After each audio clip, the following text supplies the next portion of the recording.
Hello everyone, we are here at Mid-Atlantic Championship 2024. So Welcome to day two. we are here with 2x2 round 1. This is a live view of the room right now. It is a little bit early in the day, so It's starting to fill up. get some I mean, just a amazing few minutes solves. ago, there was absolutely no one in the bleachers, so now we've got some parents and probably one or two keepers as well. And as you can see, this is our first four tables for a 2x2, and he just got an 11-8. But this is 2x2 round 1. This is still groups 1, 2, and 3.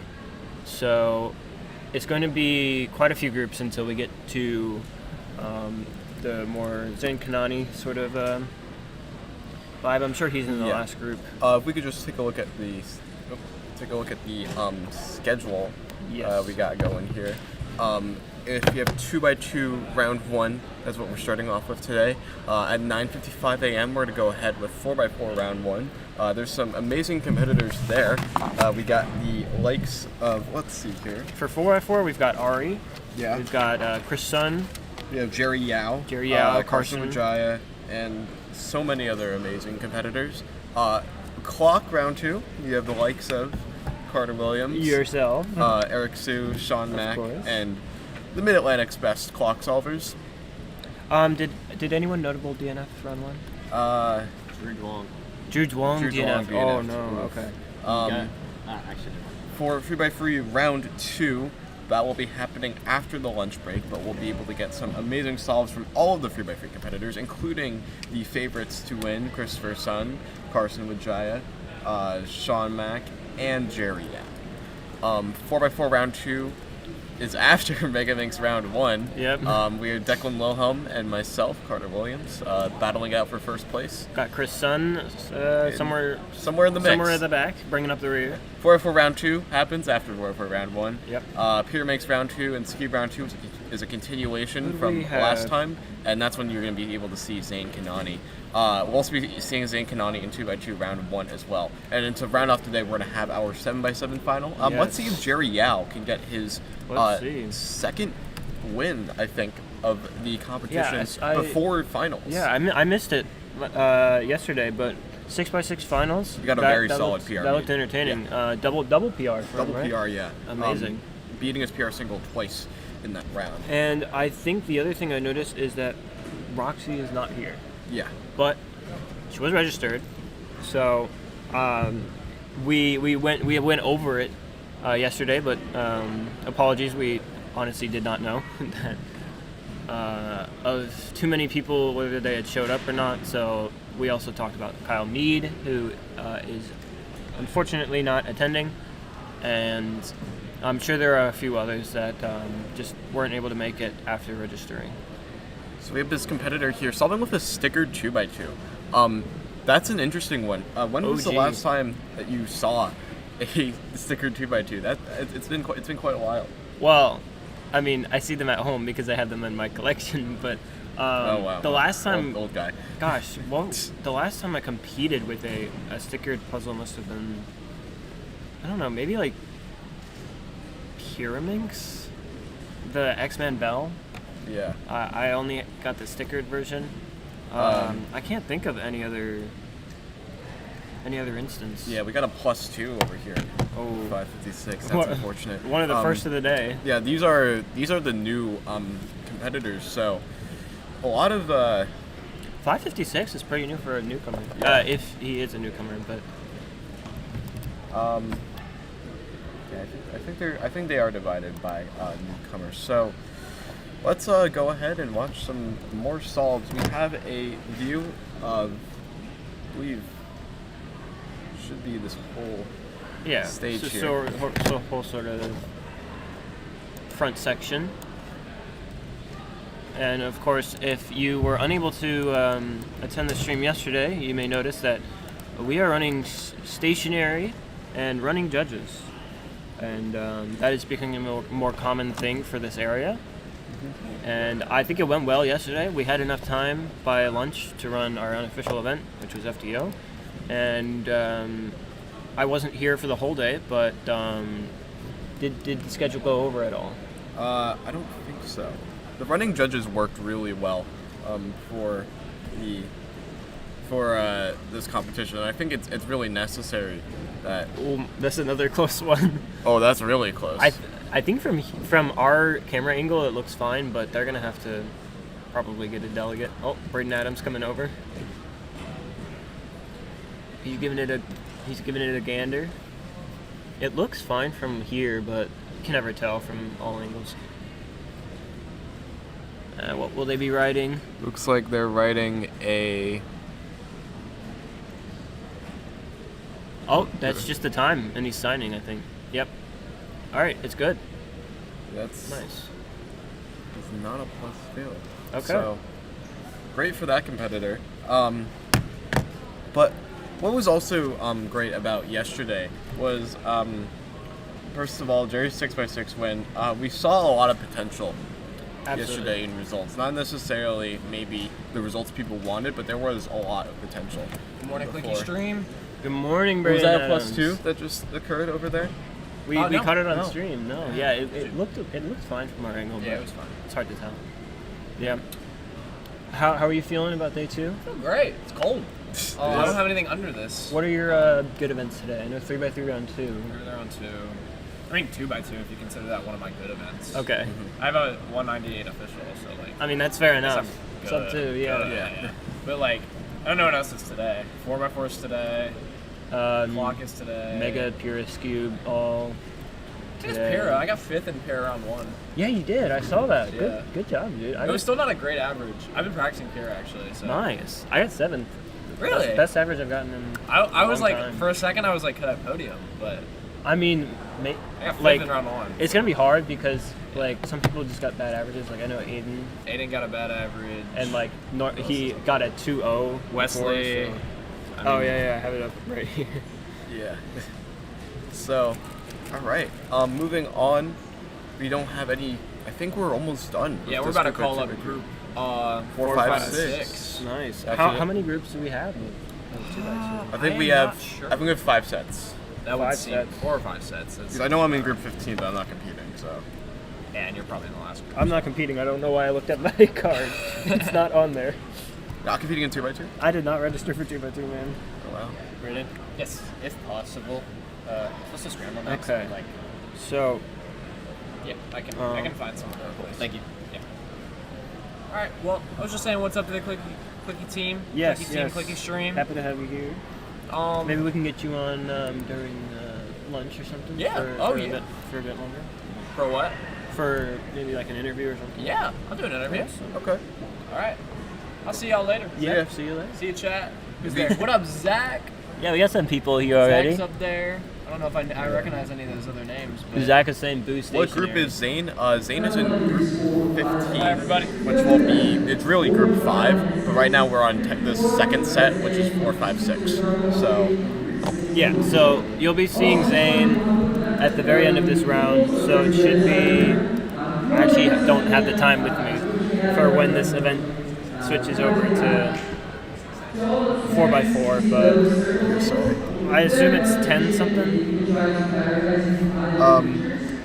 When it's over 4, it's 9:55. So, or you can just check our schedule. Are you trying to check yours? Oh, yeah, we have our schedule. So. Yeah, so 4x4 round 1 starts at 9:55 actually, so oh wow, I'll be at the very end of 9:40 is 4x4. when Zane competes. Oh yeah, you'll get a timer.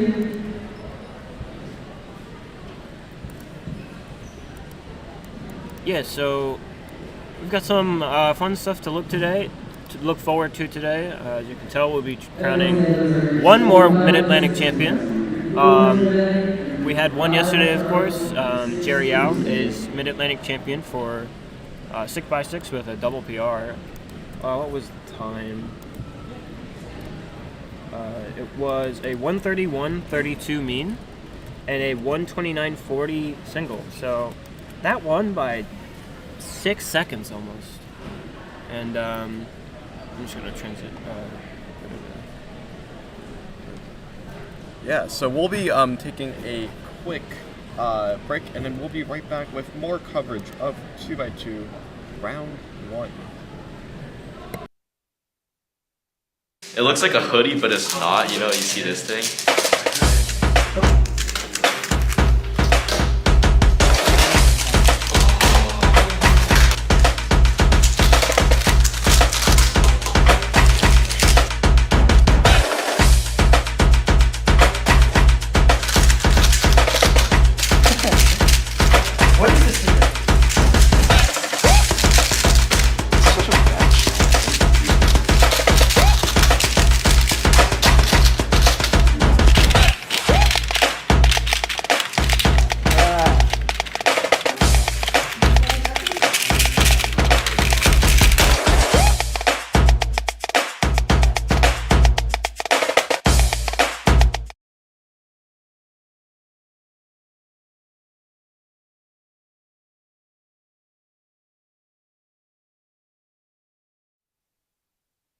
All right, we are back. We just took a little bit of a break there. Let's talk about Buy the while we're- Clicky jersey. Yeah, do that. While we're waiting for the competitors to start solving here, how about we talk about 6x6 yesterday? Yes. So I just mentioned that Jerry Yao won, but then we also have Ari in second with a 137, so Mid-Atlantic runner-up, and then we have Evan Liu in third with a 142 mean, and actually Sean Mack in fourth place with a double PR as well, a 148 mean. Oh, wow. If I had to guess from the stats, that's probably their first sub 150. Yeah, they're not even on here. So. Oh wow! Oh, okay. Jumped forward Jumped from the quite a bit. from the top 10 because our sheet covers the top 10 on the psych sheet. So that's very nice. And Yeah. we had a lot of people get PRs. 6x6 is one of those events where a lot of people getting PRs is pretty common because of the gaps that you typically have when you go from competition to competition for 6x6. It's not used very much in competitions, so you have a lot of time to improve, not even just at 6x6, but improving at efficiency in other events often just helps improve at 6x6. So 964. 964. And as you can tell, we have a timer for when the scheduled fastest 2x2 group is going to be happening. Yeah, that's 57. That's going to be Zane Kanani's group, so you will want to watch that. This is currently solving right now. We have the Ortega method being used. Yeah. Let's talk about. Do you think you're an experienced 2x2 solver? What do you average on 2x2? No, I use Ortega and I average 3. Oh yeah, same. I have a sub 3 average. I guess luckily. I broke one of my longest PRs with 2x2 single that I broke at North American Champs with a dump scramble. Of course, it was. I don't remember what it was. It was like 2 moves to hedge inverse sexy. Yeah. So, not necessarily. I'm not competing in 2x2. It's a little, I'm not competing in a lot of stuff this weekend. But let's go back to our review here. 2x2 is just interesting. I'm more excited though about. Do you think we're going to be able to see a Zane record this weekend? Zane record this weekend. I think it would most likely happen today. Would happen. He has gotten world records in finals rounds of I know Skewb at the very least with North American Champs 2022, but I think here if we are to see a record, it's so hard because we could see one that is sub that isn't sub 0.78, right, but is still sub every other official average, and where do you even count that when the average is up in the air? We'll have to wait and see. Yeah. But there will definitely be a big crowd reaction if an average like that even happens. Of course, yeah. And in terms of SKU records, it'd have to be pretty good scrambles. I mean, the average is incredibly solid, and so is the single. Yeah. It's very hard. It's all very hard. Breaking a record is hard. But in terms of a Kanani record, we also have Hassan here. And in terms of square one results, it seems like I don't want to say he's due for a record, but it kind of feels like that in some sense. Yeah, it's always like every couple months you see a new Zane Kanani record, and it feels like this weekend could be the weekend that he gets it, and I'd be very happy if he does. So yeah. Speaking of Hassan, square one round one results. He had a 587 average and a 487 single. But of course, first rounds, and that was in the morning, so the venue was still really, really cold. Everyone was not doing well yesterday. It's still pretty cold this morning as well. yeah, but people I think have gotten used to it more. I think so.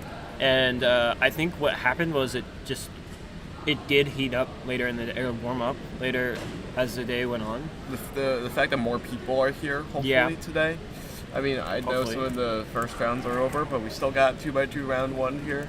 That really helps us, especially when in the morning it's cold. You need all those bodies to be the warmth of the room. Yeah, you know? yeah. Because whenever you're organizing, you don't want to make the room too hot. You don't want to make it perfect when no one's in there, because then that means that it's just going to get warmer. Are you at the bottom of the chat, or? Yeah. Okay. That's Okay. my To Kill a Mockingbird PDF. Yeah, I use this computer for work too. That's right. But I mean, this is technically my work. Yeah, Yeah. so as these groups go on, you will be seeing times slowly drop. So first round we had a lot of, I think like 10 to 15. Yeah, a lot of range. newcomers. And we probably still have some here. I don't think they'd trickle over to the blue stage No. after 6 groups. But I'm sure there's still some in groups 4 and maybe 5 over on the red and charcoal stages. So, 2x2. I feel like we are talking about Zane here, right? But there's also a lot of other really good competitors. I think we just need to take a moment to. We just need to take a moment to showcase them. So we have Will Cowan. He's sort of like the 2x2 legend around here, as I would say. He's not as at top level as he once was, but Right. he's still very, very skilled. Absolutely. And you think he's going to go for a podium? I'm not sure. Will seems very, very laid back. I'm not sure what he makes his goals to be for competitions. Yeah. And how much he really is able to practice. But he is a very, very solid competitor. I think podium is possible. I think maybe the stronger favorites for it, I would say, are Zane and Michael. Just from recent performances from Michael, of course, with Black American champs. But Will could definitely make the podium here. Yeah, Zane is Virginia. What about Hassan Kanani? You have that 130 average, but aside from that, average that was achieved, I think it was like 3 weeks ago. That would have been sub 1. But other than that, he is a very skilled 2x2 solver. Yeah, he's consistently sub 2, I believe, and I'm sure we will see, performance out of him there. Obviously, it's not his focus going into this competition being square one, but since square one is not today, it might be his focus today. Yeah, he placed second in Mid-Atlantic Champs with a 1.51 average. He did. That's yeah. impressive. Right behind his brother, of course. But 151 averages, of course, very impressive. And, he's been competing since 2018. He's used to these sort of environments. Yeah, and for sure. He's, of course, just as much of a seasoned competitor as his brother and many people here. Yeah. So, moving on. Other competitors we got here. We got Jerry Yao. We got Charles Jerome, Christopher Chi, Aiden Dincher, Sean Mack, Pradesh Sharma. But we've talked about this before yesterday. The talk of the town right now in the local state of Virginia is Michael Nielsen, podiuming at NAC 2024. Winning NAC 2024. He is the reigning 2x2 champion. North American champion here. Yeah, so very unexpected, but absolutely deserved. Somewhat. I mean, Michael. It was unexpected, I would say, for the win, but he did have that second place finish at 2023. US that's 2023, which of course was amazing as well, and fourth place at 2022 North American champs. So he actually does really well in these major finals for 2x2, even if he doesn't practice it. Yeah, he did much. place though 10th at Worlds in 2023 in 2x2. But obviously, there's other competitors like Ihei. Right, and Yeah. with Worlds in Korea, I think we had a lot of those really, really fast 2x2 solvers over there attending. So it was definitely a very competitive field. Right. And obviously, Michael Nielsen the GOAT. So we're going to be moving on to a ad break before we move on to the next group of 2x2. We are getting closer and closer Yeah, to these watching. are going pretty fast. We're getting closer and closer to watching all these top competitors compete, but we'll also be making sure that we get some coverage of some other keepers. So That's some timing right there. all right, we will be right back. We'll be right back.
It looks like a hoodie, but it's not. You see this thing?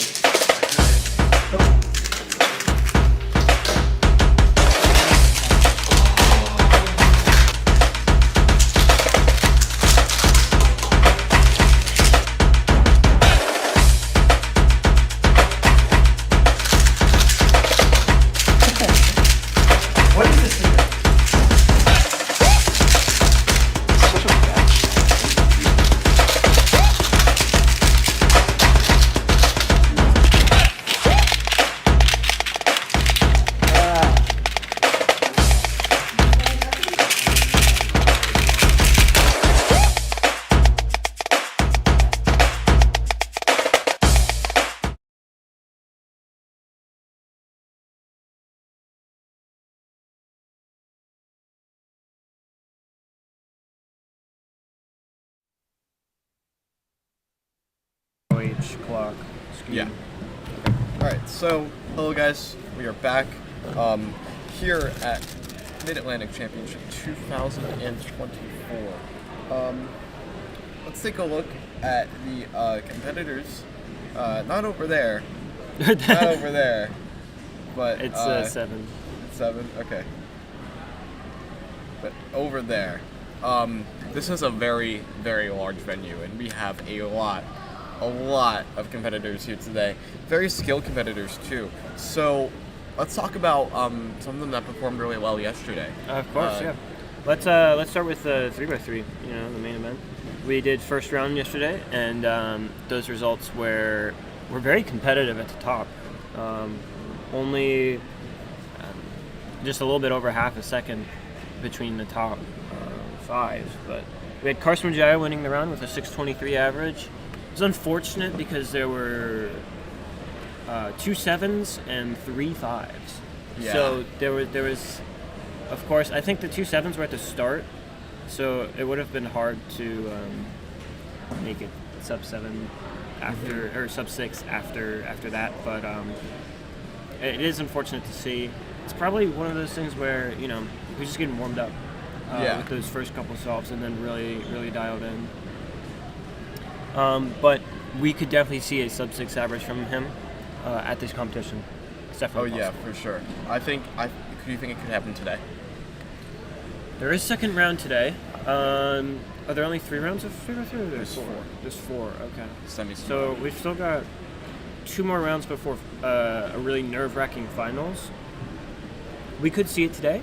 I think 3x3 is late enough in the day to where people are warmed up, but not too late that people are tired. Yeah. So I think it is that Goldilocks zone.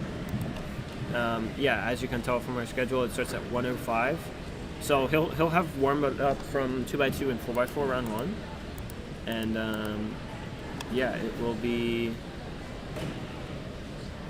it will be exciting. But not only him, everyone else will be warmed up. Jerry Yao finishing the round in second with a 6:37 average and a 4:77 single. So he actually had a 7, a 4, a 6, a 7, and a 5. So a little inconsistent in terms of solve to solve, but it's still an incredibly solid average. And we got another +2 on we do have another +2 in that station over there. Yeah. That's unfortunate. That is unfortunate. The times are getting faster. That's a 4.6. I think that's the fastest one we've seen on stream. Yeah, the next group is the penultimate group. Yes. Before. Yes. Our So the next group should be like the people averaging 3, maybe. Yeah. Low 4, high 3. Mm-hmm. But continuing 3x3 first round yesterday, we had Christopher Sun in third, 6:48 average, and that average was. Again, 2 sevens, and then the rest of the solves were pretty solid. So everyone in the top 3 had 2 sevens, so accounting 7. If they can all just sort of work on eliminating that, then we'll see some amazing averages. Oh yeah. Because these are already really solid. But then we also had Sean Mack in fourth with actually a pretty solid average, but accounting 8 at the end.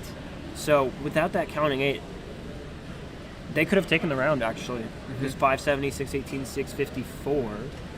I mean, it would have had to be a very solid last solve, to be fair. But Yeah. rounding out, you can go ahead. The fastest 2x2 group was probably sooner, maybe I'd say like. Oh yeah, definitely sooner than 42 minutes. We're going maybe, fast. Yeah, maybe like 30 minutes. So I'm gonna update that right now. Yeah, sorry that I just interrupted you. No, it's okay. What were you saying? So rounding off our sub 7 averages and rounding off the top 5 is Michael Nielsen with a 696. He had 3 sevens and a counting 610 at the end. So that was very nice to clutch the sub 7 considering the first 3 solves. But yeah, after the top, there's a big gap between the top 5 and everyone else. There was almost half a second between Michael Nielsen and Evan Liu, with Evan Liu's PR average, which was a counting 8, 7, and 6. So 740 in finals. That might work out to be like a podium just because everyone's nervous, but it would have to be a very, very poor performance. You got a 740? Evan Liu. That is PR though, and I think Yes. his main focus is delegating. So I don't think it'd be very shocking if he was on the podium. I don't think people would expect that too much. No, not at all. And I know Braden was saying that he feels that he's in the mix for 3x3. It's very hard though to tell with these rounds, because when you have a top 5 that's so solid like that, it's hard to break in. But I'm sure we'll see how people handle head to head. I think that's going to be the main deciding factor. Yeah, for sure. We'll watch this solve over here. Yeah, once like we're saying, definitely a lot. Ooh, 3.7. I think that's unofficial. Oh, okay. I think the timer start looked a little weird, but All right, Mr. Delegate. Oh, that's unfortunate. Yeah, messing up That's the end. unfortunate. That's okay though. That is a very interesting tripod.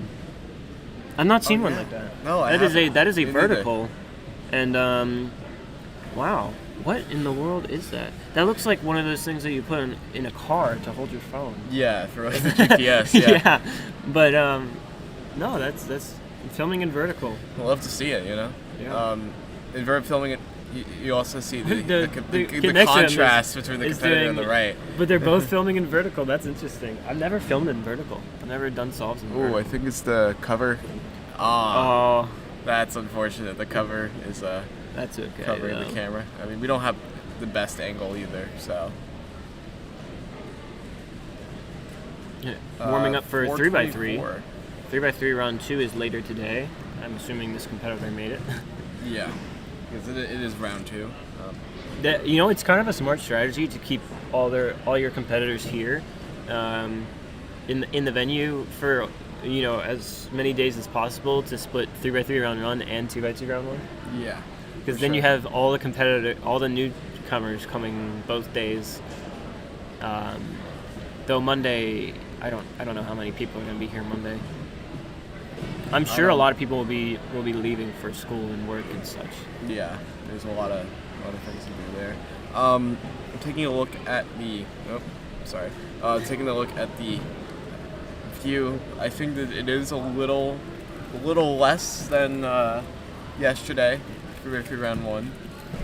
There were a lot of people waiting outside though, right? Yeah, Like, a lot. and we've still got a lot of time for this venue to fill up. But the bleachers are starting to get a bit more people, which is cool to see. I'm sure it's a great view from up there.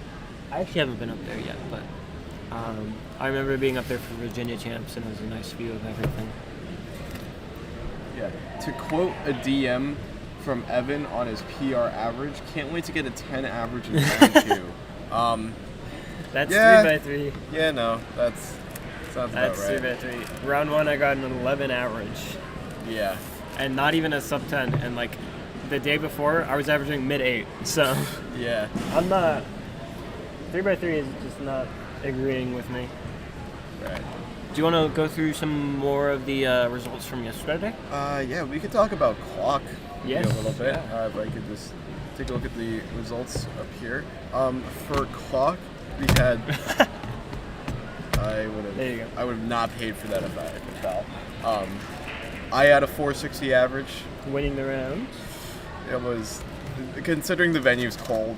Considering everyone Fine. else's performances, it looks like those scrambles were absolute garbage. They were really garbage. Aiden Dinsher, 476 in second place. Chase Pack, double PR, 509, 424. I'm not familiar with that competitor.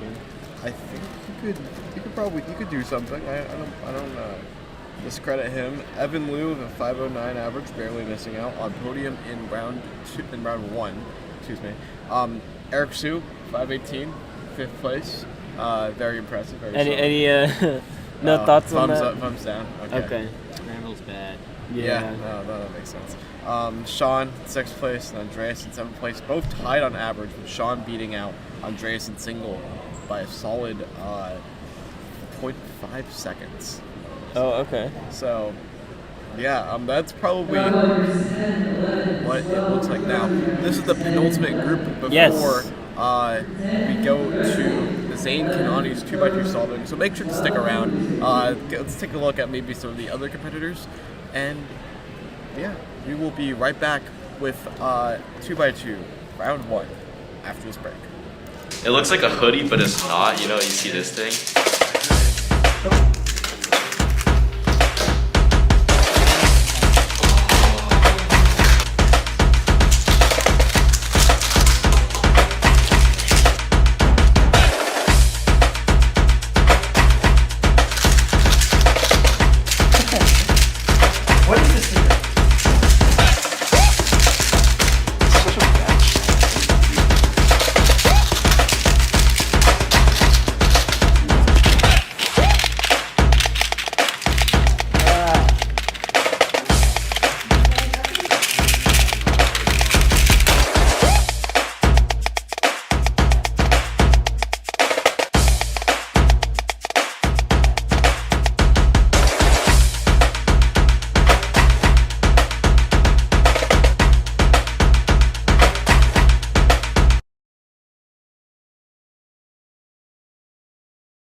everyone. We are back. The jerseys, yeah, sale ended 3 months ago, but that's okay. Well, we will update our advertisement. Yeah. But here we have the penultimate groups of 2x2, and we have, you can see Eric Sue on the right of your screen. I'm not familiar with what Eric averages, but we also have, whoa, that's a setup. Oh, come on. That's a another vertical filmer, but it's an, oh my gosh, it's an iPad.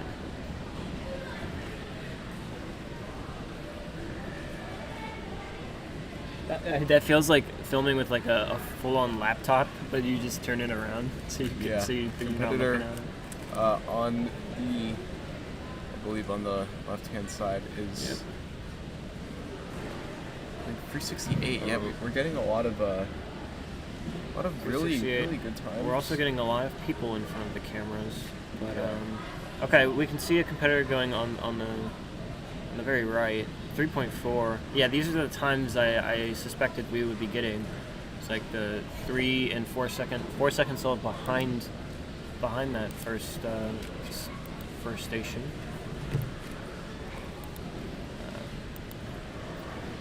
It's like a blockade. It looks like Eric's going for his first solve, but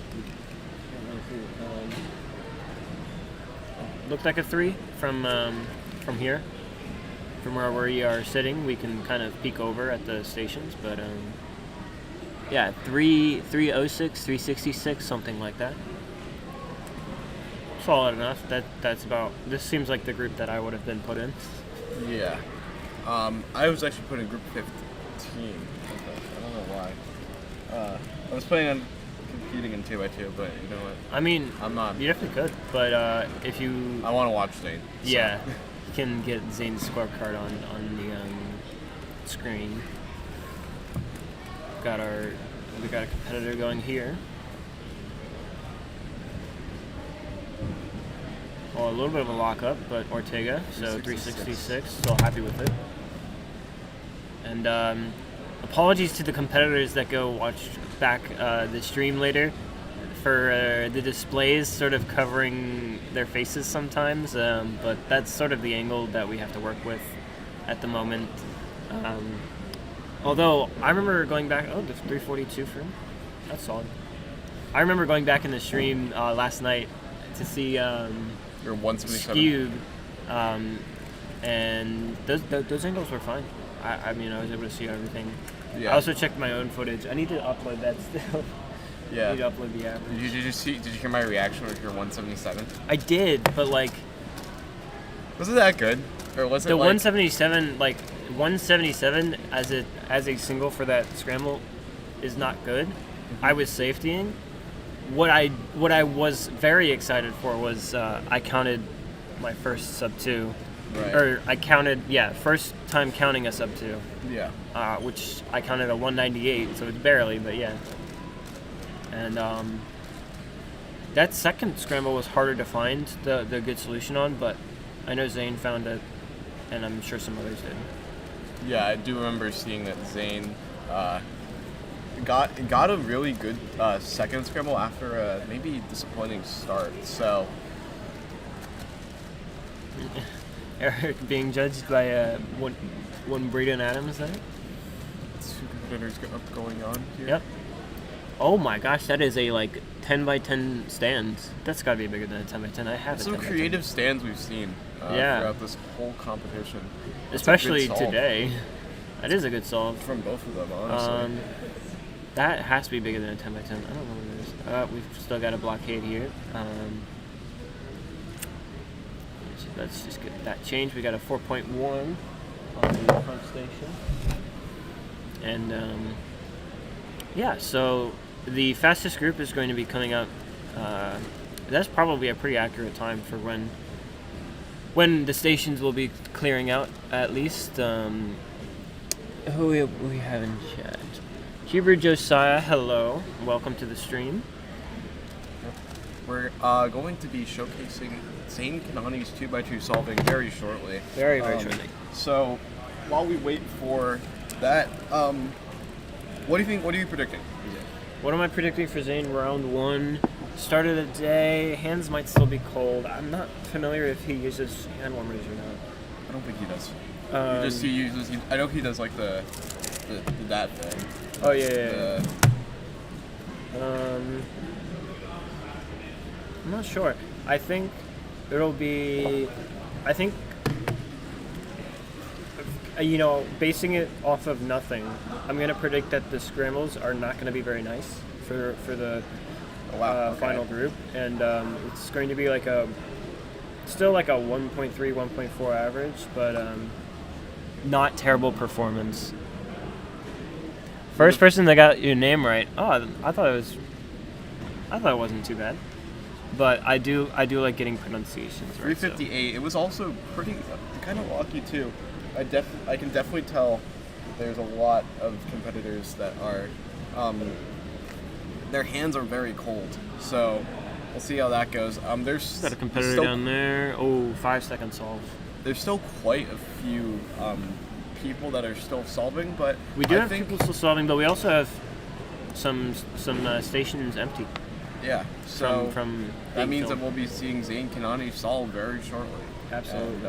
And I'm excited. I'm pumped for that. Yep. The first big thing of the day, to be honest. And this round has been going by very quickly. Oh yeah. We're set to end 2x2 at 9:55. Yeah, that's gonna happen a lot sooner than 9:55. Yeah. Considering we have one group left. Right. So as you can see, I think the whoa, cube cover lifted. They're going for an extra. It looks like. Yeah. The judge knocked it over, so that would be an extra. Yeah. So no competitors are very. Unless Eric knocked it over, but then it would be a DNF. But I thought it was the judge. Unfortunate, but it happens. Anything happen on day 1? Yeah, we got 6x6 finals. Yep, 6x6 finals. Jerry Yao is your Mid-Atlantic champion with a PR average, PR mean. I think it was like 131. Yeah. Yep. Ari second with a 137, and Evan third. I don't remember his mean. No records or anything. Unfortunately, no. North Carolina records, state record, cube single of 164, which was very solid for that scramble. But that's a state record though. Yeah. Not in this region. The other region. Not in this. Not in this region. North Carolina is not Mid-Atlantic, but it still counts. And yeah, other day 1 highlights. It was a busy stream, busy day. And there we go. Yeah. 13, 14, and 15 are being called up. Oh, That's all right. There's a bit of a fumble there, but 13, 14, 15 are being called up, which means that the fastest 2x2 group will be happening in just a couple of minutes. I'll be able to see Zane Kanani hopefully on stream. We will be right back with coverage of that average.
All right, we have Zane Kanani's first solve. If we can, yep. There we go. We're Here we go. covering Zane Kanani and Michael Nielsen. And first solve here is doing warm-ups, which is good. All right, here we go. We do have that the bar on blue and Bar white. on blue and white. So, Yep. see how this goes. And orange. Oh, 117. very solid, very solid. 117. Opening the day with that. Oh my gosh. I think Zane is going to be looking for PR average here. That would be amazing. That would be. Is that NAR? That would be. That would be NAR. Yeah. But I think that would also depend on scrambles. Even for Zane beta.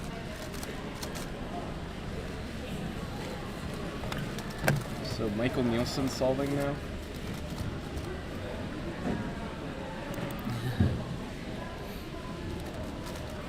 Hopefully get people out of the way. Oh, good. We have some people pointing at the camera to not be in the way. Oh, okay. Here we go. Michael Michael first solve. Yep, same scramble. No missed scrambles. Looks like he might be going for the same thing. 1.2. Oh my gosh, they're both so solid. Oh, Yeah. wait, Hassan 1.4 in the back. That's solid as well. Yeah. Actually, I think he was warming up there. Maybe we'll be able to get. He does have a judge though. Yeah. Well, the cube cover was closed. You're right. Zane's second solve. Zane's solving now. Yeah. Here we go. Let's see. Oh, whoa. Ooh, That's wow, a nice, that's a- nice green and yellow. It looks like. Bar on orange as well. I'm not He's sure going to start right away. 104, and he's shaking his head though. So maybe not It solid did look TPS. a little shaky. Maybe, but also hands still cold for sure. Yeah. Mike, so it looks like his son got a 140 in the back. That's important, because he is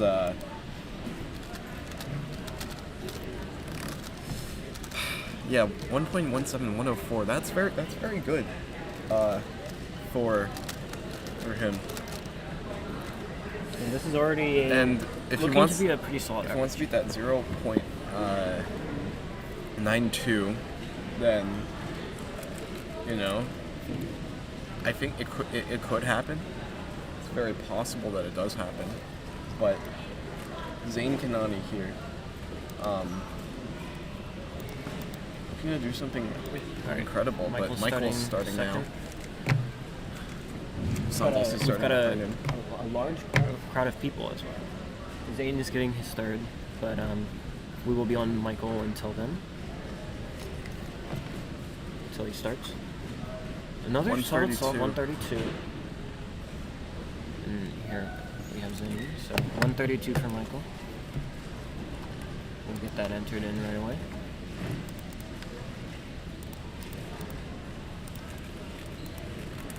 And Zane's starting his third. Oh wow, it's a solid bar Okay, we've on got a lot the of bars. red and white.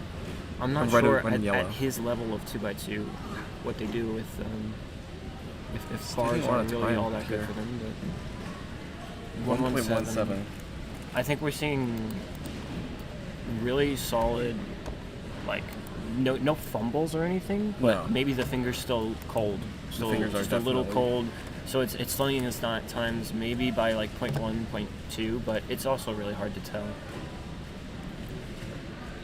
We got a 1.12 1.1 from Disher. Aiden. That looks like his actual solves, because I don't know if Aiden actually does one up like that. But we have Jerry next to him. We got A 2-7. a 2-1. A two- yeah. 2-1 from Hassan. We've got Michael's third solves. And with 2-1 from Chris G in the back.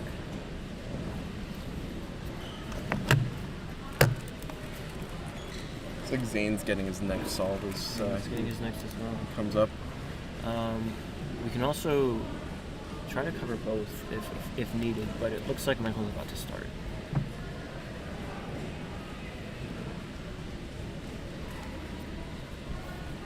Michael. Okay, Zane is definitely going to wait until Michael is done. Okay, Michael, pretty quick inspection. Didn't really look around the cube too much. Oh, 244. Okay. Alright. Zane will be starting his 4th. So they definitely did different solutions. I think maybe Michael missed one look or just slipped up something. Scramble doesn't look bad, but there are bars. These look like pretty average scrambles, to be honest. They don't look anything crazy. Oh, it's a similar thing to Michael, but on a different solve. Wrong case there. That's going to be a 331. 331 for fourth solve, yeah. It's still very solid. Still 2 average. counting 117s. Could we see a 3rd counting 117 and just be a 117 average? Yep, that could happen. That'd be very funny. Aiden's getting a solve here. Oh, whoops. Aiden's doing a solve on the right-hand side. Aiden Dincher Michael is getting his cube as well. Yeah. Aiden is incredibly solid in pretty much every event. He's started inspection here. We're trying to get the camera fixed. We'll probably just focus on Michael for now. We will know by the end of the round by WCA Live what Aiden got, but for now, let's take a look at Michael's 4th. This is one that Zane messed up. Zane also has his puzzle, but will most definitely be waiting for Michael.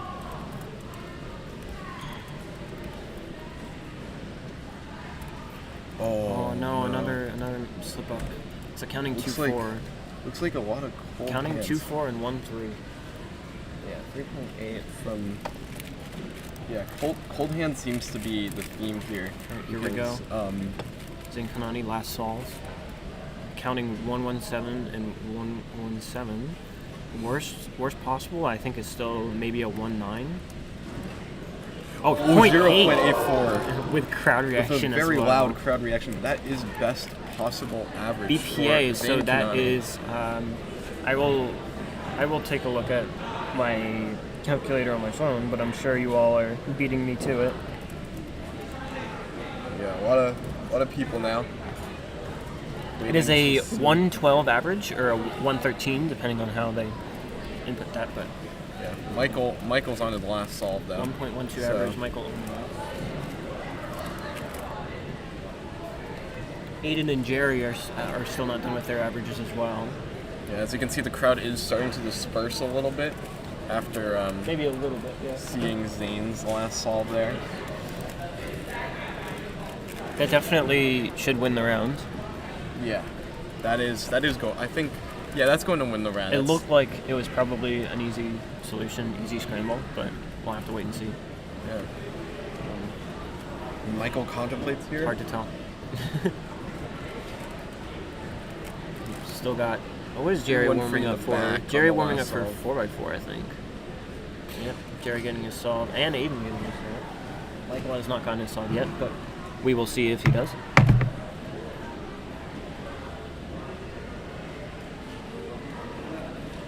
Yeah, Michael is getting his solve now, but we have time to watch Jerry and Aiden, so. Jerry with a last 144, and he's very happy about it. Aiden with a 143. Maybe they're not finding what Zane found. Well, Zane can find anything. That's true. So, Let's see if Michael can. yeah, as you can tell, the venue. Michael already has a counting 244, so this average is not going to be the best in the round, of course, if it is best possible. We will see. It's hard to tell. Scramble. 202. Not Nothing happy. crazy. 202, 244, and 132. That is a high 1 average. That's a 1.8.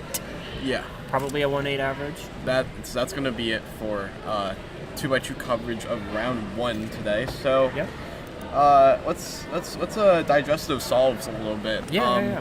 I think I don't think it was sort of the point where, oh, maybe we could be seeing a world record, because that would have been determined maybe in the 4th solve. I would have felt like, and even then, I think counting 117 isn't really world record material. yeah. But what we saw was very consistent. Like It is very promising very much for consistency. the next 2 rounds of 2x2. The 331, just throw that away, get it out of your head. But we saw consistent low 1 solves and a .84 to finish it off, and it looks like he found something that most others didn't. So those are the kind of things that really make Zane stand out above other competitors, in my opinion. Michael's performance, the first 2 solves were very promising, but the last 3, I think it was just the hands, man. I think so. It's still, again, very cold in this venue, so we're not going to be seeing any sort of ground-breaking solves until later in the day, perhaps in other events. I'm not sure when 2x2 round 2 is. I'm not sure either. It's not today.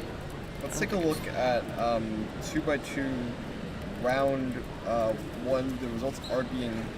They are being put in. They're being put in, but not for no, what looks like the last group. Not yet. So we'll get that to you as soon as we have those results.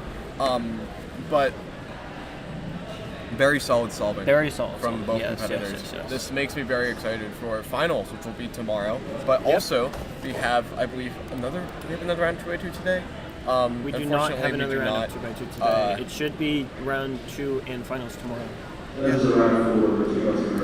So starting 4x4, and we are 20 minutes ahead of schedule. 20 minutes ahead of schedule already. That's we need to make up some time here.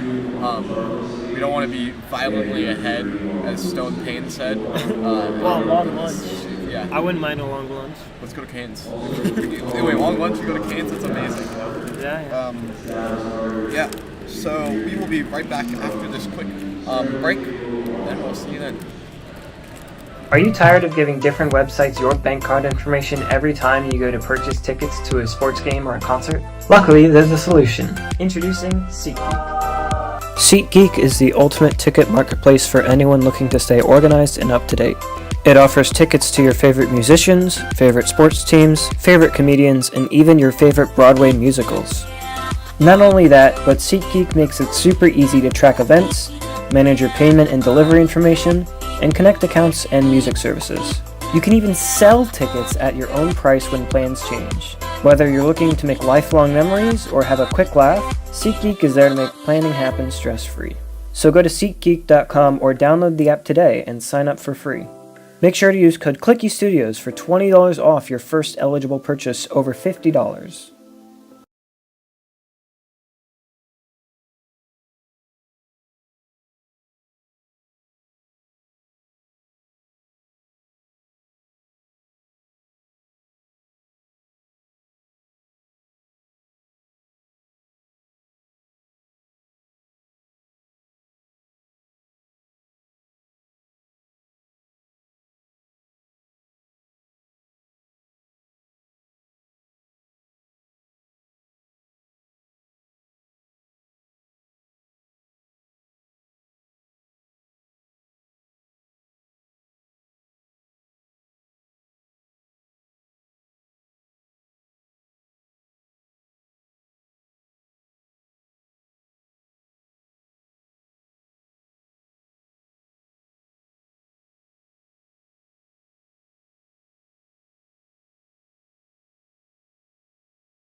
Actually, yeah, I'm gonna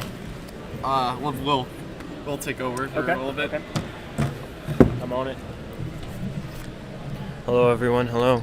I do not have chat open, but I will get that open just now, so give me 1 second. But we have got some, where's the camera at? Okay, well, can't have that iPad there for forever, but let me see if I can get the camera to cover just sort of a wide shot of the stage. Yep. So you can see we have actually some one solve going, a couple Stations aren't filling up super quick, but the round is starting. We've got 12 groups of 4x4, so since they're doing 3 at a time, it's really 4 groups.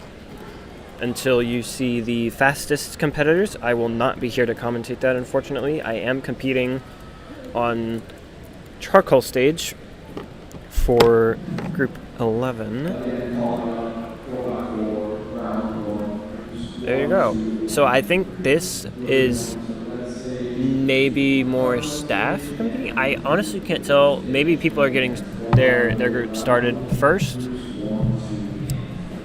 But yeah. We've already gotten started here.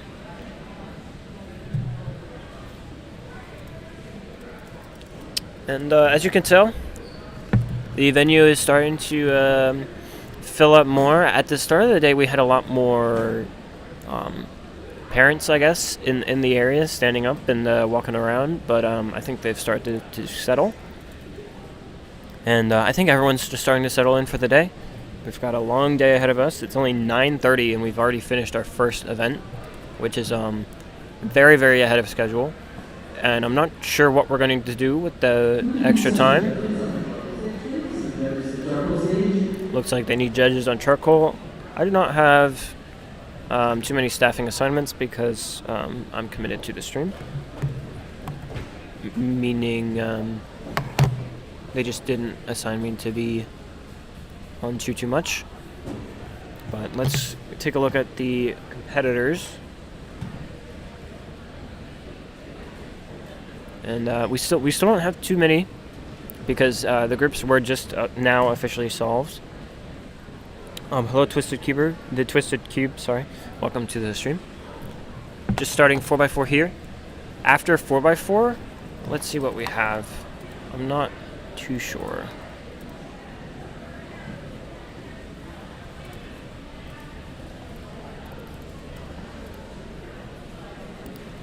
So after 4x4 is, sorry for being so close to the mic, clock round 2. And so I'm sure some of us here, Carter and Eric, will be prepping for that, but I will be covering that in full with you all. I will be covering the fast group. So I'm very excited to do that for you all. But let's take a look at our competitors for 4x4. What to look for? What are we looking at? Who are we looking at? We've said it multiple times in the stream, but our top competitors are going to be Ari Randers Person,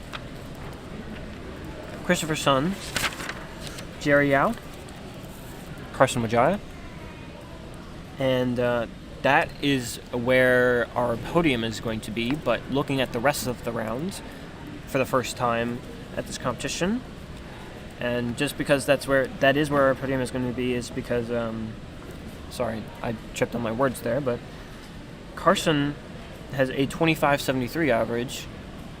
Next behind him is Michael Nielsen with a 29 average. So there's a 4-second split between the top 4 and Michael in 5th.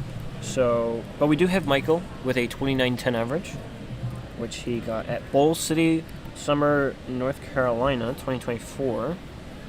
I think that's actually quite recent, and that is 285th in the world, by the way, compared to Carson's 57th. So not only is there a 4-second gap, there is a 230. There's 230 people with averages in between there, which is an interesting statistic. But Michael has gotten 4x4 podiums and wins. ODU Big Blue 2019. That was a long time ago, when you didn't have to be crazy fast at 4x4 to podium. And he has gotten a 4x4 win at Dunkirk Winter 2023. But after Michael, we have Sean Mack with a 29.41 and a 24.07 single. Both of those achieved at New Jersey Champs. So both 2024 PRs. we could see something broken here today. Sean is a excellent all-rounder, and you never know what they've been practicing, or even if they have to practice events like 4x4 too much to get PRs. But that's always great. And Sean gave us a fun little 4x4 fun fact, and that their 4x4 PR single is with OLL parity. So very impressive for a 2407. And we welcome back Carter to the stream. So welcome. We were just looking at the competitors to look forward to for the round, even outside of the top 4. So we have Michael and Sean. We also have Blake with a 29.85 average. And I wonder when that happened. That happened at Great Lake Champs 2022. So not too long ago, considering he's been competing since 2010. He is currently, I actually don't know if this is up to date, district record holder for single and average. I think this is... Didn't Stone get an official... I might be wrong. I thought Stone got an official 730. Maybe that was just single that I was thinking of. Yeah. But regardless, Lake Thompson and Stone Payne, apologies, are two District of Columbia competitors here, I think, that are perhaps the more notable ones. Yeah, for sure. And that's always interesting, of course, because there's not a whole lot of people that are official residents of The District of Columbia, but yeah. I DC know, champs? Yeah, they were Question joking mark? about DC champs. It would just be them competing really for a title, but it would be fun. It would be pretty fun. Zach, does pineapple belong on pizza? Wow, Zach, what a question. Tread lightly, Zach. If pineapple belongs on pizza. What's tread your lightly. answer? Actually, wait. Free? I've Two? never tried it. Okay. But like, what do you think about it? Okay. Let's say it at the same time, okay? All right, this Three. is just how I like my pizza. 3, 2, 1. Sometimes. No, because I don't like putting anything on my pizza. Cheese pizza is pretty good. But like if I don't do any other types No, of pizza. if you've had like a pepperoni and sausage Domino's pizza, it is incredible. Let's take a look at these front competitors. I got you. I don't know. Why not? There we go. Just wanted to look at the solve. Almost finishing up on 3x3 stage. But this is still the first group of 4x4 solvers. Oh, wow, looking at the timer, that's a strategy. I think it often hurts competitors more than it does. Oh, parity. Yeah, A-perm. that will. Nice. Okay. I'm not satisfied with it. Considering we've got some other solvers that are maybe closer to the hard cutoff, I would say that's pretty solid. I actually don't know the cutoffs of 4x4 here, but I probably should. Sorry.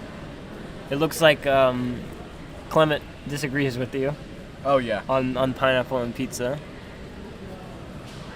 Yeah, I just don't do stuff on pizza, but this guy does apparently. Hey guys. All right, Hey. pineapple on pizza, yes or no? Yes. Oh Yes. wow. Okay. Wow. Definitely yes. Wow. What do you think? All right, Eric? you're not on the stream anymore. Pineapple on pizza, yes or no? Yeah. What do you think? I just don't like Get it. out of here. You think no? He said sometimes. Sometimes. You think sometimes? I said no because I don't like anything on my pizza. W. W for when? W for pineapple on pizza. Can't even see it. You guys are out of frame right now. I have pizza. Okay, for lunch. Most days at school, I get this. It's a pizza with. It's no sauce, so it's white. It's a white pizza, but they have like dollops of cheese on it, no good for me. and it's like, yeah, sorry. Oh yeah, you can't even have pizza. Why are you weighing into this? Well, conversation? you guys have like Mod Pizza or Blaze Pizza. You know Yeah, them? I mean, there's dairy-free I pizza. go to I just don't get cheese and I load it up with other toppings and it's great. Well, you can also just get like dairy. No, cheese gross. Am I still doing my interview during lunch?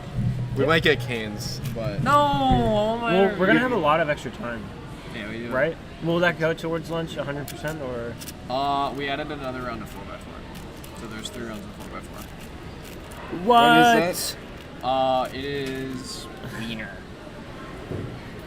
It was added before yesterday, so It was. I heard you guys talking. yeah, we were. Oh, before Oh. yesterday. Yeah, I knew about this. There's not 4 rounds of 4x4 now. It is Oh wait, is our schedule updated? Is this updated?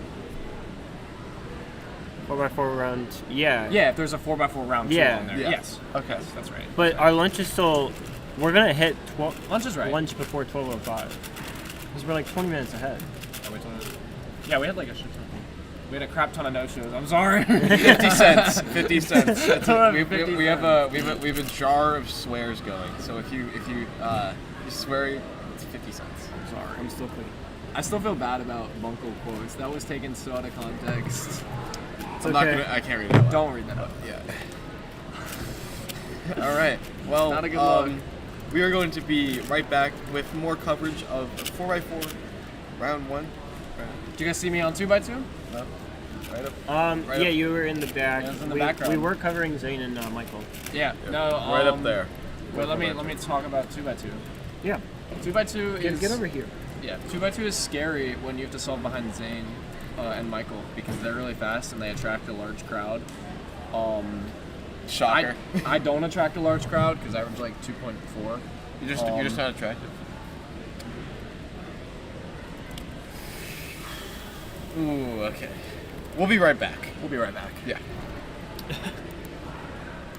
You're just not attractive.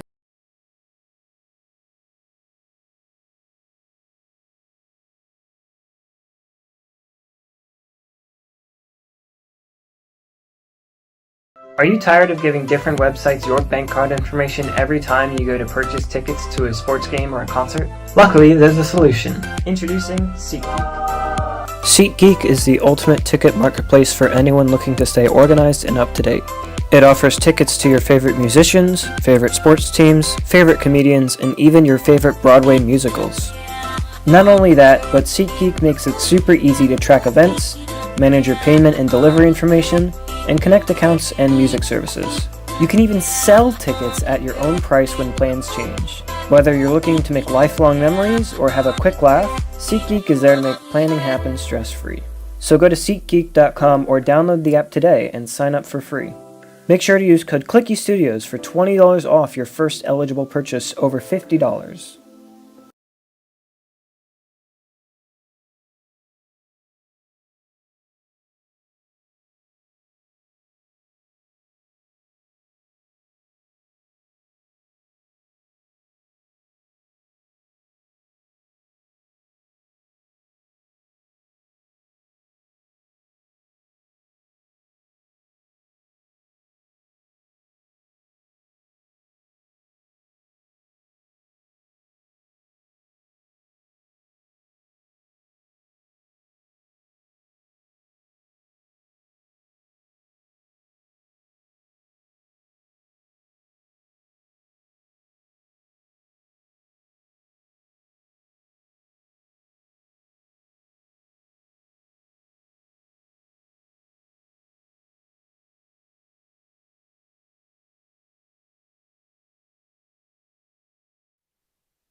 So right there is the live view of the Jumbotron that we have at Mid-Atlantic Championship 2024. So, Will, I think we're still doing 4x4, aren't we, right? Yep. We're still doing We're going to be doing 4x4 for a while. Yeah, so we're gonna come back from break just a little early, but yeah, there's not a whole lot of people solving. Maybe we could get. I think there's one person They're just doing 3x3 warm-up, which of course we have later today after lunch. I think it's the first event after lunch, and that will be interesting to watch. We should check our groups for that to see if we can have one of us on stream. Yeah, wait, Eric, what group of Clicky are you for round 2? Let's all check. Just warming up for 4x4 guys.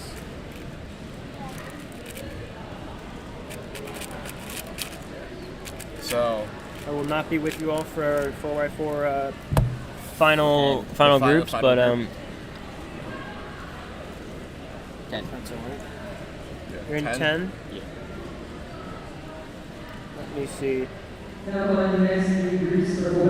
How many groups do they have? I'm assuming 12. Calling 4, 5, and 6. We'll be covering that once the stations start to fill up. What group are you? I am Group 10. group 9. Wait, that actually works. What is? Yeah. I can be here Just for don't 10, 11, ask 12. someone else to scramble for round 2. Yeah. Yeah, so at least you'll be here.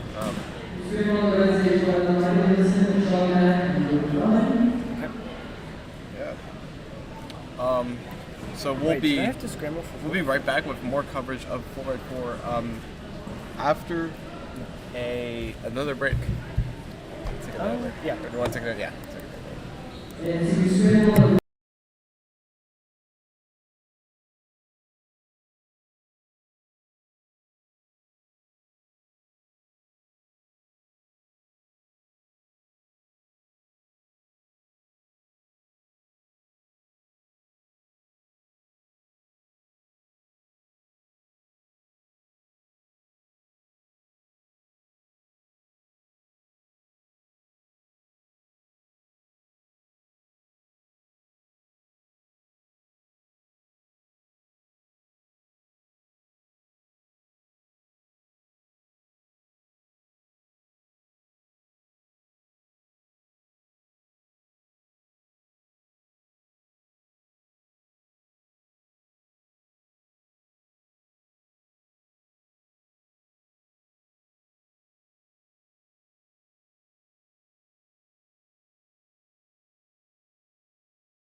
Alright everyone, so I'm back here with the day 2 schedule. So we finished 2x2 round 1. Zane, I believe, won the round. Actually, I should pull up WCA Live for that. Those should be entered in. And we saw what Zane and Michael's averages were. But Wait. if they have entered everything, then we will have... Let's take a look at the... Is that... Sorry? Wait a second. Is that Ari's dad? On the... Yes, it is, but let me pull out the results of 2x2 round 1. Okay. Yeah, that's Ari Randers Pearson's father on the station back there. Okay, it looks like not everyone has been entered in for 2x2 round 1. We still have to enter in Will Callan, notably. But at the moment, Zane Kanani won the round with a 113 average. Jerry Yao in second with a 142. I think we caught his final solve. Aiden Dincher in third with a 157. We caught his final solve as well. We also have Charles Jerome in fourth with a 160. Hassan got a 172. Xavier Yi, 177. Christopher Sun 187, and we saw Michael Nielsen with an unfortunate 193, counting a 244 and a 202, unfortunately. But yeah, we also had Alex Needland, PR average 227 for 12th place.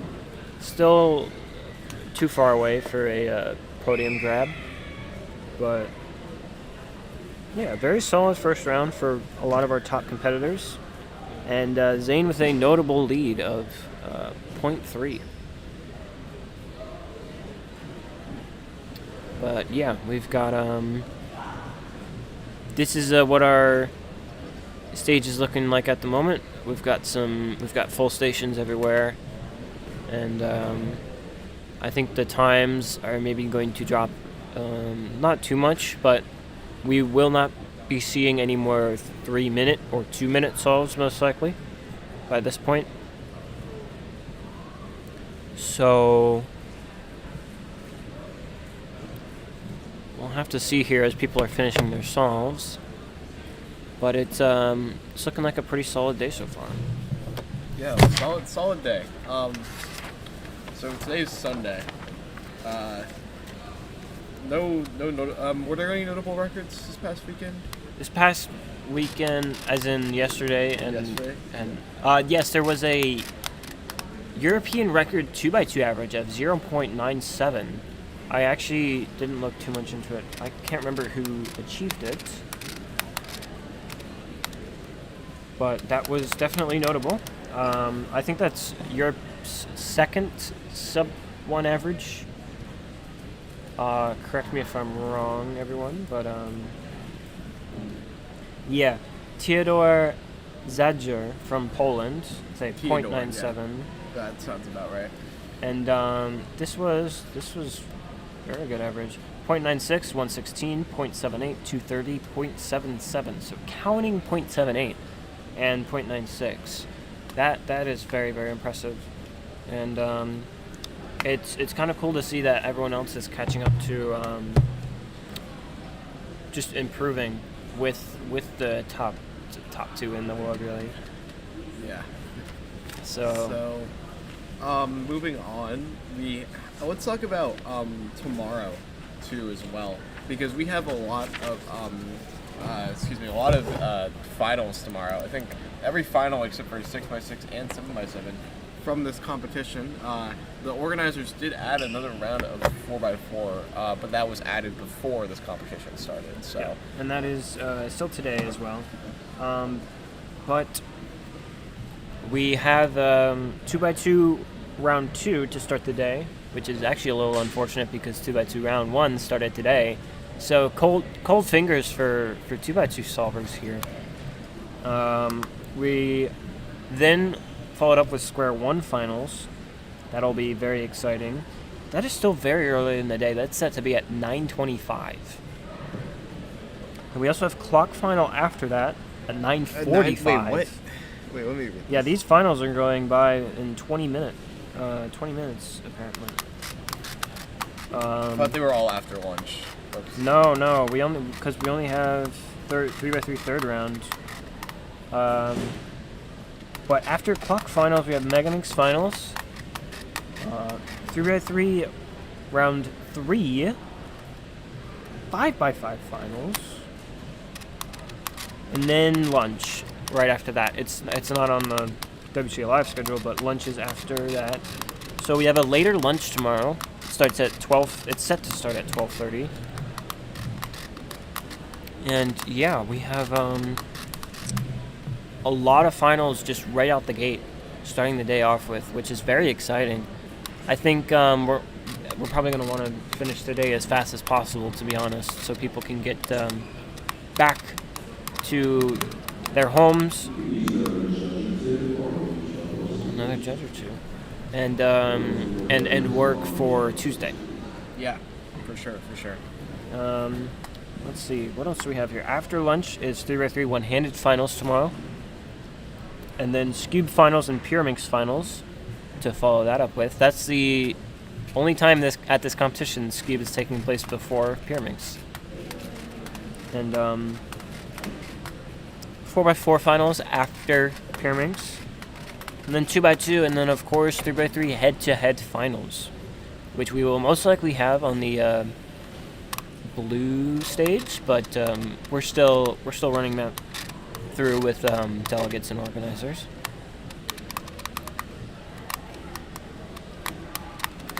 Carter, So, what yeah. do you average in clock? I Sub haven't been. 2. Sure, sub 2. Sub 2. Truthfully, I haven't been practicing that much, so I don't really know anymore. At my peak, I was probably like good enough for Nar, but now Nar's gone. Oh, he already peaked. Chat, and it's over. It's over. He's cooked. But we've got a competitor here on the. Have we said Skibidi yet? Oh, Jesus. Braden did yesterday. Oh yeah. Okay. So now we've had that in every stream. Unfortunately. But yeah, we have some competitors going. It looks like finishing up a 1 minute solve with parity. Yep. Double parity. Disgusting. But 121 with double parity. That's not bad at all. I don't think we're at the point where we will be seeing the sub ones. Yeah, there's a 1 minute 12 in the background. This solve here will. I'm not too sure of this competitor speed, but considering everyone else's on this stage, I would guess a 1 minute solve. Oh, center's done though. Not Yao. Not quite Yao in this group, maybe. But even then, there are some incredibly fast competitors that do not use Yao. Use Redux. Well, some, very few. And the same goes for 5x5 and 6x6. But I think most 7x7 competitors use Redux. Yeah. So, you know, it is still a relevant method in the WCA. I'm gonna disagree with that. I think some of them still use, or are switching to Yao. I think more, now. So. Yeah, but I would say 7x7 is the event with the most Redux solvers. You have Dino. I have Dino, I think. I left my expletive bag at the house. Alright. Not 100%. Yep. Thank you. Yep. So, What happened to this loop? finishing this solve up here. What? What happened to the loop? I don't. It came like that. What? Yeah. But 136 here. Yeah. So these 1 minute solves. Another solve in the background, and a couple at the rest of the stage. That stage is empty. That station Let's is take a look empty. at the, Yeah, that this is side view. our crowd at the moment. Looking pretty solid. A lot of people settled in.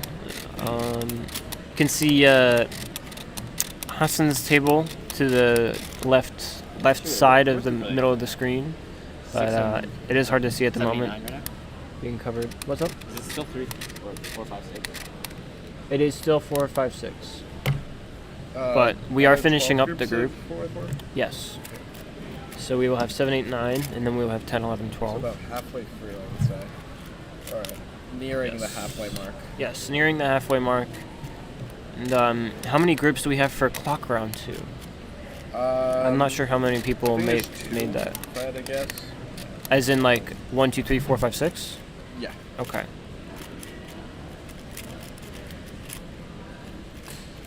My Wi-Fi is just turn off. But let's take a look at some competitors again.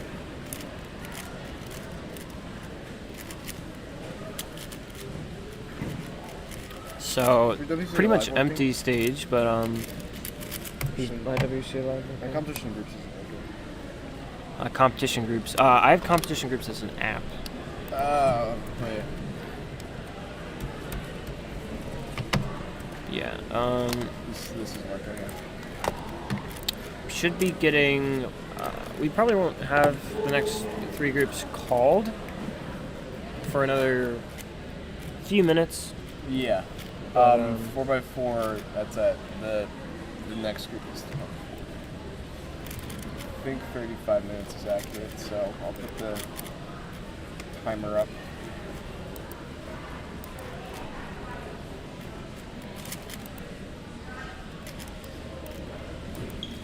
Let's look at the stage as a whole.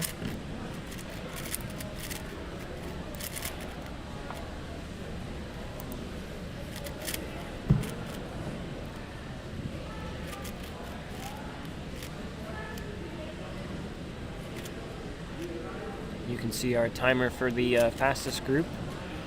Roughly 30 minutes to go.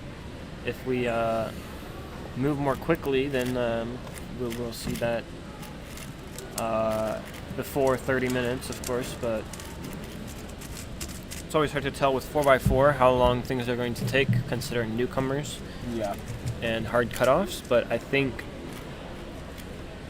the schedule is made with hard cutoffs in mind for at least the first couple groups. Oh yeah, for sure. But we do see some sub ones actually. There's of course some staff mixed into these rounds, so not everyone in these slow groups is, or in these first couple groups is slow, but it is the overwhelming majority. Or at least slower than the fastest people here. Of course.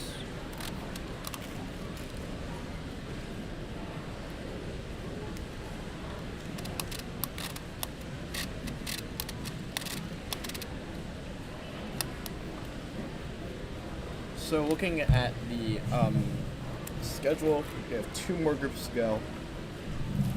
But let's look ahead. We have clock after this. Yep, clock And round after 2. Clock, we got 3x3 round 2 Yep. after lunch, which should be very, very exciting. We will all be competing in round 2, but there should be someone at the stream constantly, as long as I can find someone or talk it out with someone about covering my 3x3 scrambling assignment, because otherwise I would not be on stream. So I'm competing in group 9. And then presumably we have 10, 11, 12. Yeah. So I should get back in time. But if I get called to scramble, I will have to sort that out, and then I will hopefully be back on stream. Yeah, scrambling assignments. I have done my scrambling assignments to any delegates listening. Yesterday I did my scoop scrambling assignment, and I didn't really have much else besides that. I think I had a judging assignment. Yeah.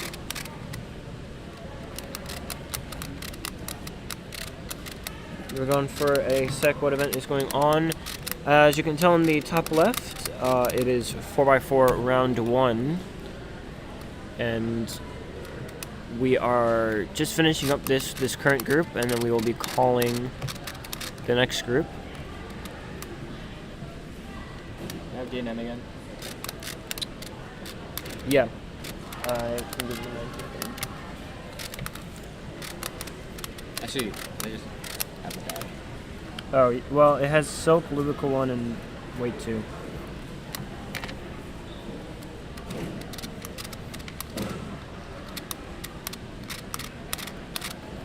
This clock does not operate very well under cold conditions. I think it's your fingers, man. Just put your fingers in like a sauna. Let's find a sauna. That's a better question. We're in the middle Find a of sauna? Virginia. Middle of Virginia? I'm sure there's What is that saunas. supposed to be? Most saunas are like 18+. Yeah.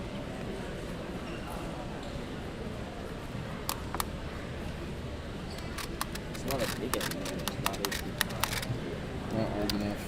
So as this group is finishing up, let's actually take a look at what we've got to look forward to. I've got a list of competitors here, of our top competitors here. So we've covered Michael Nielsen and Sean Mack, bringing up the rear of the top 4. And after that, we have Blake Thompson, which we did go over. Notably, 16th place at U.S. Nationals 2015 for 4x4, which is crazy. 4x4 was not the year for 2015, I don't think was a particularly fast year for 4x4, but it's always cool to see a lot of these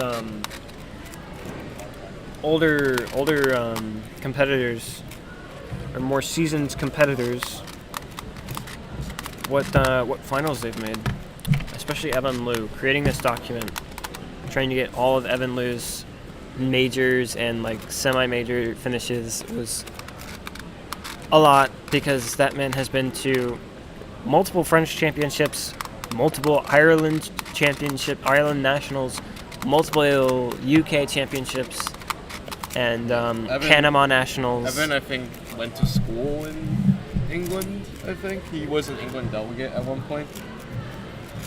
Yeah, it's quite a bit. He travels everywhere.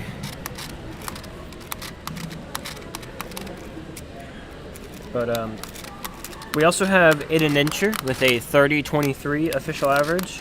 She got a New England Champs 2024, so we did stream that competition. I can't recall who we had on for 4x4, but I think it was like Cameron and Chandler Pike. That's right. Okay. But Aiden, if he's been practicing 4x4 much, will be going for a sub 30 average at this point, considering his official. And he has a PR single of 26.59, which is solidly mid 20s, which is very impressive. And yeah, he's been competing since 2022. So Aiden Dincher is one of the most like up and coming, fast rising cubers at the moment in terms of world rankings. And I mean, his sum of ranks has to be already incredibly impressive. For only competing for not even a full 2 years. Well, it might be a full 2 years at this point, but not guaranteed a full 2 years at this point. Aiden is good at literally everything. Like 789, group 789. All right, so we'll be taking a quick break, and then we will be right back. Are you tired of giving different websites your bank card information every time you go to purchase tickets to a sports game or a concert? Luckily, there's a solution. Introducing SeatGeek. SeatGeek is the ultimate ticket marketplace for anyone looking to stay organized and up to date.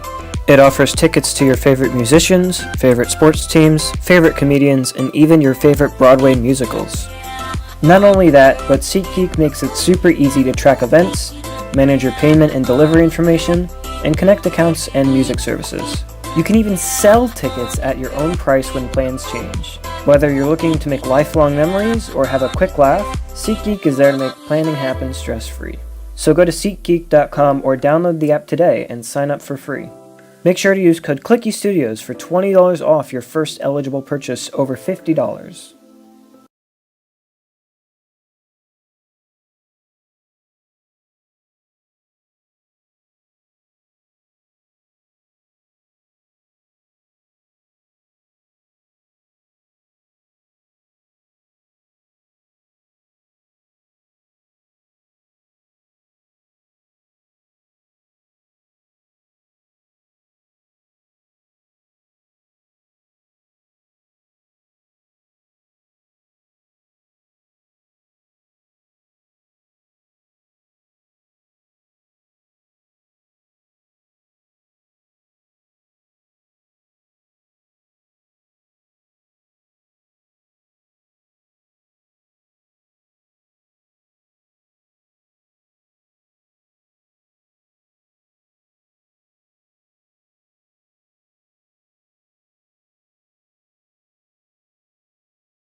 Hello, hello. Welcome back. We are getting Carson soon. Okay. We will be having Carson Majaras joining us soon. Excited to ask him how he feels about 4x4, 3x3 round 2 even, and how the comp has been going, yeah. So, in terms of 4x4, Carson, we can take a quick look at, has a PR average of 25.73, and is where's the PT?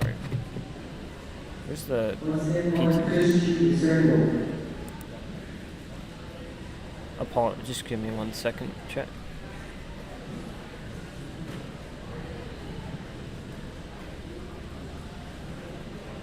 Which one of these is the? Oh. No, but how do you get it there? What do I get where? How do you get it there?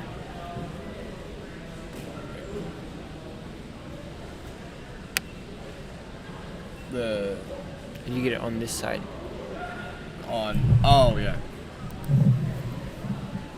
Oh, okay. But it's not down there? Okay. So, sorry about that. But, yeah, we have Carson Majaya joining us soon. 25.73 PR average and a 23.47 PR single. And that average is 57th in the world. He is actually still only state record 3 for single and average, though, behind Jerry Yao and actually, who else for New Jersey? New Jersey for next 4x4 group? No. Who is state record holder? I think it's between Carson and Jerry, if I'm not mistaken. Jerry is state record 2. It's And Carson. Carson's state record 3. It's not So we're forgetting someone. Let me check Giving USA. We are forgetting someone, but they are not here at this competition.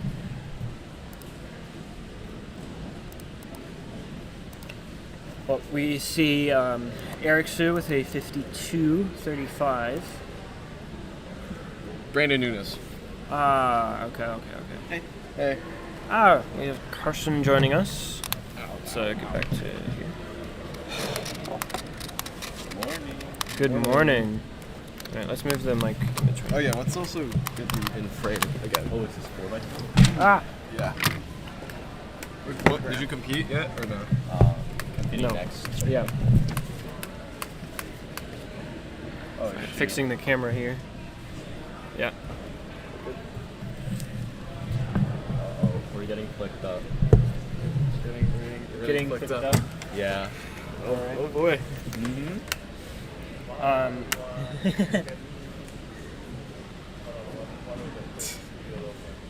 Oh wait, I have the shirt on actually. Nah, wearing it it's for cold. finals Don't do tomorrow. it. Don't I'm do wearing it. it for It's cold. Here, I'll like reveal it. Like, yeah.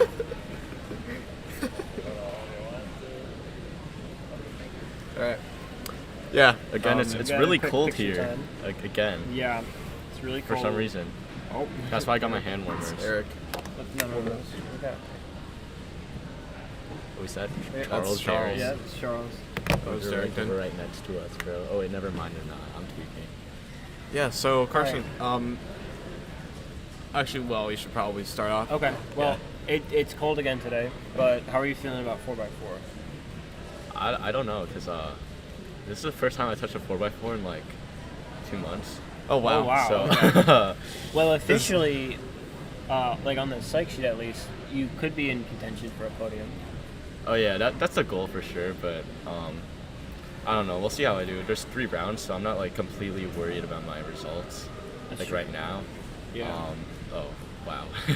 Oh wow. Oh, no. But we'll see. I was warming up. I was getting some 25s, 26s. Even so, I got a 22 also. So Ooh, okay. I might be dialed, or I might not be. I don't know. And 3x3 round 2s today as well. Oh yeah, that is true. Yeah. There After is lunch. 3x3 round 2. Very, very weird schedule. They did add Yeah. a round of 4x4 before the competition. So like they had it like a couple of days ago. Okay. Just so you know. So there's 3 rounds, right? Yeah. Yeah. But 3x3 round 2, round 1 results were actually quite good. You won the rounds, Oh yeah. and there was potential there for a sub 6. Yeah, I'd say so. I mean, I wouldn't say it's like a sub 6 fail, you know, because I did have those 2 sevens in my first and third solves, so it's Right. like you don't know how the fourth and fifth solves would have gone. Right? Exactly. But it's quite upsetting because I know that both those sevens could have been at least like low sixes, and I calculated I needed a 6.36 to get sub 6 average. So it's not like a big thing to sulk over. I'm just Yeah. like not happy that I was not able to keep at my full potential, but. Do you think you could pull off a CS sub 6 here? Maybe. Maybe. We'll see. All right. Yeah, we'll see. The scrambles are right, and if my turning is okay, it's possible. Yeah. So I think how's it going so far in terms of performance? You've had that free average, but it had potential. Yeah.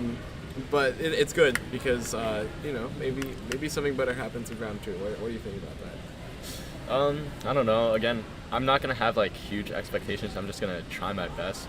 Obviously, there's a lot of competition here. Like so. Yeah, I don't know.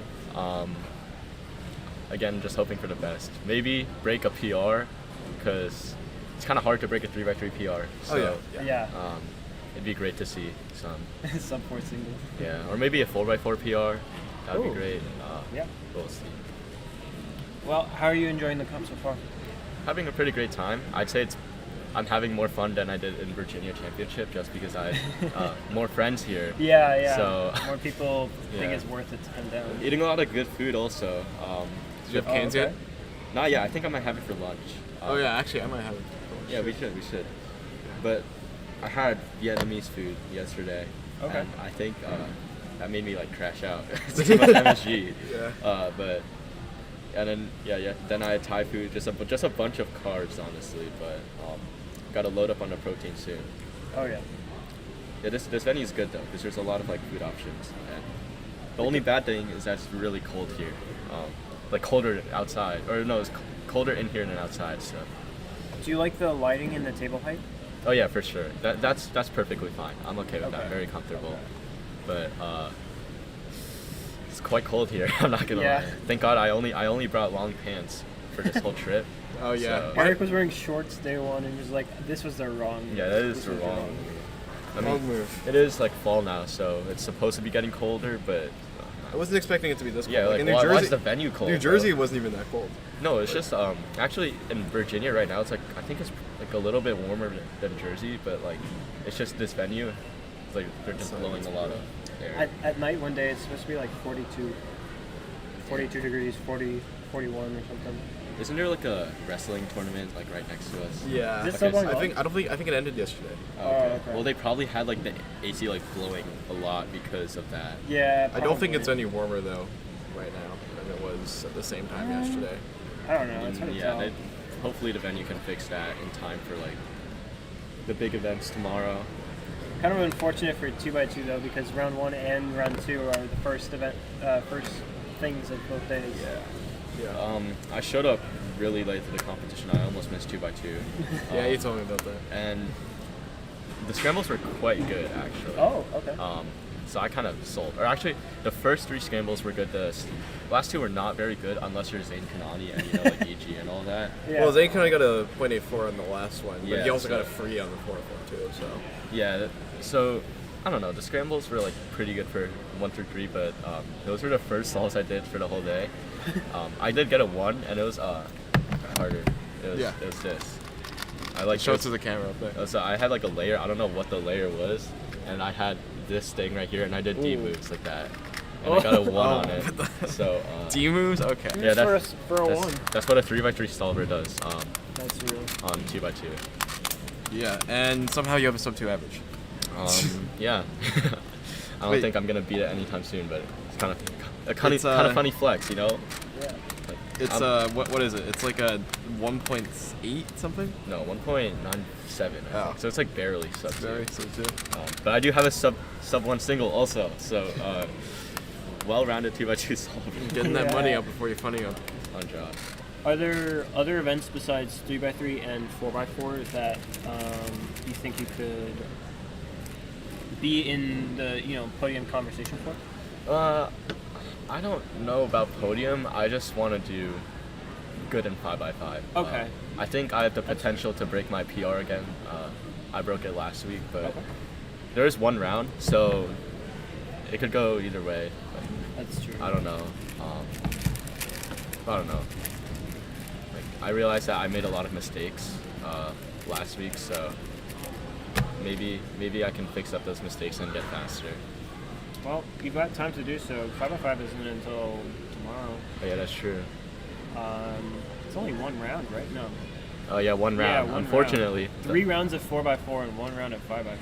Yeah, it doesn't make sense, because usually they have like at least like 2 for 5x5. Yeah. And they only had like 1 round for 6 and 7, which like I'm not a big fan of, but I feel like they should. They only have probably 1 round two. of 5x5 or 2? One. Oh. Yeah, so that's a little bit weird. But there's 3 rounds of clock for you, Carter. So Yeah, lock there in, is. buddy. Oh, Eric. Oh, 440. Did you do Yao? I remember he used to do Redux. I think he does, yeah. Okay, because that made me really upset. when he That would have did. been a really pretty fast Redux solve. Yeah. But People can get pretty good times with Yeah, Redux. Chris Sun used to do Redux like way back, like Oh, way 2019, back. 2020, Okay. and he averaged like 27. So Jeez.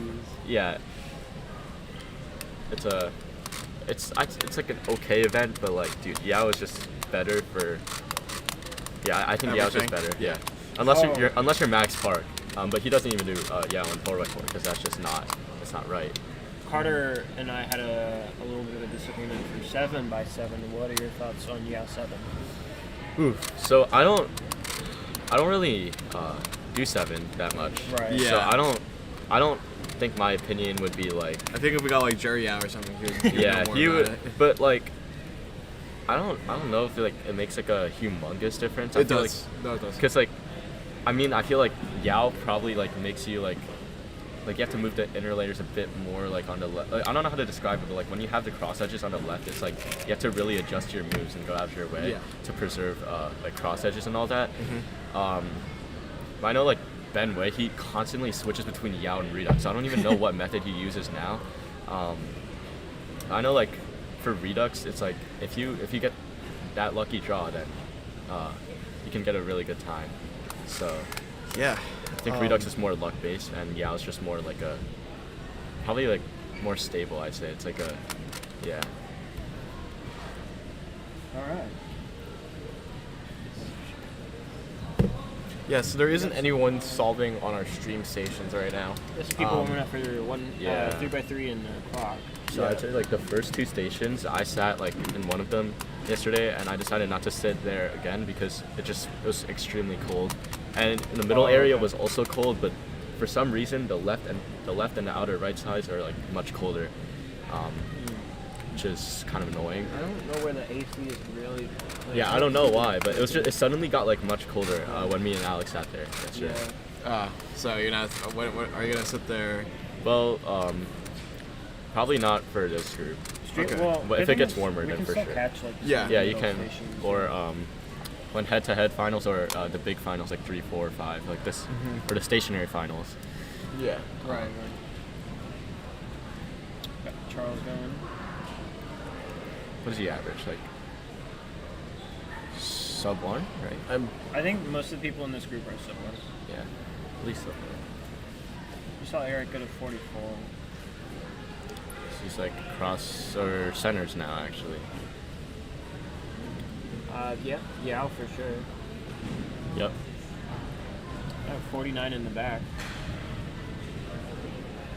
Gosh, just like before NAC, I would have been in this group, but then like I got a 34 average somehow, so now I'm in 11. That's nice. Yeah. Shout out really good. VinCube. I know, it's amazing. Yeah. This is my VinCube. I do not have a VinCube yet. You have the Moyu one? I still have an LC, or I use an MGC, but I kind of got sick of it, so. Dude, I bought an NGC, but then like, I went to adjust the tension and it didn't work. And I think that's because the core is stripped on most of the settings. Okay, 1-0. And it just came from the factory like that. It's just at that 1 minute border. Yeah. Right there. But we should be getting the next group. Carson. Swimming? Yeah, some people are finishing up their averages. You know, I'm too academically locked in. I thought it was like that chemistry, like hybrid things like SP, SP1, SP2. You know what I'm talking about? Sort of. I don't really remember it that much. I'm not good at chem. I'm not good at chem either. That's why I didn't take AP. Yeah. I'm taking chem now, not AP, thank God. Yeah, smart move. Yeah, we're gonna take a quick ad break, but then we'll be back with the fastest 4x4 coverage of your boy. Oh, hi. Oh shoot, I should probably practice that. Hey, Clicky guys. Hi. Okay. Bye, Carson? Clicky stream. Alright, You bye. guys Bye, need bye. anything over here? No. Ricardo, you need anything? Will you need anything? Actually, ask Pierce about the mic thing for What? stationary Oh, files. right. Yeah. Eric, you need anything? Oh, he's memoing. Oh, he's memoing. Alright, we will be right back. Why is it in Chinese, bro? It looks like a hoodie, but it's not. You know, you see this thing?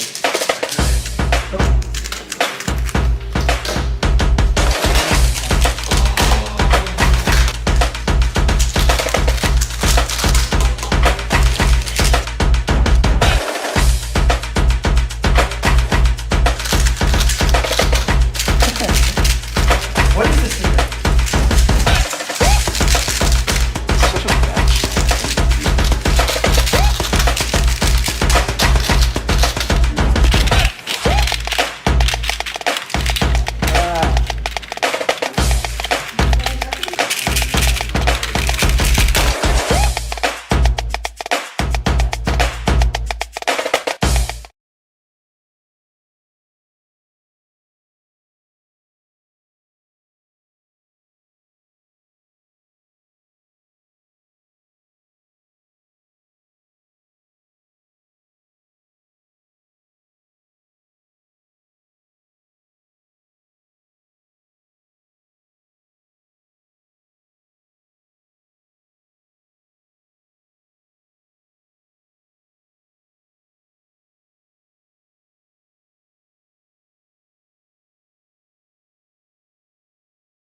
All right, we are right back with 4x4 coverage of 4x4 round 1. Let's see who is going to be on the stations. Let's see if we can try to get Ari.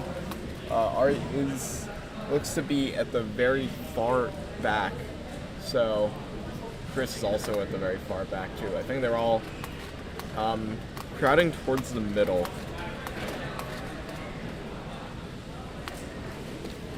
So we'll see how that goes.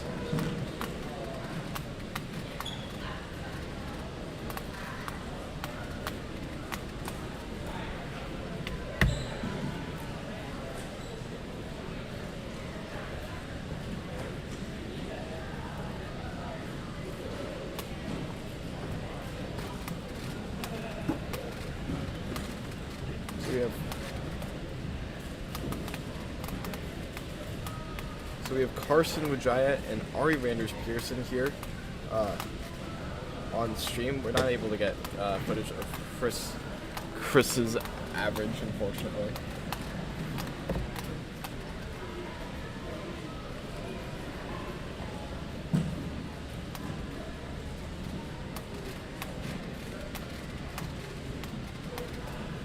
So while we wait for the competitors to warm up, I just wanted to talk to you guys and say that thank you for watching the stream. If you want to support us, you can either buy a Clicky Studios jersey, you can donate with the super chats, or you can use code Clicky Studios at SeatGeek.com for $20 off your first ticket purchase.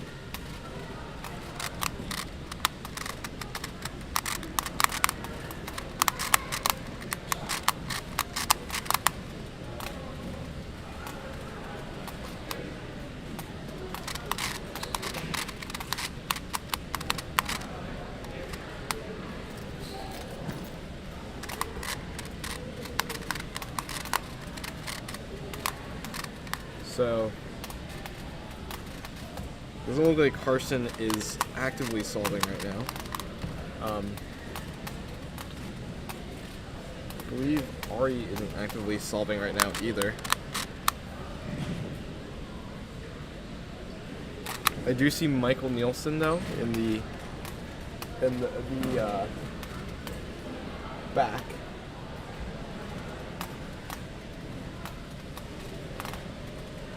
Jerry Yao solving and getting a 26.65.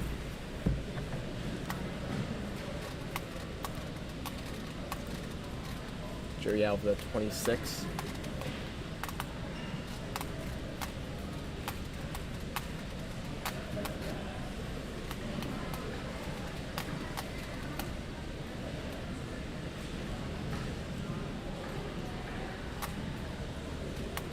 Carson is still awaiting his cue. Zane looks like he's done. Braden Adams in the back.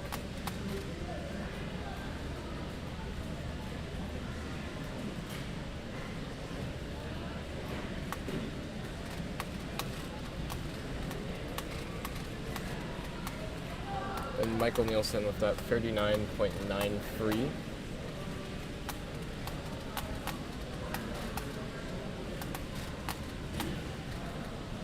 At the stage as a whole, looks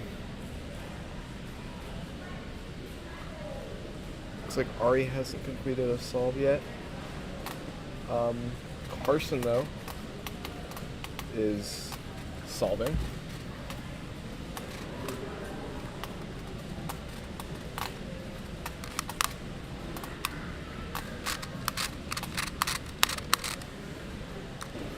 Here we go. We're not able to see too much of the cube, unfortunately. It also looks like Christopher Sun's timer display is dead. With that being said, though,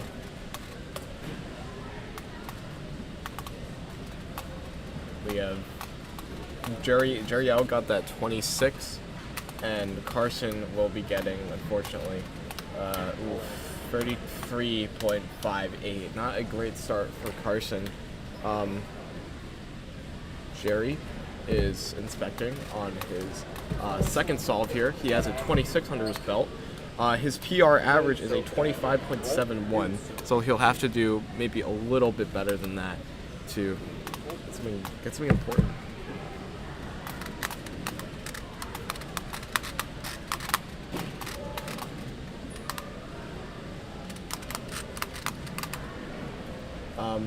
Approaching the 23-second mark, a lot of this cube is solved, and that's going to be a 26.55 close. It might not have been a +2, but it was getting a little bit dangerous because the cube was starting to align as he dropped the puzzle. So very, very important.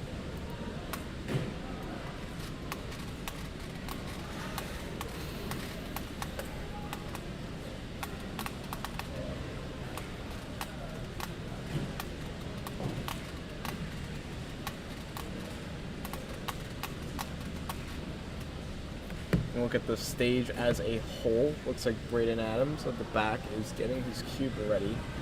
Looks like Carson is now getting his cube.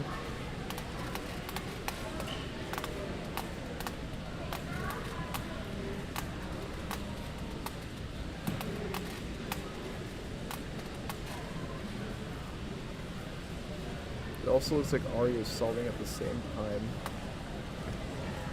Ari will be getting I think Jerry might be doing better than Ari, at least as of that one solve. Carson here.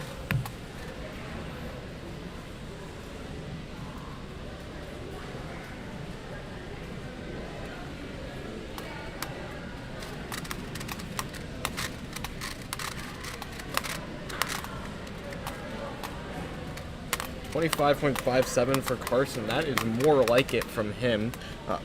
His PR average is 25.73 achieved at New Jersey Championship. He has a 25.57, so that does better that average. But we'll see what happens.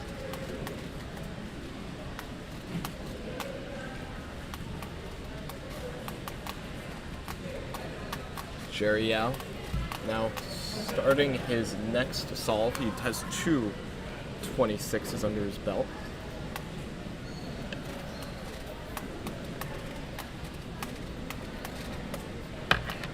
And putting the cube under the table.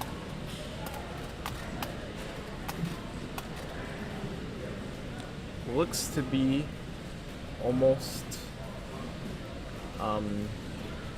very focused here. That's the main theme of 4x4. You have to be very focused. You have to be on your A game. And that goes for all big cubes, but in 4x4, it's if you make a mistake, it is virtually over. It's a 28.77 from Jerry. So, on pace for Jerry Yao. He looks like he's getting a very solid average today, but Carson there on some thin ice with the 25. He hasn't been practicing too much, but hopefully we'll see some more good solving from him.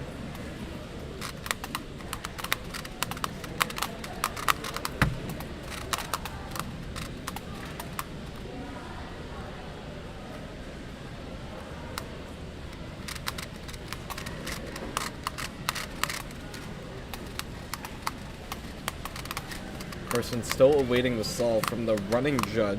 If you notice that there's not a lot of judges at the station, it's because we are using a running judge system. So that would explain most of it. Jerry looks like he's just warming up here on the right. That's why his display is on.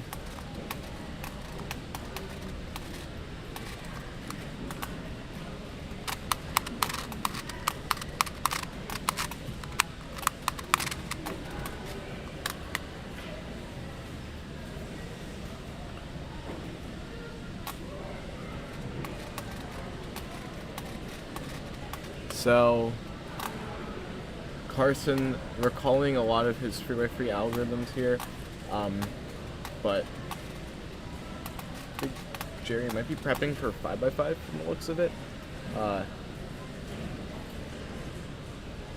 Yeah, this is Carson's next solve.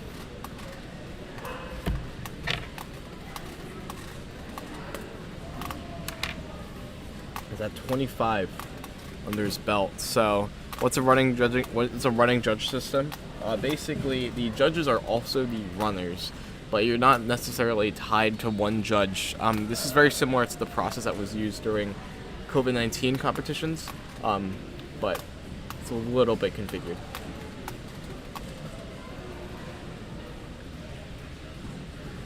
So Carson is going to need something pretty good. He has that 33 under his head, so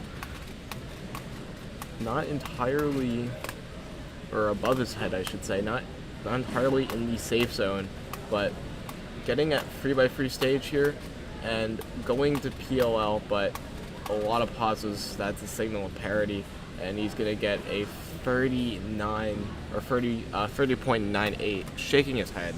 He knows that he's not satisfied about that solve.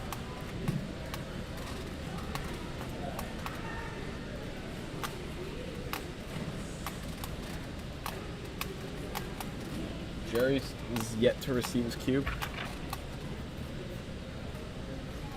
So Carson's a little bit all over the place with his times. Jerry's a little more consistently sub 30. This next solve could lock it in. Carson still has a bit more work to do if he wants to pull off something this round.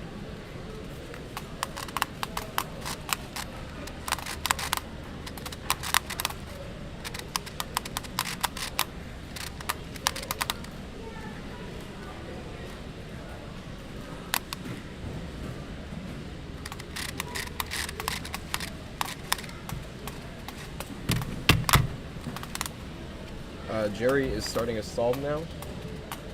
Hand on over to him.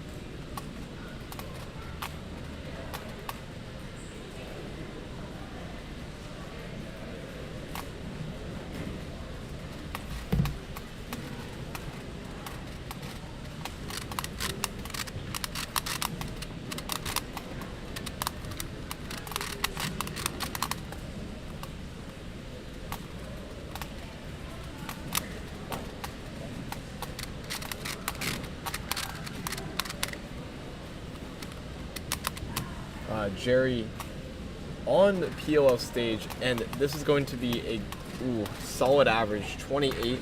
So 26s and 28s, that's going to be guaranteed to be sub 30 for Jerry Yao.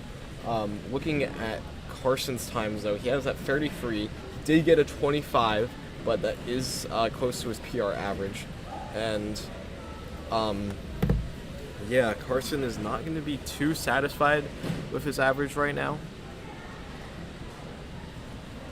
unfortunately. Looks like we might be wrapping up a little bit here.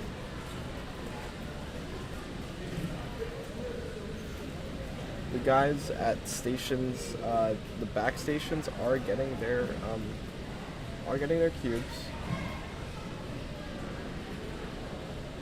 So as you can see, 8 indentures in the back.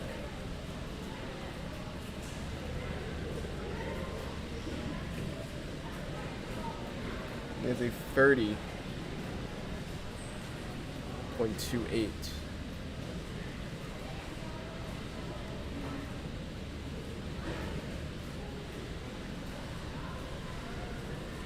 So Carson and Jerry, 2 New Jersey Giants battling it out here. We do have Ari, but he is out of frame. I think Jerry might win unless I have an average that Ari is that I'm not aware of right now.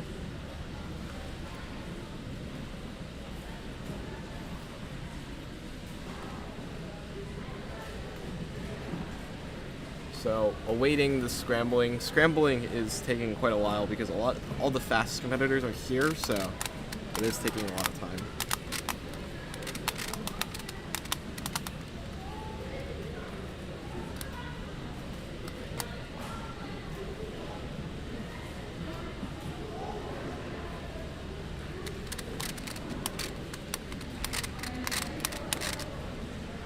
So the runner has come up. I think he's going to get, he's getting Carson, or yep, he's getting Carson, and Here we go. Carson's fourth solve. This determines a lot. This determines a lot, and it also doesn't determine a lot at the same time, because this will determine his best possible and his worst possible. But there is a lot more margin of error in between, especially in the fifth solve, no matter what happens. So, there's those 33s, the 25, and a 30. So between his worst and his best solve, there's an 8-second difference so far. And he's only done 3 solves.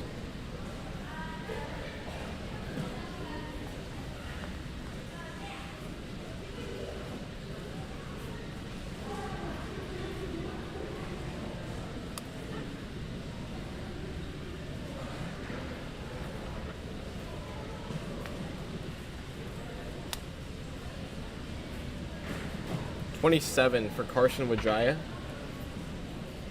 That's very similar to what he's been achieving. But for his average to be sub 30, I think he needs to get under 27 seconds. Or he needs to not get worst possible average. He'll need like a 32 or something similar.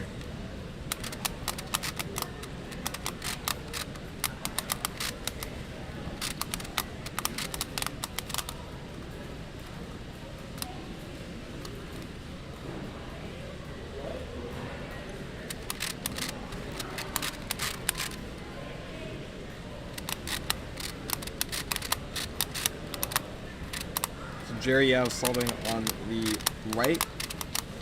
The judge has lifted the cover. Here we go, Jerry Yao on his last solve here.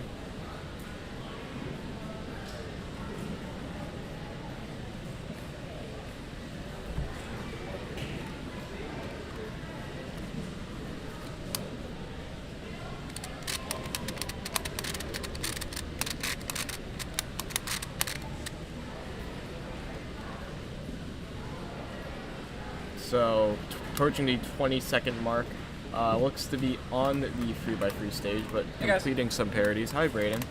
27 for Jerry Yao. That's going to be a very consistent average from him. A different tail from Carson's average, where he got a 33, a 25, a 30, and a 27.98.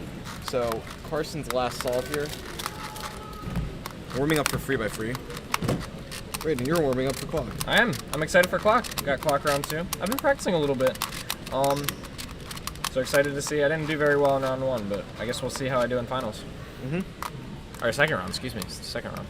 Hello, stream. I'm back from 4x4. I'm also back from 4x4. Nice. What'd you get? It was 3 of the solves were okay. Okay. I got it was like 39, which is not good. And then I got 31, 31, 40, 33. So it counted a 31, 33, 39. So, I mean, it'll make second round, but... I also had three decent solves. Too bad. I think that's how 4x4 goes. I got... Someone is standing right in front of the camera. Might want to...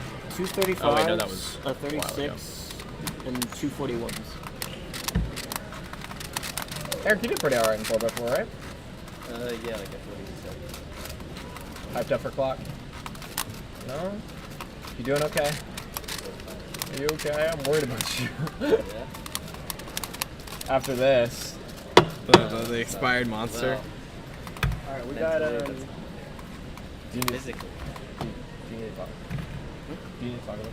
Oh, yeah. Okay. This is just who I am. So we got This is Carson just Silver who I here. am. He should be finishing up. He should be finishing up soon, but Being like... I'm not sure. What has his average been so far? His average has been dude, 33, 25, 30, 27.98, and now he has a 29. So that is going to be sub 30. But yeah, we're going to take a quick break, and then we will be right back with coverage of Clock Round 2. Where I will be in there. So not in this group, but next week. I need to warm up though. So Yeah, that's I'm fine. gonna. I can cover it. Okay. Huh? I could just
Hello, everyone. What's up, we guys? are back. Just before Clock Round 2, they're about to call it. Finishing up some 4x4 right now. Yep, just finishing up. And you are in Clock Round 2. How are you feeling? I'm a little nervous. I have been practicing a little bit. My goal is to get top 100 in the world for Summer Ranks. Ooh. And Clock is one of my worst events officially, so been practicing a little bit. There's Carter. Carter's going to be warming up for Carter's round going to be 2. warming up for some Clock. But yeah, no, I enjoy Clock a lot. It's fun. You can see him actually in the background right there. He's walking up. Oh, intimidating. You're in jail. We put Carter in jail. You're in Clock jail. You're in Clock jail. Practice too much Clock. Screw this, man. All right. But Bonk, go to Clock jail. But yeah, the weekend's been good so far. Yeah, I'm glad. How'd Are you we doing? still Have you been doing this morning 2x2 and 4? Or you didn't do 2x2? I didn't do 2x2, but I had a fun time casting it. And yeah, so far it's been a really, really fun competition. I've had a blast being on stream for the first time. Yeah, this is your first time doing a Clicky stream. It's my first time broadcasting, commentating. All right. There we go. I'm going to go. Is it just one group, Eric? Two. All right. Yeah. I'm going to go compete. I wish you the best of luck commentating. I wish you the best of luck in your songs. Thank you. Hopefully we'll catch some. All right, chat. It's just you and me. Let's get a shot of the competitors. Come on.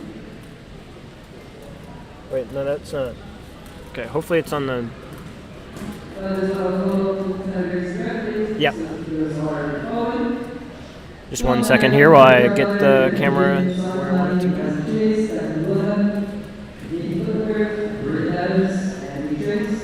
There we go. They're just calling up scramblers real quick.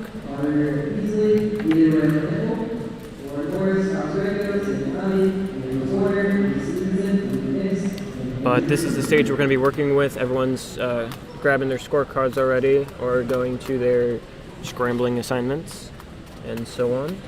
And it looks like that is not an actual solve, that is just him warming up with a 6-7 on your right side. But we've got Britton Adams. I'm not sure where he is off to, but hopefully we can get some of his solves on stream. What else do we have? We have Zane Kanani in the background, and we have Nathan Clintworth in front of him. We have Hassan Kanani in the back on the right. So we've got a couple competitors to look at.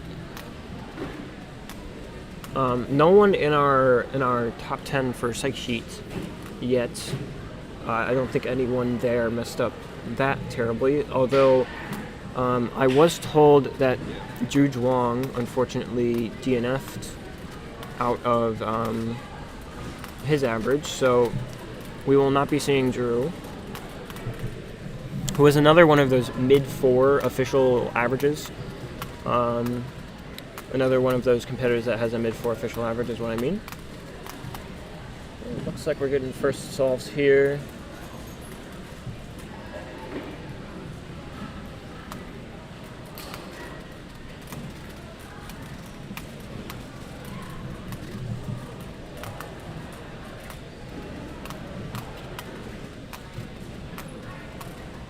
And yeah, so we have two sets of groups, I guess I'll call it, but we have groups 1, 2, and 3, and then we have groups 4, 5, and 6, I believe. Or no, apologies, I'm sorry. We only have 2 groups, but they're both on blue stage, so we're doing group 1 right now, and then we'll be doing group 2. I actually had to lean over and check the stages, because I did not know that. You can actually see 4 of our delegates here in the back. Well, you were able to. We have Evan Liu, Riley Wilson, Stone Payne, and the one that just walked off was Blake Thompson. we've got a lot of delegates here today, which is good because we're running 3 stages and we need that. And so, of course, they'll be watching clock carefully.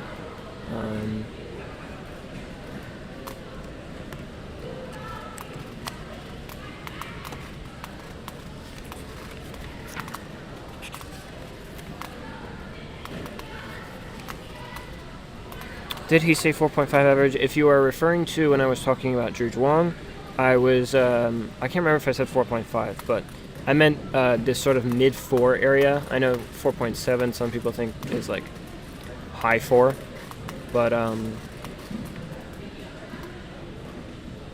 I would say Drew is just joins we've got a big field of mid-4 official average solvers from 4.3 to 4.7. None of which are here right now, but I think that is a 6.7 from Hassan, sorry, and a 7.6 from Braden Adams. We also have a 7.5 up front by another competitor, and a 5.9 from the competitor next to Hassan.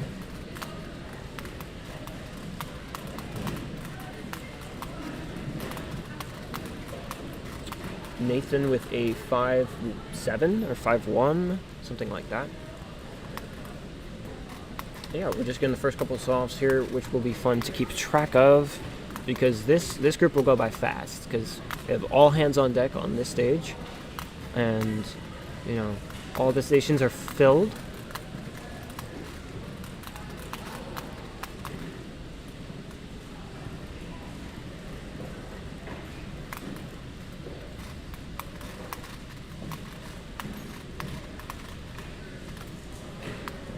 We got our first stage competitor with us all.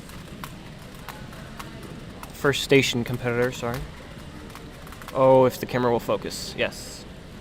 Oh, that's a fire hat. That's an awesome hat. I know some people pronounce the name of that company differently. So I feel like if I say Buc-ee's, I will be told that I am wrong. And it's like Busey's or something, but it's a fire hat, Alabama championship shirt. I'm actually not sure. This competitor might not be from this region. You can see Hassan in the back, going for a solve.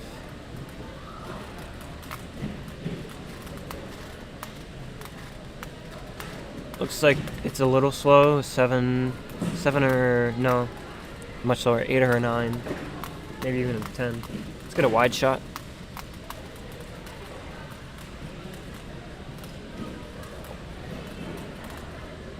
Braden with another 7.4.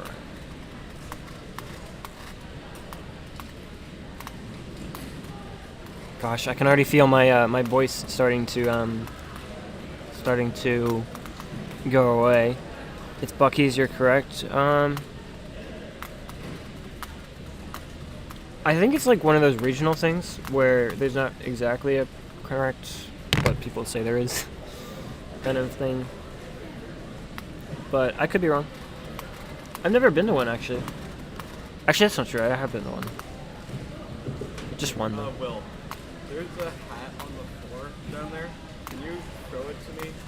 Yes, I will be right back, y'all. I have to throw Carter a hat.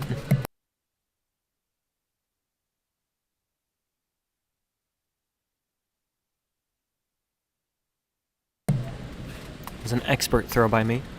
But we've got Braden Adams going for, I believe, his 3rd solve. Should be. We have an 8.2. Doesn't look like any DNFs so far. No disappointed reactions. 7.7, but again, these competitors are less likely to go all out compared to our next round competitors. So a safety, or, you know, sort of towing the line would be a smart play to try and get into finals.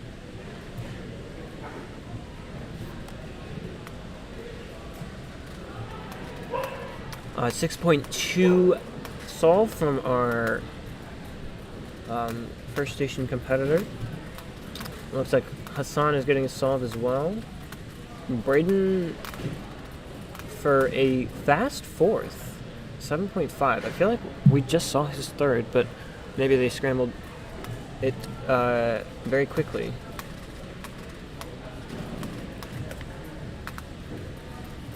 And let's get a closer look at our second station competitor, who is just now very oh no, the drop 9.6. Looks like a success though. That's good at least. Braden practicing in the back. I'm not sure what event he's practicing, but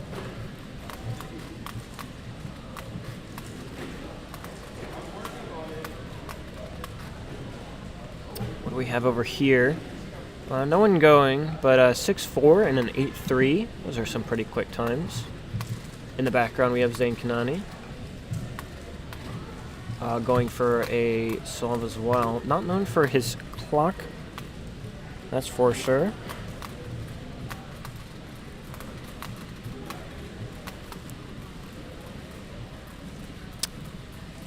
But can't see the solve, of course, but can see the timer. 9.0. Yeah, this is one of the few events that I can give thanks to for Zayn not nemesizing me.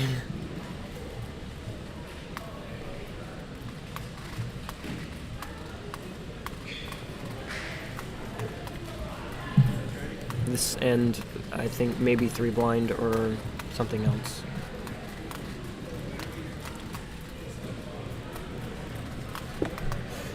We got Braden in the back going for, I believe, his 5th. It should be, unless one of the solves that we witnessed was a practice warm-up. But that is an 8.3. So it could be his 4th, but it looks like it might be the last. San going in the back. Definitely either his 4th or his last. Okay, it looks like that was Braden's 4th. And so I'm assuming that was Hassan's 4th. That is a 7-1 from Hassan, because I can see it from here. Unfortunate 14-1 from our second station competitor, and a 6-5 from our third station, I believe. But a 6-1 next to Hassan. So we've, this group has some 6 to 7 second solvers. I will bring up the cutoff for what the round 2 cutoff was, what you had to get to make it. Okay, so looks like people who made round 2. Oops. That's interesting. It says top 40, which means they'd have to be doing 20 people per round, but there are not 20 stations here, so maybe the red stage is in use and I can't see that from here. I will go take a peek at that, actually.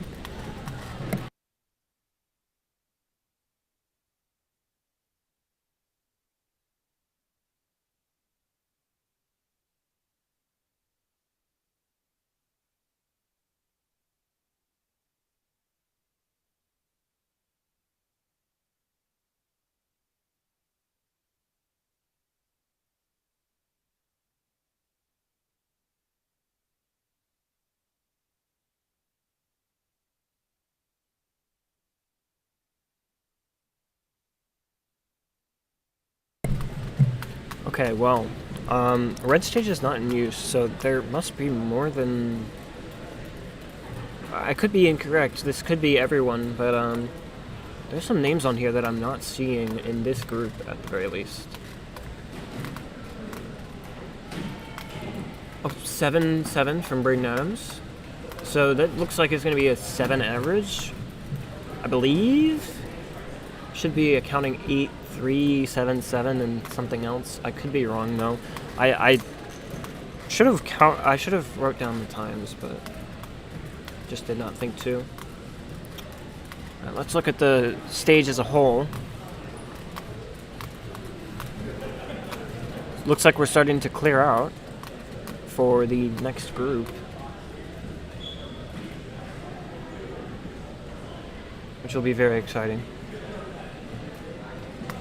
And then after clock round 2 is lunch. So we will be going on a lunch break for stream. And when that happens, we will hopefully keep the... I'm not sure what Carter's plan is, but I think the plan would be to keep the camera on the competitor area, or the,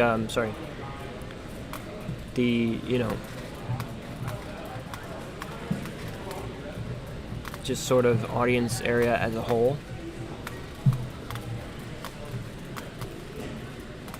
But yeah, we have final solves here, so we'll be calling up the next group any second now, really.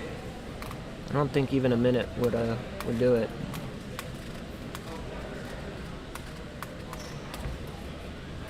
I think we can see Evan Lou maybe sitting down or something like that.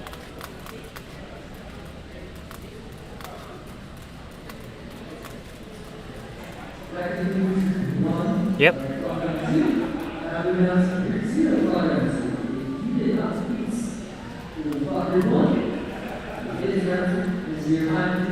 Yeah, there's only 2 groups. Okay.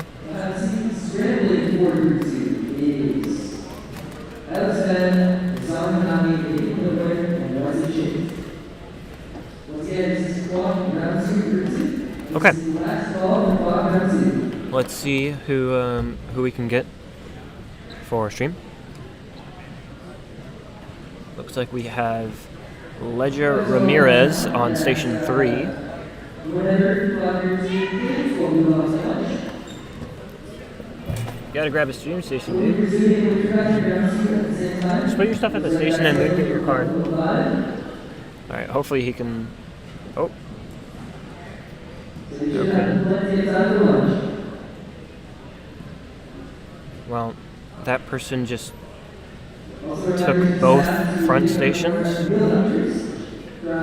which is unfortunate.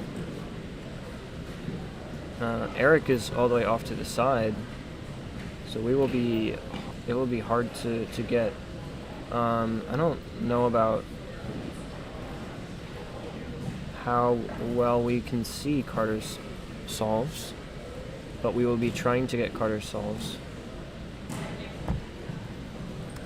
Here, let me whip up the scoreboard. Type this out.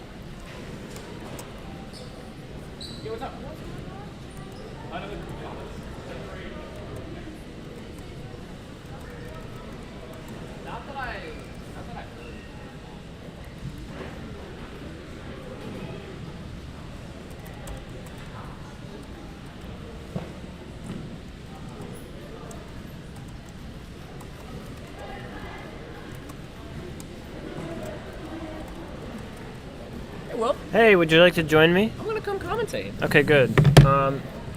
We might be a little bit hard pressed to see Carter's solves. Where is he sitting? He was only able to snag the 3rd chair, well, that chair in the back. You don't have a number for that one? No, because we just covered the front ones, and then Eric, we will not be able to see the timer for. But we can cover... Let's see who we got there. Peter Didden, Panache, Xavier Yee.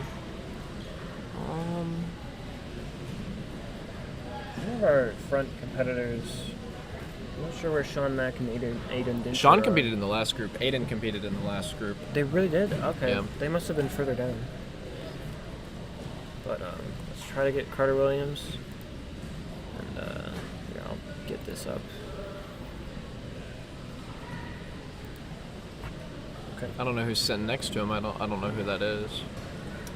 It's hard to tell from here. I'm not sure. but we will do our best.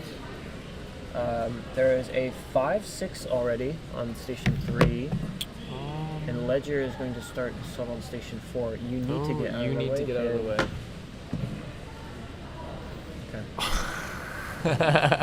Okay.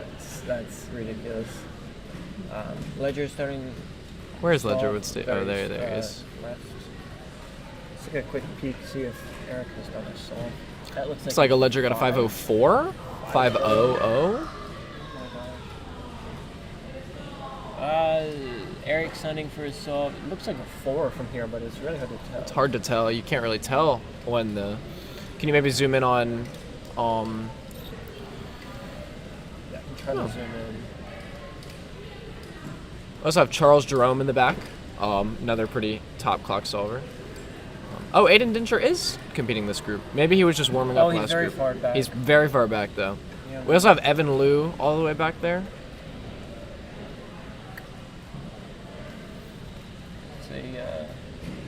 People still warming up for 3x3 round 2. Yep. There's Colin Sayers warming up for 3x3. Yep. Looks like Eric might be as well. Is this? Carter has yet to get his Is first this talking about the clock group? No, they're talking about cubes or something. Okay.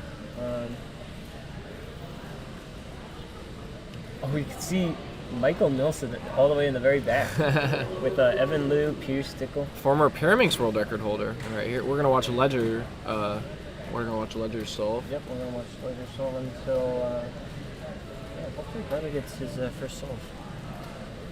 Well, at least we'll be able to see it from right here. Yes. I'll be able to tell. Ledger on his second already. Does Ledger use 7-time or flip? Do we know? Oh, as well as Eric Actually not about sure. to Yes. start his solve. It seems. Got a 6-0 from Ledger. And Eric has started. Eric got a That is 4 a 4-7, something or like 7. that. We have yet to get Carter's first solve, but Looks like Panache is starting on station 2. looks like we can get that.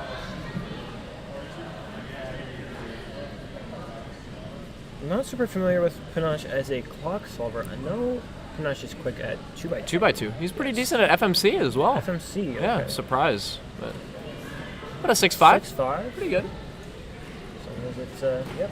Pretty happy about happy, that. Yep. So he might be one of those competitors that averages like the 7-second range, and that if that's a good solve. Yeah. Someone's standing right. Oh, Mr. Wajaya. So, Our photographer here today. yeah. Here we go. Here's Carter first Williams. solve. So actually, I can just pan over maybe. Yeah, go on there. Perfect. That'll be pretty. Can you go farther than that? Yeah, I can. There you go. That's perfect. Oh, Oh, sick. Mr. Wajaya. Mr. Wajaya. Okay, this is fine. He just can't move. Hopefully we can see the yeah, we can see the time from here as well. 2, 4. 4.46. All right, that will go in. Did he already do a solve? No, this was his first. That was his first solve? Yes. There we go. Solve 2. Okay. Who else do we have? Peter Didden, 638. Yes. Have Looks like Eric is. Eric's getting ready for his third. Yes. Yeah, I can't see the timer from here, but I know. we try to time it in We our can- heads. Yeah, that's what I've been doing. It's interesting. It's interesting to see which one of these people got their hands on The pink clock. pink clock. Yeah. Yeah. Looks like a low 4 I counted for Eric, but Okay. unsure. Ledger with a 5-7. Yeah, there's a lot of people in the Northeast region, Mid-Atlantic region that use the pink clock. Yeah. Compared to the West, actually, this Really? information is coming from Livia Kleiner that she was the only one there with a pink clock Whoa. when she was at Oregon Championships. That's wild. Yeah. Interesting. Maybe. Well, I guess there is. I hesitate to say, but I think there is a bigger clock community here than on the West Coast. Yeah, 100%. 100%. Panache. 5, 6, 7, 8, high 8. 5-5 from the competitor next to Carter Williams. Don't know who that is. It looks like not too many people getting 4s though. Oh. We saw Most 4 likely, from Carter. my guess would be safetying to make finals because Most likely. this round, Mr. Witch. Mr. Witch, that's alright. That's hilarious. We can see it here. Yeah. Could not be standing in a worse spot. He's got a better camera than us. He does have a better So, camera than we do. That's fine. We'll see it. We'll see some pictures after the competition. Yeah, from him. yeah. Looks like Eric is going up for. So 4? 4. So 4? Carter's still waiting for his second. Huh. He's being very slow with Carter's clock. Maybe making sure it's not mis-scrambled. Yeah. Carter does have potential for very good results. Here it goes. 4? High 3, low 4? He reacted like it might be a DNF. Yeah, he just did. fixed it. Yeah. Yeah. So he'll probably end up safetying his last solve. Yeah. But what I was gonna say before, a lot of these clock solvers aren't gonna be super worried about their averages this round as long as they make finals. Well, I want to see if. Oh no, he moved. Okay. Then we will see. Okay. Peter with a 829.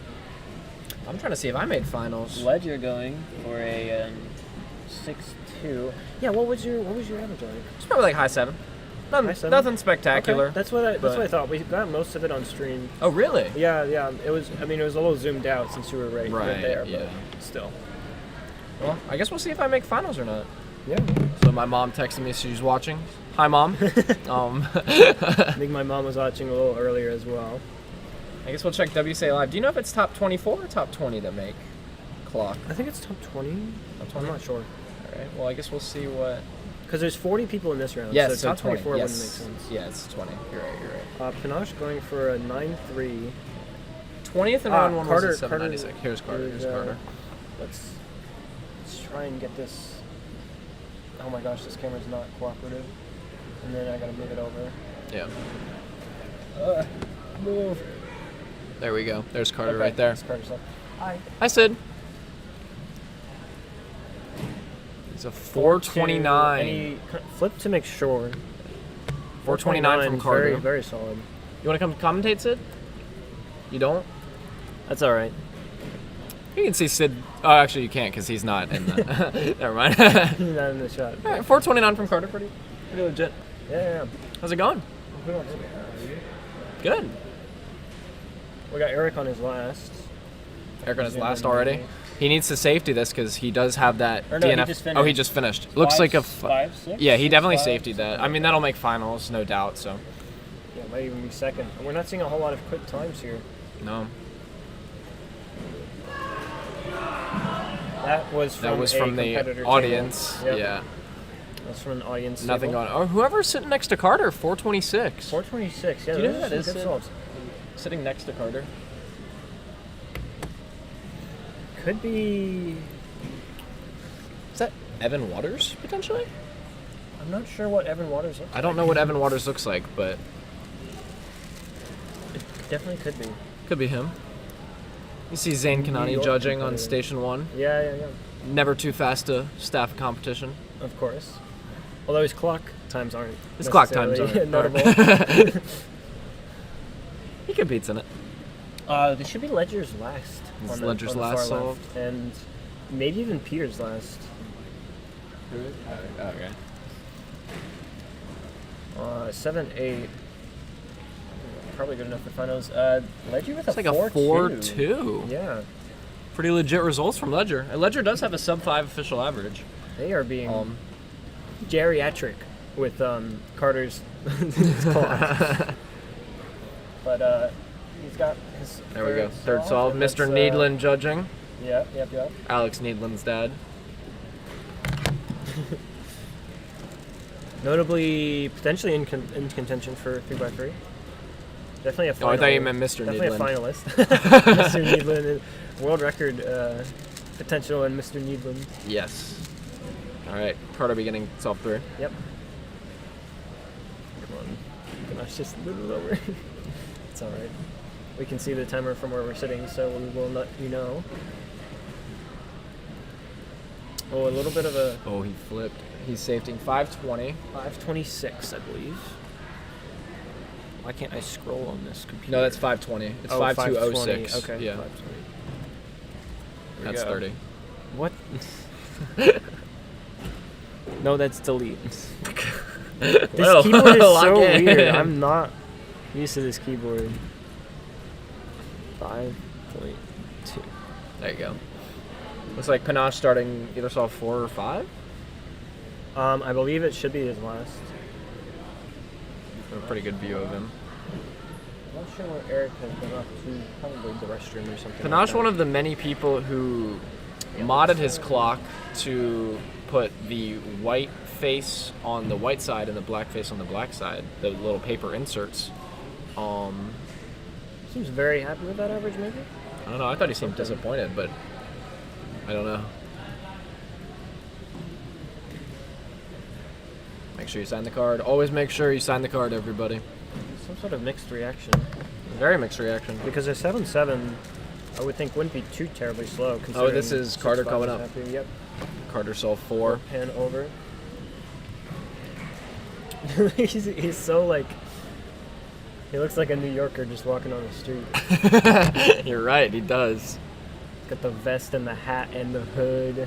Everything. All right, let's see what he gets. Oh, See what he Peter gets. didn't on last as well, but nice clean view. Oh,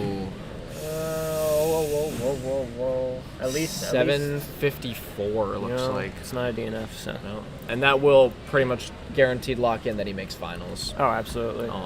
So no worries on there. From what we've been seeing, it must be like, not too many people that are getting even 5 averages. No. 13-9, unfortunate from Peter.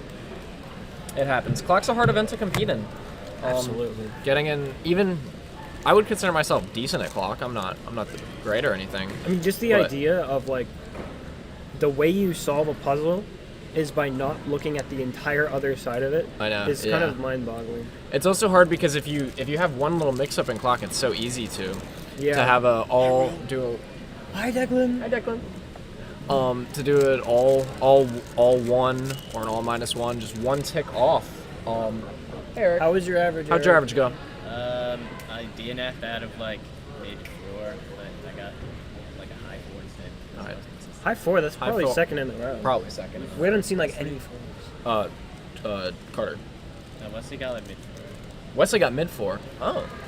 Wesley, I think, was in the previous group because Yeah, Wesley was in the was- group before, right? Yeah. Oh, it Judging. didn't update. His 4th solve didn't get put on there. Oh, I just Carter need to press solved update. This is Carter's average. This is Carter's average so far. It's counting at 5-2. Yeah. We think Evan Waters might have gotten a good average. Who is sitting next I'll be honest, I don't know. He was sitting next to Carter. I don't know who it was though. No one there at the moment. It could have been also Chase Pack, maybe Oh. potentially. I don't know who that is Potentially. either. Oh, he did I'll well take in a the sub sub 5. Yeah, sub 5's not bad, and you pretty much locked in finals. All right, this is Carter's last solve. Carter's 5th here. DNF to solve Scribble for this.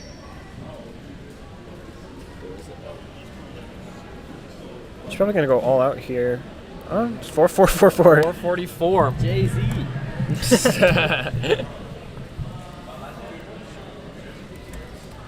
All right, so calculate his average. OJ, like, I'm not black, I'm OJ. Okay.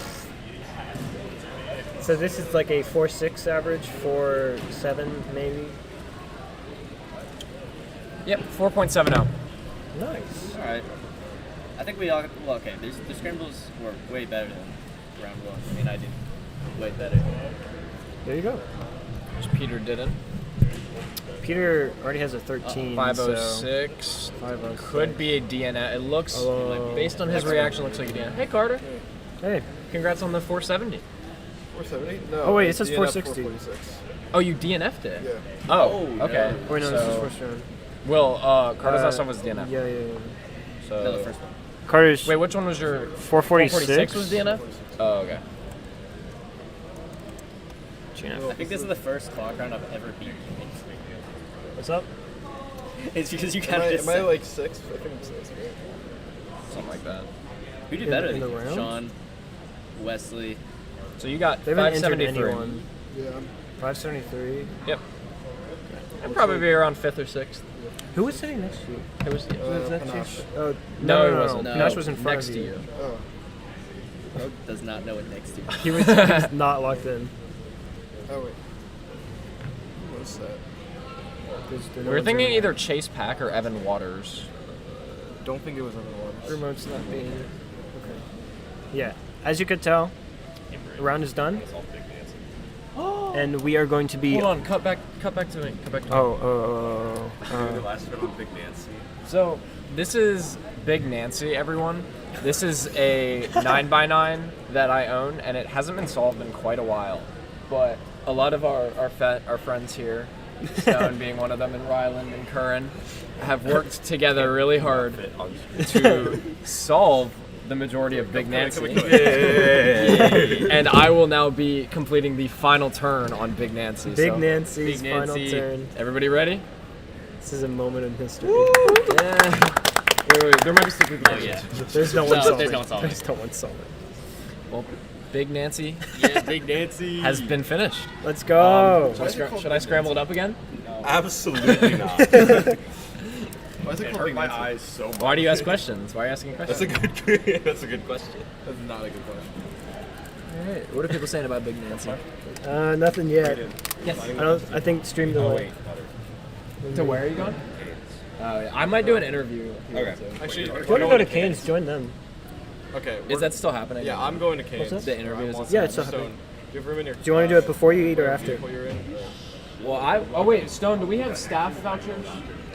We do, but like, Foods. I'm yeah. low key. I'm just gonna get That a free bad. drink. I just want the I would free ask drink. Pierce though. He said it was gonna be a That's it. He said it was gonna be a everyday thing, but I think he was getting messed up. Yeah, it's not giving out the voucher.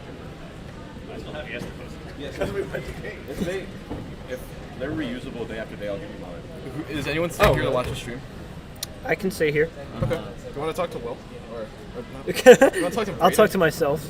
Talk to Yeah, Brayden. I'll talk to Alright, Brayden. I just need to let my mother know. You can change the thing to lunch if you want. Alright, I'm gonna head out then. Love you, Carter. Where are we going? Say it back. They're going to Raising Canes. Why did you seem angry when you said that? Bro, I'm so angry about Carl. Love you, Carter. Are you okay? I'm tired. And I feel sick. Don't get me sick. I have to tour Ohio next week. Only in Ohio.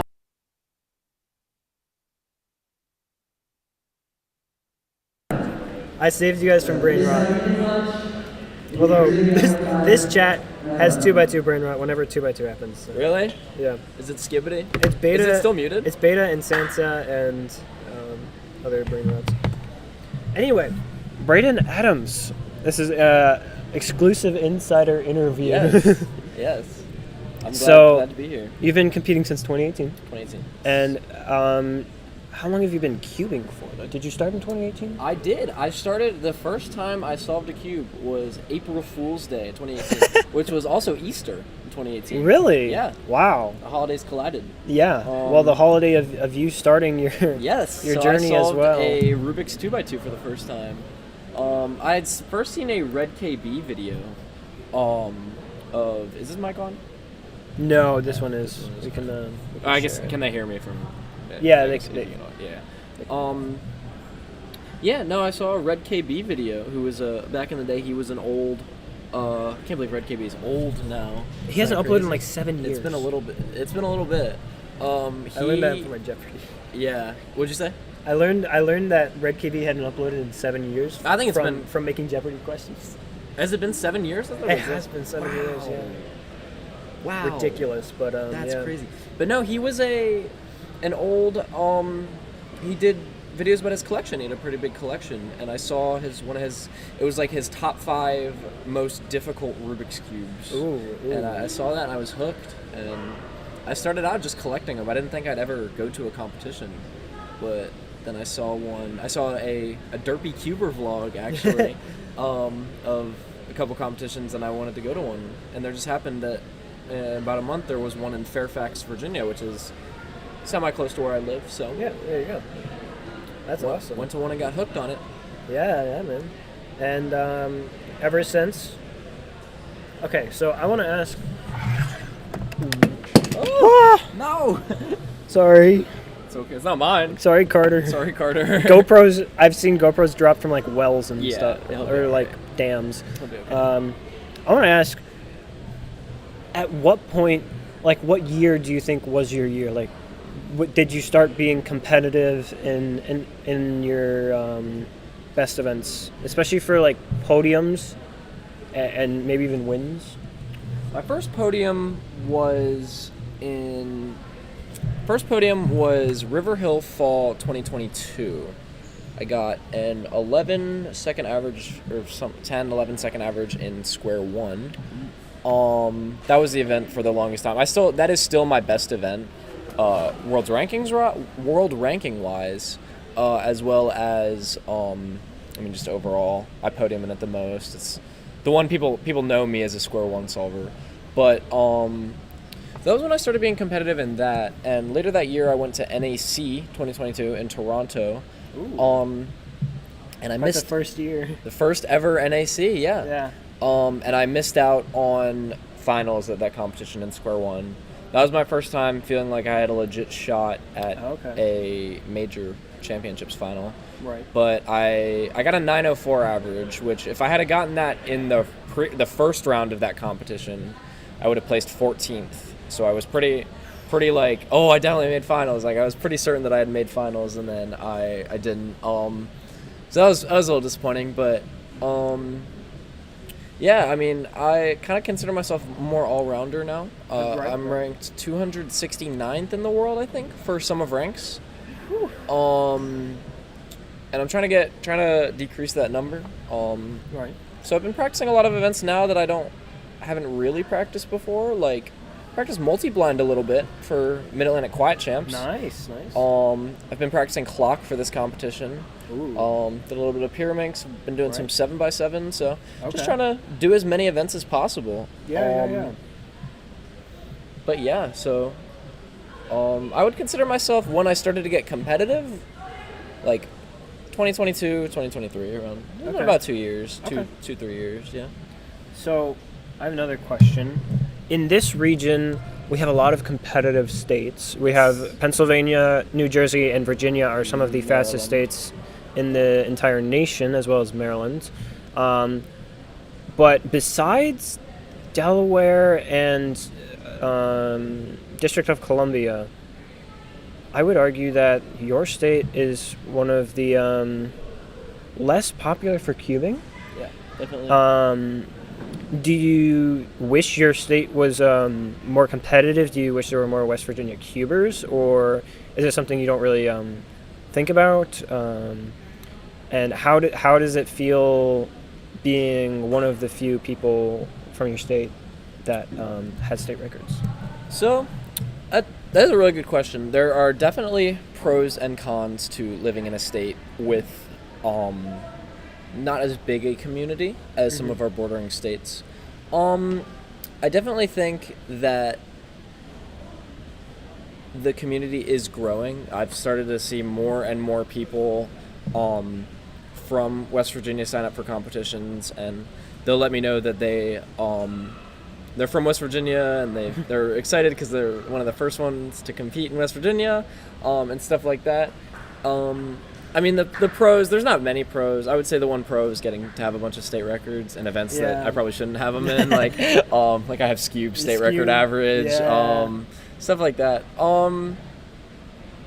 But I would say that our community is going to slowly start to grow. I recently, a couple months ago, became a delegate, the first WCA delegate in West Virginia. and so my goal is to grow the West Virginia cubing community as much as possible.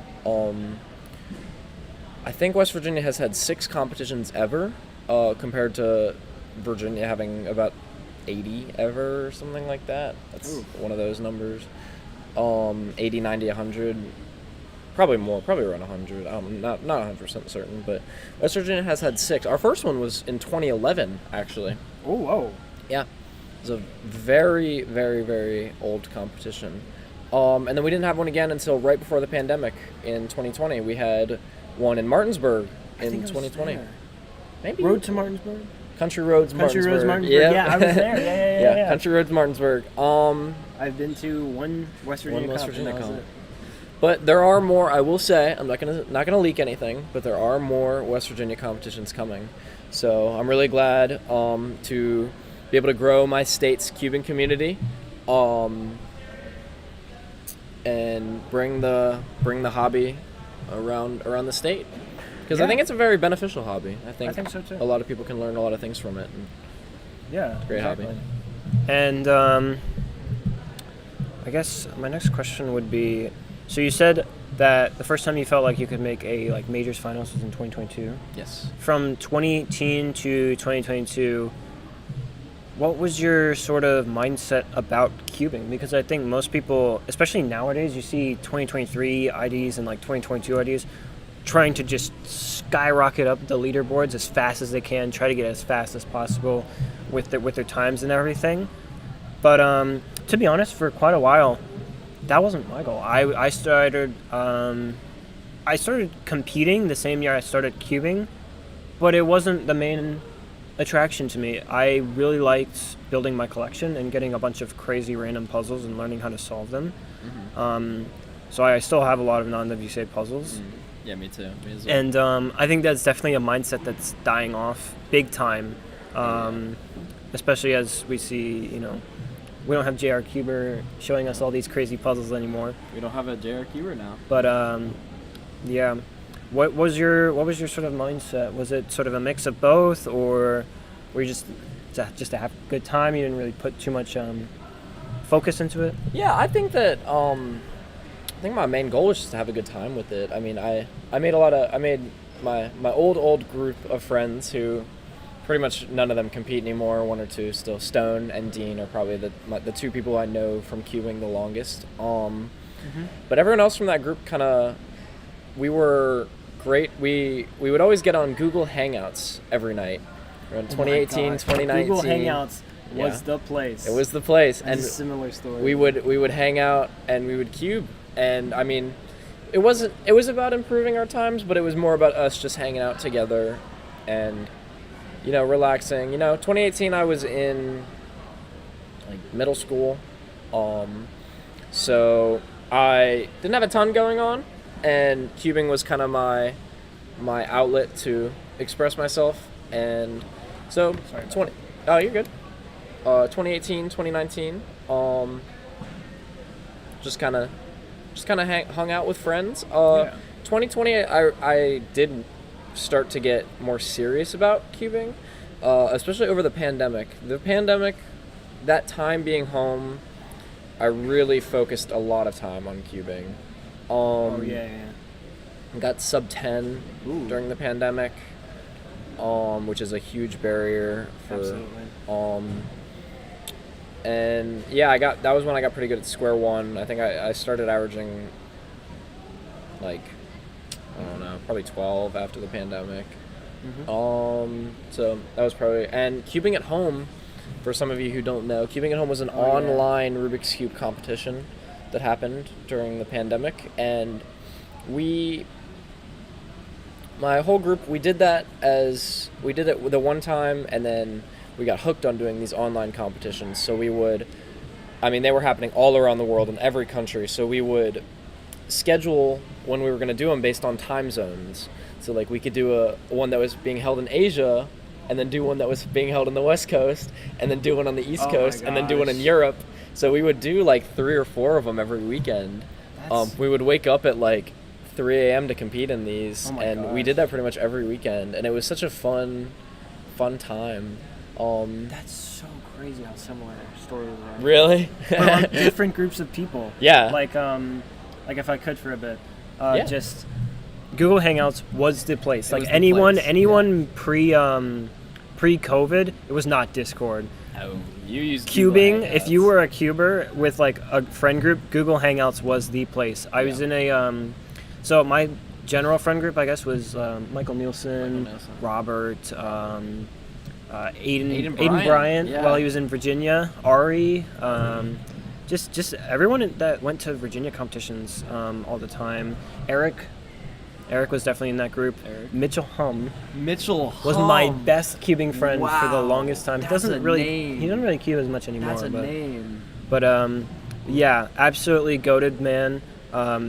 Just credit most of my cubing like fun memories and stuff to him and his group. And Amity as well. I knew very, very early on through Mitch. But yeah, we this was actually pre-COVID. What we would do between competitions is in our little Google Hangouts calls, we would make Google spreadsheet competitions. No, you wouldn't. Yep. We did the same We did thing. hundreds of them. No, we you had a wouldn't. We did database of our results. so many of we had a these. database of results Are and you like serious? leaderboards and everything. I want to pull these We up held tonight. a championship with Dude, like every we did the event. same thing. And like this was like Oh my goodness. 2018, 2019 glory days, and Wow. yeah, that was absolutely amazing. And of course, by then everyone had their events that they were good at. At least 2019 nationals was like kind of big for our friend group because Yeah, you all did really well. Aiden Bryant, Second and clock. second in clock. I made Scube finals. I think I was were like third eighth or seed. something. I was third seed going in though. Michael, 2x2. He podiumed in 2x2. He did podium in 2x2. Yeah, yeah, I yeah, forgot yeah. about that. And He also made Scube and Pure finals. I yeah, think. some other things like that. And Ari made 4x4 finals. actually, I think Ari. also Northeastern Championships 2019. That was a fun comp. That was in Slow and Steady venue. University of Maryland. That's actually the only time I've been to UMD and not been in the ballroom because that first day was in a different room. It was in a different like Yes, it ballroom or was. something. It's the only time I've ever been outside of that room. Really? Yeah. A lot of the Slow and Studies now don't even use that volume, Yeah, but which is sad. That's a good. that room. is That's that a was really that's great like room. one of those iconic venues. That's an iconic. It's like a pretzel.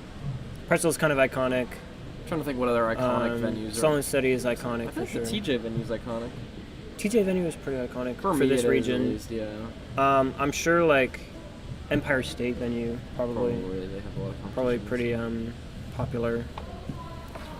But yeah, that's crazy. I guess that it was just like all of our generation of cubers kind of just grew up Did that the way. same thing. Yeah. Did the same thing, and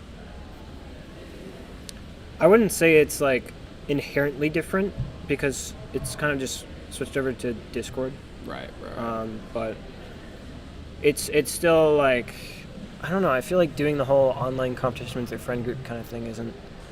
I feel like that doesn't happen as much fun. because of weekly competitions. There's a lot of There's sites a with lot of weekly sites with weekly competitions, competitions. and Discords with weekly competitions.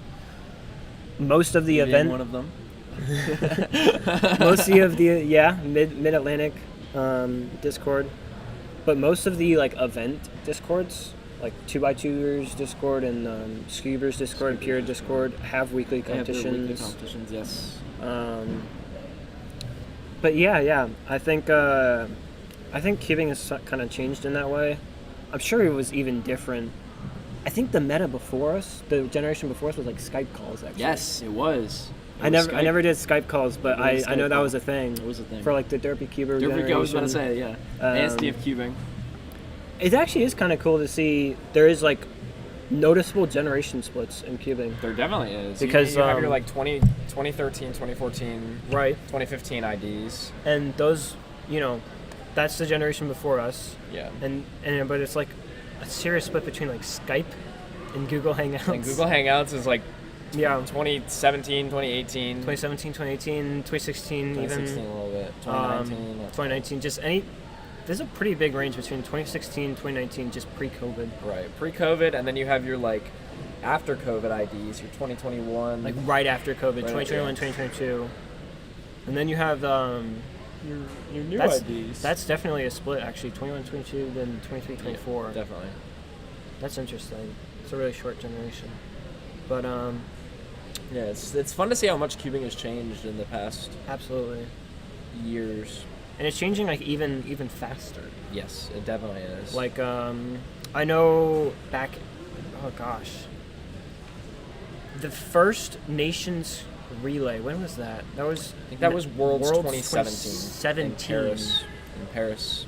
That's when people were trying to have this like first idea of cubing being a spectator sport, or like the idea of, hey, maybe this could be, maybe this could like work in some situations, because that's what Nations relay kind of was looked at like. Yeah. So Yeah, what that are was your a- thoughts on like, is cubing able to switch to this more spectator friendly situation? Is it could it get closer to a sport? Should we just leave it where it is? Well, I think Is there a good balance, a blend? change is good no matter what what volumes it is spoken in. I think cubing being a spectator sport is something that is really good for the community.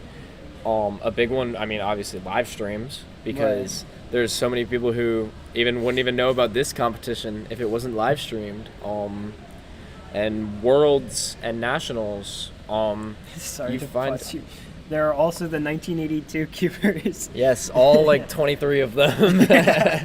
They're in their own generation. Erno Rubik carried that generation. Erno Rubik carried that. Yes, we do But- have at this competition a 2003 ID. Jasmine Lee. She's been to every single world Whoa. championship. Yeah, Oh my gosh. every single world championship. I thought the oldest one was Evan or something. No, Evans 2009. 2009. Yeah, Blake's 2010. yeah. But yeah, no. But continue. I think that Worlds and Nationals being streamed has allowed for a greater public to, because cubing is a niche. It's not for very everybody, niche, yeah. not for everybody, but more people are now tuning in to see major competitions and even smaller competitions. Like, I mean, this is a championship competition, but this is nowhere near the size of a world championship, nowhere near the size of a continental championship. It's probably about a third of one, would you say? Probably. It was 300 people. Yeah, 300 people. I'm sure there are some nats that usually get 900. Yeah. So. But yeah, and even a good example is the speed cubing documentary on Netflix. Absolutely. Yep. Do you prefer that one over Why We Cube? No, Why We Cube is better. Yeah. To a cuber's perspective, I think Why We Cube is better. When I asked my parents who have actually seen both, Mhm. I think they like the speed cubers one more, which is interesting. That is interesting. Maybe it's more non-cuber friendly, but I have heard a lot of my friends who don't cube have said, yeah, I've seen the Felix and Max documentary. yeah. So Felix Zemdegs and Max Park are household names in even people who don't really know much about cubing. They know Max Park, they know Felix. I think those are probably the two biggest people.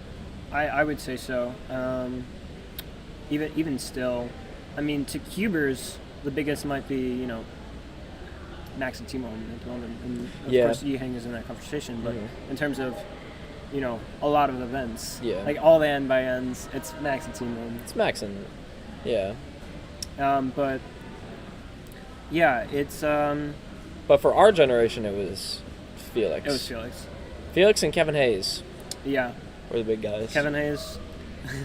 Will we see him after NAC 2024? I don't know. He's retired a couple times, so Yeah, maybe yeah. he'll come back. Maybe he'll won't. retire from retiring. Maybe for the 9th time. Yeah. But yeah, it's so we mentioned the documentaries, both of which were worked on by Christopher Olsen. which is a shock to me how many new cubers aren't familiar with Chris Olsen.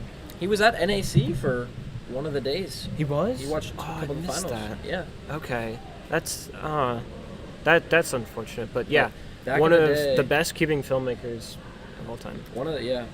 Probably one of the more influential cubers ever. Absolutely. He developed, or I don't know if he developed, but he popularized the CLL method on 2x2. Yeah. By making his tutorials. He was a big 2x2 guy. He did won world everything. records. He did a lot. Yeah. He was fast. He was sponsored. He worked at the cubicle. He even did tutorials all the time and likable guy. Yeah. Made so many cinematics that I'll still go back and watch. The Roe Hessler one's really good. Yep. World's 2017. It's pretty 2017 cool. is pretty good. He has one on Max Park. You know one on Colin Burns? I don't know. I could be making that up. I don't know. Gosh, Colin Burns. That's a throwback. Colin Burns' old name. Oh my gosh, that's that. He's who. Gosh, what was the Vox video of yes, almost impossible. Almost impossible. What was it? Under 3 seconds? Under 4. I think they said under 3 because They at said the time it was 4 point. Yeah. But then they said. Yeah, you're right. They said. Or it was the title was why solving a Rubik's Cube in 3 seconds is almost impossible. Yeah, nearly impossible. Nearly impossible. But And that now- was Colin Burns, and they also got a mathematician or something on there. And he was wrong. Yeah. And he was wrong about a lot. Yeah, Chris Olsen made Why We Cube and the Speed Cubers, and I miss those type of videos. We need another big filmmaker. Well, now we have Stu Cube, a new one. He's less have of a filmmaker, more of a a YouTuber, commentary channel, yeah. Gosh, I was trying to think of what else. What else has put cubing in the spotlight? There are a lot of 3x3 world record singles that have gotten millions of views. Yes. But they're also random ones. I think Patrick Ponce's is very popular. is very popular. Of course, Another type Felix. of channel is content for non-cubers. Tangman is a really big one. Tangman is doing very well marketing cubing to non-cubers in a family-friendly way. That's what I was gonna say. When we were talking about spectator sport, you kind of think, who are the spectators? It's parents and family members and friends of cubers. It's I don't think it's quite reached an audience that isn't somebody connected to a cuber, Right. or someone who wants to learn how to cube. It's not quite like sports where we watch football, watch but I don't play football, football. but I have no desire to go play football. It's not that yet, and of course it's not going to be that for a while. Right. I think it's almost comparable to some of the obscure Olympic events, Yes, like rowing, and gosh, curling. Curling is really fun to watch, y'all. I'm not gonna lie. I watched curling for the Olympics. We should do it with a clock. Yeah, and that would be funny. Cubing, curling, can do it right here.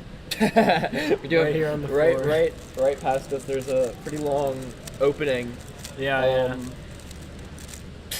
Cubing, curling. So you said all-rounder. All-rounder, yes.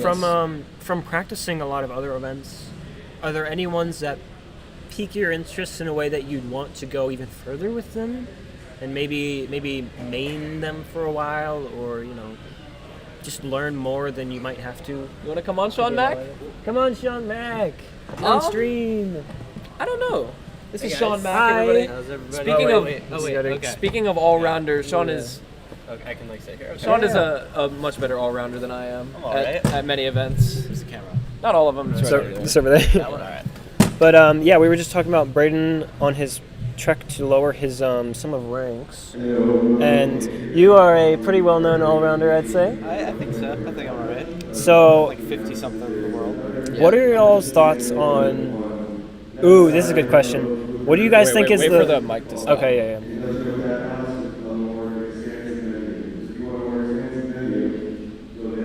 What do you say? I don't know. I don't either. We wouldn't have even started lunch yet normally. I know, yeah.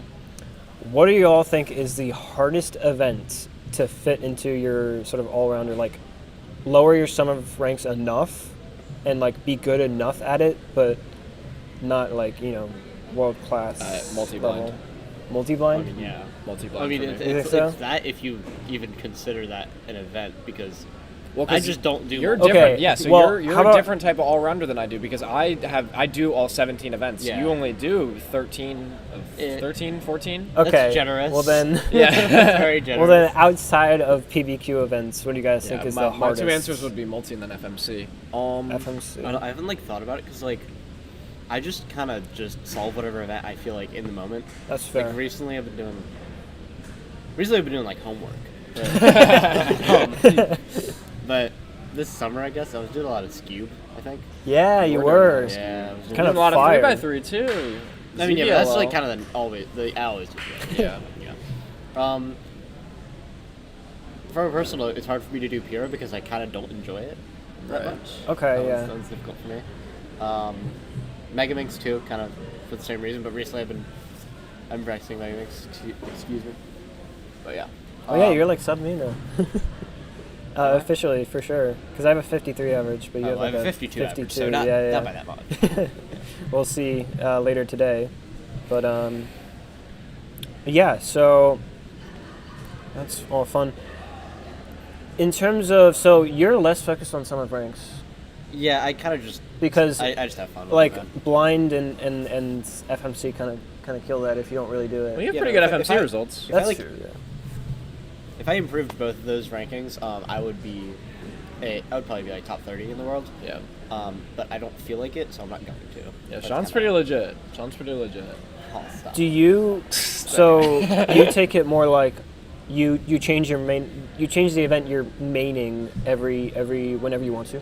Yeah, like every few hours or so. Every few hours, yeah. That's usually what it But is. your mindset is more, I want to be good at everything and make sure I can like sustain Keep up, that. Sustain Yeah. everything. Yeah. Okay, so that's No, I try that's and- very interesting. I try and dedicate what I've started doing is picking 1 or 2 events per competition and really trying to Okay. improve those ranks. So this one it was like I did Pyraminx and Clock were my 2 that I was like I can improve both these rankings. So I'll do stuff like that, but I try and practice pretty much everything consistently. It's hard, especially like if I don't have any competitions coming up with FMC. Like right now, I don't have any competitions coming up with FMC, so I'm not gonna practice FMC. Yeah. I think every other event I have a competition coming up with, so Ooh. just try and maintain my averages on them. Yeah. Well, you guys are both very quick at 3x3. Not to discredit you at all, but I think you I'm very, are very much more in the mix for Sean is much faster than me at 3x3.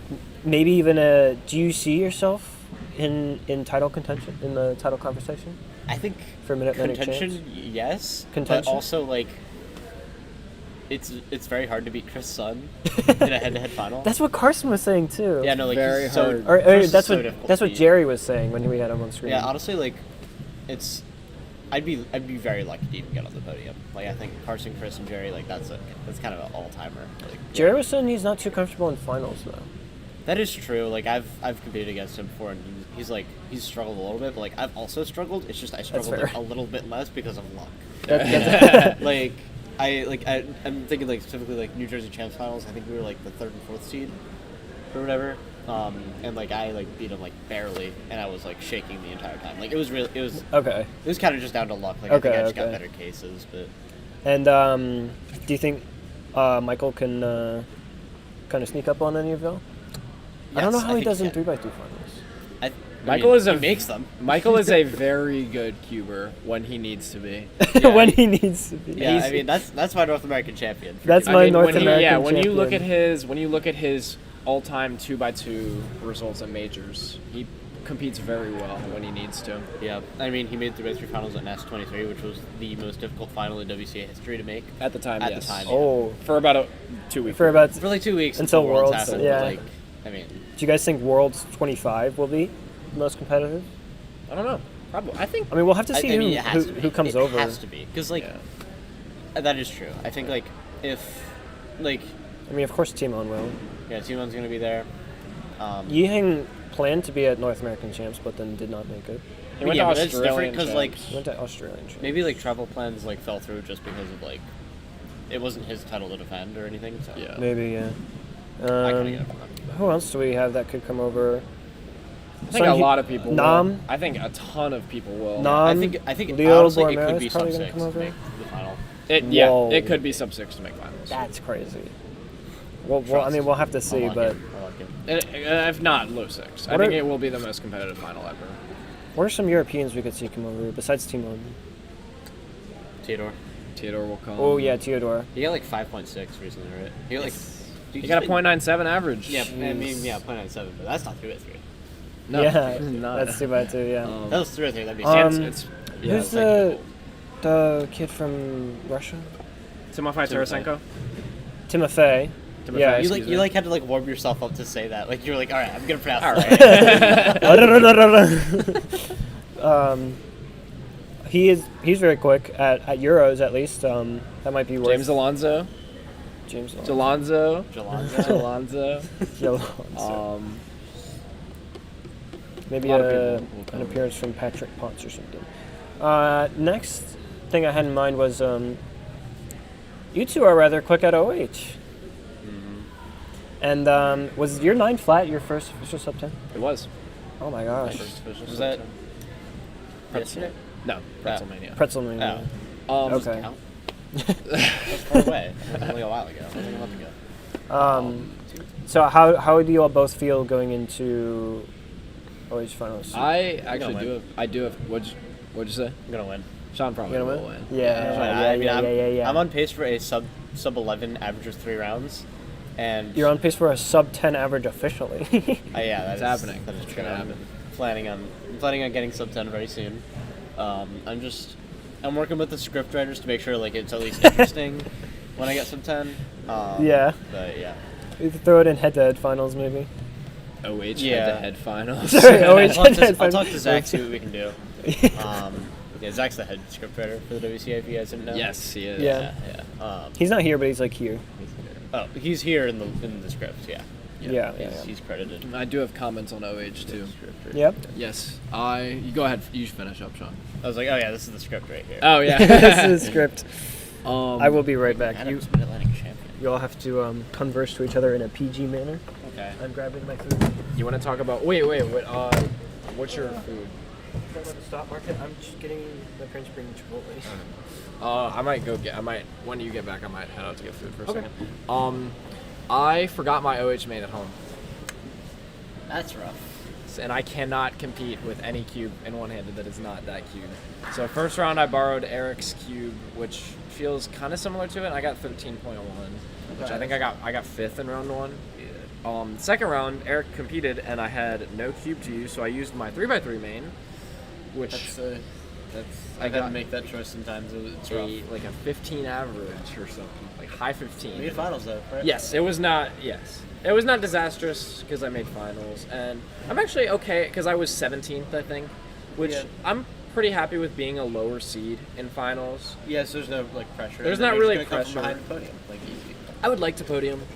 I can definitely crush You and my- Jerry on the podium. That would be really nice. Me and Jerry on podium. There are some other people though that can, like Kevin got a good average. Yeah, I don't know who that is exactly. Kevin Rohendron. And the other guy, what's his name? I'm blanking on it. My apologies. Yeah. Andreas. Was it No, Andreas? I know Andreas. He's in round 1, he got like third, I think. Raghov Reddy. Yeah. Yes. It literally came to me right before you said it. I was like, oh, yeah. Yes, him and I. Oh, your dad just walked right past. That's what, Mr. Mac, we're not on that camera right now. Yeah, do you want to come say hi to the stream?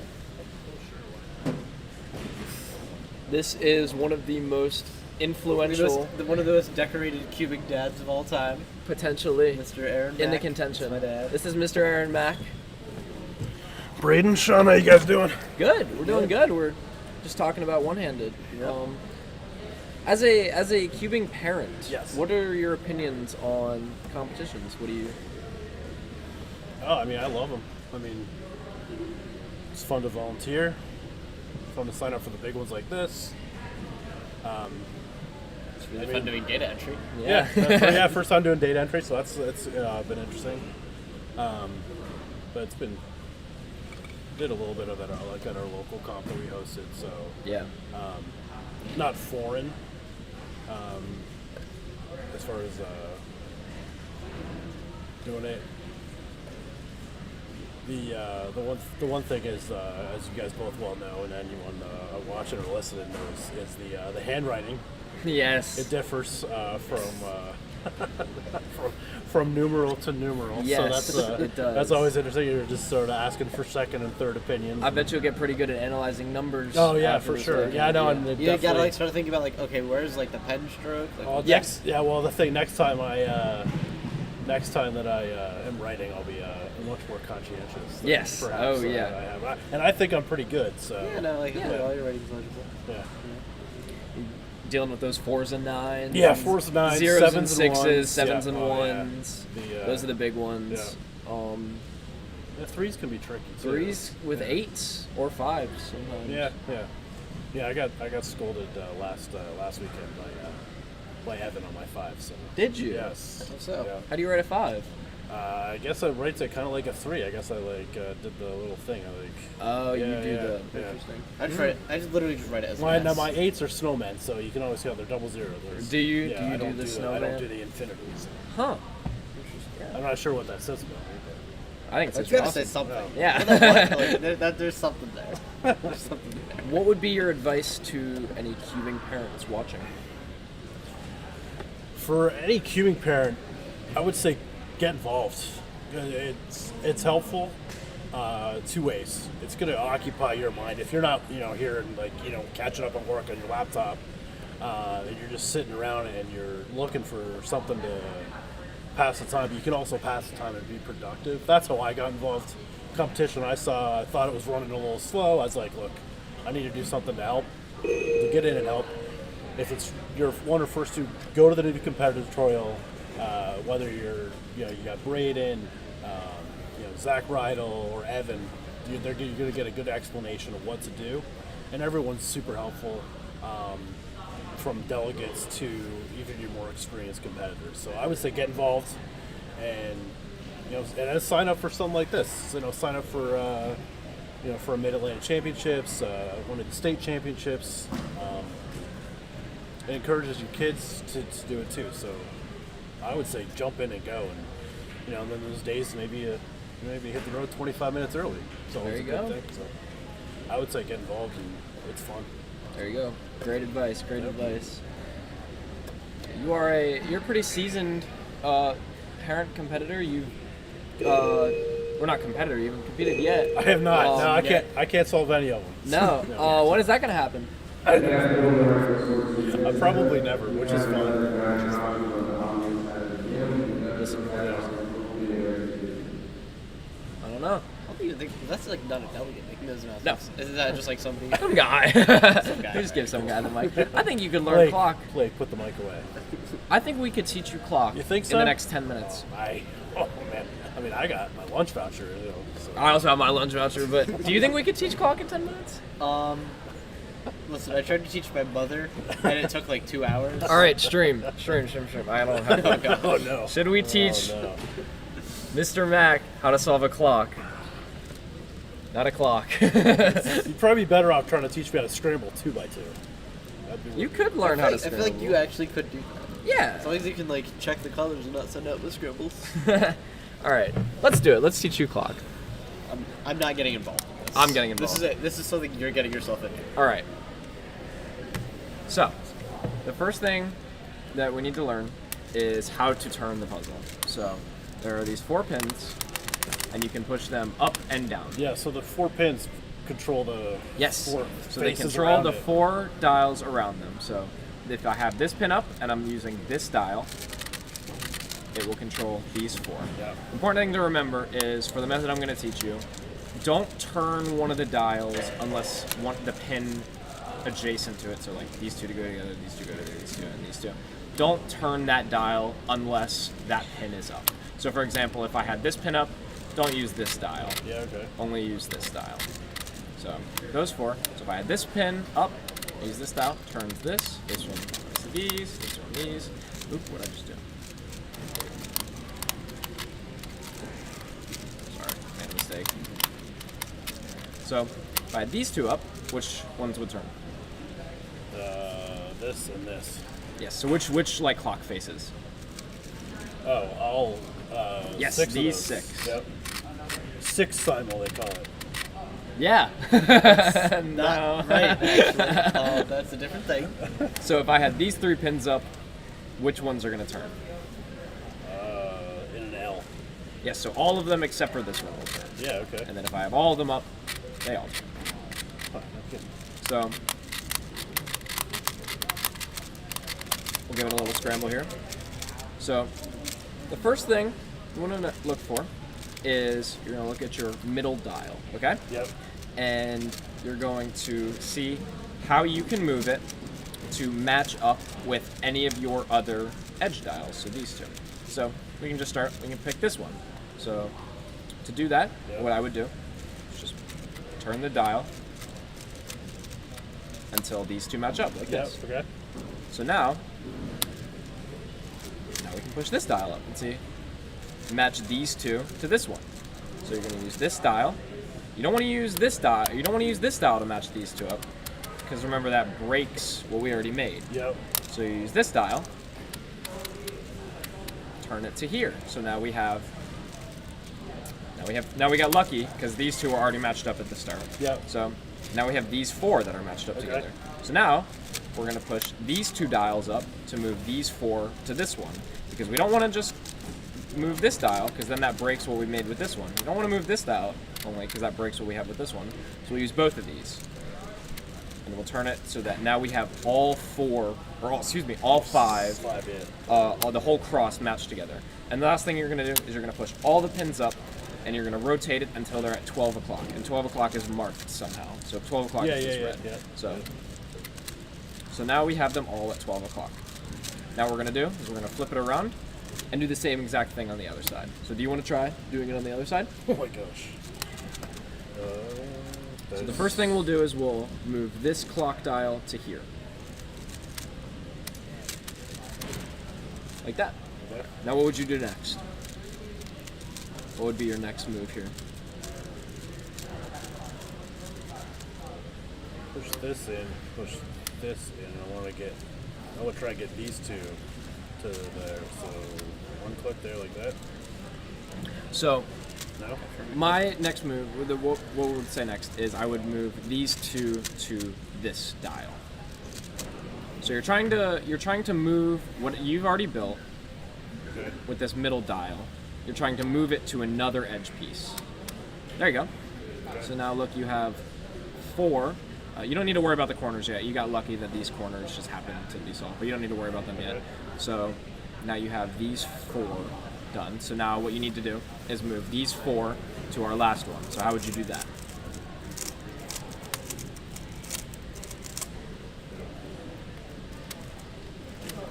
Now remember, here, go. So now remember, you've already matched this so one I up as could well. I could have pushed it in. Yeah. So what I would do is I would push this pin up as well, and then do what you just did.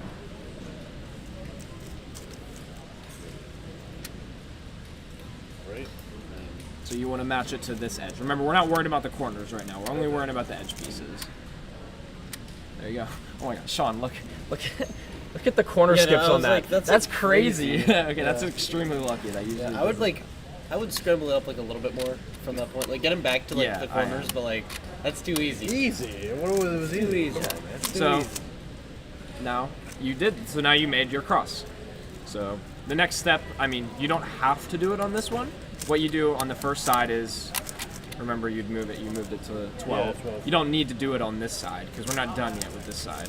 So the next thing we're gonna do is we're going to solve these. Exposed. It's not very intelligent. No. Very This part's soon. easy. So chat, this is where we are. Oh, I forgot. Yeah, what camera are you on? Oh, there you go. So we've solved our first side. We've built our second cross, and now we're worrying about these 4 corners. So next thing you're going to do is you're going to push all of the pins up except for one of them. So we can start with this one. So we can go in a clockwise pattern. I'm teaching Mr. Mac how back to. to 3 legends on stream. we're teaching clock. Dude, I got stopped He's teaching by the people for my burrito. Outside food and drink. Yeah, but then I just snuck in. Oh, nice. They didn't stop me for that. Did you eat outside? Did you? I had to eat my burrito outside. So we're gonna go in a clockwise pattern. Okay. You're gonna leave all the pins up except for one. So we'll start. We'll push this pin down. Now you're going to move all of our dials. So remember, an important thing is to remember what I said earlier, to not turn two. So don't turn this dial. It's down, we don't turn it. Yep. So we're going to move all of our cross pieces to this piece here, like that. So now this is in the Wait, same. so you only turned this one, and this one turned? Because remember, this Oh, pin yeah, is still okay. pushed Yeah, up. okay. So all 8 of these are going to move. The only one that's not going to move is Just this that one. That Yes. one. Okay. So move it to here. Now you're going to push this up. You're going to push this one down. And you're going to move all 8 of these Yeah, to this one. except that one. Push this one up. Push this one down. You're going to move all 8 of these. And I could be using any of the 3 dials that Okay, aren't yeah, pushed they're up. So all- I could use yeah. this one as well. It's going to do the same exact thing as using this one. So now I can move all 8 of these to this one. Like that. Push this pin up. Push this pin down. Move all 8 of these here. And the very last thing, once you have all of them Yeah, at now the you're same good. Now o'clock, you can do whatever you want to Yep. get to 12. now you can put them all up and turn them to 12. And this side will be solved, and this side will be solved. Still like a magic trick to me, boys. I don't. You were getting there. You're following. Do you want to practice doing the last step After lunch. after lunch? Yeah. All right. I might also get lunch as well. But Sean, you're on TV by Sean, you want to be on TV by yourself? Shout out to my mother in Canada. Also, shout out to my mom, who I think is watching. Hi, Brandon's My mom. brain's mom. Hi, Braden's mom. I don't know where Will went. I'll go get him real quick. All right, cool. Do I have to entertain stream or can I just? Yeah, you can entertain. All right. Okay. Oh no, I don't know where he went. You don't know where you went. All right, I'll just show them the ZB loves. All right. All right. Leave Sean. That's the one. That's the one thing I had to do, guys. All right, so I built cross. I'm just gonna do F2L. Guys, just so you know, I don't know how to run a stream. All right, so this case, right here. So what you do is you kind of. Are you actually teaching I'm ZBLLs? not teaching ZBLs. I'm just flexing ZBLs. There's a big difference, Braden. So you kind of want to take the pair out like this. So then you kind of get this sort of case, and then you can just insert. My mom said, "Yeah, I got a shout out." Let's go. Maybe my grandma will text me soon, but. Alright, I'm not making the smartest decisions in F2L, and whenever I don't get EO, I'm just gonna orient edges. But this case right here, this one's very interesting. Can you pass me that tornado? Yeah. So. Do you have the YouTube app on your phone that we can read chat? Do you not have the YouTube app in your I don't phone? have the YouTube app on my phone. I think that's just a really normal Just app look up to have. youtube.com. Okay, I was gonna show them the cool ZB. We should show them how to trace CSP. I don't even know how to trace CSP anymore, dude. I don't think I traced at all during round 1 of Spawn. I got a 9.2 average. I think we're sitting next to each other in score 1. Yeah, That'd be so fun. I think we're Can't 5th wait. and 6th seeds. That's so cute. Right, day 2 Minute Line Championship. Yep, that's me.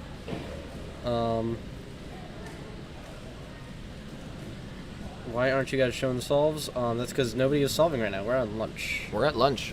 You're at lunch. Hi Quinn. Hi Bashy. Hi Brian. How's everybody doing?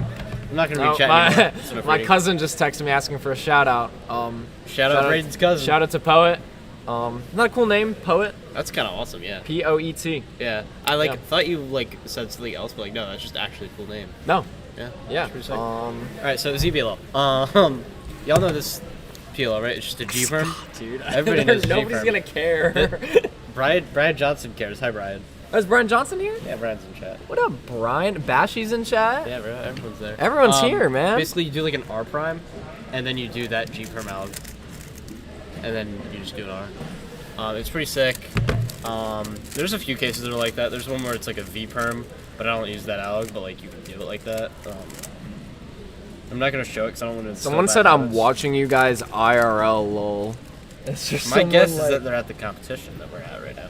I'm sorry. Oh, I see him.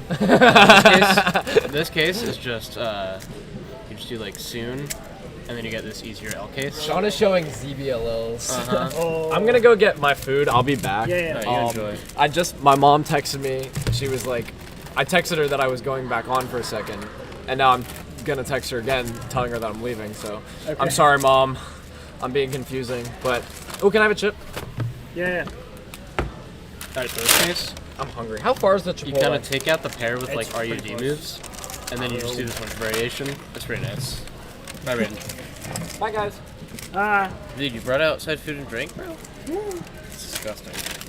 Honestly, it's truly unsavory of you. Oh, okay.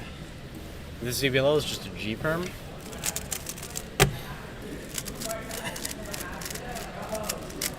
What? I'm just like doing solves and then with the ZBs that I get. Oh, did you do an OL spin? Well, I forced an OL skip. Big Oh, difference. okay. This case, you could do like the F2 Y perm thing. I think most of y'all know that probably. But you can do like a soon, and then you cancel into a different L case, and then it's solved. Well, that's how ZBL works. You do an L and you solve it. I'm gonna get like a case that I like kind of forgot, and I'm gonna be embarrassed. See, ZBLL is like Skewb NS. Exactly. This case is just F triple sexy F prime. That one's easy. Whose tornado is this? 'Cause it's like really tight. Is this mine? It could be yours. I'm notorious for having garbage cubes, but yeah. Yeah, that one's just loosen it, man. But Loosen like, up, dude. it's honestly my turning style. Hmm? It's honestly like my turning style. Well, turn faster. This case is just back soon into soon. Oh my gosh, you're doing it one-handed. Yeah, man, it was 2 GLO. I kind of had to. Sometimes, like during 3 if I get a 2 GLO, I feel like the urge to do it one-handed. You know? It's called OH brain rot. Dude, I wish I always for whereas 2x2 brain rot is Zane wearing his hand. Hey, from Scotland. Ooh. From Scotland. How's the weather up there, man? In the Highlands. It's I think I have 6 Scottish hours. blood. 6 hours ahead of us, which means it's 6:29 Alright, this is a really inefficient ZBLS. in Scotland. So you can do that. If I had to That. guess. Then this is another 2 GLL. Nice. That was just kind of an L. Okay, so chat, if you get this, Ooh, I know. what you do is you call over a delegate and say it's a miss scramble. But it's not, because they actually did get that scramble at Worlds. Yeah. And, Okay, so chat, if you get this, okay, if you get that, yeah, it's a scramble. But also, like, do it just in case, you know? just in case, Just in case. and it's a legally generated scramble. That's why you film your solves, just so you can have evidence that stuff like that happened. Yeah. 5:30 p.m. here and terrible weather. Back anti-soon, soon. Doesn't the entire UK always have like Yo. terrible weather? Don't make generalizations, Will. Gosh. No, it's most really of like it does. I open the weather app and then I look at like the entire world and then I go to UK And it's always cloudy. it's always cloudy. Yeah. It's Well, always I mean, rain. There are some. The United Kingdom has many overseas possessions. I guarantee you, Possessions. Bermuda right now is probably very nice. Well, maybe not because of the hurricane season, but like, if it was like August, it'd be crazy. nice. Island of Fiji. Well, Fiji is just an independent country. Oh yeah, Fiji is, but Yeah. they do have the British flag Union on that Jack in their flag. I don't like calling it the Union Jack. I feel like that gives it too much legitimacy. Okay. This is a joke. Sorry, stream. How are you with your geography? Huh? How are you with your geography? My geography, I'm pretty good with it. I am planning on majoring in environmental studies in college. I'm currently a senior, so I'm applying Yeah. this season. Eric was applying today, like off to the side of the stream, to NYU, I think. Oh, really? I think. NYU is crazy work. But yeah. I know a guy who like in like the school newspaper thing. They had like a thing for like where people are going to college. Yeah. It said NYU for him. I don't think he's going to NYU. Okay. I think he just said that for his thing, but I don't know. Well, decisions aren't out yet. Well, no, this was like last year. Oh, last year. Oh, okay.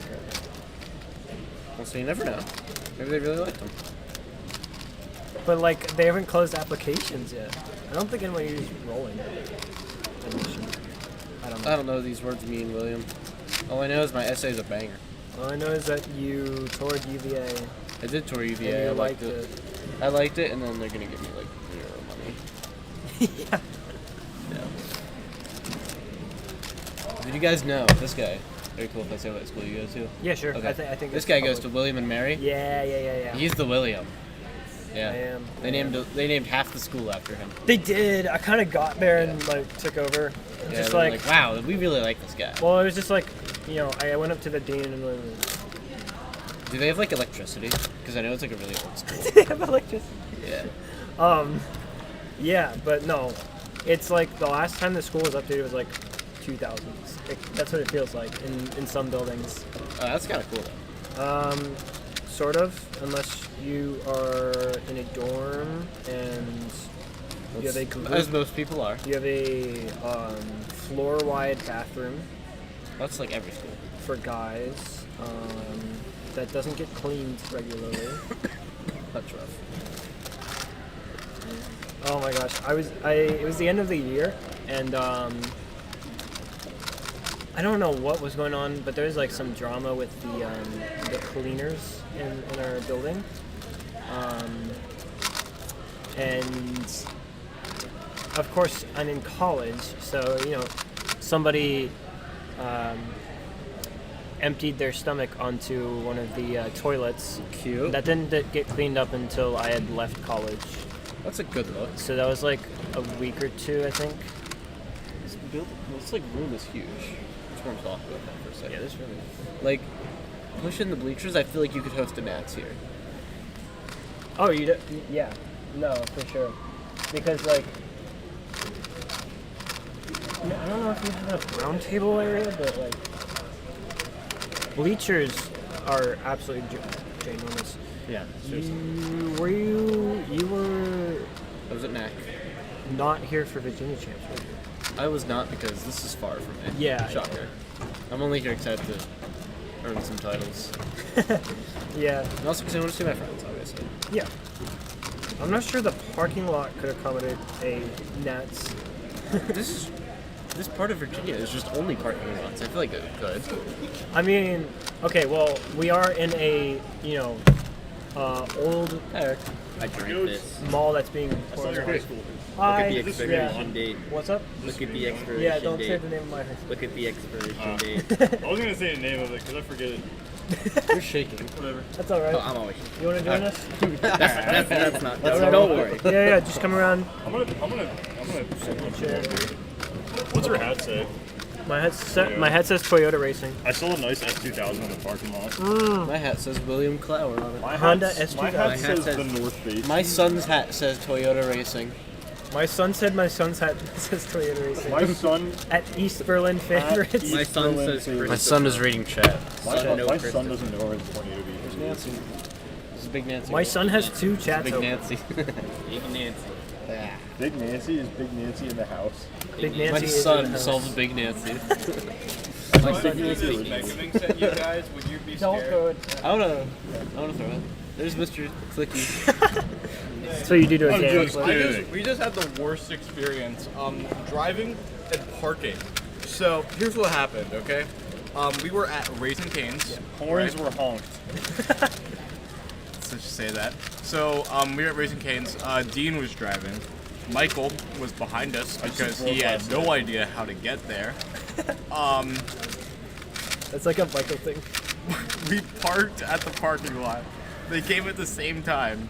And Michael was being such a word I can't say on camera that he backed in. And like it's hard to explain because like We were pulling Yeah, in, you're and then he was backing in. It was just back and forth for like. You don't even have your license. Why yet, did bro. Dean brake check you guys? I'm doing driver's ed. You can Wait, take my Carter- seat. no, My it's mom's okay. No, my mom says she has food, so. Okay. Carter, were you with Dean or I was with Dean. Why did you brake? Bye, Sean. Oh yeah, Just, we like, were hit also the brake brakes. checking him. Yeah. Y'all are causing chaos on the streets. Yeah, we are. Dude, Declan, someone this morning pulled up in like their Lambo Urus. Oh, I saw that. I parked near it. My blue Volkswagen Jetta. Yeah, that's honestly a cooler car than the red Urus. I know. I want to turbo it, kind of. That would be legendary, actually. I want to get a Volvo like V70R or some turbo All right. 5-cylinder. I'll be right European back. wagon. Can you imagine like finding like a perfectly good turbo in like a junkyard engine? That was sick. Yeah. People, Rip there's it this off. guy I follow on Instagram. He bought two junkyard 07Ks, like the 5-cylinder in a Volkswagen Jetta, aka the engine of my car. He turboed one of them, put it in the Mark II Golf, and it's really dope. Dang. Sorry, chat, for anyone who's not car familiar, because that was probably a bunch of like hard to understand. No, No, you can't have anything back. you can't. You're not allowed to have anything ever again. But yeah, stream. This is Declan. To anyone who doesn't know, How's it going? Megaminx legend and certified. Certified. I am certified. You are certified. Certified pilot. Certified pilot. Yeah, he flew here. Sure. He flew the Boeing 747 from Philadelphia Airport. Philadelphia International. I definitely did. He's definitely not lying. I'm not lying at all. Direct flight to Richmond International. I definitely did not drive here and pick up Xavier at BWI. So I wasn't in an airport. There you go. But it was at the train No station by the lies said airport. here. No lies said here. But yeah, Megaminx is. Oh, that cross control was insane. When is Megaminx? Megaminx is After 3x3. after 3x3. Chat, I got a 6. I got a 6, chat. I got a 6. I got a 6. That's kind of fire. Oh, that's not the button I wanted. That's technically my PV on cam. It might have been under the table too much, but as you can Whatever. tell, after lunch we have 3x3 round 2 and Megaminx round 1. Yeah, it's gonna be a long time. It's gonna be a long wait for me for Cube round 2. 4:20 p.m. for that. Jeez. I didn't know ski round 2 was actually. I didn't even think of ski round 2 was today. I'm gonna Yeah, keep it a Pura and Skiber today. Frida's 6x6 ends day 1. 7x7 hasn't even happened yet, and Yeah. 5x5 is on day 3. Dude, rest in peace 2x2 solvers, because this venue is so cold, and they have both of their rounds, like first and second, at the start of the days. Because second round is first thing tomorrow. Jeez. That's I what counted. you get for solving 2x2. I counted a 13 in 2x2. I did not do 2x2. How did you count at 13? Hang on. Sorry, Chad, I had to scramble. Solve 1, I missed 1 looks. It was like 2 moves into an EG1, but I predicted the wrong one. I thought it was Oh. going to be a pure soon EG1, so I did the pure soon one, but it was diag. So it was a 177 DNF, but whatever. Okay. Then I got like a 2-6, which is like a normal solve. Then I got a 3-1, which is like a normal solve. Then I got a 5 because I got an EG1 I didn't know. I don't know 6 of them. I should probably like learn them. Then the last solve, I did the wrong seal like 3 times. I don't even know. I made round 2 though, so it's Yeah. okay. So what all do you know for 2x2? I know how to solve it. No, I'm just. Hang You know- on. Let me do this. yeah, Let me do yeah. this PLL. Do you have full CLL? I know full CLL. I know Then- EG1 except for The 6. 2 soons. Well, I know 1 of the soons technically. Well, I know 5 of the soons. I don't know 1 or 2 of them. I'm not really sure. And then 4 anti-soons. And like that's it. No EG2 yet? I know 1 EG2, but it's kind of just like an anti-CLL. That's fair enough. Carter, how was lunch? Besides the car fiasco? The brake check thing. It was really good. I had Raisin Canes, so. Yeah, I got overall PB lunch. Oh, you did? Your overall PB lunch? What was your PB lunch? It was good. It was good. Best lunch you've ever had? Is that your PB lunch? I'm gonna say like. I'm just like saying words. I'm not even gonna lie. It was like a top 10 cubing lunch. It was fun. We went to Raising Cane's. Dude, The best cubing lunch I've ever had. I have to think about that. It was 100% not Chipotle before DG concert because that was. They gave me like tacos that weren't tacos. Yeah. I had 2 lunches Also, yesterday. it was my fault for ordering tacos at Chipotle. But like, I got a burrito, but it wasn't really a burrito shaped. It was just kind of a ball shaped thing. more like a ball than a burrito. Yeah. It's a good idea, actually, burrito balls. Okay, that sounds weird. Never mind. But, it's only weird if you make it sound weird, but. It's only, yeah. Talk to us. Okay. I remember everyone at Nats 2019 was talking about, like, in my group was talking about go getting lunch, but then it was like 100-something degrees out. So we all just, like, ate in the venue. You just had venue lunch? I think so. Honestly, venue lunch at NAC 2024, I mean, what did you think about it? I didn't think it was all that good. It was okay. I like the chicken finger sauce. It was like cane sauce, but like it was cane sauce. But they ran out like after lunch. I always got their stuff for dinner, not for lunch. And I only had the sauce once. I'm like, oh my god, it's really good. So I kept getting it, thinking I just get the sauce, but then I only got ranch. So. And Declan, did you have the venue food at Nats 2023? Yeah. I forget what I had. I remember waiting in a long line. Yeah. And Nats 23. I mean, I remember eating it. I don't even remember what I got. Well, can you It was like 9 orders in my eating. Thank you. Yeah, venue food is like for Nats and Mac. It's like nice that they always have it for some reason, but it's definitely not anything good. special. This food's To be actually fair- not that overpriced, but it's still really bad. Like they definitely only use it when the room is being used. So like otherwise, Yeah. they can't just keep food in there. Yeah. Yeah, I don't know. This place has venue food as well. Well, It does, concession but it's stands. like, yeah, it's concession, and it's not really like meals. No offense, but like the burger I had was so bad I had to eat Chipotle after. So I got a burrito and watched Will Clara's new YouTube video, which you guys should definitely check out. Yeah, check out Road to it's Sub kind of 2. popping off. There's over 200 views already. That's good, man. And like Rightfully last so. night, it had 100. Dang. Because So I I don't watched know. it 100 times. Yeah, you kind of did. Our It's sliding repeat video when has I was going to sleep. 5.5K. Oh yeah, go check out the Clicky Studios sliding video. That was actually a fire Documentary, yeah. Sliding documentary. I was talking about this with Braden Adams earlier. Now that Chris Olsen is out of the scene, what are you guys' thoughts on like we don't have the Why We Cube or the Speed Cubers documentary or any other sort of like cinematic from him? Is there anyone gonna? Well, Carter Williams will. I got a 701. I feel like we need another like big filmmaker. Well, not like big filmmaker, Yeah, like but Clicky like. Studios maybe.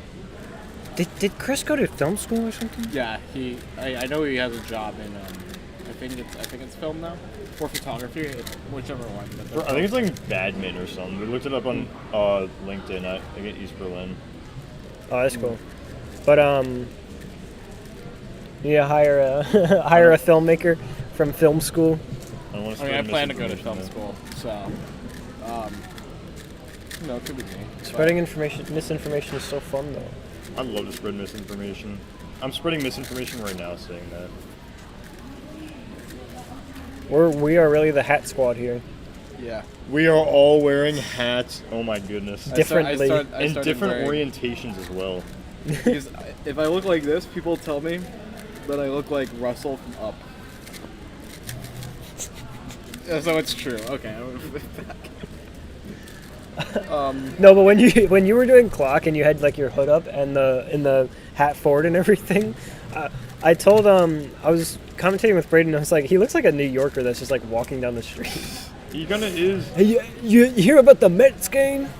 You hear about that Mets game? I'm walking here. I mean, the Yankees. I'm near the city. The Red Sox. I'm 15 minutes away. No, that's from New York Boston. City, so Sorry. Oh, that is such a bad thing to get wrong. To be fair, he also looks like someone from Boston. Every I do not baseball look like fan someone from ever is Boston. gonna be mad at you, bud. It's baseball. It is baseball. Their sport's kind of dying a little bit. Baseball is? I think so. Baseball's a sick sport. It's like Yeah, it's pretty sick. entertaining. Because it's like between. Eric, what do you think between about baseball? I did the pitches, legal. It's like enough time to do like a few turns. That's true.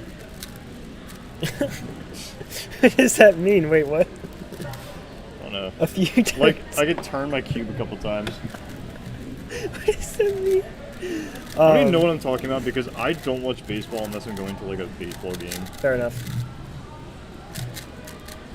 No, but I did baseball little, like the little league divisions and stuff, all the way up to like machine pitch 2, and I think I stopped.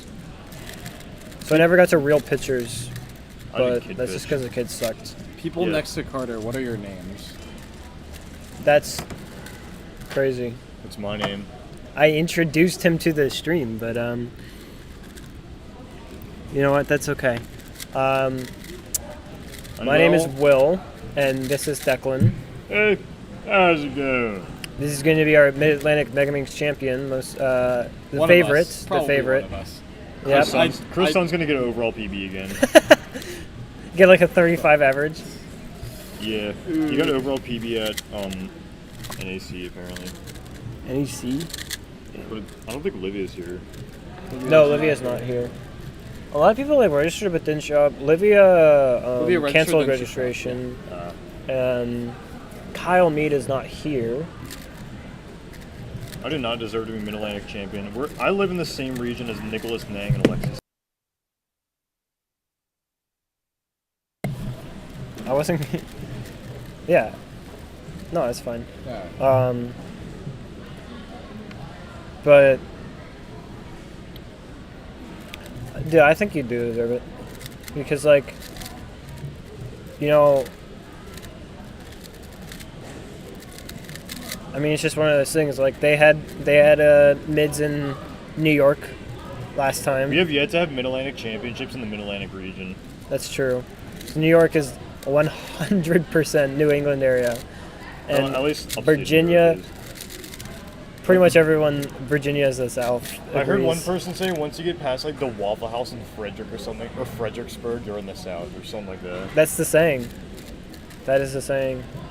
Once you're past that Waffle House, well, I usually just say past Fredericksburg, but Waffle House, yeah. What did I do? Chad, I messed up. Virginia's kind of just like 3 different states though, So is because Pennsylvania. Nova,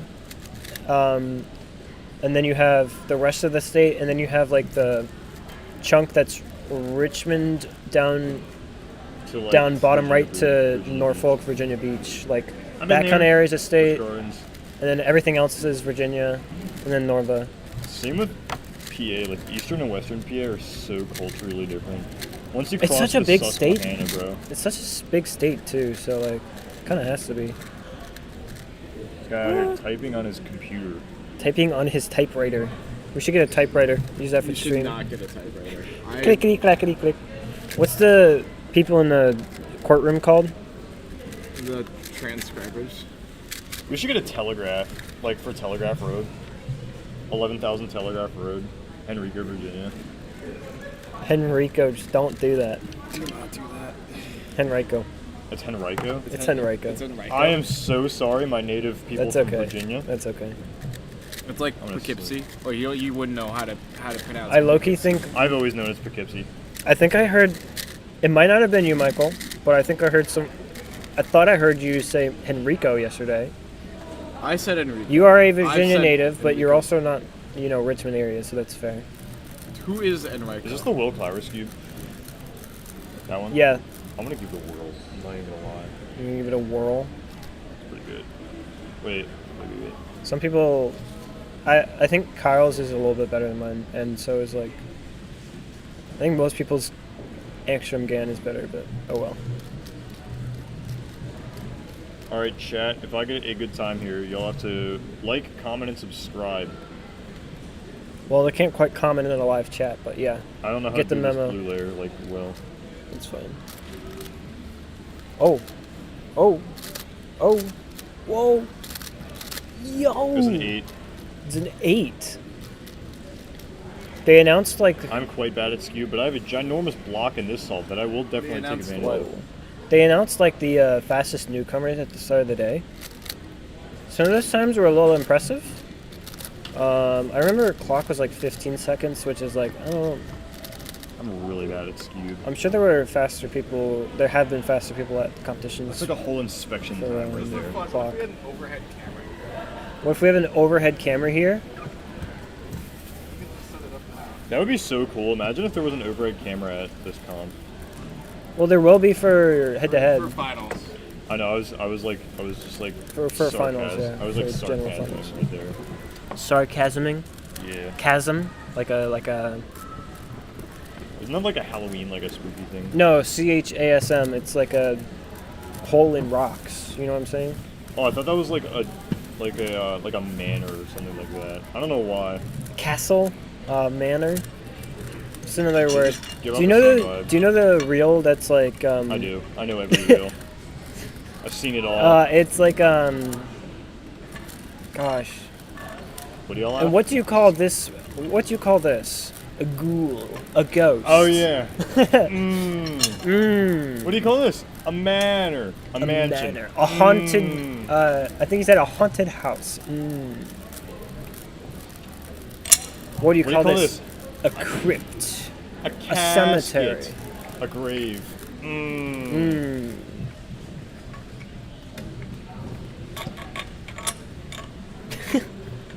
It's making noises. It is making. You better be noises. sorry, Carter. Why are I'm we just doing? kidding. We're doing an overhead cam here. Oh, you guys get to see my Megaminx solves? Oh, Funny. that would be kind of cool. That would be pretty. Overhead chair. It's just that I have to tape it down. Do you want to hold it down The while I screw solve? mount isn't work. I don't have a. I do a one-handed Megaminx solve. Should I do an example solve for chat? I don't have one of those. X Yeah. things. Sean was showing off ZBLLs during lunch. If we get the overhead they were camera also working, I'll they were do also the teaching overhead. Aaron Mack how to solve clock. Let's go. Sean and Braden while I was grabbing my lunch. See that on stream, and I was very amused. I'll do a little Megaminx clinic if we can get this working. I can't before believe. 3. Yeah. Times 2 or 3 start at 105. I'm judging group 1 and 6. I'm competing in 11. I can't believe we've got Aaron Mack on stream. First Clicky appearance. Not his last. Hopefully. We've also gotten Sam Majaya. Oh, we did? In front of, standing in front of our camera I see for myself. one of the clock rounds. You. I got a dope thumbnail right there. There's a little bit of a delay here, so I'm gonna like look at myself.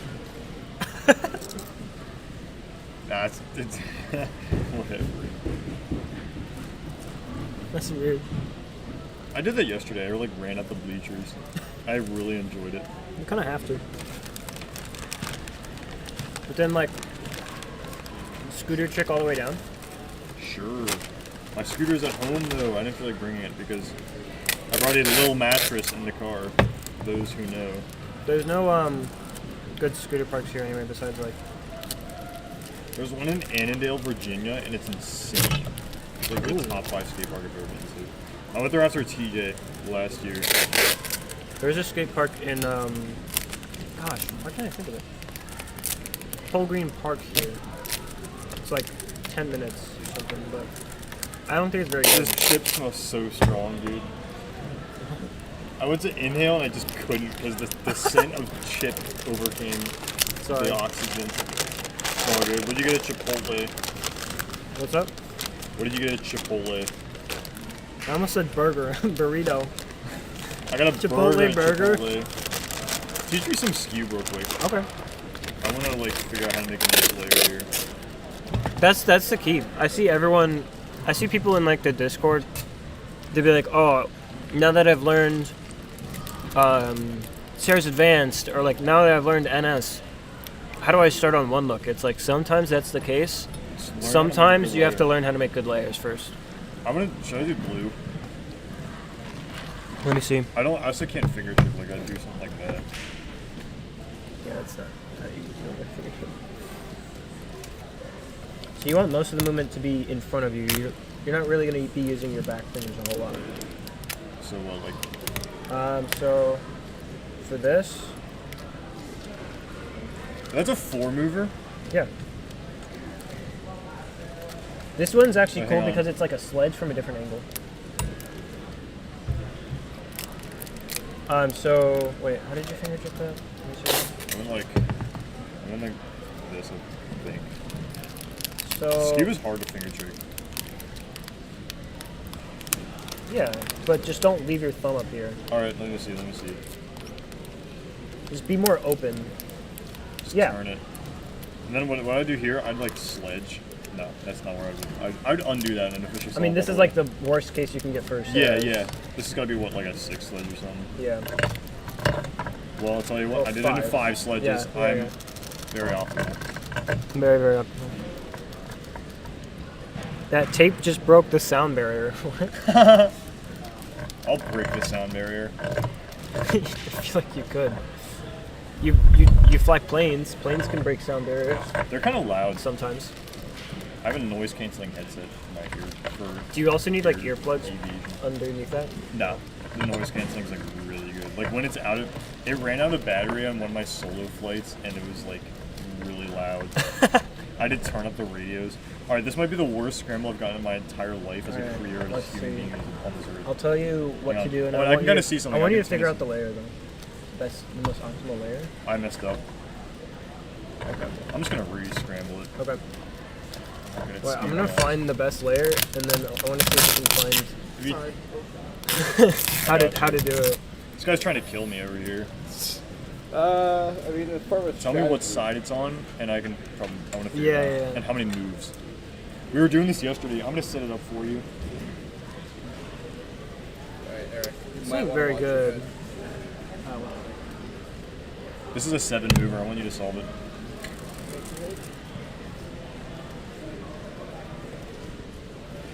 I think I do too. 4 moves on orange. 7 mover. 1.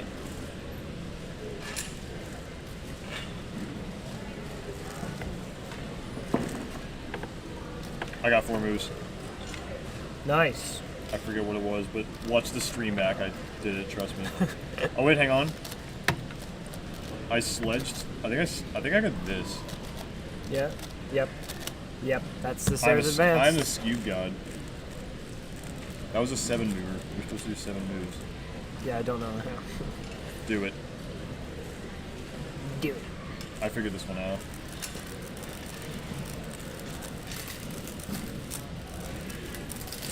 I'll give you an easier one. Hang on. It's not a 7 mover. It's a 6 mover.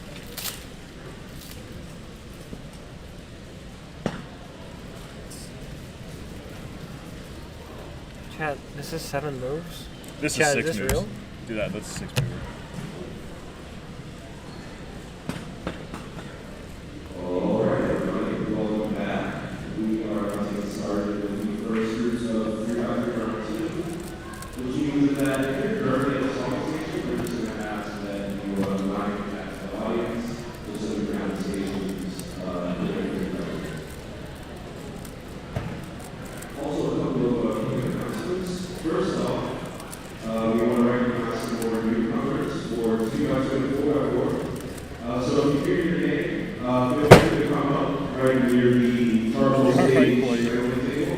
Got it. F2 sexy, F2 or F2. Is this it? Yeah. Why'd you rotate? I don't know. Oh, yeah, yeah. That is like it. This is a 7 mover. You want me to show you? I'm gonna show you the 7 mover. Okay. D. Wait a minute,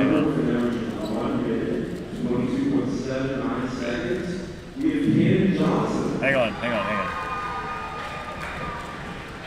It's a really dumb one. These are Alright. really fun to read. Well, let's adjust this. Can I read my stuff on here? What's up? Can I read my stuff on this? Yeah, sure. You got a Mega is, I don't remember. I think it's After after clock. clock. Yeah. Kevin Lou. Here we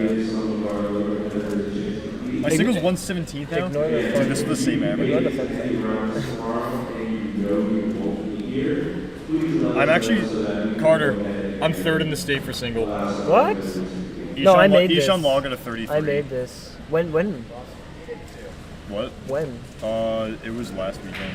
Okay, yeah, I wasn't able to get everything from last weekend.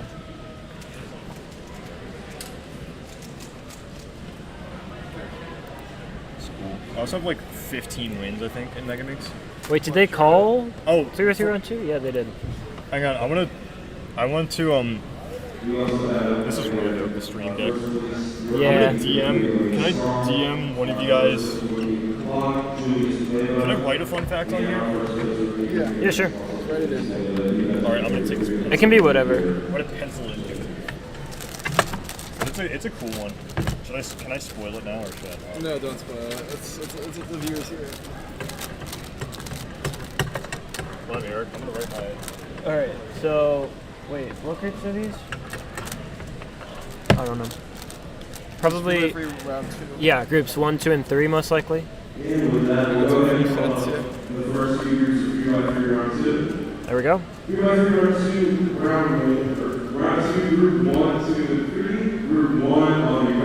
There we go. We're getting started.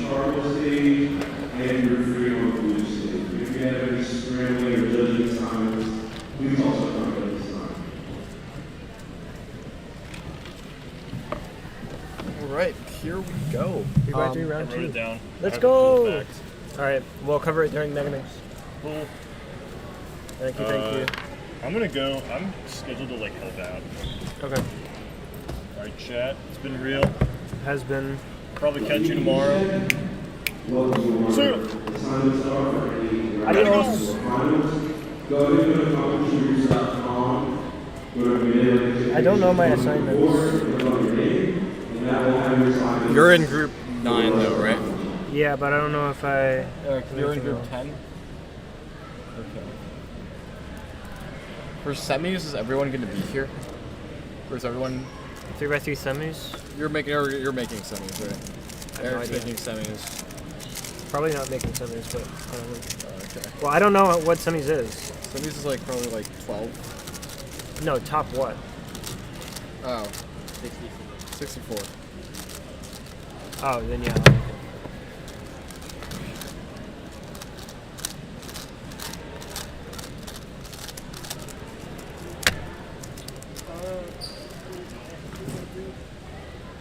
Should also practice Megaminx Round. Eric's gonna be the only one here for Megaminx, right? Eric, Yeah. did you commentate Megaminx the last group? Did you commentate the last group of Megaminx? Yeah. Oh boy. That is not a good look for 3x3 round 2 for me.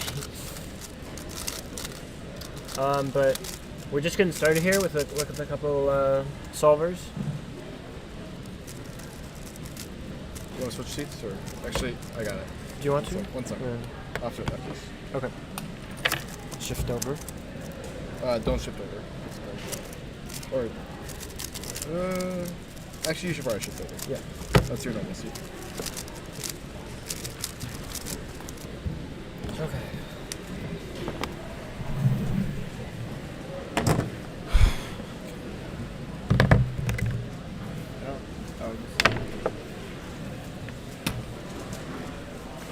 Clocks. Okay. So this is our first 3 groups of 3x3 round 2. We have 12 groups total, I believe, which is honestly a bit surprising, considering we did not have like 24 groups of 3x3 round 1, that's for sure. I think we're taking the majority of people from round 1 actually. And this is like, I don't know, top 200 or something. Yeah, that's what it is.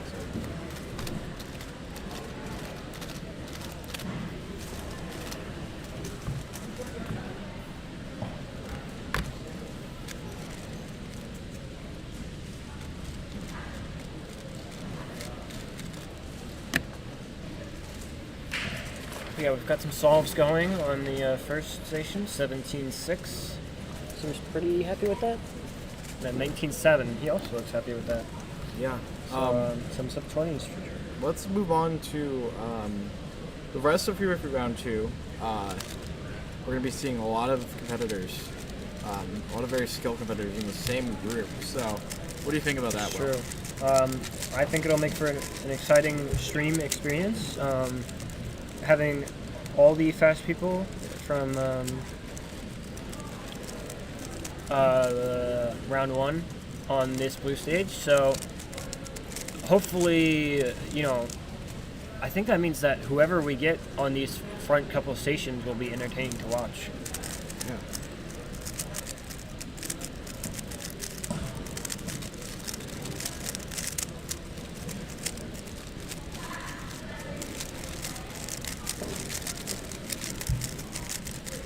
But yeah, we've got some other solves going in the back.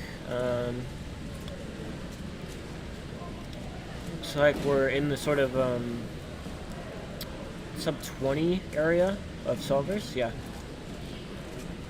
just sub 20. It's a great barrier to reach, but from there everything gets a lot harder. So.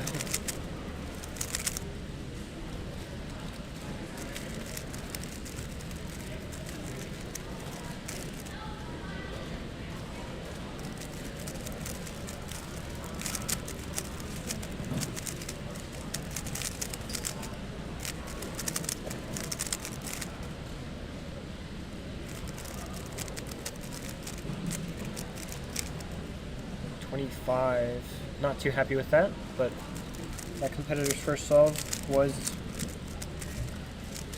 I think it was a 19, so that is reasonable to be upset.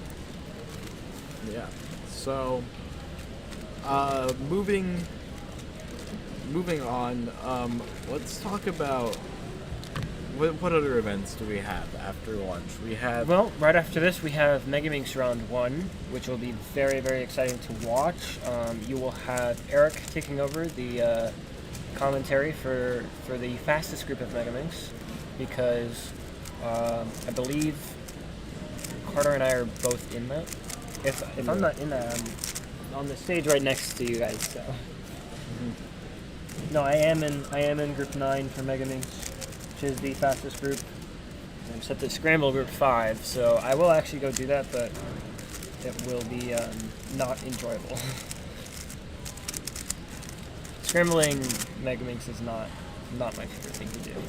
But after Megaminx Round 1, we have 4x4 Round 2. Round 1 took place earlier today, and if we can just pull up the Round 1 results here, we can see that Ari took the round with a 24-25 average. We were talking yesterday about Ari's dominance and like sub 25 averages just being so common. Right behind him we have Christopher's son with a 25-68. So maybe not as far as much of a lead as Ari would be comfortable with going into the second round and maybe even finals. It's just over 1 second. But behind Chris' son is Jerry Yao with a 27-47, which is notably at least closer to his PR than Carson's average, which is a 29-35. And we got good coverage of that round that you can go back and watch after the stream is over. But we also had some notable names. Sean Mack with a 31-42. They were just on stream during lunch. Charles Jerome with a PR, 32-23. And yeah, there's a lot of solid averages, but nothing crazy. No 23 average. No 20. No real close competition. Like everything is over a second or almost over a second. So it'll be very interesting to see round 2 and who can take that round. Most likely Ari, but Chris' son, as always, looks incredibly solid. After 4x4 round 2, we have Pyra and Skube round 2, both both have been next to each other for every round. Like we did PR round 1 and then Scoob round 1 right after, and then PR round 2, Scoob round 2. And then tomorrow is Scoob finals, then PR finals right after. But for Pyraminx, we have Michael with an over 1 second gap in an event like Pyraminx. Between first, which is Michael, and then second, which is Sean, with a 280. Sean was just saying earlier that he doesn't, they don't really like to practice Pyraminx as much anymore, but they're still incredibly quick in it. And the only other person sub 3 that round, but we should be seeing an improvement from the likes of Aiden Dinsher, who unfortunately counted a 5 in the in the first round. So we will be looking forward to seeing another very solid average from Michael. And for Scoob round 1, the results were a little bit closer than expected. Zayn Kanani with a 253 average, unfortunately counting a 3, and a suspected misscramble on the last solve, because that was known to be a pretty good scramble. And what else do we have? I came in second with a 273 average, and Aiden Dinsher in third with a 281. But perhaps notably so, when I was competing in the round, I thought a lot more people were getting sub 2 singles, but unfortunately that didn't happen for everyone. But Aiden was perhaps more consistent. I hesitate to say that, but counting 253, 248, and 341. Final solve was a 203 though. That was one of the slower singles for that scramble, I believe, out of the top few. But yeah, this is all very exciting stuff to look forward to. 7x7 finals. We will be looking at our 6x6 results to kind of gauge that almost. But we have Jerry Yao, Ari Randers Pearson, Evan Liu, even Sean Mack, Ibrahim Kanani, Amity Trace. We've got a lot of pretty solid big cube solvers. Yeah, Sean Mack has actually been doing really well. Absolutely. Big cubes as of recently. They've gotten like many PRs, and I know that the roof of potential is a lot higher for them. So impressive stuff to look forward to. Be very exciting to see a potential improvement.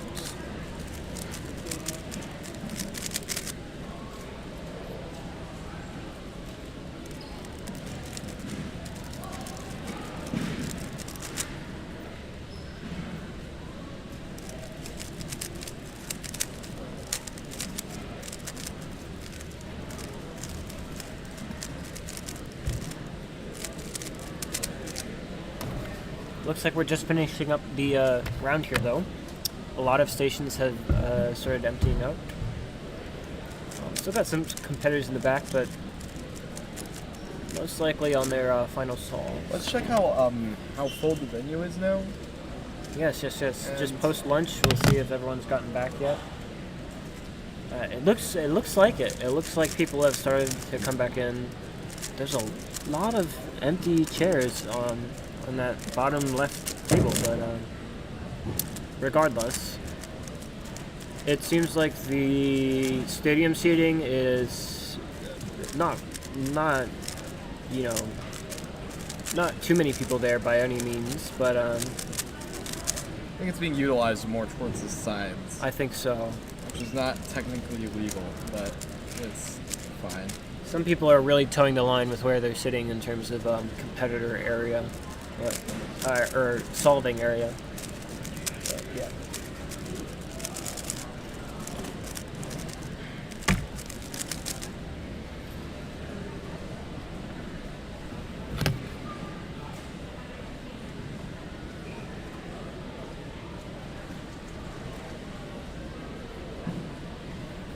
we will be right back after this short break. We'll be back with the next few groups of 3x3 round 2. Yeah, we'll see you then.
Welcome back, everyone, to our coverage of Mid-Atlantic Championships 2024. I almost said 2023. Oh, wow.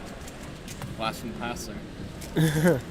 We've got our next group of 3x3 solvers, but while we're waiting for the top competitors to see their results going into the next round after this,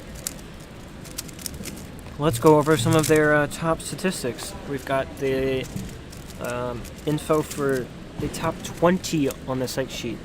So let's go run through some of that. Free by free? Mm-hmm. Oh, by the way, I made this graphic specifically for this. You can go over it. Okay.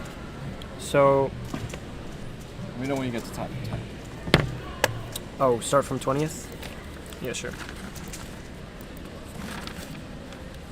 So starting from 20th, we have Andreas Lambropoulos, sorry if I said that last name wrong, from North Carolina, so not eligible for any Mid-Atlantic title, but also not necessarily in contention for much outside of one-handed.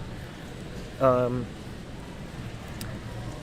Andreas's PR 3x3 average is a 773, and that is fairly solid. It is on the higher end of 7-second averages here, but we are covering top 20, so that is not everything. That's not a guaranteed finals position, is what I meant. If they were all to have, pretty good scrambles or get towards that sort of second barrier.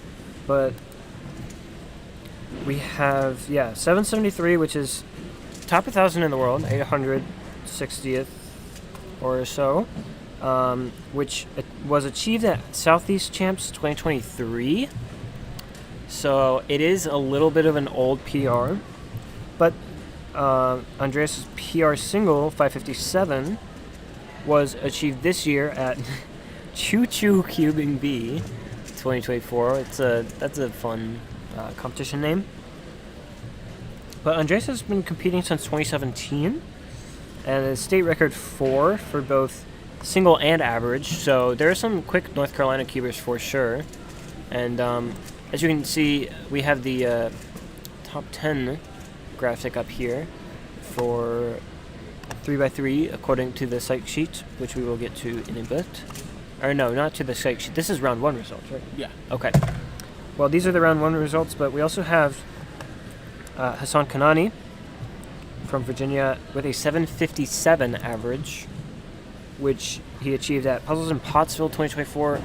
Hassan, not known for his 3x3 average, but most cubers, once they reach that sort of like level, even in an event like Square One where it's world class, it's likely that you spend a lot of time on 3x3 as well. So 757 average, 593 single, which is 2021, so it is pretty old.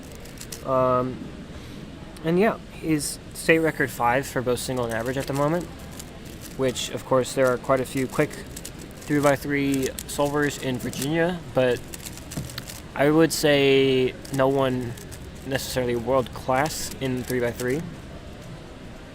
Though Michael Nielsen is a good shout, and so is Zane Kanani. But yeah, a fun little tidbit, not necessarily a fun fact that we have collected, but both Hassan and Zane attended Swedish and Finnish Champs 2021. I remember that. Yeah, they achieved top 10 results in most events.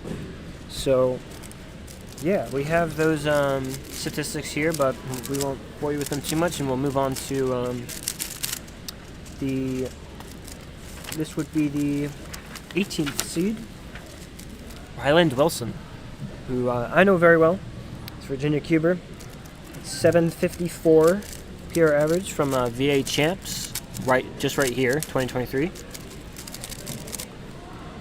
And that was, of course, very solid, but PR single is still not sub 6, it's 605, which is also really old, Silver Spring Summer 2022. But Ryland is a bit of an OG cuber. He's been cubing since 2015, and he's has had a 3x3 podium, and his first one was ODU Big Blue Spring 2018. So 2018 3x3 was, of course, a little bit less quick, but there's still some pretty good results. He has state record 4 for average, but slightly worse for singles, state record 6.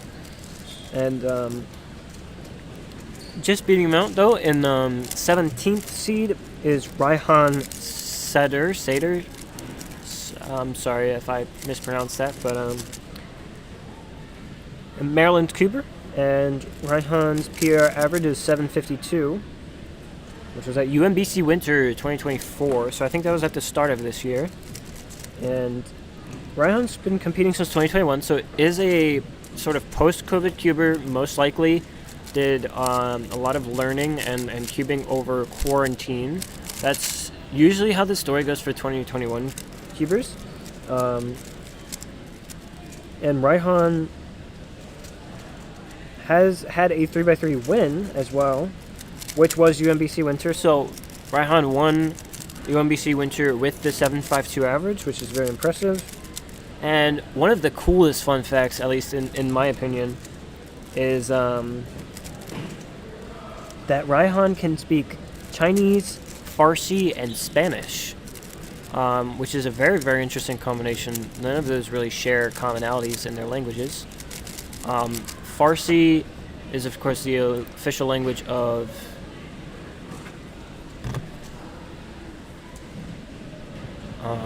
Iran, I believe. Someone correct me if I'm wrong, please. I don't want to be politically incorrect, but yeah, Farsi.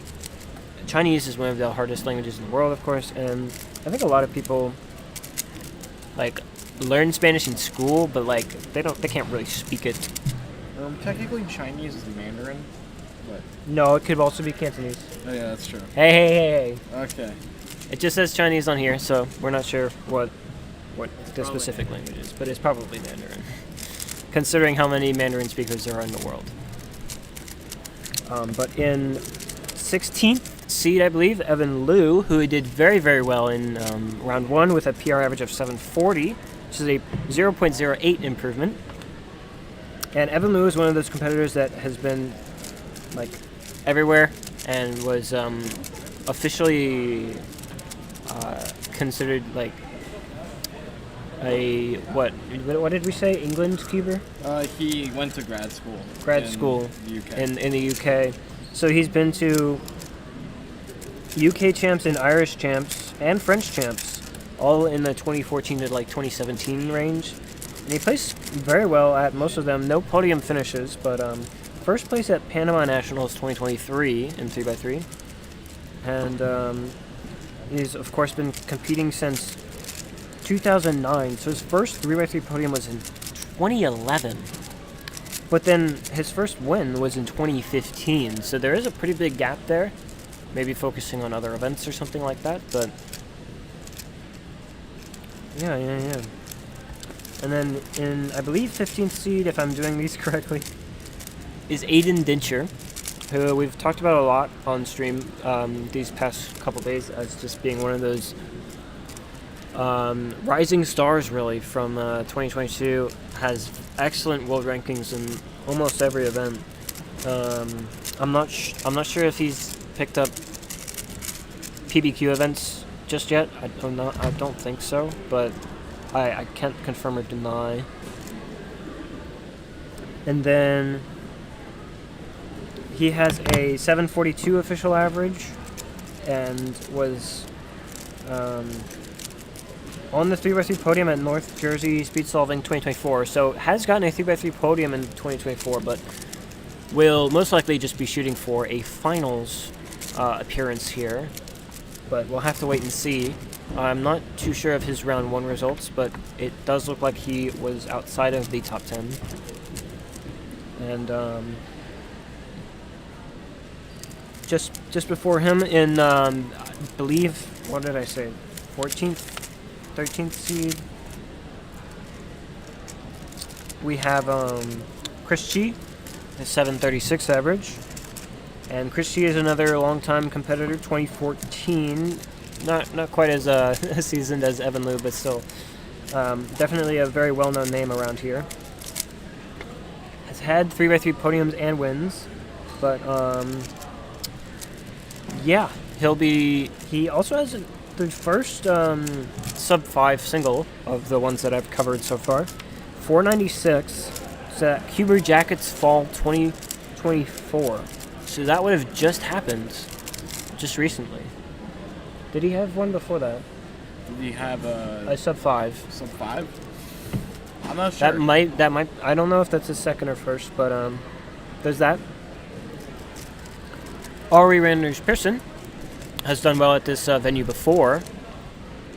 Virginia champion for 3x3. He did not win the competition. I believe that was Carson Wajaya. But did win the title of Virginia champion. And Ari is interesting in that he has been to Norwegian championships, so he's another one of those cubers that really travels. Ari was at Western Championships as well, and Norwegian Championships 2022, yeah. Very, very interesting. But has had a 3x3 podium, not a win yet. It is a very competitive region for 3x3. in terms of when you get to these sort of 7-second average ranges. What's the 20th seed average? The 20th seed average is a 7. Oh gosh. 773. So yeah, we've got a lot of these sort of midfield, mid-7 average solvers that are going to be trying to fight for a place in finals. Finals is not top. Finals is what? Yeah, yeah, we know. But we're mentioning the top 20 because it's yeah, we can. probably gonna be the We're trying to see who will be able to make it into finals. we're in group 4, 5, 6 right now. Yeah, I go next, which I haven't really been solving, but that's fine. But we also have, I believe Robert is here. Oh, I saw him yesterday. So he should be here for the next round of 3x3. But Just ate lunch. oh, you did? Oh, okay. Exactly. Carter, what are you doing? You just ate lunch. Anyway, Robert has an official 729 average and a 650 single, so could be looking for a single improvement perhaps, considering the average. But it's actually state record 3 for average in Virginia, which is very impressive. And that... Okay, this is wrong. I didn't remember to update that. He did not achieve this at Western Champs. He didn't go to Western Champs. Yeah, he we just achieved started his to cut you single off, and average but, at a different competition. We're going to go for a quick ad break. Okay. We'll be starting back shortly once groups 7, 8, 9 get All right. started. Every group is afraid of 7. Why? I'm not saying that again. Because 7, 8, 9. Mhm. All right, let's go.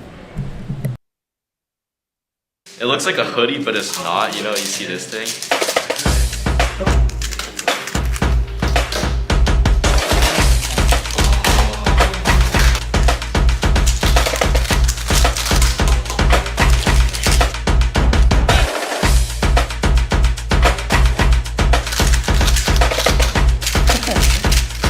What is this secret?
It looks like a hoodie, but it's not. You know, you see this thing? Are you tired of giving different websites your bank card information every time you go to purchase tickets to a sports game or a concert? Luckily, there's a solution.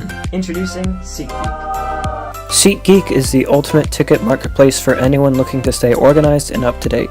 It offers tickets to your favorite musicians, favorite sports teams, favorite comedians, and even your favorite Broadway musicals.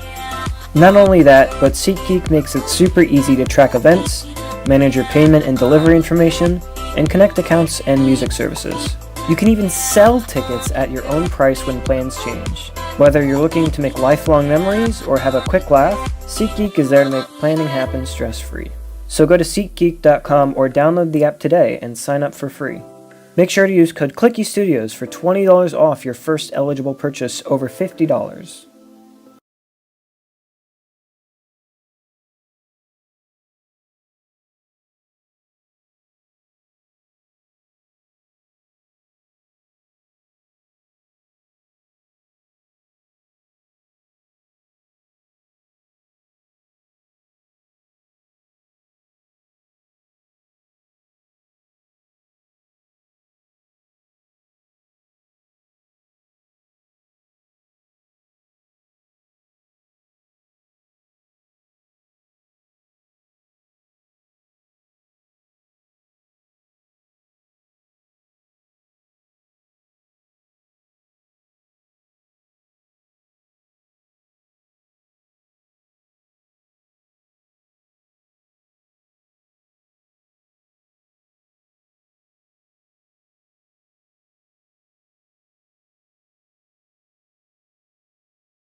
Okay, hello everyone, welcome back to the live stream.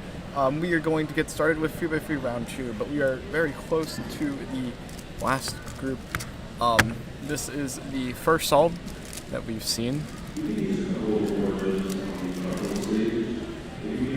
Very easy first F2L. That last pair looking a little interesting. This is going to be a good solve. Not a lot of pauses. He's very happy about that. Let's go on over to Will Clower. He is very... I think we're all very tired after this.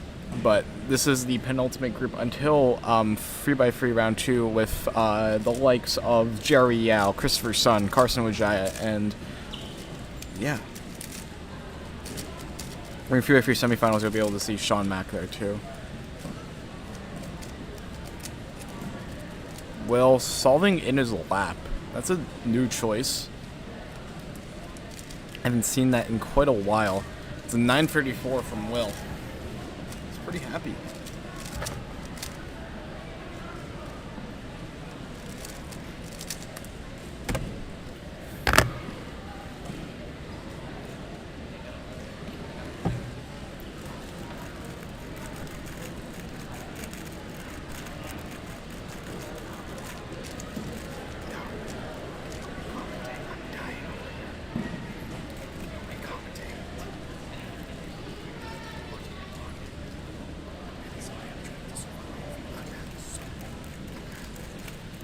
Just commentate tomorrow.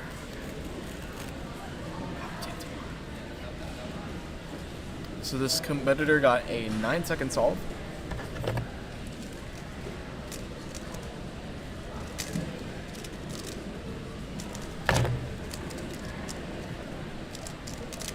Scramblers are moving pretty quickly here.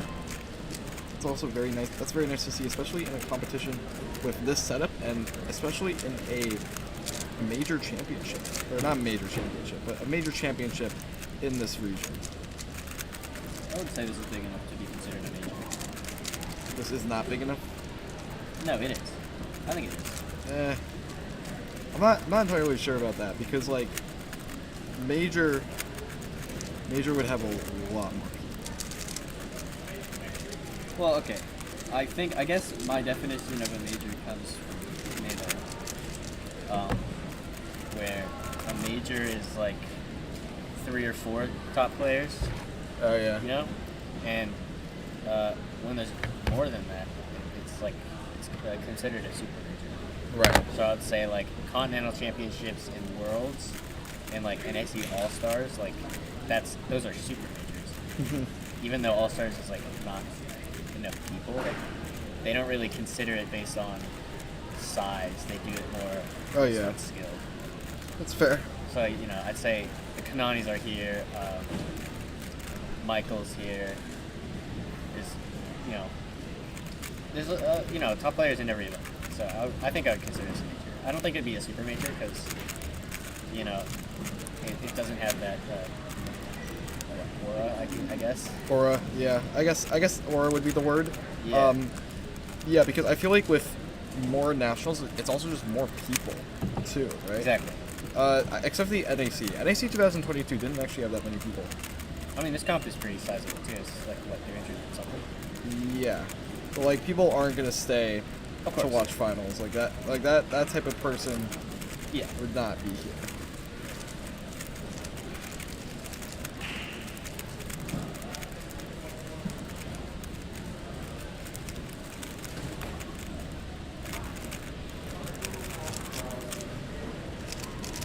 So 1198s, 11s all around from what it looks like here. Going into the next group, a lot to look forward to.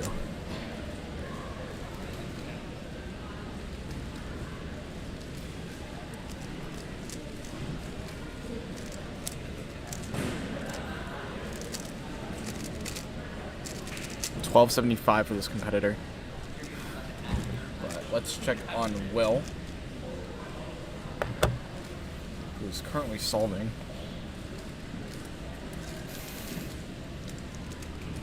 once again, solving under the table. Very, very interesting choice. Eric, do you solve 3x3 under the table? No? Yeah, me neither, man. I find solving under the table for any event pretty uncomfortable, honestly. Yeah. Even long events. Although I don't do very long events. That's fair. I guess the longest event I do is Mega, but you kind of can use a table for that. You cannot use it. Do not table abuse. No, not table abuse, but like. Oh. Yeah, no, I got what you mean. Yeah. Use. Yeah.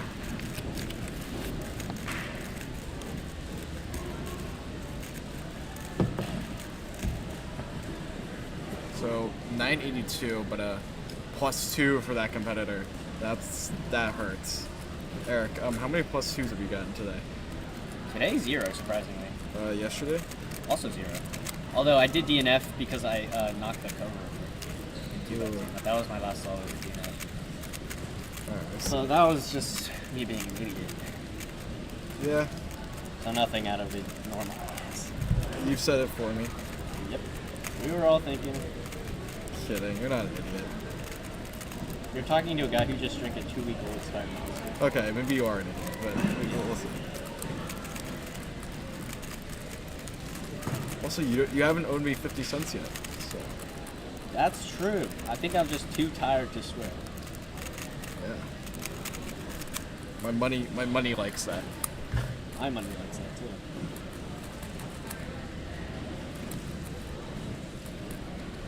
$777 for Will Clower. Wait, this is actually a good average for me. It's like a 9, an 8, and a 7. Actually, he does have an 11 too. I think this might be the last solve, or maybe. That was fast. I think yeah, they're running really quickly now. That's awesome. When's 3x3 round 2 supposed to end? I think I don't it's. actually know. Yeah, that's sort of more of a rhetorical question. It's supposed to end at 2:15, and right now it's 1:45. So they're making pretty good progress.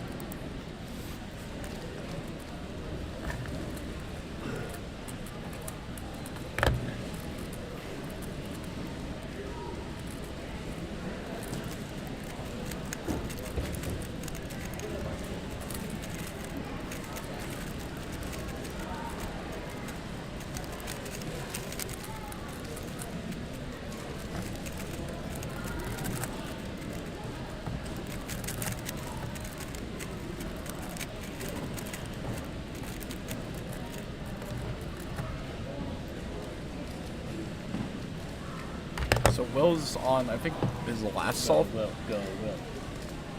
This is looking fast. Oh, that's a big pause though. Big pause. But, ooh, Locky. Yeah, Locky kill. 903 is pretty good. I say that's.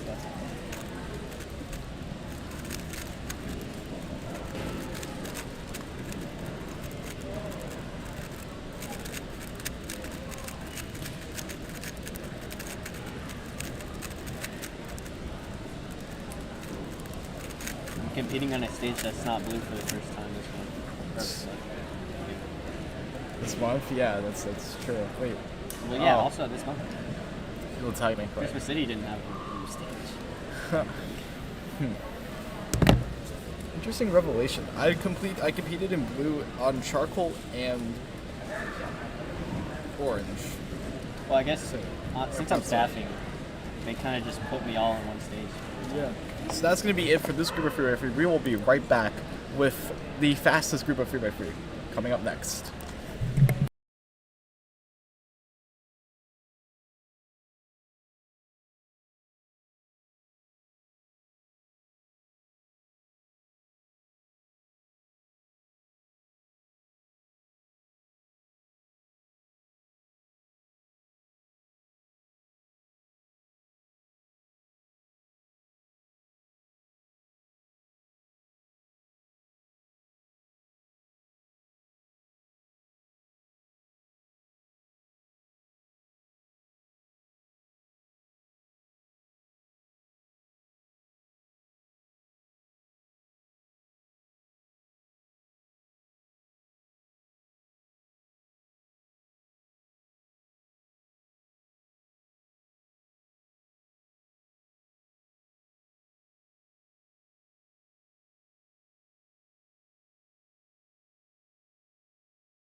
I am so sorry for everyone for being late to cover this round, but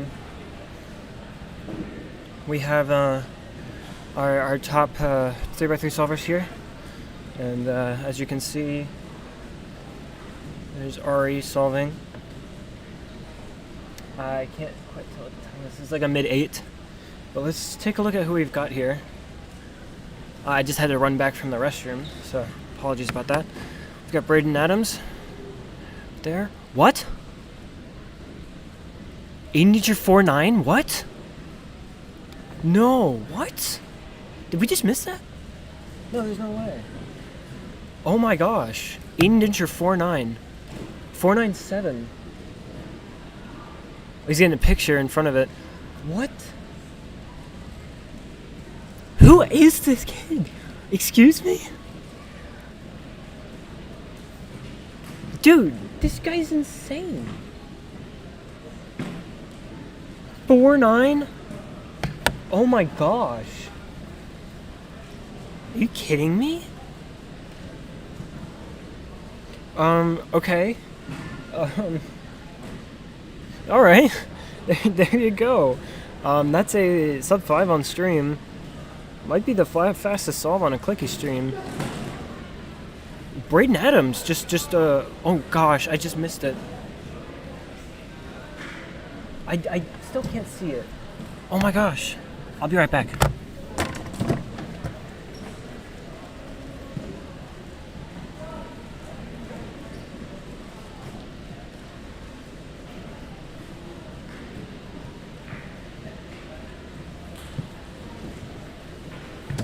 Braden Adams 498. Braden Adams 498. That is a 4 from Aiden and a 4 from Braden right next to each other. Are you kidding me? This is insane. Jerry 4-0? Are you kidding me? What is this scramble? How am I missing this? I'm so sorry, guys, for missing this. I'm so sorry. What is going on? Jerry just got a 4-0. Braden Adams 4-9, Aiden Dincher 4-9, Jerry Yao 4-0-3? Are you actually serious? What is this scramble? What is going on? I don't see any reactions from anyone further down the stage. It seems to be all happening right here. I don't understand. This is insane. I don't even know which solve they're doing. I assume I got here late, so maybe solve 2 or solve 3? What in the world is going on? Yeah, I'm sorry. The only one we saw was Aiden. I was still trying to figure everything out myself, and then just everything happens. Jerry didn't have a crazy reaction, but he definitely, I don't know what's going on. 403, 497, and 498 from our station 1, 2, and 3. And I am so sorry I missed it, guys. I should have just kept it on this shot, to be honest, because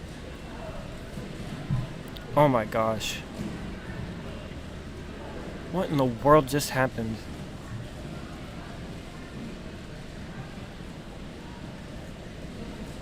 I assume there was like a very,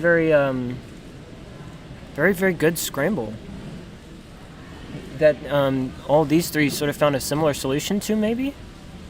But I'm not hearing any reactions from, Sean Mack or Carson Majaya, even further down the stage. I'm not so sure. Braden following up with an 11-3, but that's all right. Jerry going for his I don't know. I don't even know. Oh, this is another quick solve.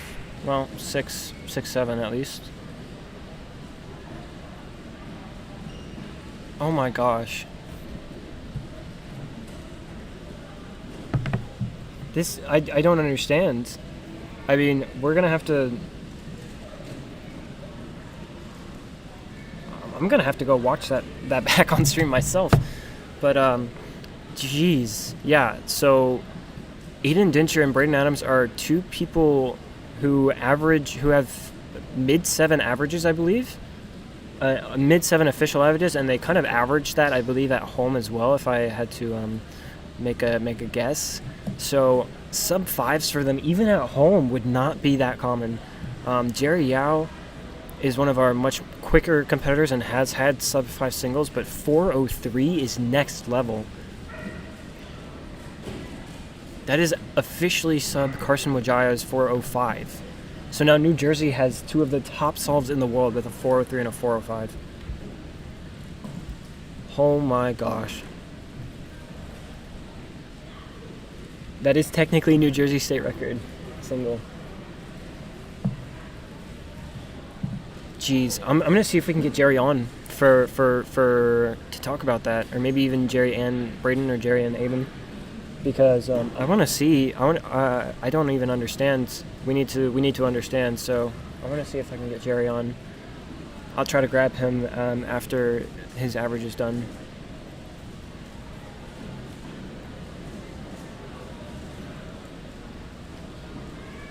But Jerry already has a 403 and a 6.7, I believe. And so this is the third solve we're seeing here. Another 6.7. Again, can't tell if that's his third or fourth, because I believe by the time I got back, they had already started the round. So I think he had already done a solve. Yeah, if I had to guess, that crazy scramble is on solve 2. Jeez, I'm afraid to zoom into anyone because we're just gonna miss something, further down. But we can see a little bit further down the stage we have Carson and Alex Needland, I believe, and Sean Mack and Zane just finished his average. Okay, very interesting. But Aiden is getting a solve, so we'll look at that.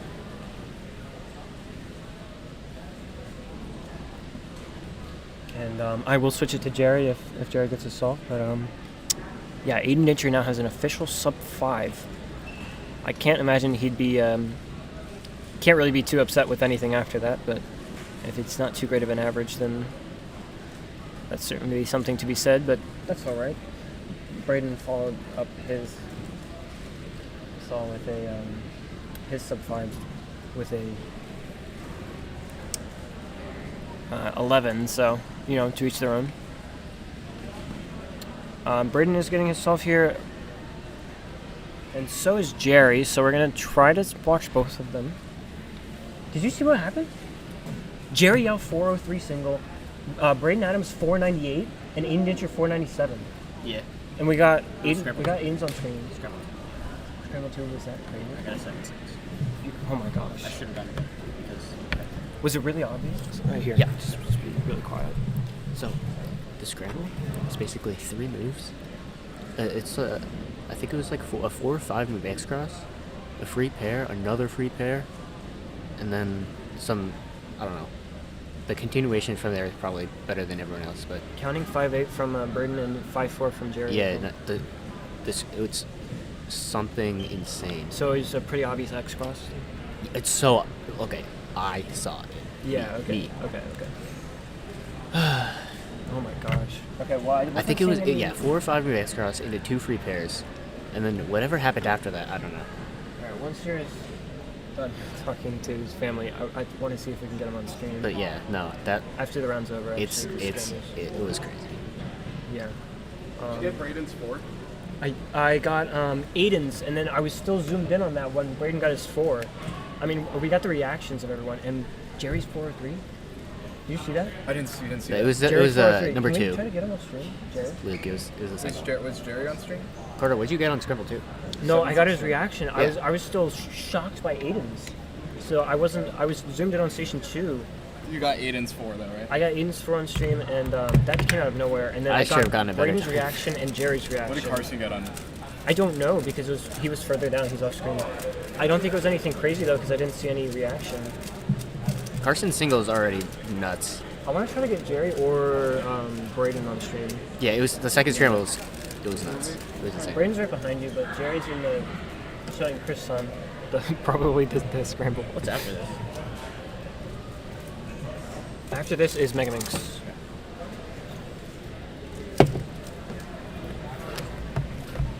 That is unbelievable. You can see Zane and Michael talking about it as well. Everyone is talking about it. I'm sure. I'm kind of pissed I didn't pee the PR. Well, we can see Carson I know my going to PR get. is stupid. but- Ari is still solving. Unfortunately, he had 3 sub-5s happen right in front of him. Had all the stations in front of him, so I'm sure that was a little stressful. But I'm sure he'll be set for finals as well. Or there's round another 3. Round 3. Thankfully, I have another chance at finals. A low chance, but the chance. Okay, we got Jerry here. Hi, Jerry. Plus 2 to 5, right? What? Did Braden plus 2 to 5, right? I didn't know he posted it. We could only really see the time from our angle. Okay. That's Scramble 2. Hey, Jerry. Hi, Jerry. So, tell the viewers what you just got. So I just got a 4.03 on the second scramble of. That's New Jersey state record.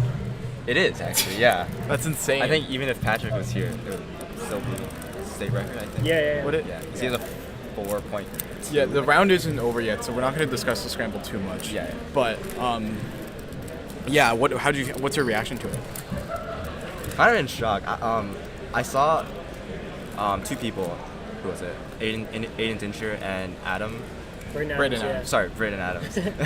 Bro, I keep mixing up his first name. But anyway, I saw them 2 pop off on the second scramble, and it was pretty obvious it was the second scramble because people barely started. And I was like, crap. Like, there's no way I can't hide that because I can't hide myself from looking at the reactions, obviously. So I knew it was something good.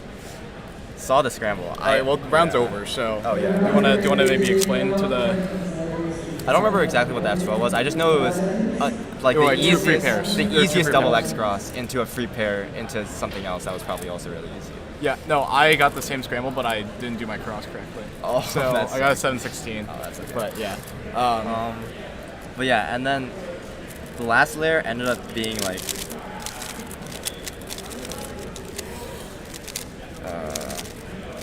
Round's over, so you can check scramble. Yeah, the last scramble ended up being this like really. I don't know how to show it properly. This really. The camera's over there. Oh, really bad TZ real and it's not like the worst finger trick wise. It just takes a lot of moves. But wait, what if you did like into U-turn? This. That's what a lot of people did. That's what Aiden Dincher and I assume Brandon probably did the same thing. I didn't actually get the double X cross. I got just 2 free pairs. Oh, that's what I meant. I think. Yeah. But yeah. Luckily, I knew the ZB, so I clutched up. I could have gotten a better last layer, I think, because my 4th pair was terrible. It was a case that was bad at me. Oh, I don't remember what it was. And I got a shitty last layer. I mean, it's alright. It's okay. I got a bad last layer. I got a 7-6. Yeah, a lot of shock from that group. Do we know what Carson got or Sean got? I don't know. I know what Chris got. He got the same solution, but he got a 5 because I don't think he did the ZB either. So it's really chaotic. Yeah, that was pretty crazy. Man. Like that was scramble. Exciting. The rest I of my think average was awful. That might have been the luckiest scramble. That's the luckiest scramble Definitely, I've yeah. ever gotten my entire solving career. I fumbled it. I did another F word, but I can't say that. I fumbled it up. That scramble wasn't even PR2. It's stupid. That's how much I. It wasn't even sub 6 for me. Well, we'll be right back with more coverage of Megaminx Round 1 happening right now. Jerry, you can leave. If you want. I don't like Megaminx. I'll be gone. Jerry. All right, we will be right back with Megaminx Round 1 right after this break.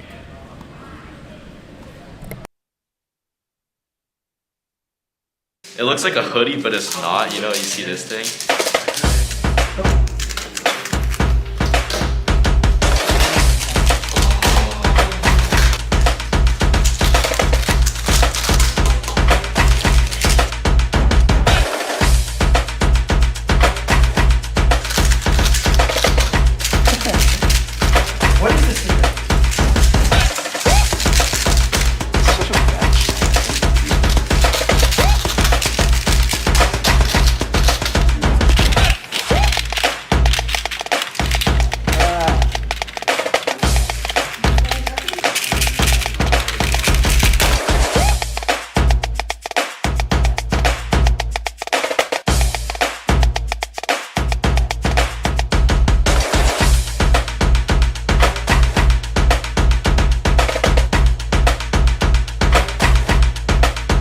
looks like a hoodie, but it's not. You know, you see this thing?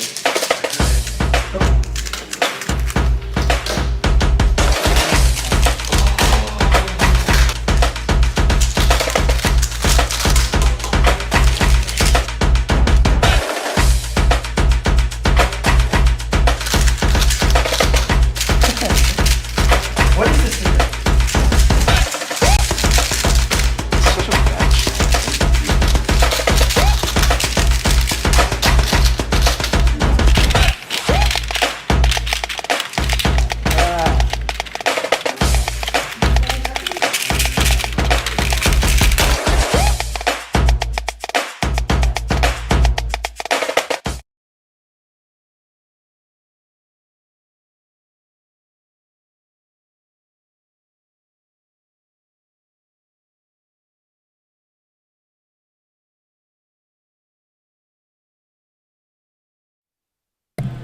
Okay, so we are back after that eventful 3x3 group. You can see Jerry Yao standing up on the left-hand side talking to, I'm assuming, just other people about what the scramble was like. For those of you who are just tuning in, we got a really, really crazy 3x3 scramble in the last group of 3x3.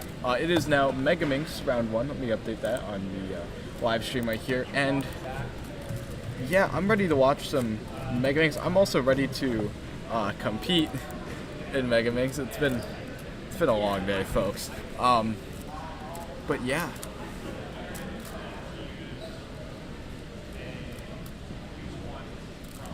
So, man, that was what if I wasn't dying. I would have gotten a better time. It's okay. Let's head on over to the solving stations. Does the stream know about my conundrum? I can't remember if I actually told. How about you tell people about it? What? How about you tell people about it? Okay. Get closer. Yeah, 1 second. I'll move over. Confirmed. Zane Kanani missed scramble on himself too. No. Video footage checked, and he's probably gonna get an extra. This guy, bro. Is he gonna redo Stop it? misscrambling Zane's cues. Well, he man. has to get the right scramble. Apparently, his skew yesterday wasn't misscrambled. He missed one month. Oh, he just missed that. Which I did not know until now. But isn't he entitled to get scramble too, or does he have to get an extra? Yeah, they're generating a new stat or something. Oh, okay. No, you can't get subs because they've all seen it now. Oh yeah, right. Round's over. Oh well, that Okay. sucks. So here's the position I'm in right now, chat. The dilemma. as Oh someone yeah. said. So I was at Sheets. I got Yeah, I get that. Just show it to them. Show it to them. I got a Monster, Java, you know. Yeah. This has milk in it because it's coffee, right? It's just coffee. I drink it. I get to the bottom, and instead of a nice drink of coffee, I get mysterious sludge, and I'm like, that's not good. So I look at the bottom of the can, and it says 0930. So I'm like, okay. Maybe. For those of you who don't understand, it expired on September 30th. Which is my birthday. It's a terrible birthday present. So.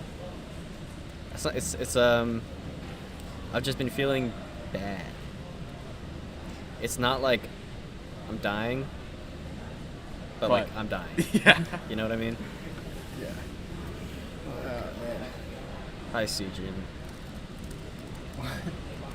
It's the getting closer guy, the getting closer sitting next to guy. What is this guy even? I think that's referencing me. I'm so confused. Because, like, I put on Instagram and the Skeevers Discord or something that I counted my first sub 1 and I said getting closer. Oh, nice. I'm the getting closer guy now. You're the getting closer guy? I guess. And so Carson's put him in the conversation guy. I'm the Clicky guy, apparently. Even though there's 2 other guys that work for Clicky. Eric is the CF. No. Man. Eric is the monster. I'm a menace, a nuisance, if you will. Let's see if round 1 or round 2 3x3 results have been entered.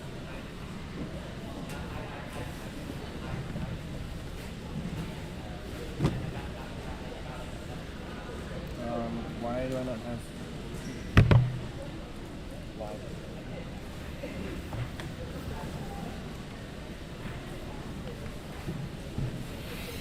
Yeah, I did go to Nova Cube Winter. Nova Cube Winter. That was the one like a while ago, or Okay. no, not a while ago. 3x3 round 2. That was the one where Zane fumbled his average, right? In finals. Almost everyone's in. I sat next to him for that. So who do we have? We have Jerry Yao with a 614 average and a 403 single. Chris Sun with a 621 and a 538 single. Carson with a 659 and a 606. 606 on soft 2. Ooh. Sean Mack with a 687 and a 472. So another 4, but not PR, of course. That is incredibly impressive. Michael with a 725. Yeah. What other singles do we have? Alex with a 605. Alex, Will Vitruly with a. I was sitting next to Zane when he cube fumbled out of sub 1. Oh, for yeah. CJ, I was wearing my hockey jersey. Braden Adams 833 average, but 498 single. Aiden Dincher 497 single. Will Venuti 602 single. Raihan Setter 536 single. Raihan's good. He's Ibrahim 667 single. Benson Kem and Alex Vom 648, 670. Wait, is 536? These are all. That might be. It looks state like record Zane too. actually did get his extra. 536. Oh, state record for Maryland. State record too, though. It's Xavier? not well because sub. What 5 is Xavier? Is, I don't know what Xavier Xavier has. is. I know Xavier has a 5. I know he has a 5, obviously. What is said 5? Yeah. 5. There's a lot Oh, going on. it's not even. It's state record. 536. Oh, state record 5. 4. 4. Okay. Dude, Suns are. I don't know. this time is from like 2016 That's insane. in Nats finals.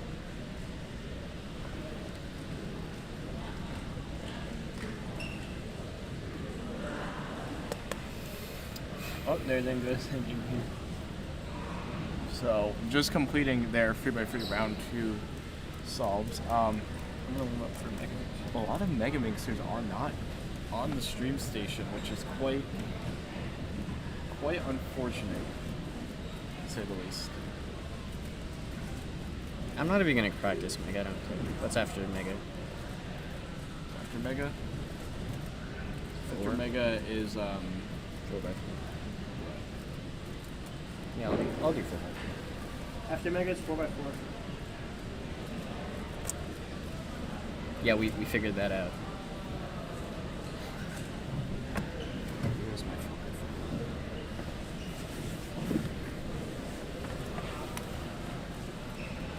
Play the game called Did Stone Steal It From Me? awesome game. Awesome game. It's looking like yes.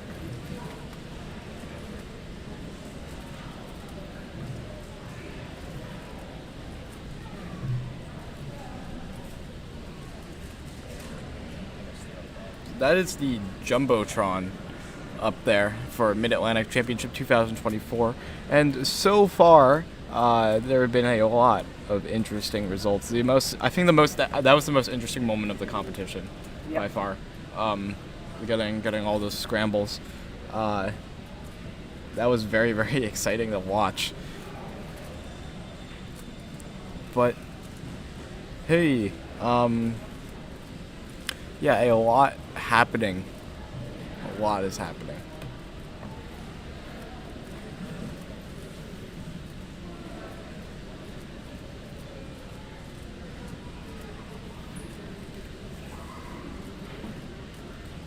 So looking at our live feed here, not too many people at the stream station, so see. I have a conundrum, lads. What? This feels bad, but like only sometimes. Okay. Like, you turn this face. It's like smooth. Now turn the green face. What is that? And it's the inner layer too.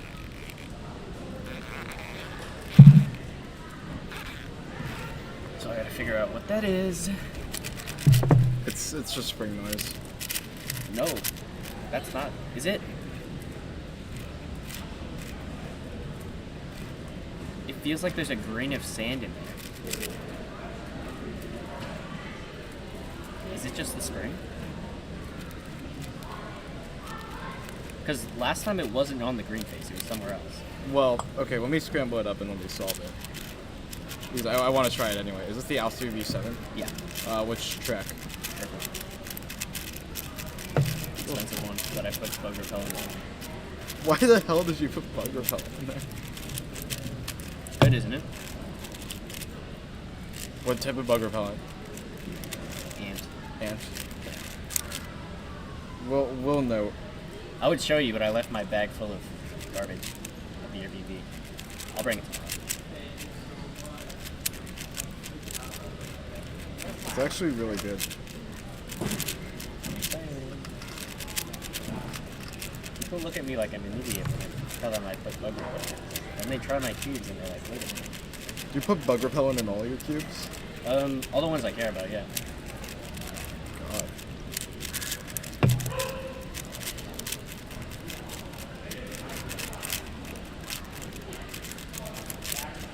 I need to go to a university that has like CNC machining immediately. And then I can prototype. So now it's on both white and blue. Yeah. That's what I'm saying. Maybe it is a spring. But which? How's stream going? Stream's going pretty good. Right now there aren't a lot of people solving, so we are probably going to cut to a very long break very soon, and then we'll be moving on to Megaminx right after that. We'll be right back. Okay.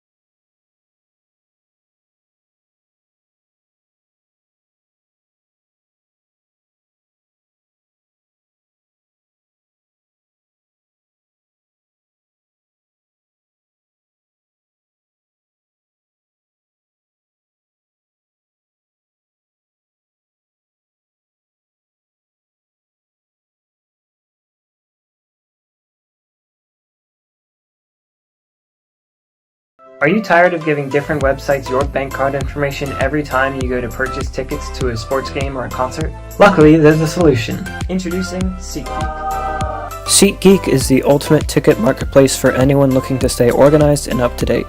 It offers tickets to your favorite musicians, favorite sports teams, favorite comedians, and even your favorite Broadway musicals. Not only that, but SeatGeek makes it super easy to track events, manage your payment and delivery information, and connect accounts and music services. You can even sell tickets at your own price when plans change. Whether you're looking to make lifelong memories or have a quick laugh, SeatGeek is there to make planning happen stress-free. So go to SeatGeek.com or download the app today and sign up for free.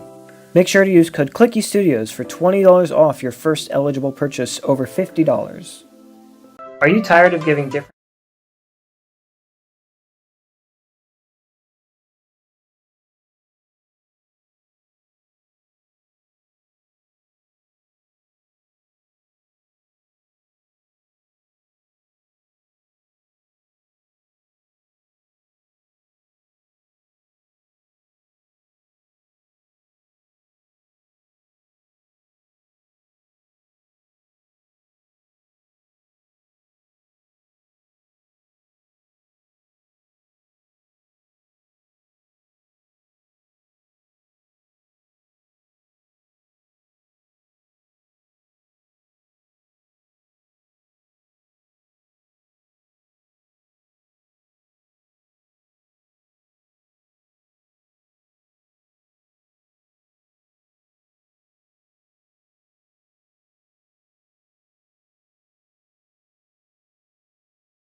It looks like a hoodie, but it's not. You know, you see this thing?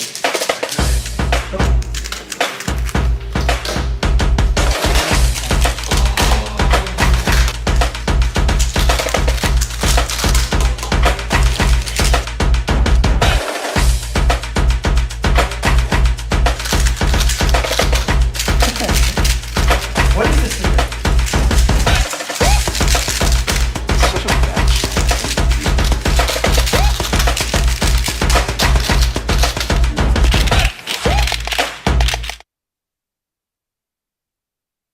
Okay, we are back with Megaminx Group 4, 5, and 6.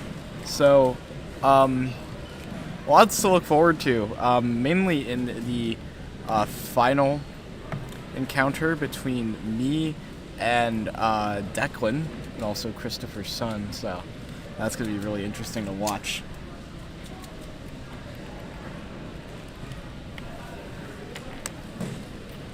So, I'm going to be... Oh man.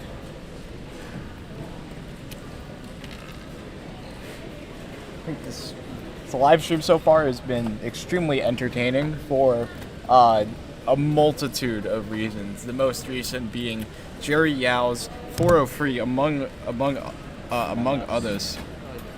I hate you, Eric, for saying that. that little laugh. It's not very nice. But I'm like on CF. Oh my god. Is it in my Target bag?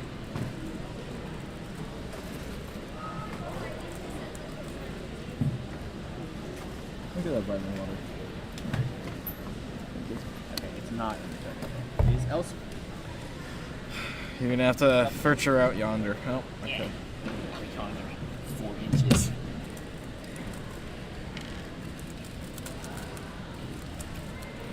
So many people, not many people occupying the first 2 stations up there.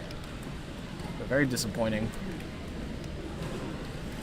They don't want to be on stream. No one wants to be on stream. I would be on stream for you. Aw. So in that case, we'll be just chilling up out here. So Eric, you wanna? Actually, maybe you shouldn't move.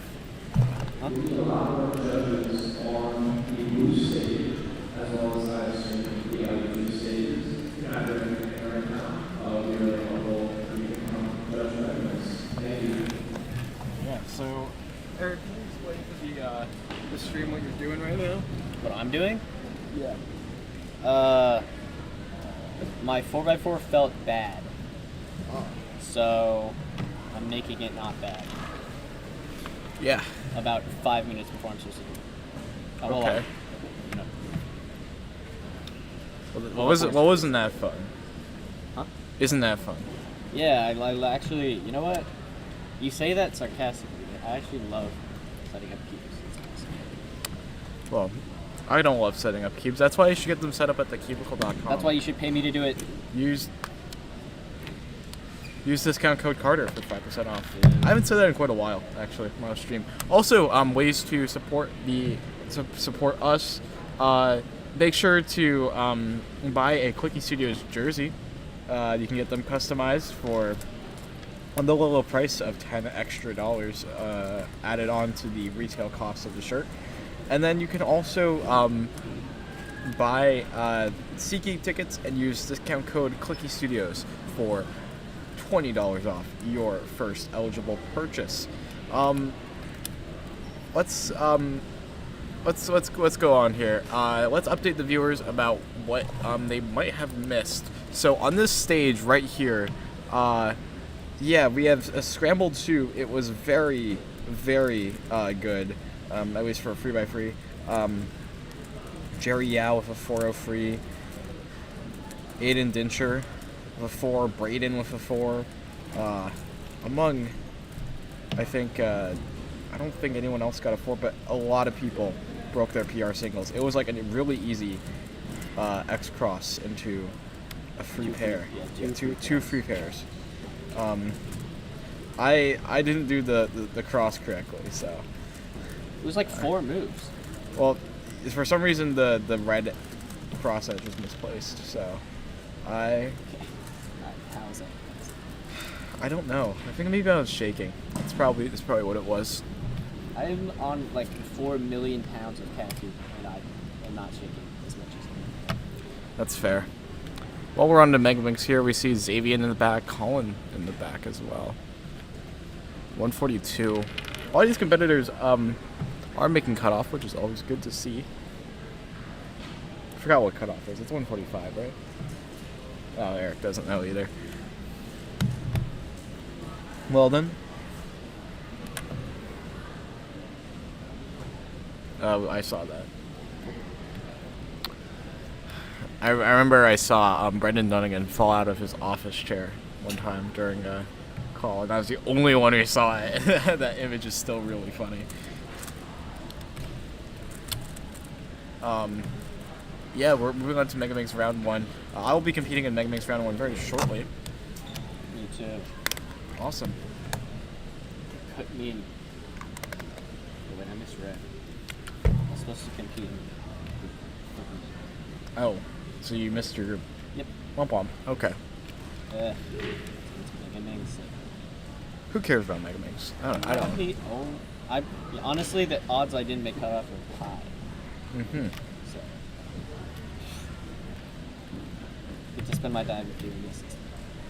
Awesome. It is. Actually. I like this more than Megaminx. Yeah, that's fair. And so the what are you looking forward to in this Megaminx final between me and Declan? Or not Megaminx final, but what will probably be the Megaminx final showdown? Declan winning. Thanks, Eric. Yeah. I'm not going to comment on that, but yeah, I'd say that's probably the case. Honestly, like, even if he doesn't win, if you win, but he gets sub top 100 average. They do? If he does. If Oh. he gets top 100 average, even if he doesn't. All even right. though that will probably win. Yeah, that would probably win, I think. But he's been grinding. I respect. Yeah. I want him to do that. It was just maybe last year's pretzel where he was getting I think he was breaking like maybe the sub 1 barrier, I think. And now he's really good. We have a Megaminx star in our hands. Literally. I'm solving a Megaminx and I'm solving a star. So I heard that mumble. So I mean 50 cents. 50 cents. 50 cents. It's not fair on the hill. I'm like handicapped. I'm just making a handicap man. Hey. Did you find the other piece? Yeah, I got one of them. Wait. I wanted 50 cents. You just offered me nothing. Oh, that's it. That's terrible. That's awesome.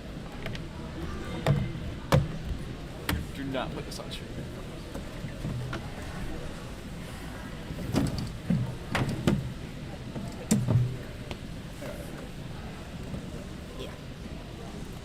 And in return, you're going to give me 50 cents. Yep, because I have that on me right now at this moment. Okay. You were so close. This Like, guy thinks it's like, I'm made of coins. It's like almost the end of the day. Oh, it's not. What time is it? It's 2:35. Yeah, that is not almost the end of the day. But you got through half of the day without giving me 50 cents. So That's true. that's like a first for you, I feel like. It probably is.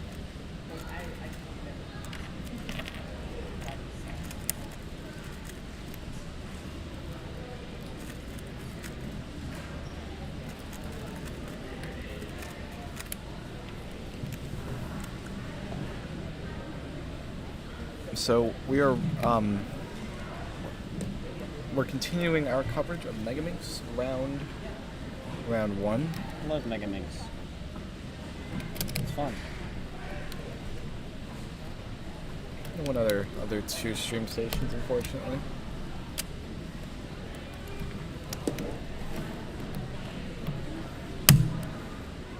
Steven in the back is still solving.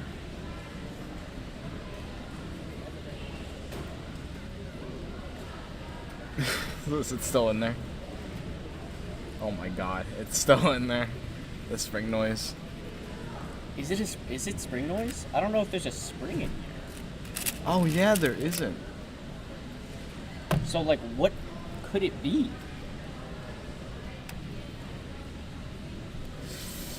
I don't know, but I'm gonna go get a snack. So, can you? Yeah. Watch. Oh, I need to get my phone. Wait, why were you holding my phone?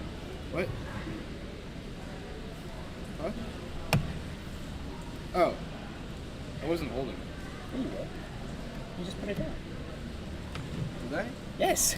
Like just now? Yes. I was like, where's my phone? I did not put it here because there's no reason. Whatever. Anyway. Yeah, Carter stole my phone. Anyway. I did not steal your phone. He did. He stole my phone. Alright. He did. He stole it.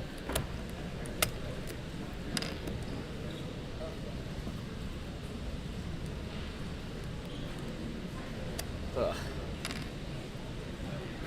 I'm seeing people I know on the stream. There's Alex judging. Alex Hamburg. Good friend of mine. I need to figure out what is making my 4x4 so strange. Yeah. How's stream going? Good. I don't know. Actually, I think that was a little bit. Whatever. It's okay. Stream is going great.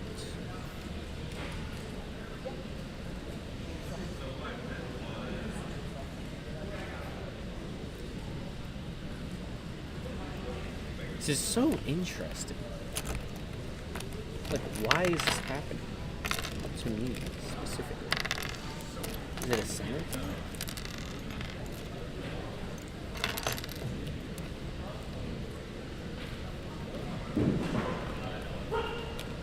What? Something happened. Couldn't tell you what.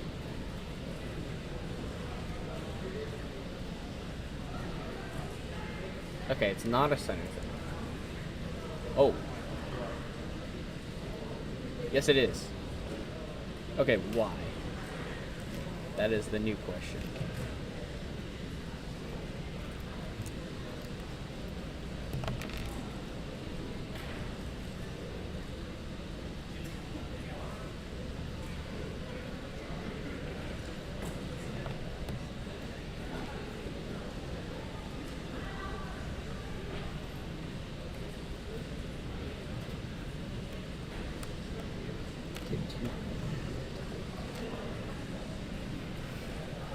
Is it too loose? I don't know. These are questions I am unable to answer.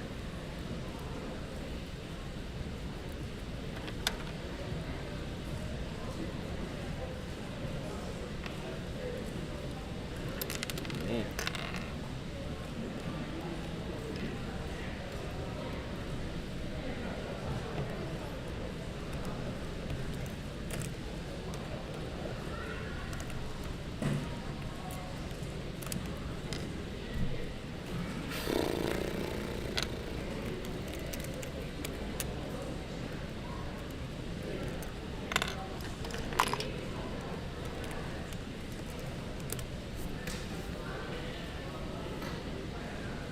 Were the clock scrimps bad? Round 1, yes.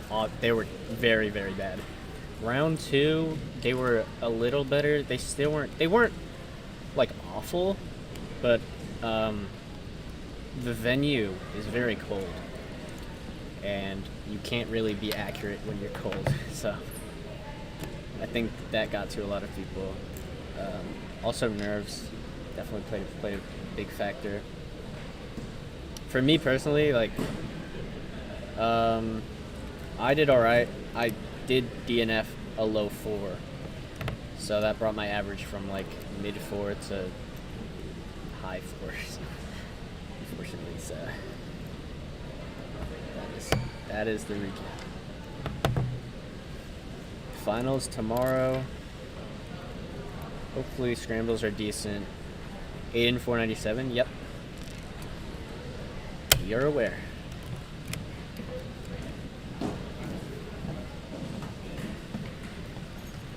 There are a lot of fours on Brayden and Jared. Who's this? Part. Oh, gummy clusters. Want one? And a baby. Preoccupied. Talking about the clock scrambles. Oh yeah. They weren't that good. Yeah, the clock scrambles were pretty bad. Both rounds. Yeah, both rounds they were not good. Round 1 was way worse, but except for that one scramble on. yeah, I DNF'd that. Oh, yeah. Although it wasn't like crazy time anyway. I was kind of like I was still at 0 Kelvin, so it didn't help. The dog has returned. I think I found the source of the noise. Never mind. I have no idea. Great. This is just wonderful. I think that sounds like sarcasm. No, I'm 100% serious. I love when my cube feels like it has sand in it. Probably because it does. It definitely doesn't. We are in Richmond, Virginia. There's no sand. Like here. Crazy. I gave it to Stone and he gave it back and now there's problems. Oh, why are you blaming Stone? Yes. Because you had it last? Yes. Okay. Well. What kind of question is that? I don't know what I'm saying anymore. I'm just. Neither does anyone else. Yeah, we just gotta lock in for I gotta lock in for my rounds. Yeah, you gotta lock in. I don't gotta lock in for anything. I don't care about any of these. Actually, I don't care about any events. You should probably care about something. Care about tomorrow, 5 Ha ha ha ha. Because I brought that. That was a funny joke. Yeah, I brought it too. So. Remember the first time I tried to reassemble a 4x4? I almost cried. What? I almost cried. Almost cried? Yeah, my 4x4 popped. I was in like 7th grade. Oh wow. And it took 3 hours for me to. Because I was using a 4x4 is actually really hard. Like. Yeah. Well, I wouldn't say it's really hard, but if you've never done it before, it's not intuitive. No, yeah. Because you build around the core. Like you can't start with the core.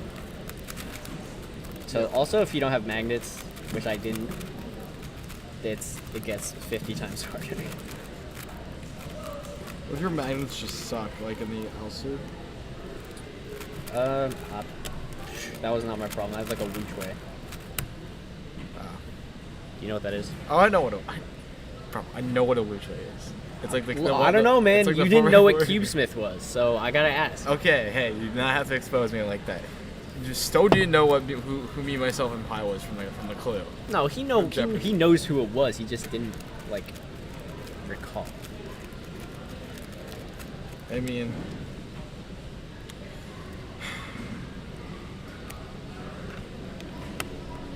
You mean? I don't know what I mean. Finish the thought. No thought was present. What other terrible things have I said that make old cubers cry?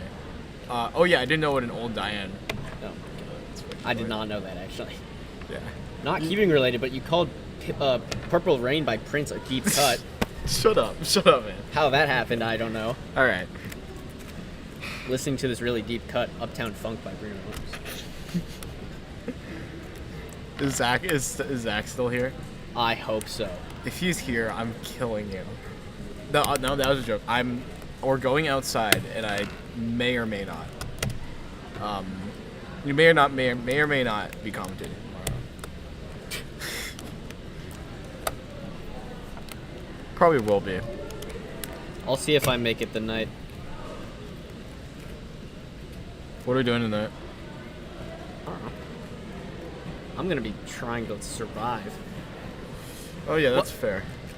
It's still there. No. Oh, it's gone. What'd you do? Nothing. Turn all the sides. Maybe it moved. You solved it? Oh my god, you fixed it.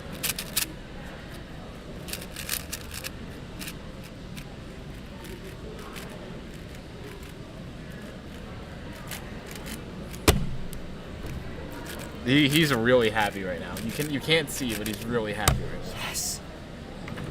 I can solve 4x4 without wanting to die now. I mean, I didn't before that, obviously. Yeah, You know, that's I love living. That's just a joke. But it makes it way better.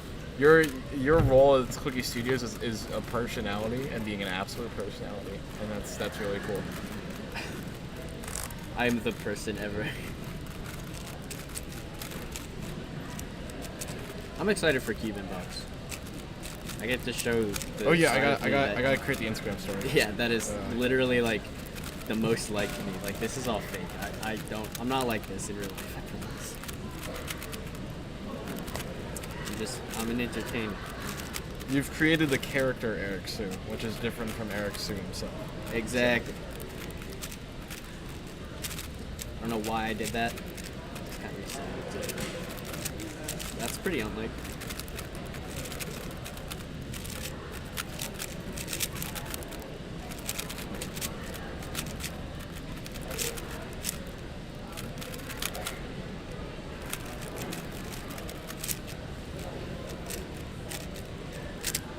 So, while we move on to Megaminx, our fastest competitors will be competing in the next group.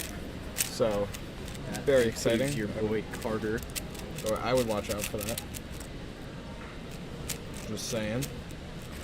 If you win, I'll give you a high five. I'll be getting a high five today. Oh, really? No, probably not. Well, is it final already? No, it's. Yeah, I was gonna say there's definitely more than one round. But you meant win this round. I meant win the comp.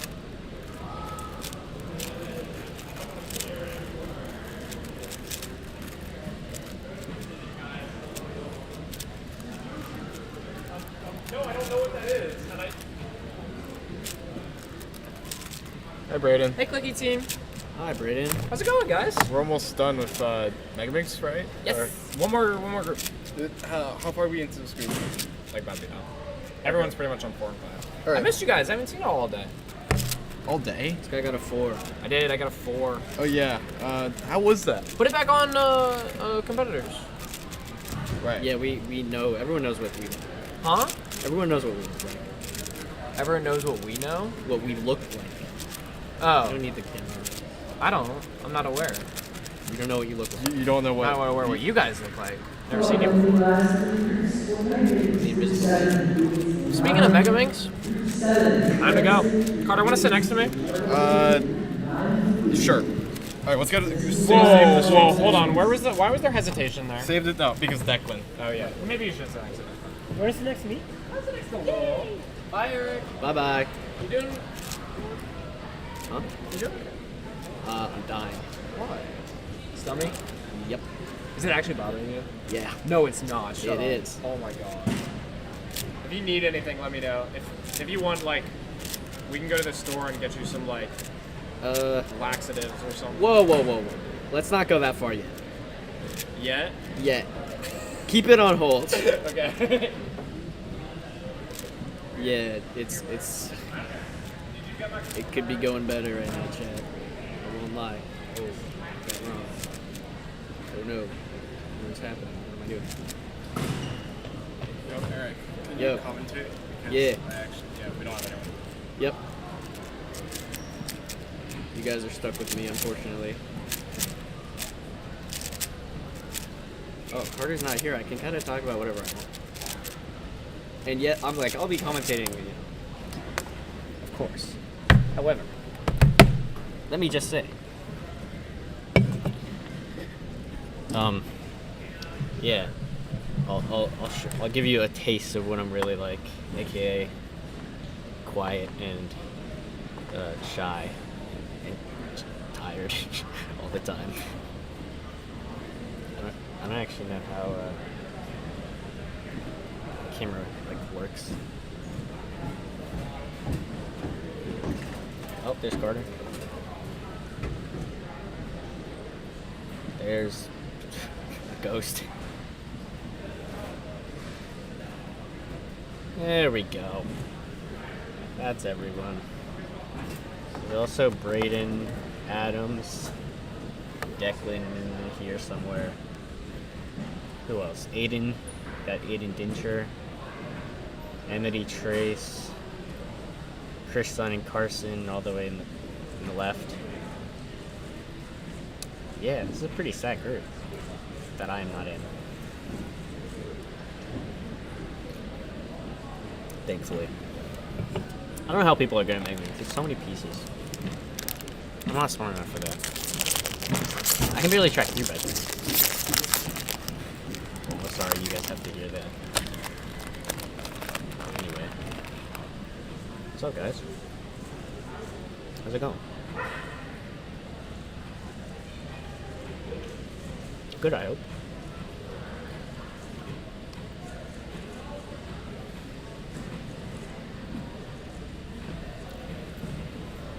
I think after this is, actually I have no idea. Oh. I have a text from Blake Thompson. I'm scared. Oh, never mind. We're good.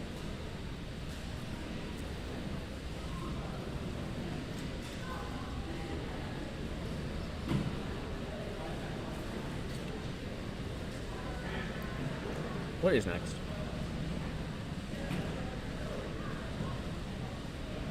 I actually have no idea. Is it Pura?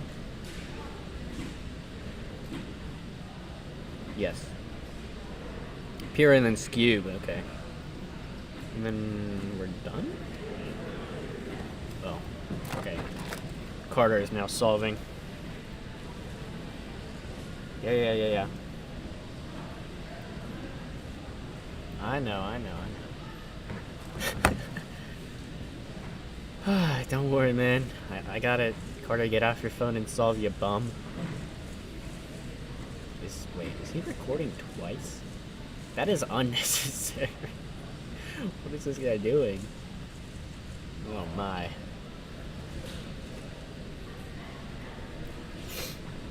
Okay. Inspection. Oh. Okay. There he goes. He's gonna...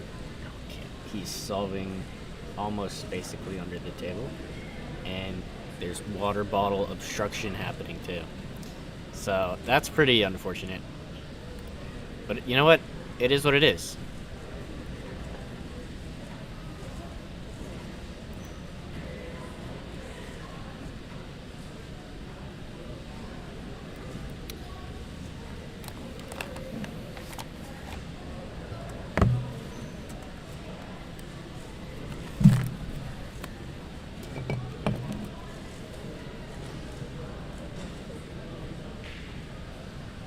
So 43.72. He's not very happy with that.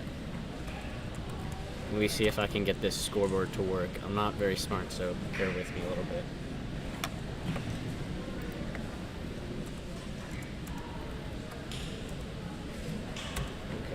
Okay, what is it? 43.74.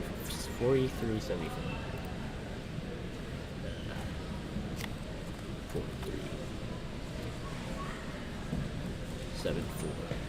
Bang. Okay, how do I, like, do it?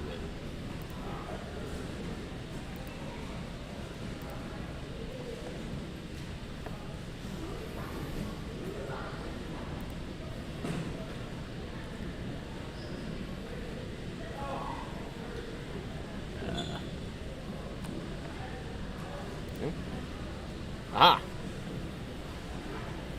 Done it. Let's see what's going on. Let's see what's going on elsewhere. My camera will allow me to. Oh, there's Braden. Where's Declan? I don't see him. And that's not good, actually, that I can't see him. Is he, like, far away? Oh, no, there. Is that him? Yeah. What? Where is bro? What? Am I a fool? Am I being foolish? Where's the... No, I don't... don't see him. Wow, that sucks. Am I blind? Maybe. That being said, Braden Adams currently over 1 minute. I think I'm just going to do the scoreboard for Carter, because he is one of the favorites to win, as we all know. Carter could take him 2 wins, actually, this comp. The odds of him doing both, are pretty low. I love him, great guy. Probably not winning Mega. Probably winning Clock. So, that's where we are currently. I have to pee really bad, but Carter's forcing me to stay.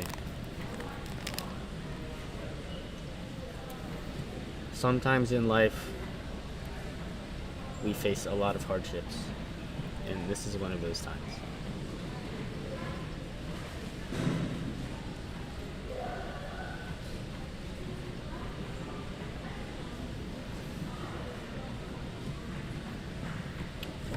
Carter on solve 2. There he is.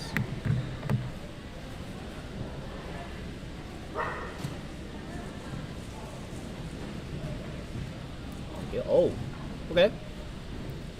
3802. Love to see it, love to see it.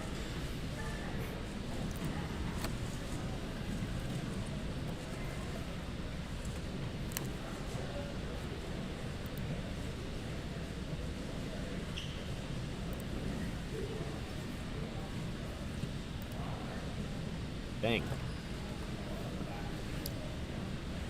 Yeah, I'm kind of a legend at this scoreboard stuff. I say. I have no idea what I'm doing, but it's whatever.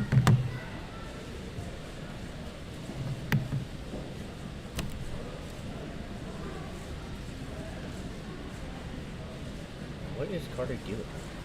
Is he okay? He's fine.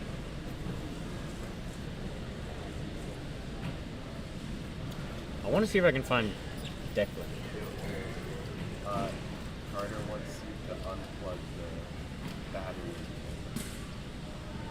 What? He said unplug the battery. I don't know what that means. I don't know either. And also, do you have a phone? You guys have a phone? Yeah. Unplug the battery from the camera. Yeah. What? Okay. Let me figure out what that actually is. The charger.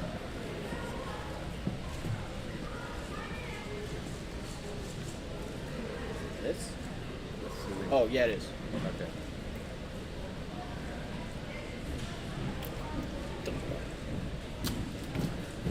Okay. I did whatever Carter wanted me to do. Like, where's Declan? He's probably complete. No, I know, but wait. He's not on blue. Not on blue. That sucks. Is there? I don't know if he needs a brick or anything. I don't know. He just said he'd get a charger. No, use that. The brick. Use what? Use that brick. No, the charger thing. Oh, that? Okay. Yeah, it's like taped, so just untape it. Oh, wait. They're having a wholesome moment. Oh, what? They stopped. No, go back.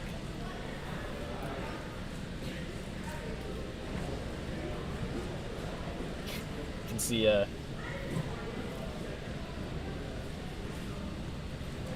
Braden's 9x9 or whatever it is.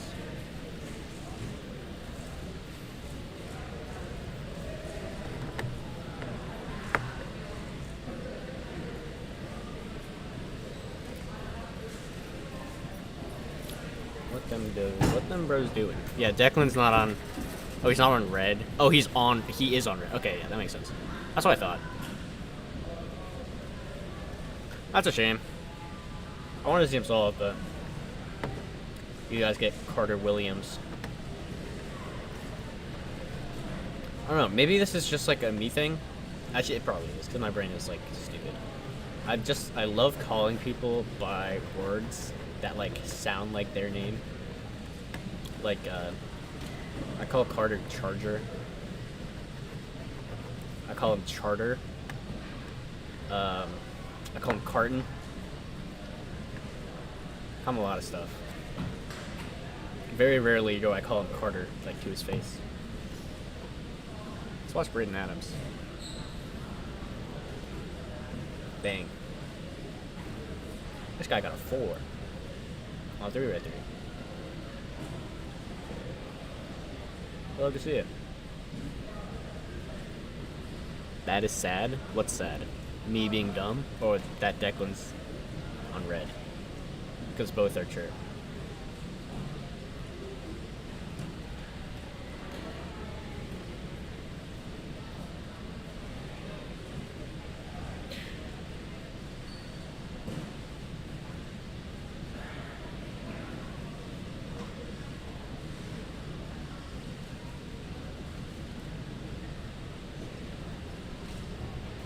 Okay. Braden with a 57. Sub 1. I know he's not happy, but it is what it is. Fish Carter solved number 3. Hopefully something good. Do it for content. Get a good solve or have your cube explode. Either one would be very entertaining.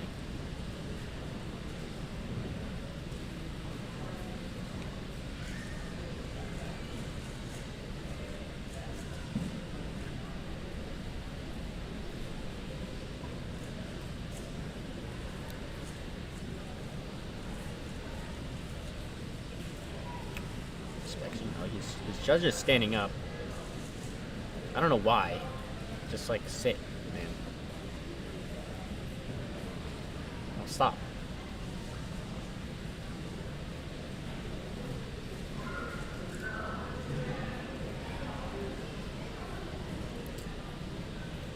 Anyway.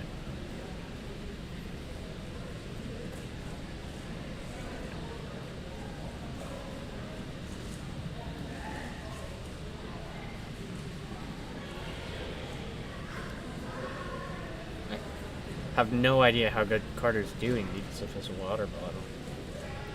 40. Okay, that's good, I think. I could be wrong. I think that's pretty good.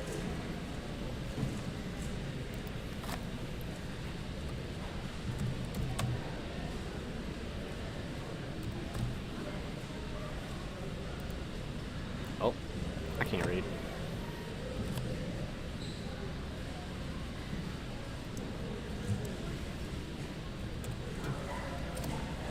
Bang, bang.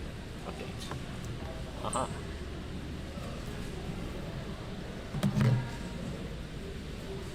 Go back to the general view of the boys solving and also Amity. These lads.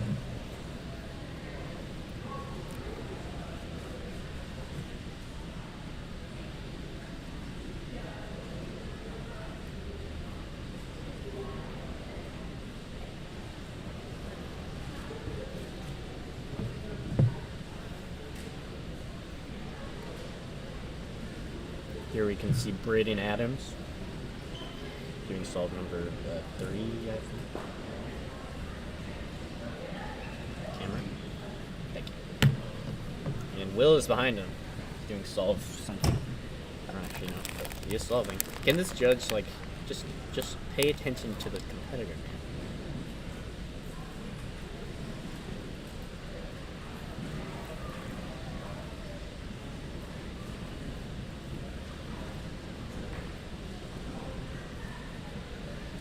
Carter solving?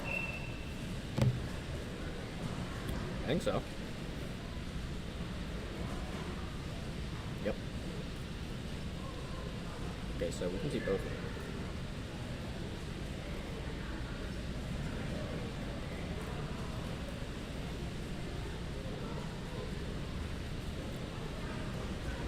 Uh-oh. The main camera just died.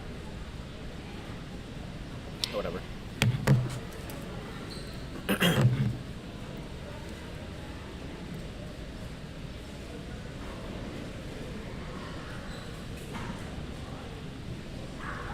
Green 105 seems pretty not happy.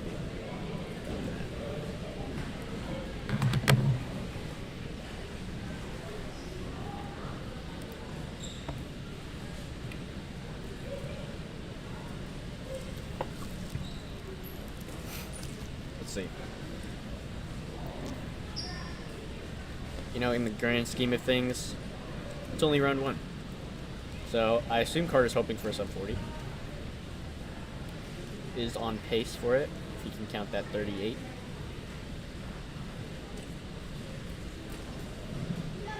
Which it looks like he will not do yet. He said he will count 43. Yeah, he's not happy. 44, 8, 44, 80.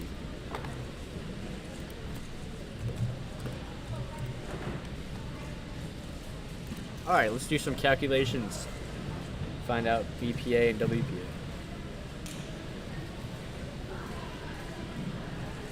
We all love some math, you know? Favorite thing to do on a Sunday. Alright, let's do WPA.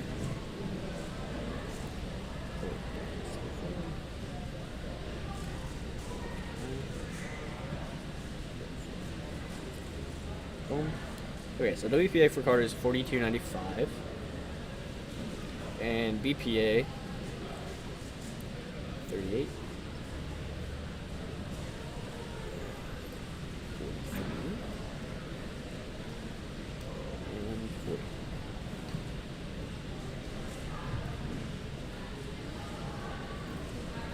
40. 40.85. So I mean, not honestly that inconsistent. The BPA and WPA are pretty close to each other. 40 versus and no chance for sub 40, unfortunately. But it's round 1. There's 2 more rounds. No, sorry. Just 1 more round of Mega. I don't actually know. I could be wrong.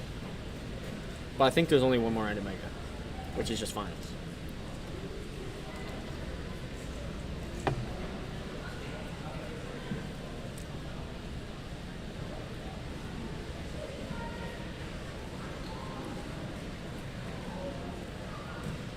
I do want to find out how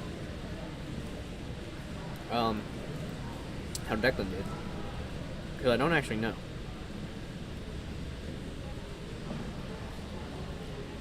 I mean, I would like to. Hopefully pretty good, but I don't know.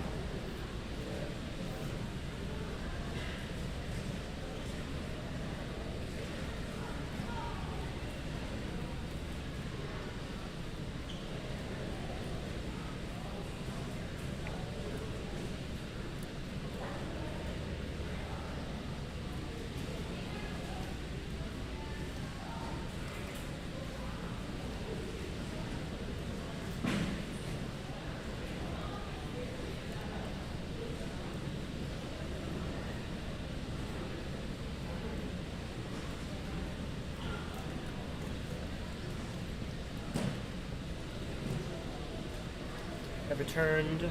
Hello. How was the average? It's alright. Let's get this. I think it's 53, a high 53, so not PR, but okay. I don't know. It felt slow on every solve, but like, and then I look at the timer and it's like, that's not that bad. Yeah. Okay. Nice. How is Cardigan doing? Oh. Okay. I think I've seen most of the solves, but Not bad. Not incredible. have to wait till WC Live for Declan. Right. Unfortunately. He was slowing on red. So I have no Yeah. idea how he's doing. You can go run down and see, but You could if you want to. I could also do it. no, I'll go run down. 40. 40, 40, 43. It's like a 40, high 41, low 42. Yeah. Nice. I'll be right back with Declan. Alrighty.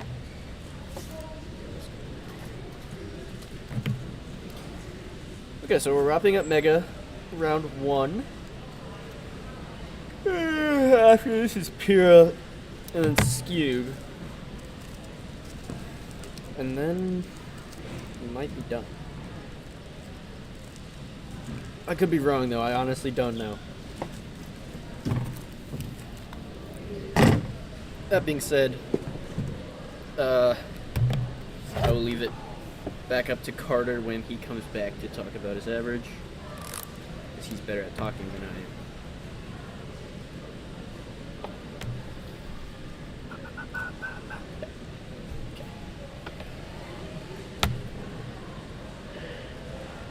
Oh, that's...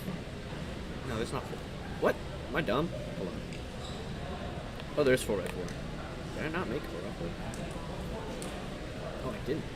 Wow. Okay, so 4x4 is next. I just didn't make second round. Damn.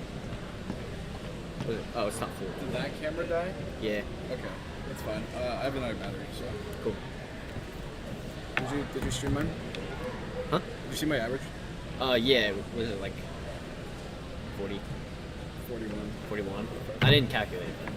It was like... Did you use the remote? 43, 38, 40... Were you able to use the remote though? Yeah. Okay, cool. Yeah, sorry about the battery thing. Nah, I mean, it's whatever.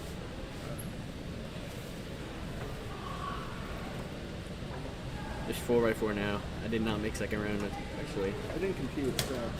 I thought I did good enough to make second round, but I guess not. Alright, I'm back. Declan got a high 40, low 41 average. Oh, yeah. Counting 40, 41, 41. I got a What was a single? 41.64. 41.64.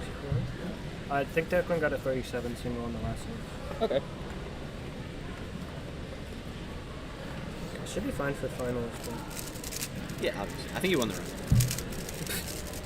Maybe. He might have. No, I was talking about me. Oh. I think I made finals, but I meant Declan. Yeah, Declan yeah. might have won the round, maybe. most likely. Probably. Not if I have anything to say about it. Unless Chris Sun PR by a lot. I mean, it is Chris Sun, so you never know. My phone's gonna die.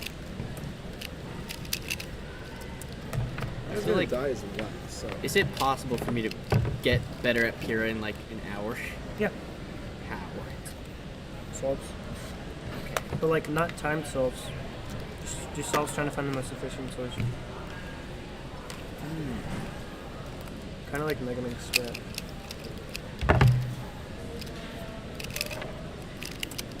Maybe something. Maybe onto something. Oh, is it onto something? 22nd in Megaminx Round 1. No, 4x4 round 1, sorry. I'm not sure I want to do round 2 though.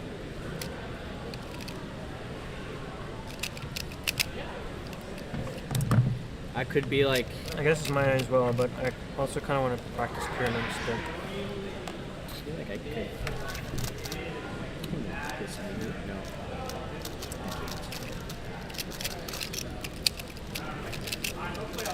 I'm just so bad at recognizing L3 cases. I feel like my TPS is... What's up, Clicky team? What's up, what's up? How'd you feel about that average? Extremely mid, but like mid as in like one solve being 1 second worse would have been bad average. Okay. So. How you doing, Eric? Slow. Slow? Yeah. Why? I don't know. Don't be that. I'm trying not to. I would like to not be slow, but Wait, no, get back in front. Get back in front. No. What? One solving, so. Why is my one hair sticking up like that? Oh, someone keeps flashing a clock or they flashed a clock in front of the camera right as you switched it. Good. So. Good call, Carter. That was a while ago. I saw him do it. Do you have is there a spare sheet we're not using? Oh, I know this. R2, B2, U2. Wait, you're fucking me? Yeah. I could fuck with Will. I'm No. Whoa. Hey. Oh, you owe me 50 cents. I'm up to a minute. You owe me 50 cents. Anyway, first stream. Next up is 4x4 round 2. Let's do it. I'm not even sure if I really want to compete in it, but I didn't make it. Well, did you have business card yet? I did not. There we go. Please, should I just put those on every station? No. I'm pretty sure everyone here knows Clicky Studio is live streaming the competition. What if they don't? If they don't, then that's terrible. Just send those out in Okay, thank you, Jersey Spacebar, orders. for double clicking somehow. Actually, no, because then they already know. Clicky. Alright, what are the free round 2 results? What's 16th place? 16th place. Well, there's another round. Yeah, I know. I know, but It was you, Carter. 877. Oh, yeah, wow. Okay, so it's gonna be like mid-high 8. that's what I was actually hoping for. So. Oh, I got a 9 flat average. I did bad. I thought it was slower than that. Okay, no. I thought I was like. Alright, we close. will be right back after a quick ad break, but now we're going to be moving on to 4x4. Round 2, is it in one group? No. I don't think it's in 2. Okay. It was probably it's top, top 20, 4. so. It's top. Round 2's top 20? No, they changed the schedule. Oh. Nope. Top 40. Top 40? Yeah. So that means it's on one. Yeah, you're right. Top 40. So 2 rounds. 2 groups. 2 groups? Okay. I go first. Alright, well, we will be right back right after this break.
Well, everyone, we are back with 4x4 coverage.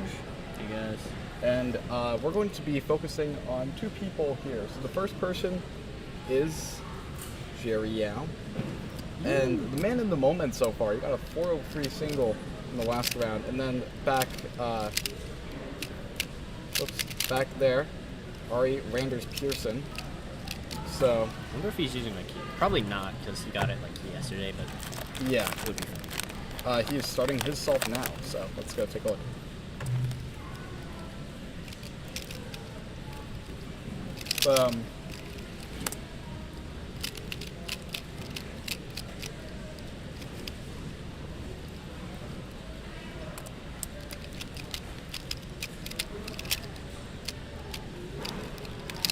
So Ari is solving.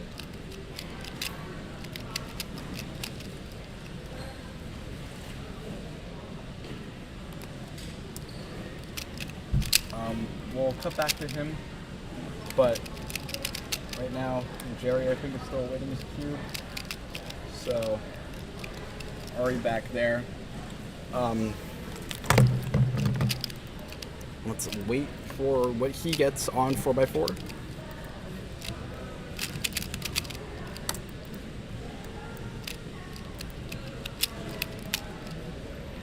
And it's a 24.63. Yeah, I think that's pretty good for Ari, right? I think so. I could be wrong. Well, Jerry right now is solving 4x4.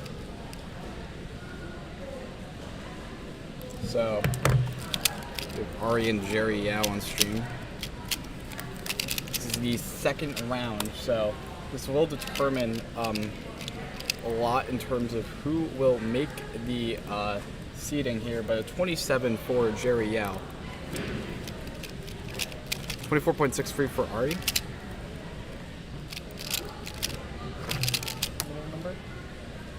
Correct me if I'm wrong, but that is the audience view.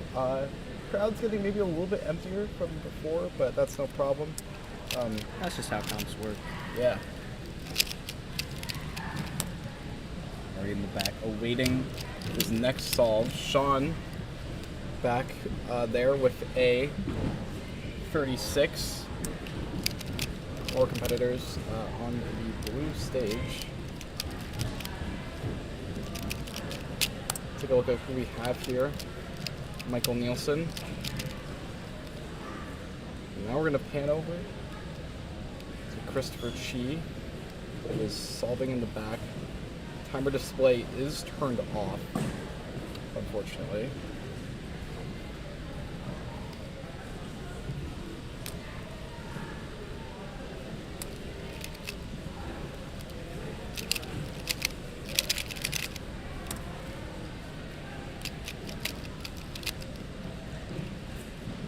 And Christopher Chi has finished solving.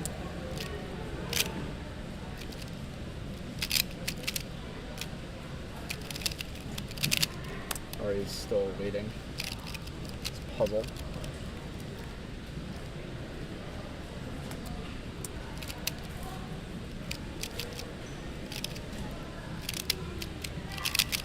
And Jerry Yao getting ready, taking the AirPods off, as that is illegal. I wonder what he's listening to. I would like. That's actually a good question. What do you normally listen to? I know Carson listens to classic. I put him on Love Star by Price. It's a great classical song. Oh yeah. Very smooth solve so far. No major pauses, maybe except for that one in the edge pairing stage. But this, oh wow, going on OLL, but does get that parity. ZBLL 27.17 for Jerry Yao. In the meanwhile,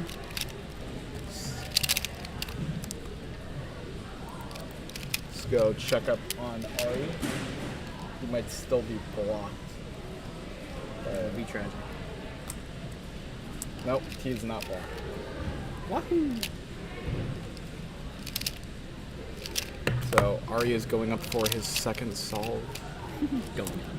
Stationary. Or stationary, same thing. I'm not used to stationary here in the back here in the tri-state area. We're in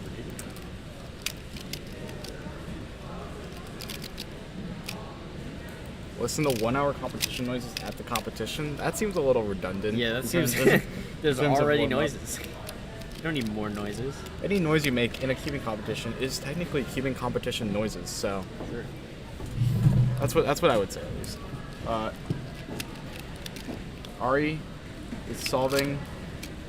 Unfortunately, we can't see too much of the solve. The judge is blocking the timer. Have you seen the judge who just like stands up? Oh yeah, Asian guy. Yeah, I don't know why he does that. Some people actually stand up while they're judging. I know Evan Liu did that to me once. This that is not another be distracting? 24.42. This doesn't seem very happy about that at all. He's kind of grimacing at the fact that he got a 24. Locked up, maybe. Probably.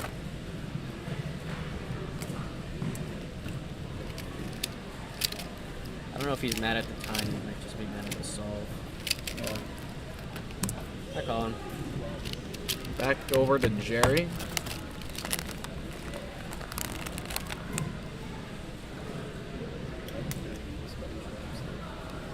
He should be getting his cube shortly.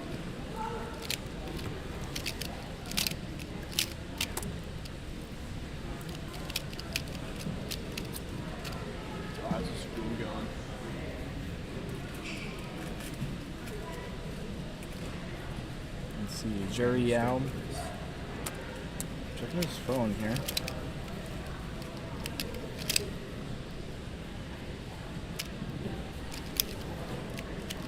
And now receiving the cube.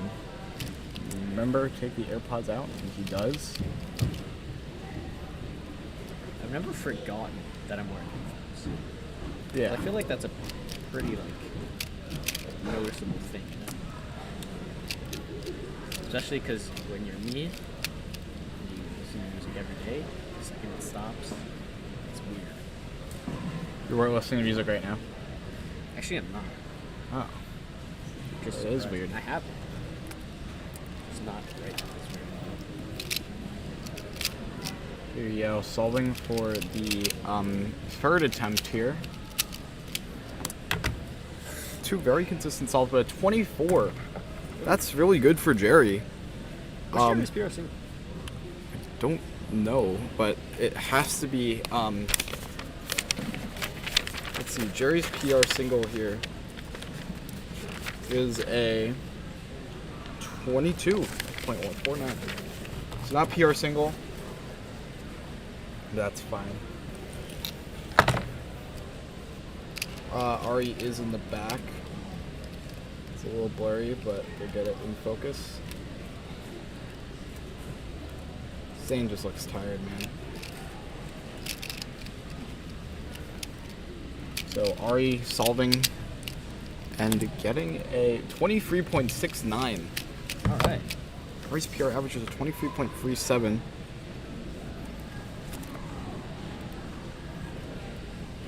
So, solid from him. And I think Ari is going to be very comfortable going into the first seed after this round. What do you think? Yeah, I mean, I don't think there was any real challenge after Jerry started his average with a couple of, 27s. Yeah. Yeah, but I think 27 isn't even particularly bad for him. He has No, a no, but PR I think single Ari is just 25. on that level where even if everyone does pretty good. Yeah. The podium, though, is going to be very interesting. Right. It's really a battle for the second and third.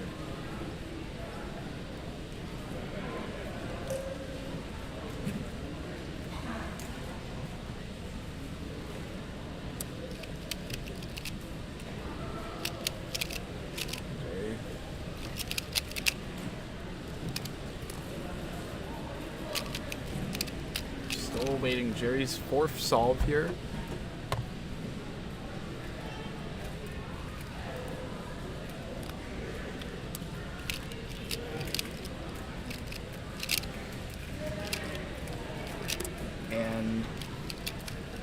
see a runner coming up.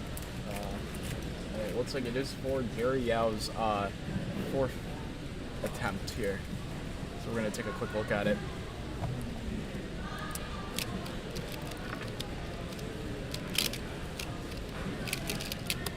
Jerry once again not forgetting to take out the AirPods. And starting the solve, we don't see what's on the bottom. I'm assuming it's a bar, but we do have that cross edge, the red-white cross edge. So here we go. Starting the cross, a lot of pauses.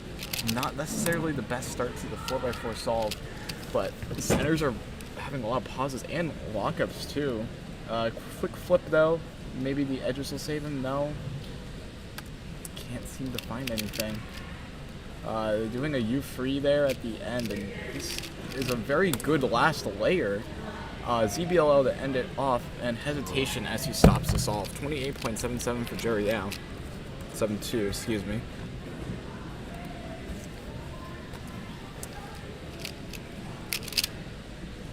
And over on Ari, he is solving. And let's see what time he gets. You'll need to get something good here to secure that first seed, most likely. 26.21. That is faster than what Jerry's been getting. We haven't seen what Chris is getting, but he would have to get, from what it looks to be, something close to PR average. Give it a chance. Or maybe not necessarily. You never know.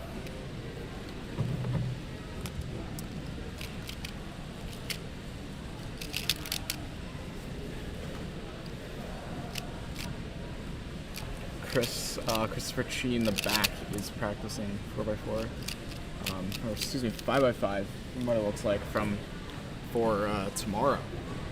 Is that correct? Yeah. Jerry Yao's also practicing 5x5 too. Here we go. The judge is bringing Jerry's next cube, and it's the last cube for this round. After 4x4, we have another round of Pyraminx, and after Pyraminx, we have Skube round 2 with Zane Kanani. So, very exciting. And then at the end is the 7x7 final. Well, pauses on the first two centers and on the cross, but the cross so far, other than that, has been pretty fluid. Centers are a little locky, but they are more fluid than last time. The flip is faster than the 28, which is his worst solve so far. The edges are smoother than his worst solve. Let's make this 3x3 stage lightning fast. It is Ola parity though, and it looks like he's going to go into PLL instead of the ZB, which there was none. 26.22, and he is nodding his head. So going back to Ari's solves, he has yet to receive his cube. So we'll get it once we have said cube.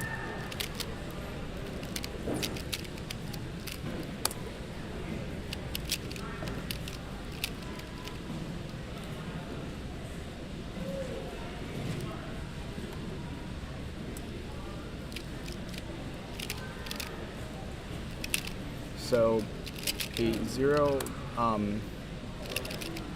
or excuse me, Sean is solving on the left 2, but we are going to be focusing on Ari's solve and see how it goes. Sean has started the solve, and Ari is blocking this competitor here is blocking the what's happening, but I think Ari is starting a solve here.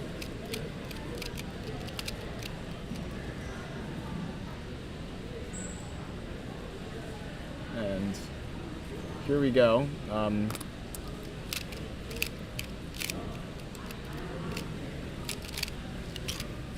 Yeah, a lot of... Fortunately, something weird happened just outside of Ari's solving station, but things do appear closer on camera, so hopefully that wasn't too close to Ari. But Not his best solve, but not his worst solve either. 25.88. Grimacing, though. So, maybe wasn't expecting to get that average. We'll see what Christopher Sun got after this round. Signing for his attempt. This is, we're gonna do, looks like we're gonna do Pyraminx, and we're gonna do Skewb. Looks to be an all-in-one too. Actually, that's not true. Are we doing Pyraminx in 2 groups or 2 sets? Can you check? I think it's 2. 2? Okay. Yeah, so let's go back to the studio here. We're going to be going to round 2 of Pyraminx very shortly. We'll be right back after this break. I have to use the bathroom. Actually? Yeah, because I'm...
It looks like a hoodie, but it's not. You know, you see this thing?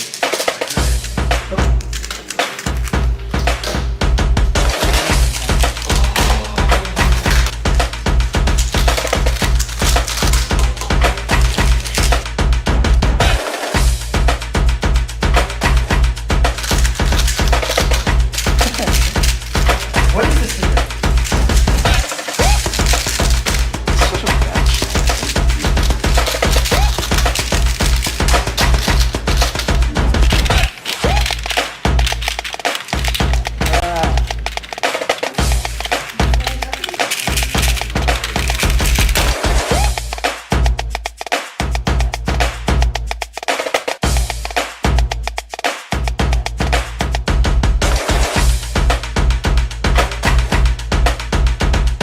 Are you tired of giving different websites your bank card information every time you go to purchase tickets to a sports game or a concert? Luckily, there's a solution. Introducing SeatGeek. SeatGeek is the ultimate ticket marketplace for anyone looking to stay organized and up to date.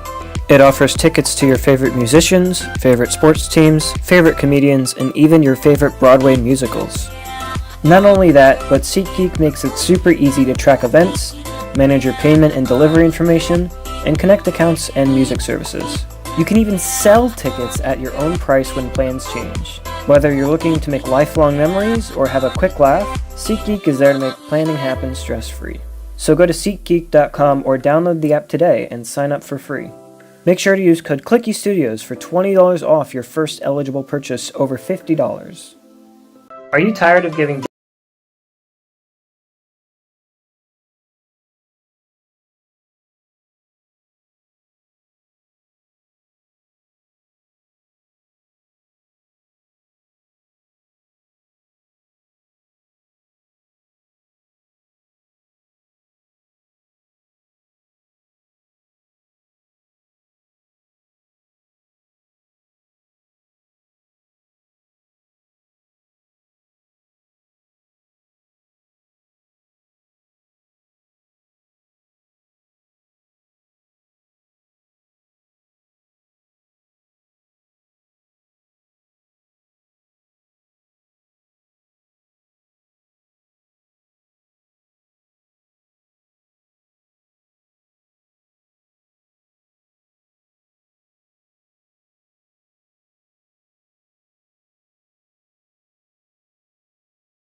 Hello everyone, welcome back to our live stream.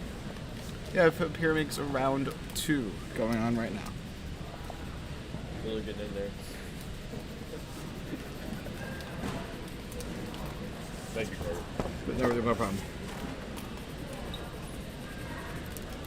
So, right now on the right you see Ibrahim Kanani.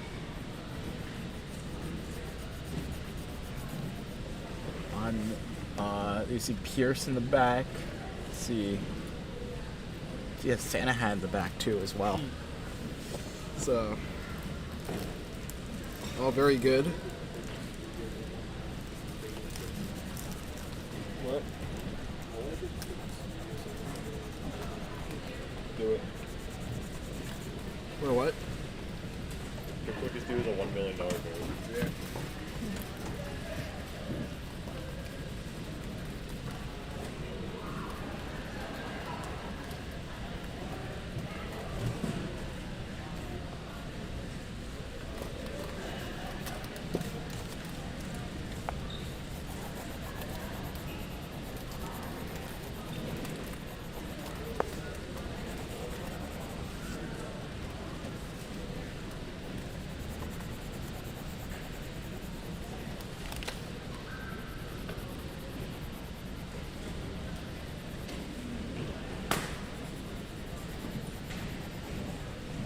I'm putting some earbuds just like to chill out. He doesn't have any earbuds. Yes. What? I brought my earbuds.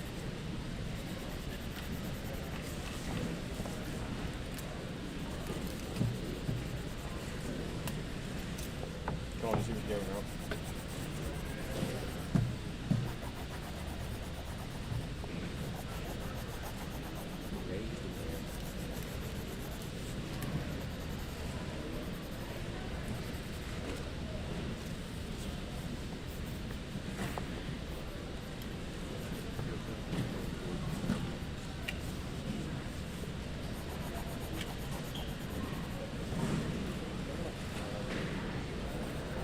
I kind of do. You know there's going to be ghosts? Yeah, I feel like there could be. There's a chance.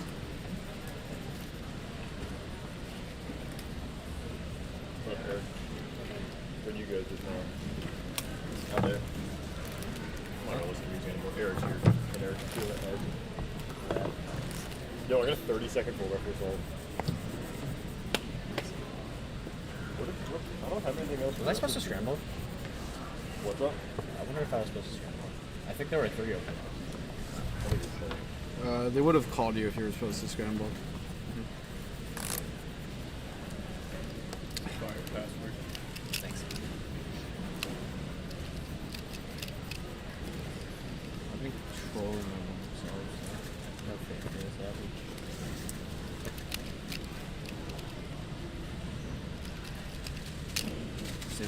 Yeah, I'm actually gonna just chill on watch YouTube, sell some KQs or something. Really vibe.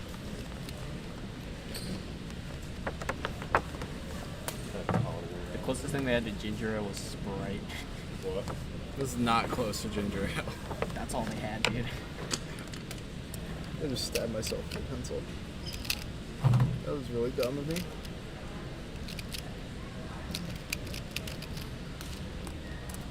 See how this person solves Pyraminx.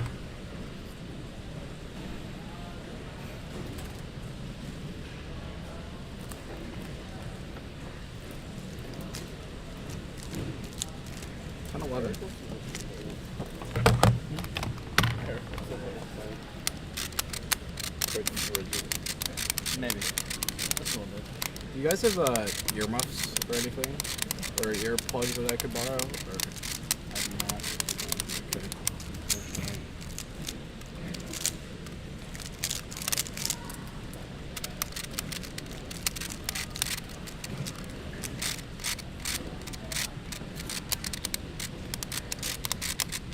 I left my noise canceling headphones, or I should say, noise protection earmuffs at home. When I say noise canceling headphones, they sound like they were electronic. That's not good. We don't want that. True. So coming up after this round is Michael Nielsen solving a Pyraminx. That should be really fun to watch. And also me solving Pyraminx, which will be a little bit less fun to watch. Eric. You're still fun to watch no matter what. Yeah, I don't know about that.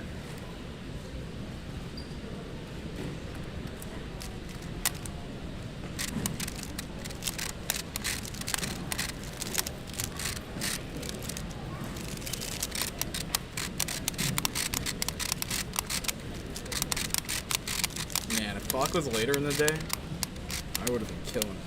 I would not. What's this do?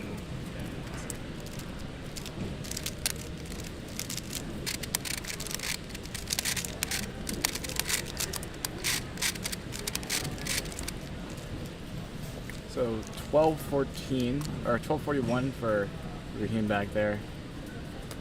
People are doing some practice.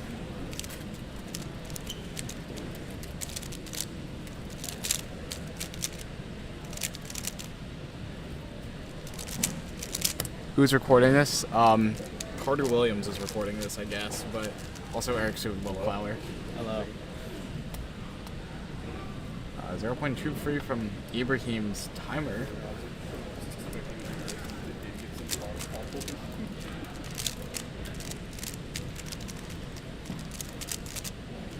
And so far, we'll be waiting for Pyraminx Round 2 to end shortly.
Okay, so Pyraminx Round 2 is wrapping up, and now we are going to be watching the fastest Pyraminx solvers. So stick around for our coverage of Pyraminx Round 2 in the fast heat.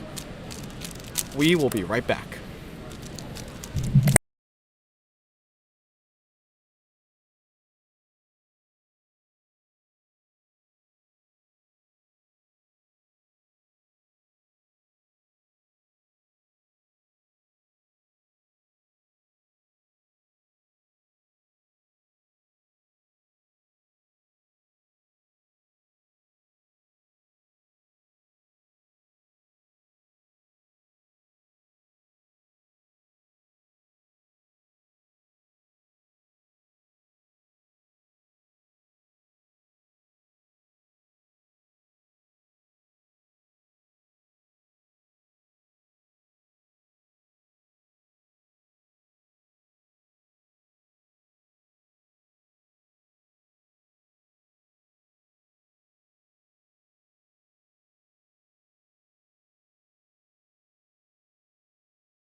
Hello everyone, we are back for Pyraminx Pyraminx Round 2, excuse me.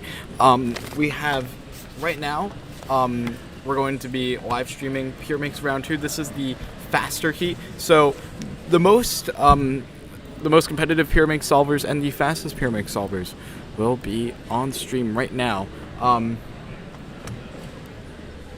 Let's see.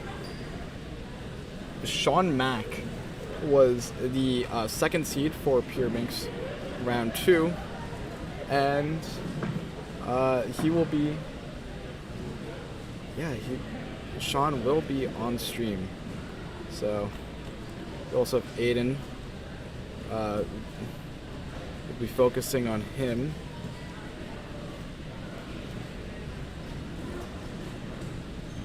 So let's watch Aiden solve first. Before we get to Michael.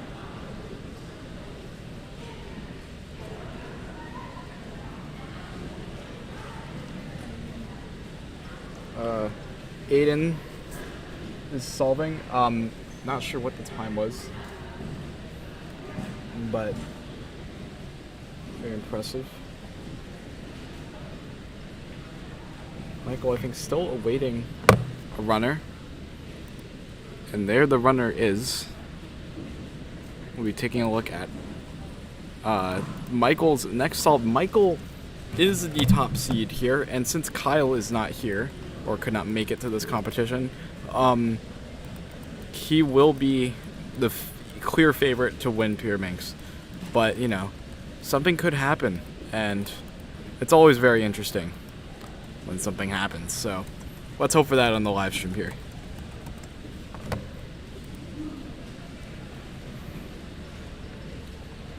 Michael Nielsen solving on the stage here.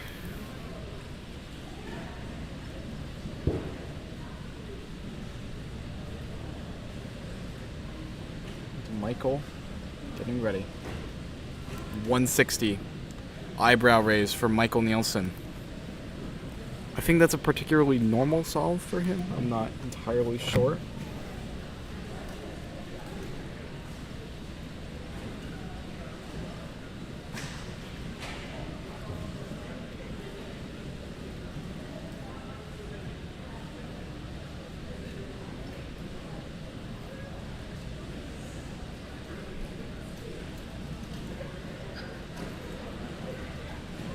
Sean Mack back here.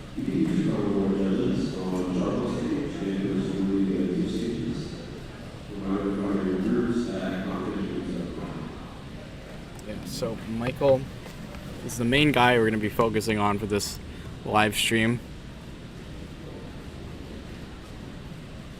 Yeah, here we go with the second Michael solve. Michael's PR average in WCA competition is a, hold on, I have it. Give me one moment. Let's clock. Here we go, Pyraminx. He has a 153 PR average that he achieved in the winter of this year. So let's see if we can better that result.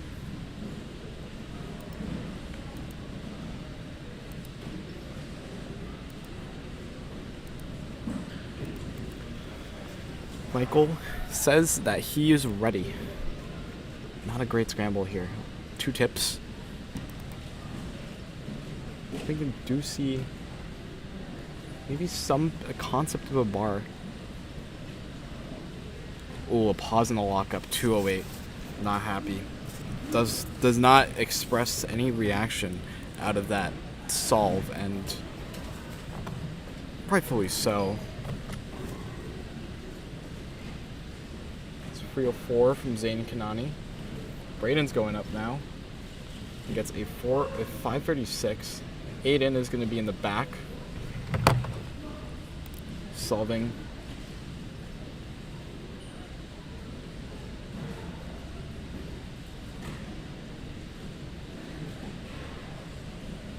And Aiden does not like this scramble. And yeah, he does pause in the middle there.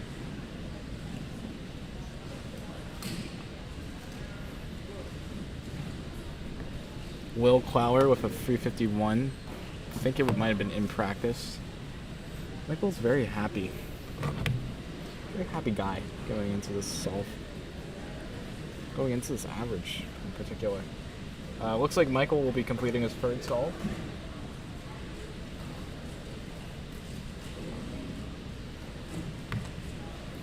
Michael's from Virginia Tech. This is his home state, so he does have the home turf advantage here.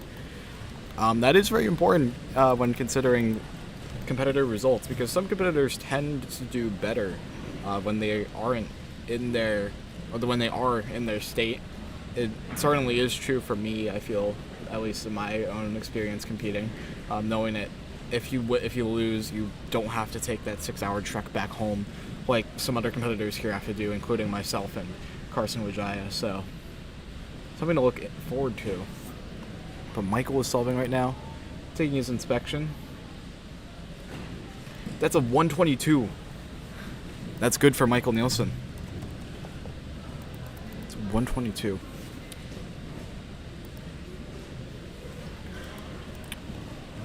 So far, so good for Michael.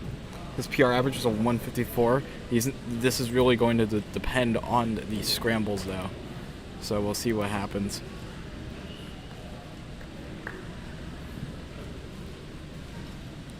NAR is 145. I don't think this is NAR potential, but we'll see. Michael staring into the distance here.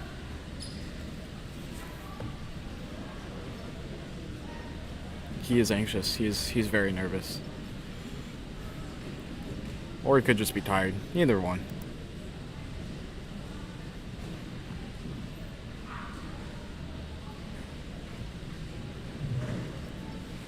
Getting a view of the whole blue stage here.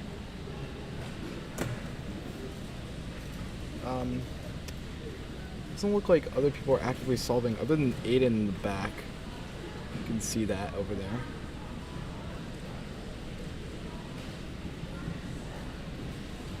Ooh, Aiden's not really doing that well. 142 from competitor in the back there, but looks like Michael will have to wait a little bit longer for his fourth solve to determine a lot of his fates. We'll see what happens.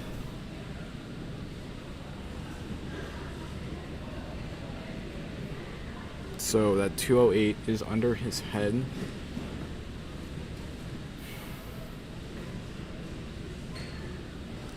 I wonder what's going through his head right now, if he's thinking about the times. This is Pyraminx Round 2, so he does have room to go all out, and he's also very comfortably in the top in terms of the rankings for this event, so anything can happen.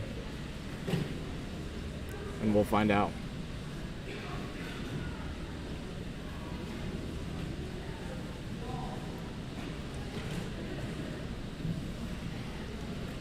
Looks like they might be double checking Michael's scrambles.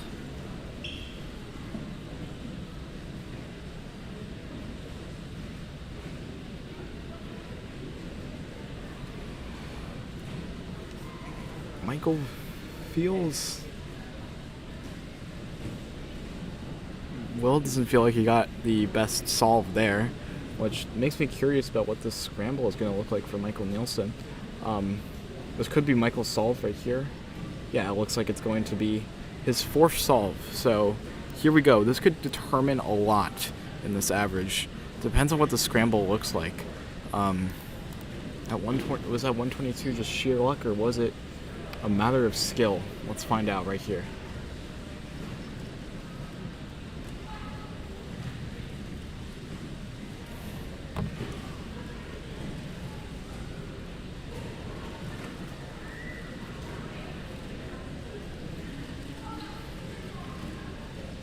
Michael Nielsen. Getting ready. Known to take a very long time warming up. Delegates have even timed his warm-ups at some points, making sure that he doesn't go over that 1 minute. But it is under judges' discretion, so keep that in mind. The venue is very cold. That's probably why he's warming his hands.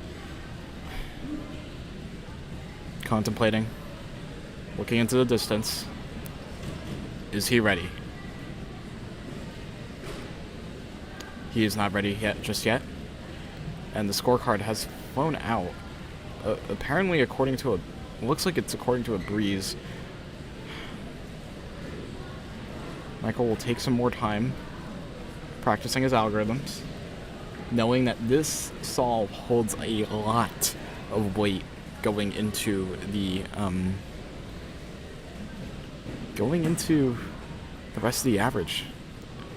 But the big question, is he ready? Yes, he is. Here we go. 8 seconds used. 123. That's a counting 122. This could be best possible average. Best possible average was calculated right now.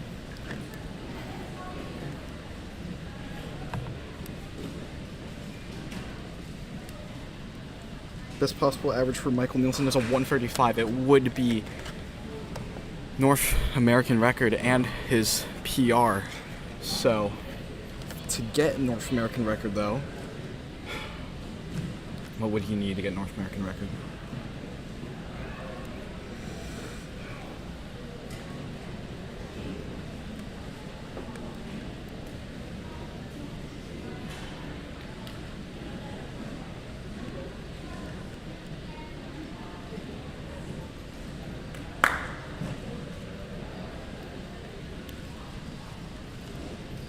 He would need a 150 free for North American record. This is a lot. And here it is. Here's the fifth solve. He needs a 150 free for North American record. I don't think he cares about PR too much. I think he might want to go for the full average. This solve matters. It matters a lot. Because this is North American record potential. Once again, 150 free for anyone who is tuning in. What's he got so far? 150 free for NAR. 150 free for NAR. Are you kidding me? Holy crap. 150 free for NAR. Okay. Okay. Don't want to talk about scrambles, but yeah, I won't talk about scrambles. Don't talk about scrambles. I won't talk about scrambles. Again, 150 free for NAR for anyone that's tuning in right now. Let's get ready. I gotta watch this from real time. Getting ready. This is understandable. It is going to take a while for him to warm up. I'm gonna watch streams, so make sure you don't get that scramble. This is an agonizing amount of time. It's okay. But Michael it is needs to fine. be set. The big question, is he ready? Is he ready? The answer is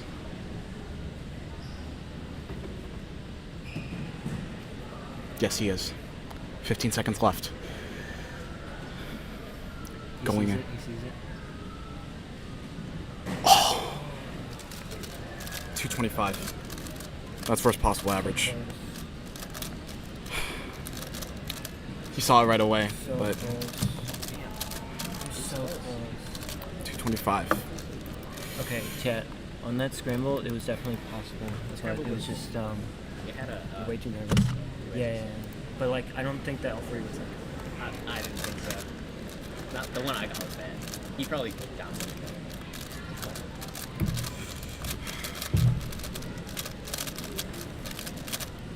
Okay, what's like skewed? That's a 1.6 free average. That's going to. Is that even PR? I don't think that's PR. That's 0.1 off PR. No. But. Oh, look at the camera.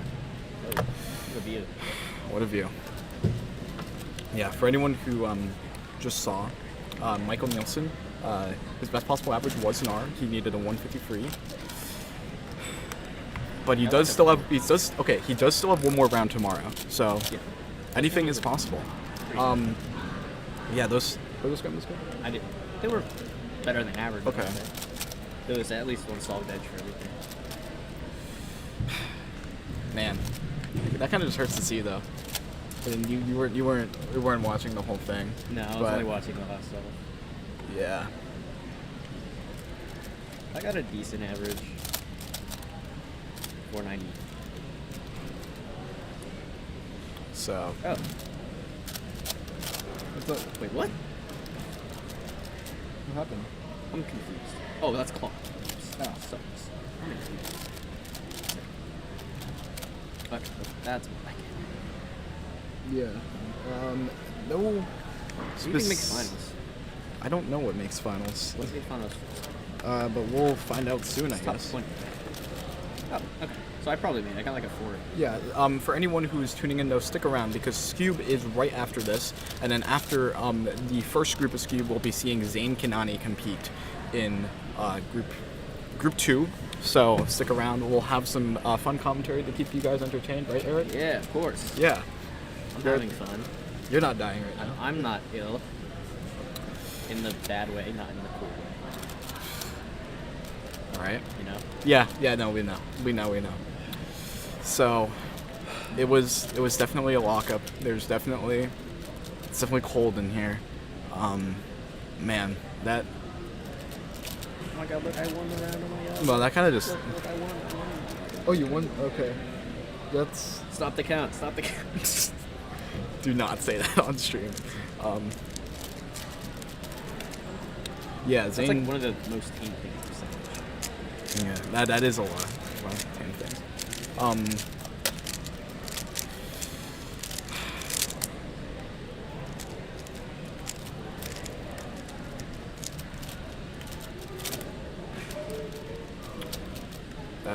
I think Michael is still talking to the rest of the crew, the rest of his crew, about what just happened. I can see it over on the feed of our camera, but yeah, I mean, he definitely had the potential, but he still has the potential because finals is tomorrow. He's always had potential. Oh yeah. Oh yeah. Just needs the right scramble set. Just the right scramble set. That low key wasn't. Like those scrambles were decent. They weren't solid. Well, that means that if there's even better scrambles tomorrow, something could happen. That's what I'm saying. Like he, you know, with the scrambles he got, that was a really good. Maybe he'll win 2x2. Yeah, sure. Maybe. All right, so we will be right back with coverage of Scoob Final coming up, or Scoob Round 2, excuse me, coming up right now. It looks like a hoodie, but it's not. You know, you see this thing?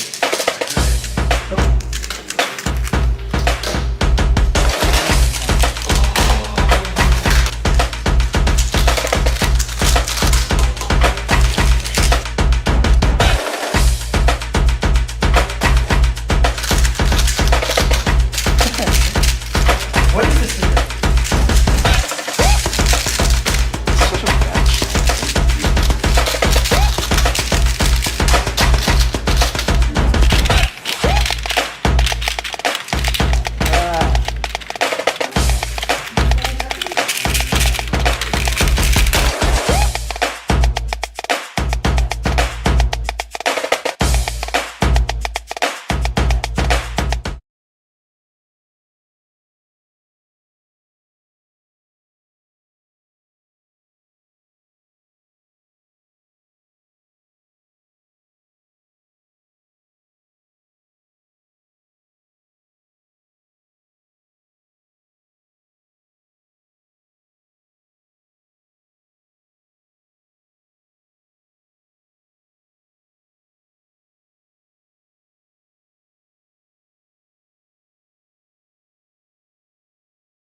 Michael is still discussing the average here.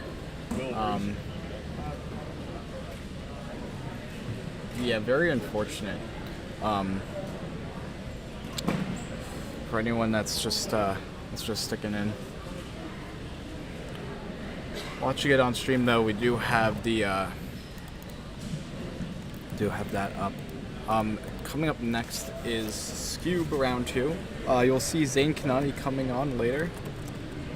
But for now, let's take a look at some of the solvers we got going on sitting down. I don't think they're being called up just yet, but yeah.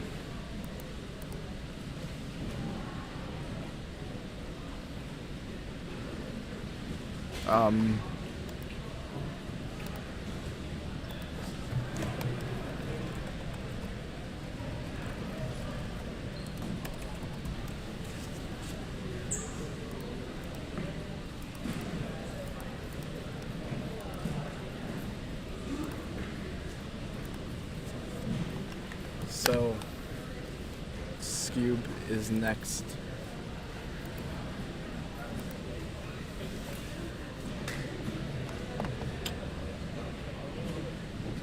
And yeah, for anyone just tuning in, you've just missed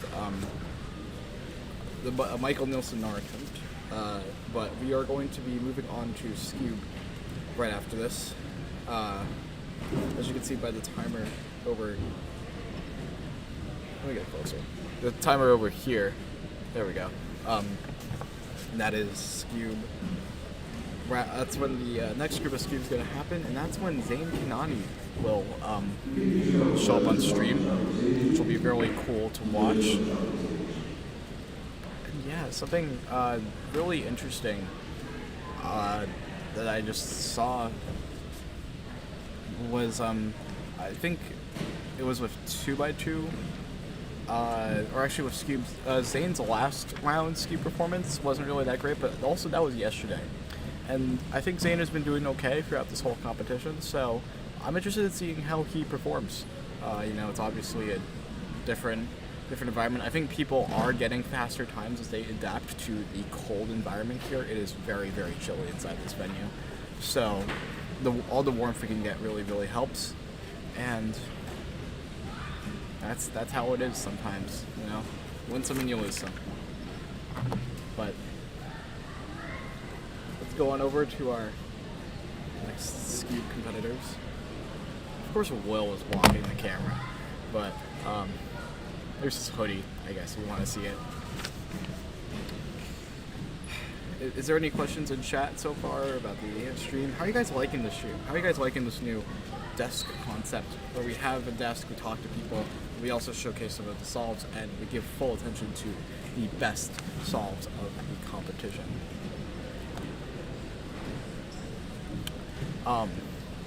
We are currently going to be awaiting Zane Kanani's Scube average, or I should say Group 2 of Scube. And then tomorrow we have a jam-packed day of finals. Let me get my phone here.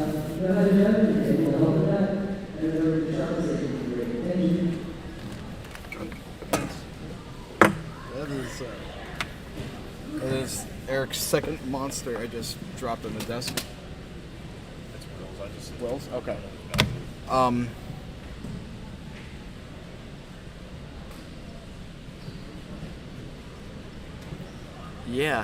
Let's talk about the final rounds that are going to be coming up on tomorrow's stream. The link is on our YouTube channel. Let's take a look at the schedule.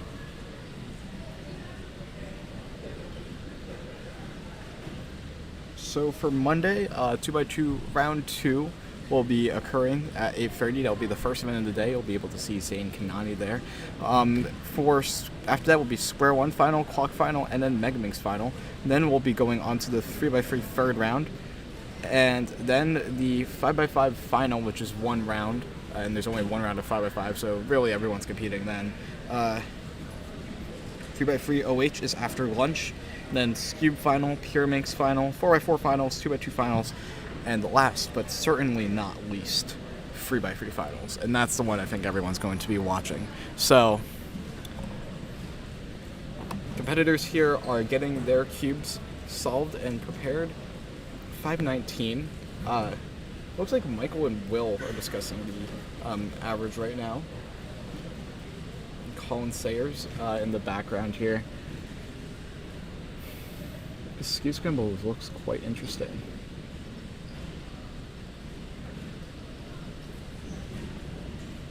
And can't seem to find that twisted yellow corner. And going to do a sledgehammer and a U permit ended off. That's a 976 for Colin. I will join you, but I'm just going to be practicing for the most part. Okay. I did see that you were talking to Michael. Yes. How was that conversation? What was that conversation like? He's very disappointed because he just overturned one move on the very last solve. And he said it was very like 1.2, 1.3, but it was also like the most nervous he's been in a while. For a record, by the way. Yeah. And he'll do better next round. Oh yeah, for sure. He will do. I believe. He said it's all like fixable stuff, so that's good. Yeah. That's good. So. Yeah. Let's wait. In the back, we do have another solver. Getting a view of the audience, it definitely has trickled down since. Since probably earlier like in the morning. Yeah, and probably the last like newcomer event. I think that's very, very expected. There isn't really a lot to focus on, but there is more to focus on for you guys on the stream, which will be the next group. As you can see on the timer in the bottom, yeah, Zane Kanani is the big one, but there are a lot of talented cubers that also specialize in cube, including your boy over here, Will Flower. Oh, hi. We also have Christopher Chi, yes. Michael Nielsen, Yep. and Aiden Dincher, among many others. Sean's also here. And yeah. If y'all are wondering who I think will beat me out in the finals and probably this round, it's Aiden. We'll see. We will see. This is the second to last event of the day, and then we are moving on to the 7x7 final, and then we are ending the stream. So, but we have a jam-packed day tomorrow. That is all of the finals with the exception of 6x6 and 7x7, which is going to be happening just now.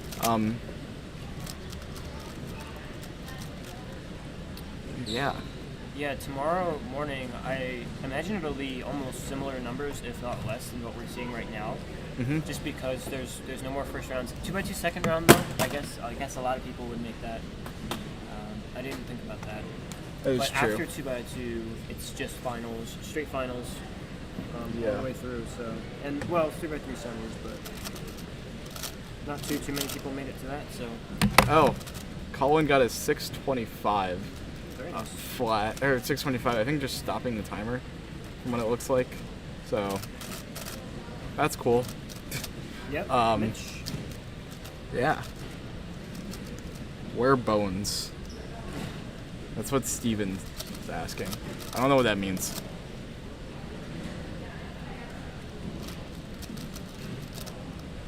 I don't know.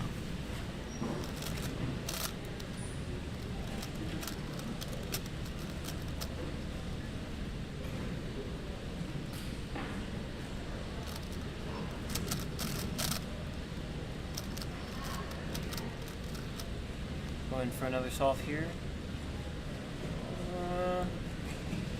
A little, yeah.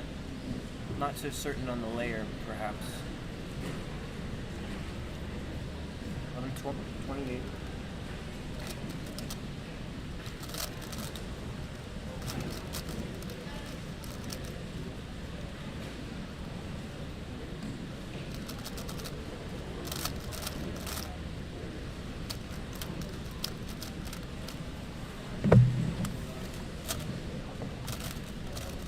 Chat, unlike yesterday, it is still golden here. Oh. Let's see. Especially at the station. Oh, Bones is Jacobs' cat. That's. Alright. I haven't seen a cat in the venue. No, I haven't either. There's a dog in the venue. Whose dog is it? I have no idea. Oh, We just heard it now. We just heard it. Yeah. Sorry. Some solves are happening over on this other station.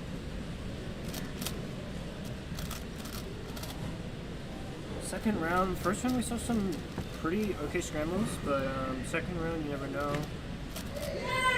What? Someone's happy with. Someone just made a reaction. I don't entirely know what that is, but it happened over on the other side.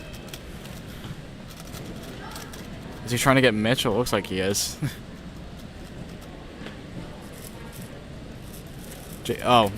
Jacob Bennett is in the chat. That's nice. I'm so tired. I swear. Today has been so many like. This was the competing day. Yo, Toyota Racing, what racing division? NASCAR. You watch NASCAR? Yeah.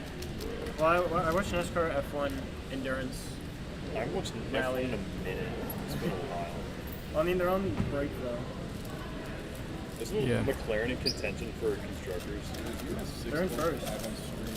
What? Oh, that's a +2 right there. It's close, but it looks like a +2 from this angle. It's kind of hard to tell with Scoop sometimes, but that looks pretty much good.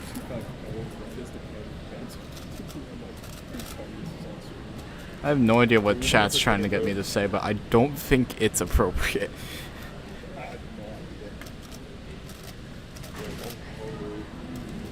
I'm always on this guy.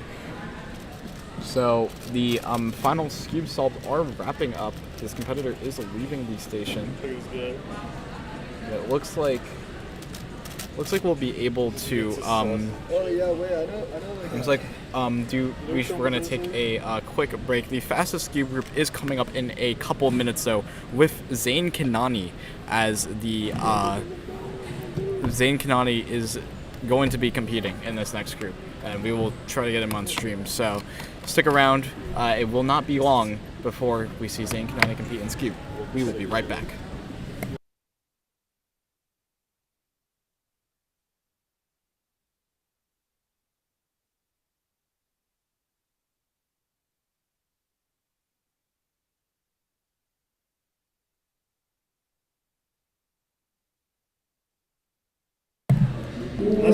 Scube is now up, so we will be seeing Zane Kanani compete in Scube. Fastest Scube group is happening right now, so we'll get coverage of that as soon as we can, but here we'll take a quick ad break. Are you tired of giving different websites your bank card information every time you go to purchase tickets to a sports game or a concert? Luckily, there's a solution. Introducing SeatGeek.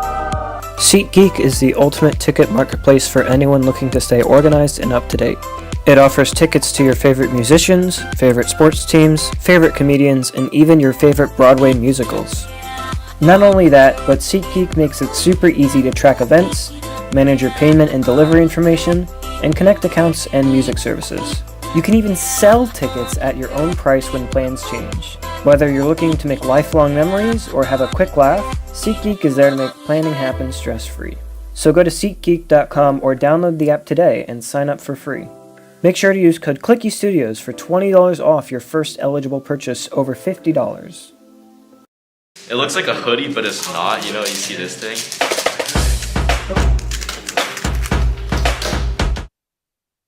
Sorry to cut very quickly from that solve, but here is the Jumbotron that we have at Cubing USA Mid-Atlantic Championship in Richmond, Virginia in the Enrico Sports Center. I think I'm pronouncing it right to my Virginia natives.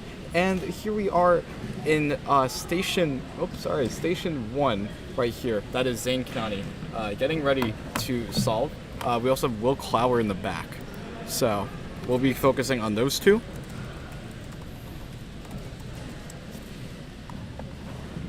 And that will be the main focus here. So here we go. Scube Group 2 is now starting. And we'll start as soon as Zane gets his cube.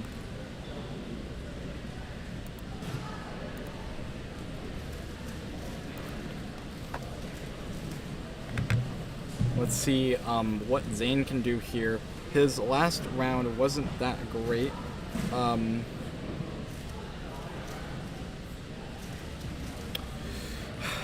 Zane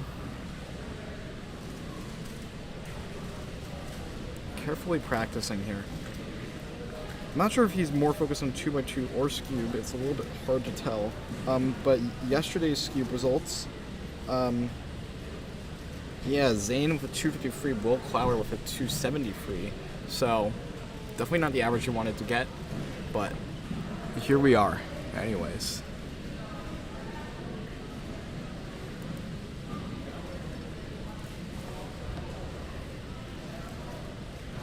The other competitors here, we have Ledger.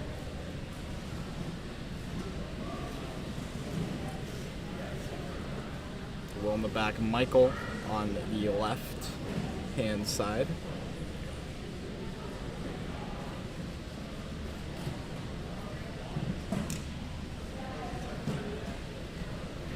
Sean is solving in the background here. So we'll cut right over to them. Sean in the back. This is going to give us a glimpse at the first scramble. And a 281 plus 2. That's going to be a 481 for Sean.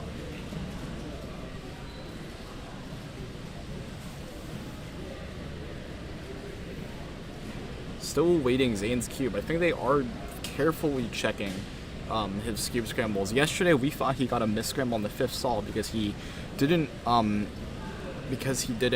get a very good solve when everyone else was getting really good solves.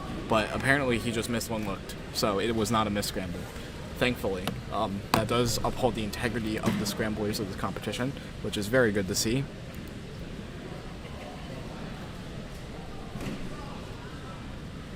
Will is in the back, but here we go. Zane Kanani, first solve of the Scube average.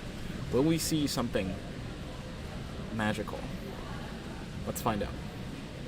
Like I said, these competitors take a very long time to warm up. So, let's see what happens. Zane with a classic sort of acting like he's starting the timer and then practicing his algs. But here we go, first scramble. Not sure if I see too much. Going in it very quickly, 139 for Zane Kanani. That's a solid start to the average. That is actually more than solid. That is sub his PR average. So, good start from Zane Kanani.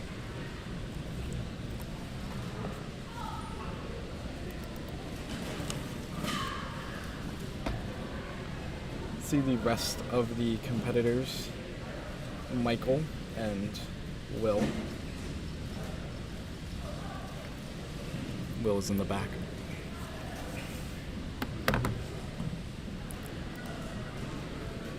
The world record for Scube is a 152, and Zane is right behind him for 156. So, we'll take a look.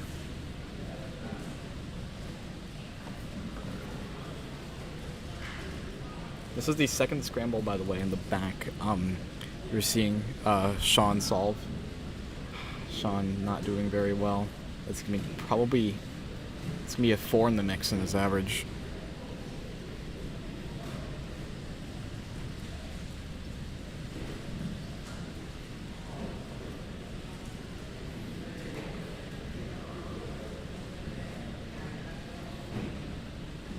Will is in the back, doing his first solve, from the looks of it.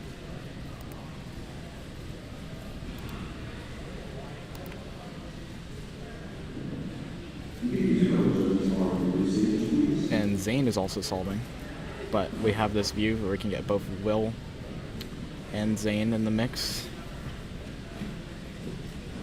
Will starting right away.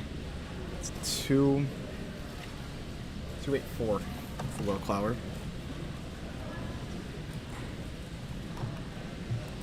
And Zane is now starting his next solve.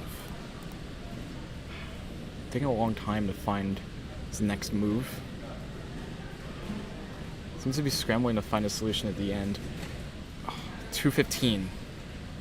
Seemed like a hesitant solve, but still has that 139, so anything can happen, and will happen.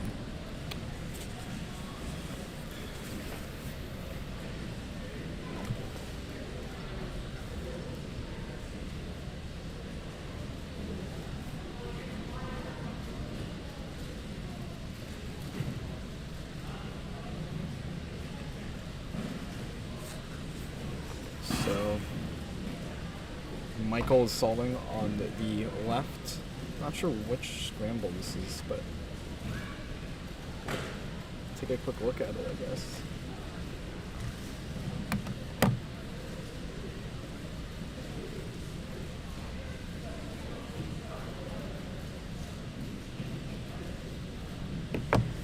So Will Clower is also solving in the back, but we'll get him there in just a second.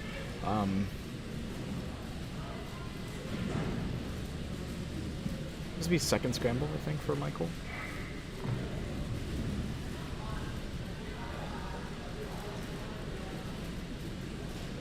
Sorry, I didn't mean to press that button.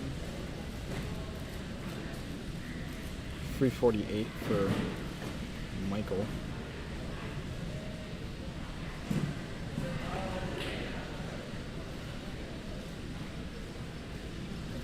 Christopher Needland going in and being the judge for Zane Kanani's next solve.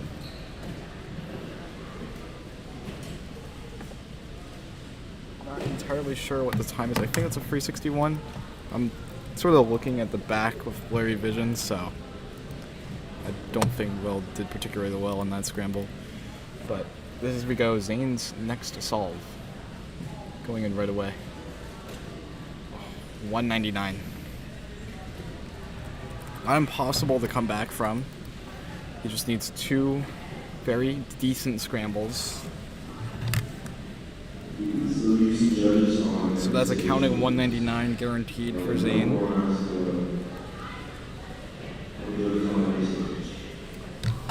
He's going to need more of those 1-point frees to give him a chance at a world record.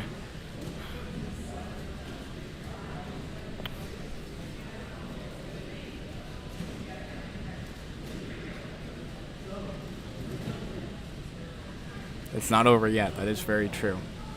It is not over yet. So, Zane just finished his third solve, 199. It was Dom Radici in the previous group. He is not in this competition.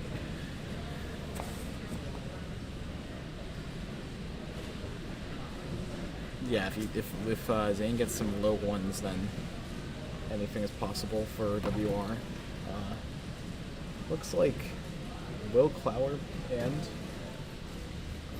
Sean are getting their solves at the same time.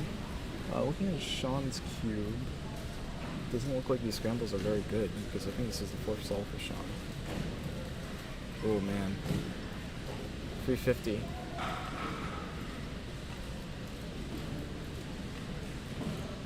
Will in the back.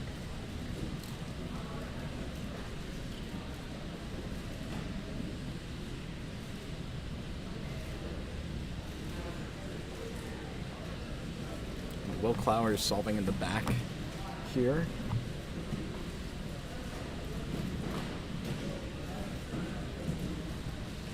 $293 is my guess for that. I don't have an exact time. Zane's going up for his fourth solve, so now or never for Zane Kanani.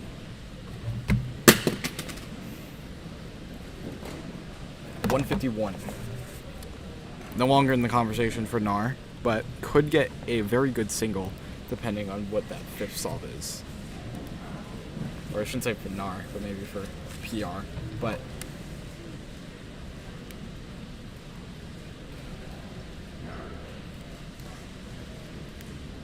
best possible is A. 160 free. It would still be a very good average for him if he got best possible. Whose clock just fell? That was mine. That was also my main too.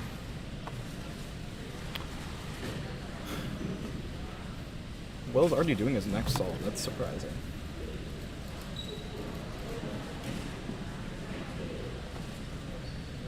I think they're all doing their next solves from the looks of it.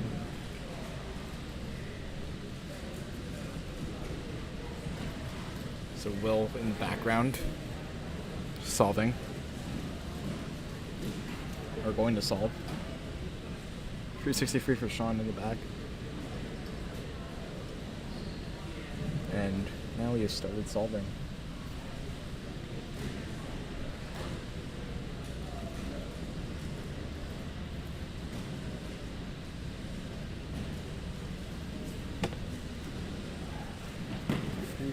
Rio, I think, for Will. Not entirely sure.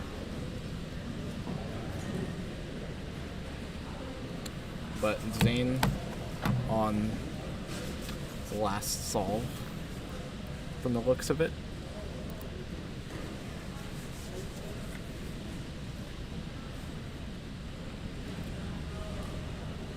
And if you guys are watching, thank you for watching the live stream. 52 viewers. It's the highest we've had for this competition so far. If you want to support us, make sure to check out ClickyStudios.com, where you can buy a Clicky Studios jersey, or use discount code ClickyStudios at SeatGeek.com for $20 off your first eligible purchase. That's the place where you buy tickets. So, $20 off to buy a ticket to somewhere. That's a pretty good deal. Solve 5 for Zane Kanani. And not a lot of pressure for him because he knows that he's going to be probably first going into the next round. This scramble, though, looks fairly decent. Could be a good diag case. If I brushed up on my skew blink. Got 170 for Zane. Not entirely happy with the average, but it is progress compared to his 2 average from the previous round. And, oh, Will plus 2'd in the back. That's not good. Or DNF'd. No, plus 2. So, that's going to end it for Scube round 2. Stick around, though. We have a 7x7 final after this. We'll make sure to get an interview with Will Clower to talk about those Scube scrambles once the round is over, of course. And, yeah. We will get...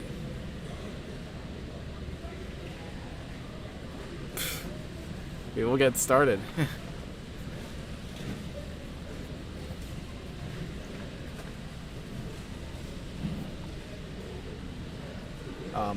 Looks like Will still in the back, signing his average. You can get Will over here. Will is not coming over there. They're coming over here, but it's okay. I think he is signing his pads. In the meantime, though, we can get Michael's solve. Michael's solving. We can kind of get his arm. 276 for Michael, but I'm not sure if that's plus 2. So, Chris Chi in the back, his display is turned off, so we can't see what he got. The displays are being run by battery packs, by the way. So, maybe not the most efficient way to charge up for the timer displays. But 276 for Michael Nielsen. I think he has one more solve left to go. He might be able to beat Will to get into that final spot. Scube. People are being entered in right now, but no one from the previous group. Michael resetting the timer.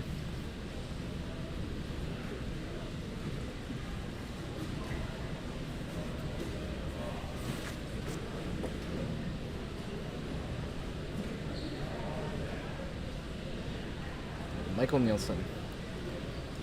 Meeting up with the judge, Chris Needland, for the last Scube solve here.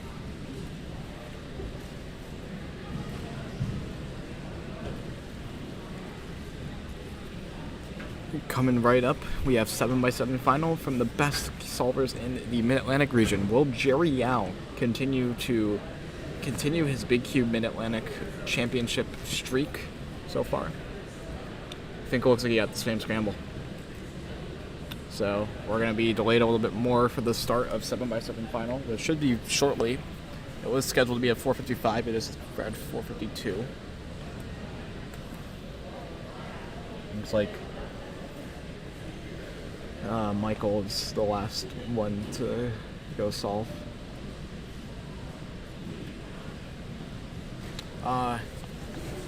Hey, Will. Hey. How was your scoop average? I saw Zane 1.7, or I heard Zane 1.7 average.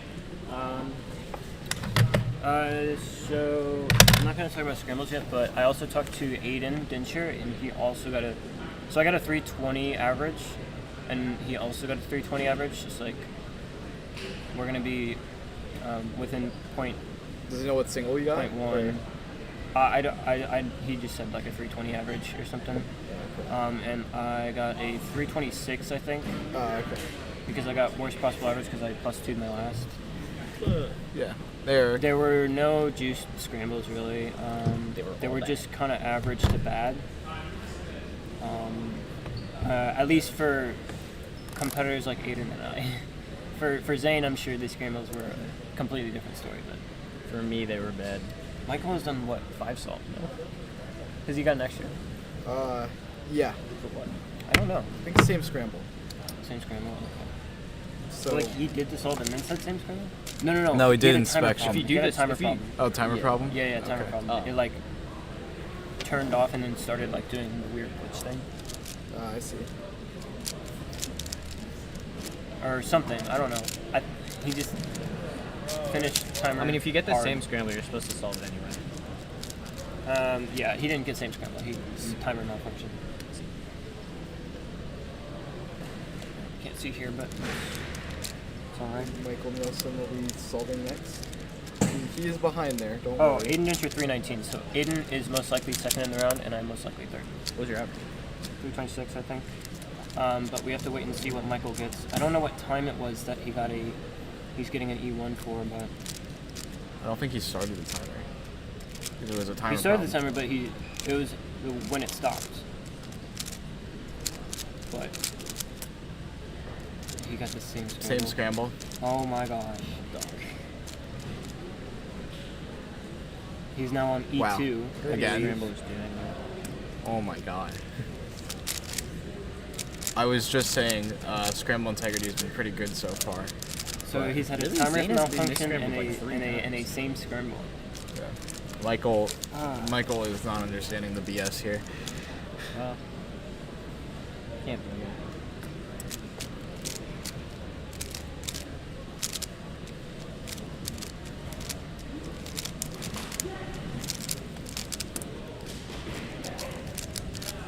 I'm not sure what that cheer How was was that even about, possible? but, These scrambles were there's no good 50 scrambles. cents. That's $1. It looked like they came from back there. Can't tell, but it looks like it was the average since that competitor is calculating. Let's go to Michael. So I don't know. Maybe we weren't second and third in the round. Maybe we got overtaken By Michael Nielsen. by whatever that cheer was for. But we could for Michael. I'm not too sure of his times. Yeah, I got a 327. Well, how'd it go? I had a 327. It was absolutely terrible. The scramble sucked. Zane went crazy though. Zane went crazy, but like he sees stuff that we don't. We as in, Oh. 8 and 9. There's no way. No way. What happened? Michael. Huh? Oh my god. Is it a timer problem? No. Blake This is, can't be Solve happening. it. What is happening? I don't understand what's Did you realize He's saying the timers timer were going? again. Wow. No, he. I think the timer's not going for him, but it's going on the display or something. He's saying the timer is bad. Yeah. Well, they're counting the solves. Dude, Michael's So- gonna mess everything up. Let's see I'm if, so confused, if Blake writes something on there. Then. By the way, Sean Mack 393 average, Chris T 396. If that tells you anything about the scrambles, yeah, they were pretty dookie for the average Michael competitor. Silverman? What? You didn't get Silverman? Michael 396. Or no, sorry, Michael. No, not Michael. Chris. Sorry. Chris, I have no idea what's happening right now. We don't know what's happening right now. It'd be cool if we had mics on there, but Xavier Yee DNF. I don't know if he was able to get to finals, but.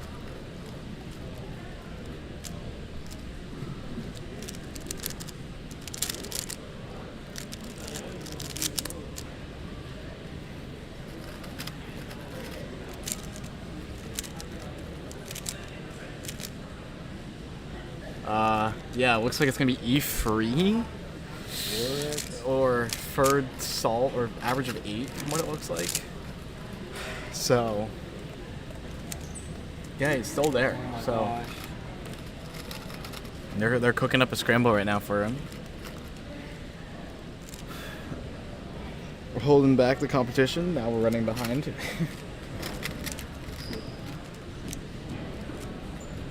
And yeah, Michael is. Nielsen always messes something up. I'm just kidding. Wow. I don't. We need to ask him what happened after that. Okay, so that reaction, by the way, was from Eddie Sutzer. What did you get? I'm not sure, but I was able to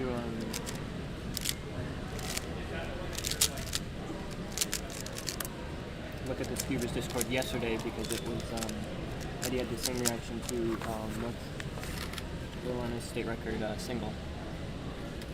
Yeah. We're awaiting Michael's last salt, which could determine Steve's seeding. Why does it look like podium finish? Why is it? Yeah. Let's see, what do we have here? Yeah, we're waiting on Michael, and we're waiting to see what Eddie got, because in the Skeevers Discord, at least... So Brayden I mean, has come back, but he hasn't come back with a cube cover. Oh, they're playing at footage. Jeez. That's odd. Blake is coming back with the... What's up? I think I want to get good at Steve, kind of. I think that'd be really cool, because we need more Skeevers. Eddie got a 344 average, South Carolina state record. 344 average? That's quality. That should be fourth for the time being. Charles Jerome with a 376 just entered in.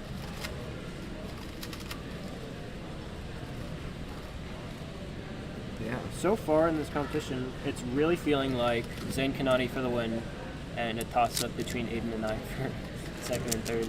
Yeah, that'll be an interesting... I don't want to speak too soon, but... It'll be interesting to watch.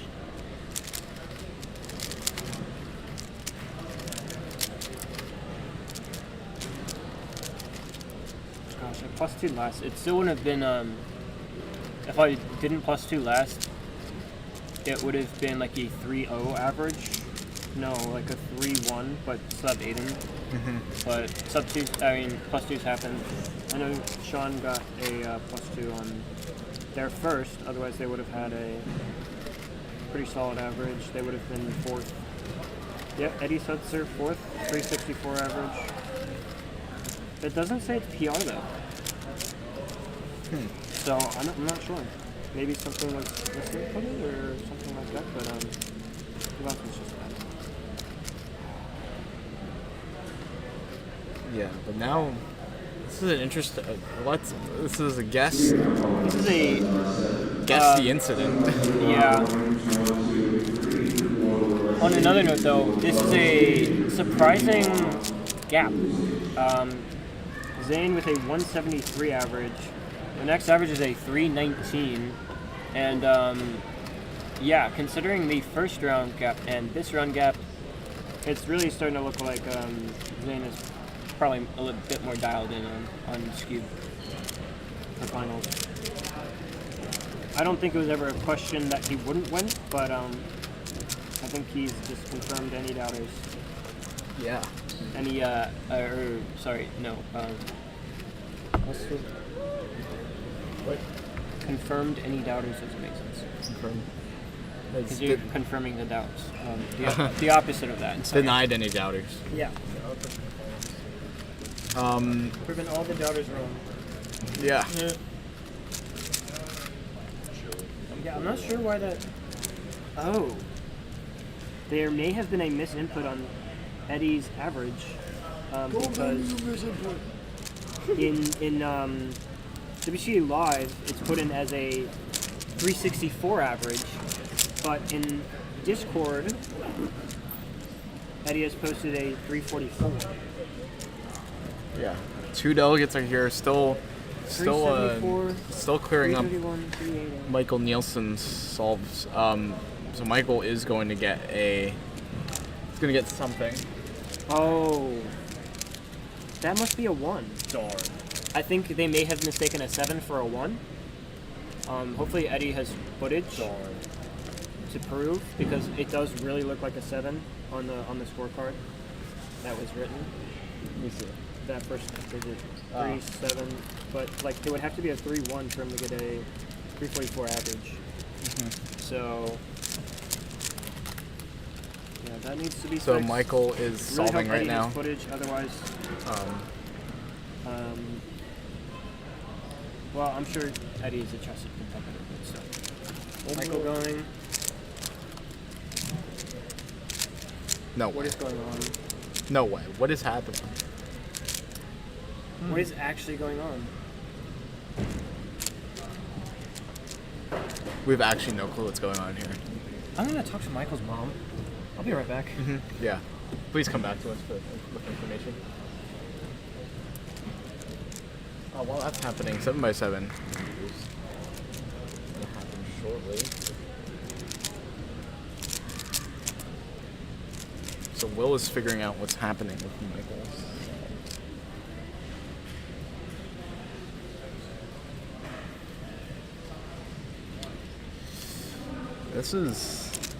This is interesting. Never seen this before, ever, in my history of competing for over 3 years.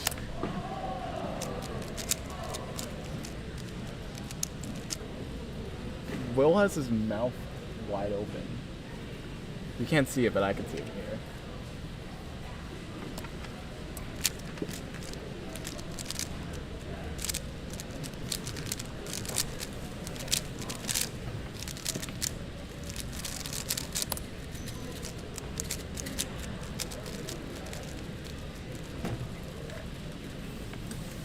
I actually don't know what's happening right now. But right now we have 7x7.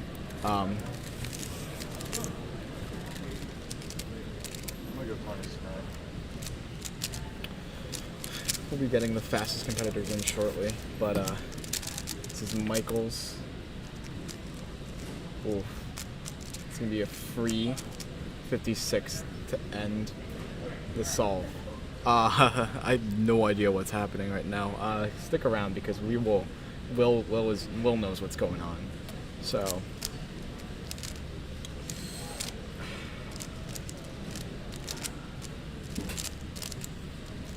only person we know of this happens to me in 2x2. Huh. Oh yeah, I think I did remember seeing that somewhere. Oh my gosh. Okay, Guys. alright. Here's the tea. Let me get the mic. Okay, so Michael. Okay. First time, the reason he got the original E1 was because his timer somehow was on 4-pad. And so, by the time that was done, he got an E1 for that. And then he got a duplicate scramble, but then they couldn't figure out which E1 to give him because he then ended up getting 5 duplicate scrambles. So he had, at the point of his final solve, he had seen more duplicate scrambles than unique scrambles. And so, yeah, he has looked at 10 scrambles. He hasn't done 10 he didn't solve all of them, but yeah, he did 10. That is double the normal average. I've never heard of that. And it's a little confusing, but I think his average was like a mid 3. Yeah, but 5 duplicate scrambles, but it was like different every time. It was like a different duplicate or something. I don't know exactly, but like. Oh my god. Yeah, it was really bad, and he finished his average now. I'm pretty sure it's like a mid to low 3. I think it's like. Does it change the ranking? 4th or 5th. I think it's 4th or 5th going into finals. My brain is not in a state to handle this information. Yeah. I don't know any more specifics other than that, guys. Jacob Zitka, 341 in 4th. That is a notable cuber, notable scuber going for sub 3. I think at most competitions. Yeah. We'll see where Michael ends up, but I think it's in the 340 range. So maybe 5th.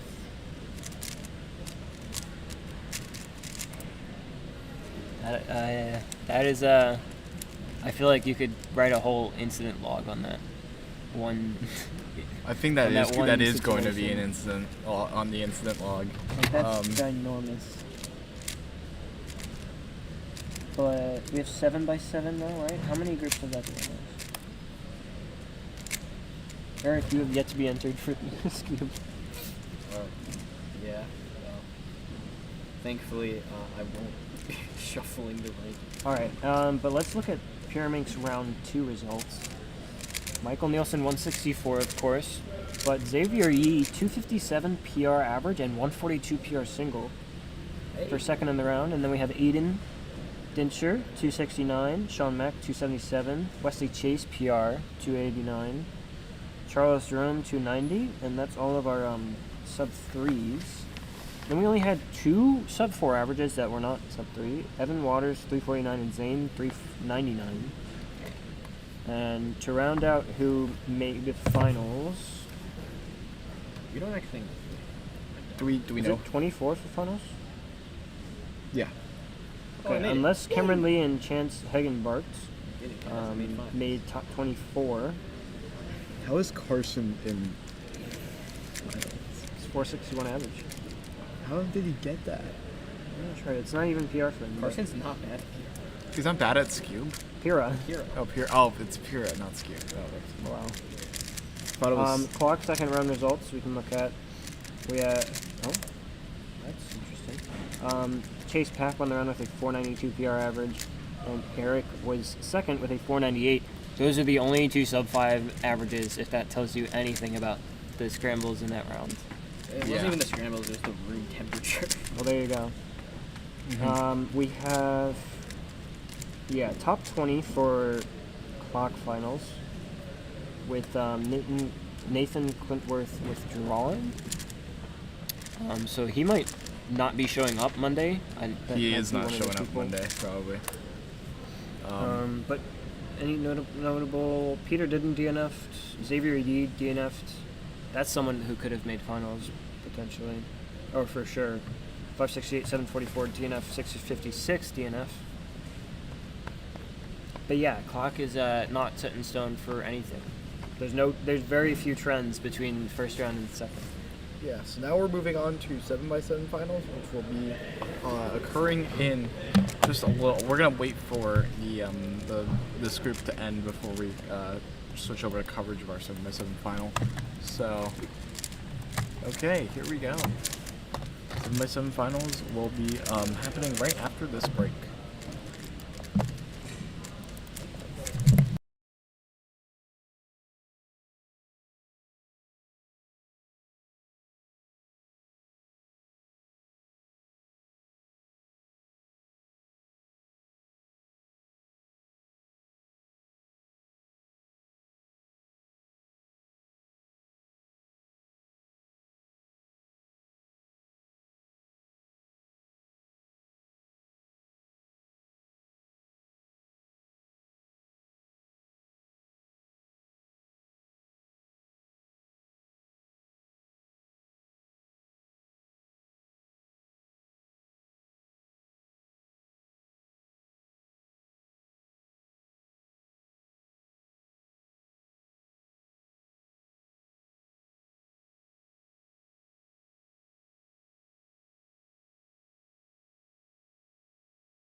What's going on, stream? We're gonna get started with 7x7 finals here, but I will not be here for it. I'm going to get food and try to recharge for finals day tomorrow because I've been talking pretty much all day. I know I've been on stream less than yesterday, but I've had just more staffing assignments and a lot more competing today, so I will be on stream for as many finals as I have not made. I believe I made Scube, Pyraminx, and Megaminx. So I should be on for everything else, except for 3x3 semis, which I will also be competing in. So there's a couple of things, but yeah, it's going to be a big day tomorrow. We've got all the exciting finals, all the exciting competitors, and it's going to be a lovely, lovely watch. We might have a few changes to the setup, but nothing confirmed yet, and we will hopefully improve it. Head-to-head finals, we will probably have to take a break for to adjust our setup, unless we adjust for that in the morning, but it's probably unlikely considering our time restraints. But yeah, it's going to be very exciting. Thank you all so much for joining us today. We had apparently 1,400 views of our stream, which is absolutely insane considering we haven't even ended the stream yet. But again, thank you all so much for tuning in, for chatting, for just supporting Clicky Studios. We are trying our best here. By the way, we will be switching to the solves once Carter returns from his quick break, and yeah, did I already say I have to go leave for dinner? Yeah. Okay, I'm losing my mind. Aren't we all? I can feel my voice just starting to like, meh. My mouth is on fire. That might be for another reason though. No, it's not. Oh, okay.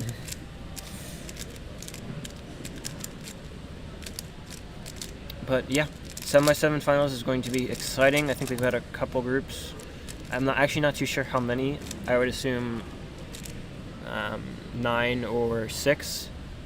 But they're going to be on these first 3 groups for a while, so it's not like we're in a huge time crunch. But yeah. Once 7x7 is over, we will be calling it a day and be back here bright and early tomorrow morning for some more exciting solves. And hopefully some records, maybe. We saw some really good chances at records today, at least from the likes of Michael Nielsen, and I'm not too sure of how Zane's like BPA was looking in Scube by the time that happened, but maybe there was something there. I'm not too sure. And yeah, it's gonna be very exciting. But for now, I'm going to be saying goodbye to the stream, and we'll send you guys back over to a quick break until Carter returns. So yeah, this is goodbye from me for the day.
All right, so we are getting started with 7x7 finals.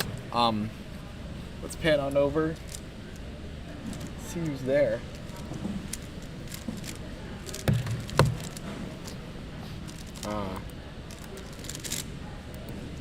One second.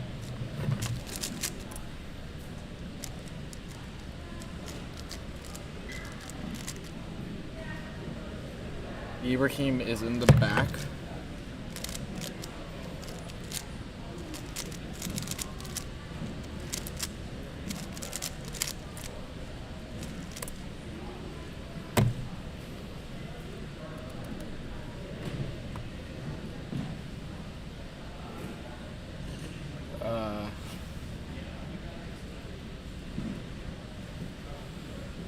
Looks like Ari will also be solving in the back.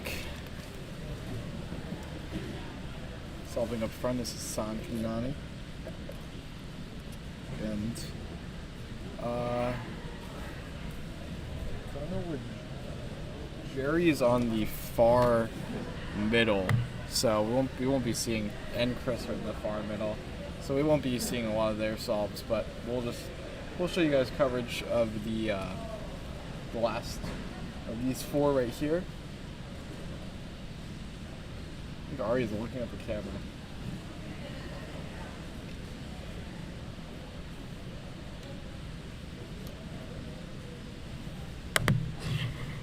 So here we go, 7x7 final.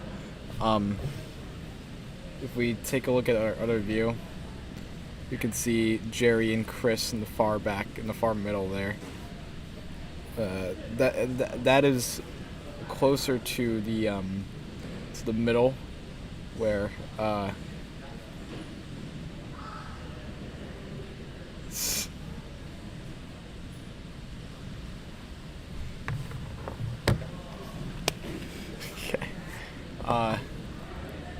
yeah, so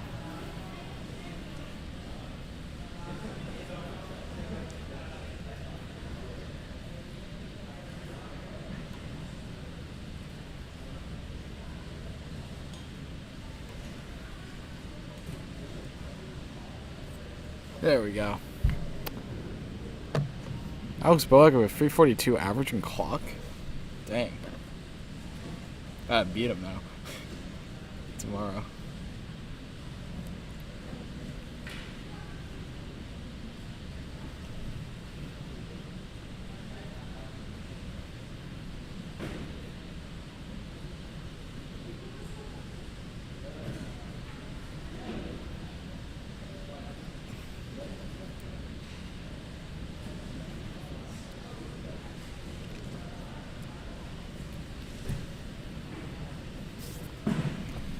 So they are currently awaiting the scrambles for 7x7.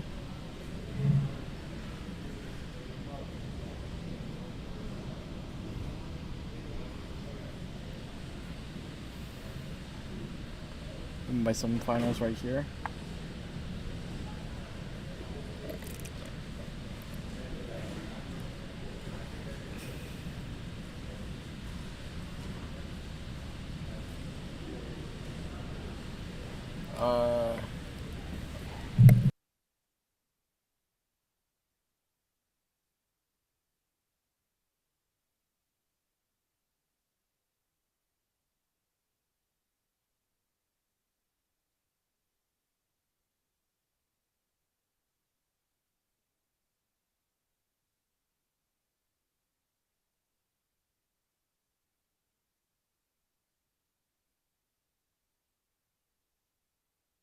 Okay, we are back on air.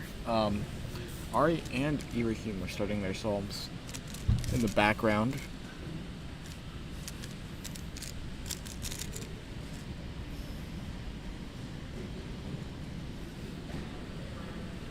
And Ari is beginning. Ibrahim, Hassan, and Zayn's brother in the back as well.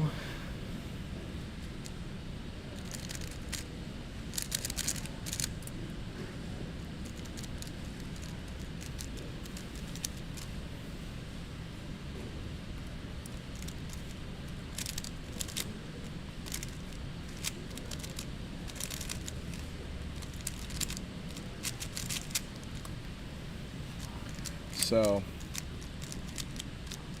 Ibrahim and Ari solving right here. Kind of racing each other. That's interesting.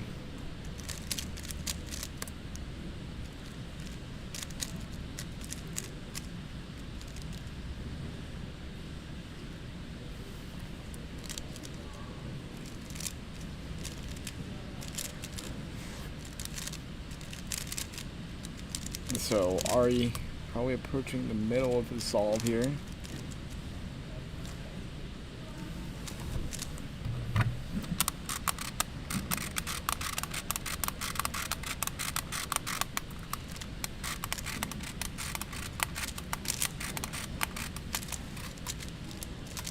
And looks like the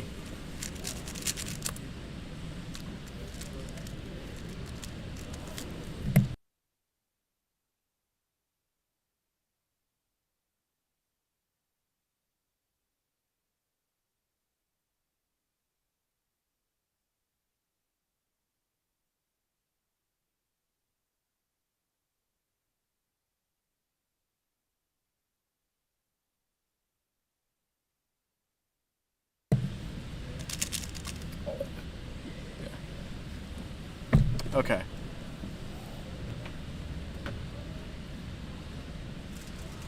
It's fine now. I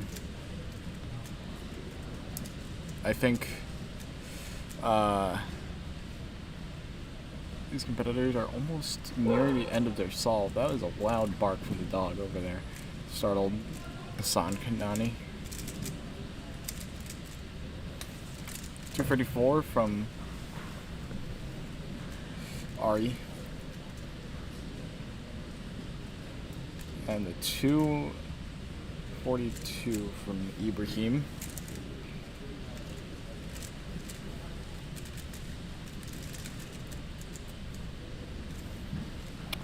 Moving on to the back, it looks like Jerry is solving. Can't tell what the solve necessarily is because he is far away from this station. But yeah.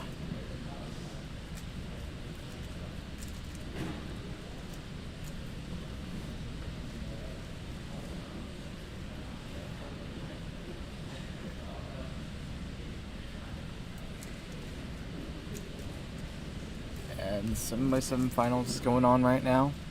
I don't 100% know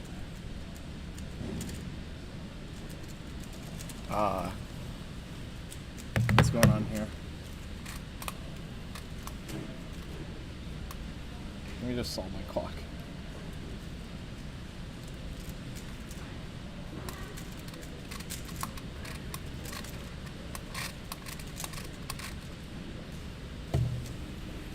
I still got something in me.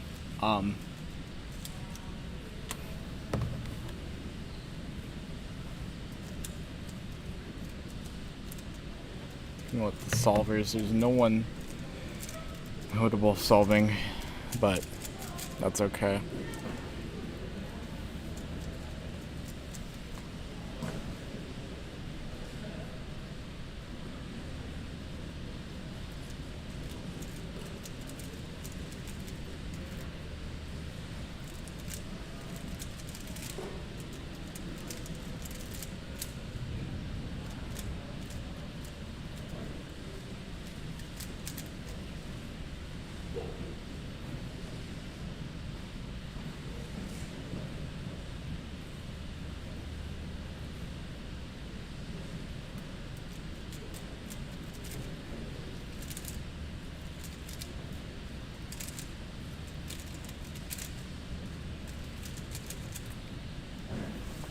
Okay, so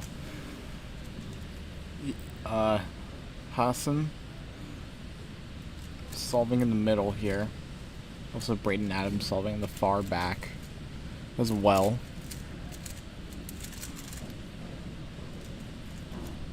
Nothing nothing too noteworthy here. I think I just booped my hat with the microphone.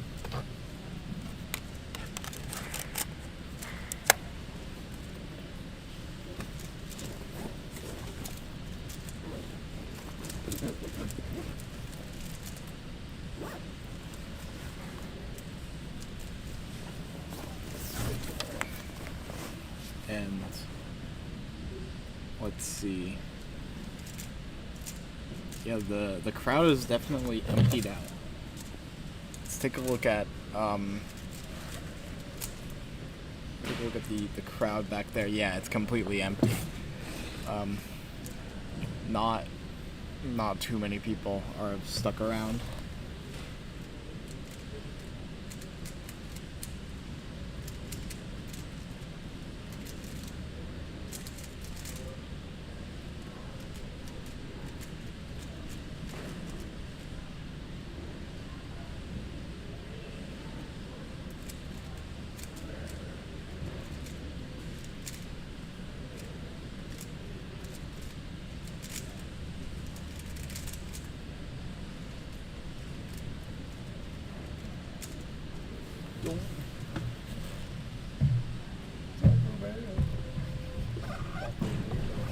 Is this the last set of groups for 7x7?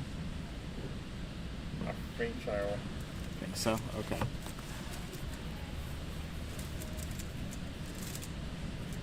That sounds like a drone. Eric, we're gonna 660 if we officially. Oh. I forgot. It was on the really stupid scramble. Yeah, the one that I Dude, rating it a 497, that's insane. Is stream going? Well, yeah. Dumb question. Is the mic on? Yeah. You're subbing me again. What up? Ooh, a nerds group. I mean, gummy cluster, whatever they're called.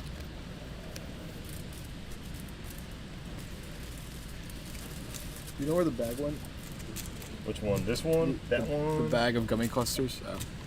I ate them all. Oh, okay. Oh, you said have as yeah. many as you want. Let me get back in my Megaminx Round.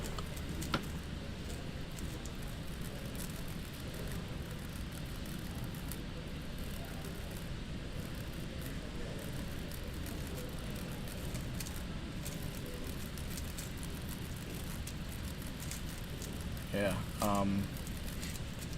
Try not to keep on. What?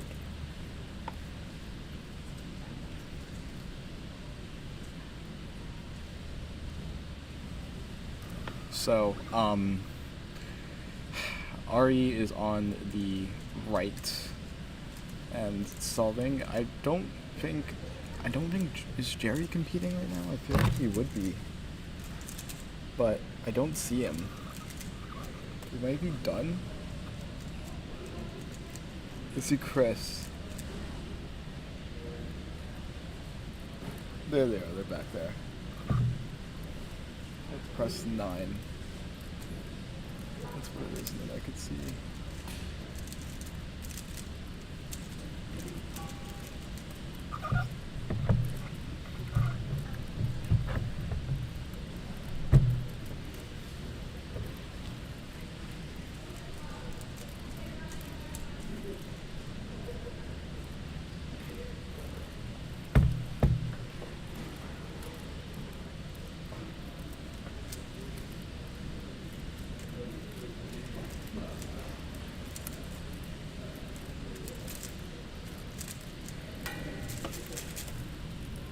You can see Jerry's timer there, very faintly. See what he got. And we can also see Christopher's son. He's gonna be solving on the right.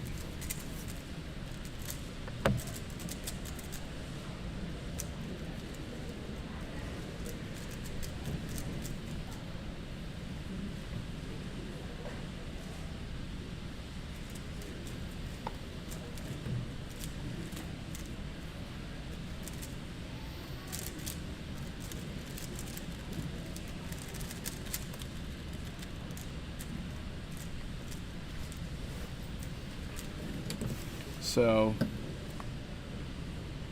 Jerry done with that solve from what it looks like. Maybe done with the, not done with the whole thing. It still has a long ways to go.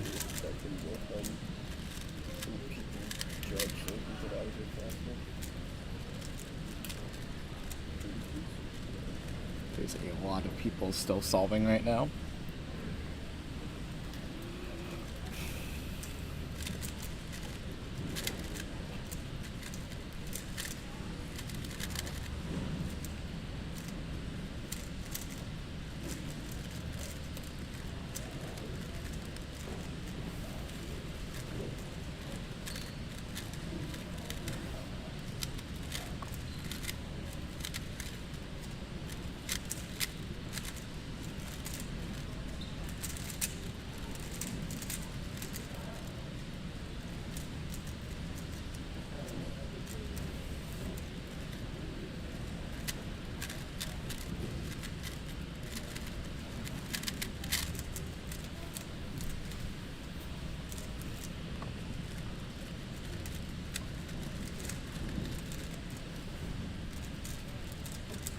So, not a lot of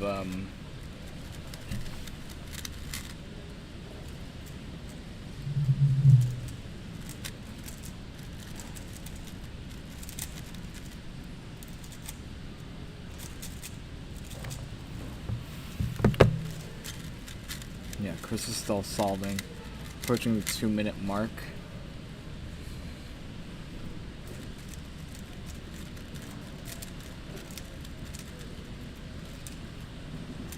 So that's Christopher's son.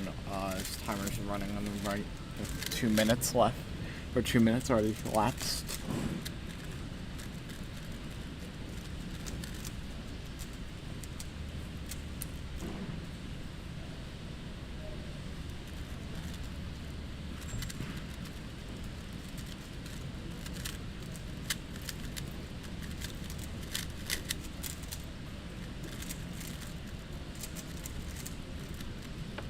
Jerry is now solving, doing his, I think, penultimate, or last solve, excuse me. Chris Needland and looks to be Chris.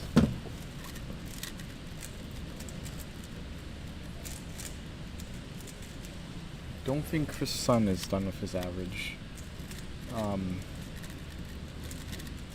But Jerry is going to start now. The 7x7 solve. I'm keeping his lap so it's a little bit hard to see what he's on, but it's going to take over 2 minutes.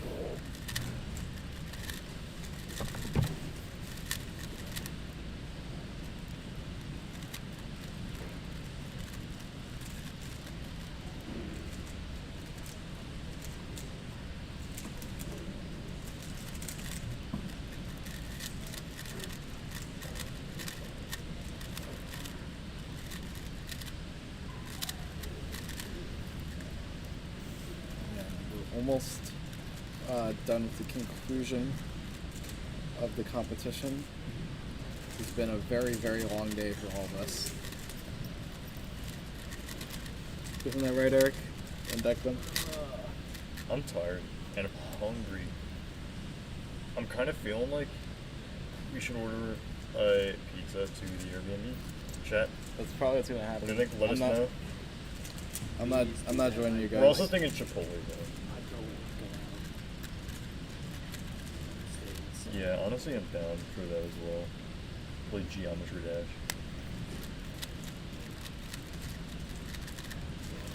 Any of you guys in chat are big speed cubers. What's up? I'm gonna do something with my brain. Same. Like mindless 2x2 solve, mindless quad solve. Chat, if any of you guys are speed cubers, let us know. It's pretty dope when people do that.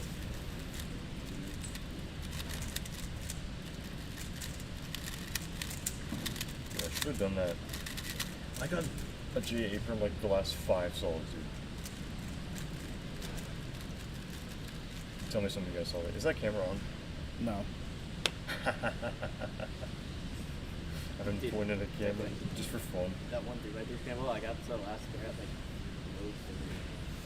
That's insane. Yeah, and then I did pair like my last pair was awful, and my last pair was at like 7-6. I'll show you what I did. I did the same exact solution with Braden. I believe.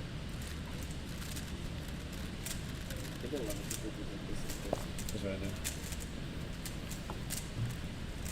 It was an easy X cross. I planed X cross, but like so like that. I sledged. Like I probably shouldn't have sledged. It would have given me. It would have given me this oil. Yeah. The 3x3 scramble. With Colin Wally. What do you think? Pizza to the Airbnb or Chipotle? I'm kind of feeling pizza. Here's what I did.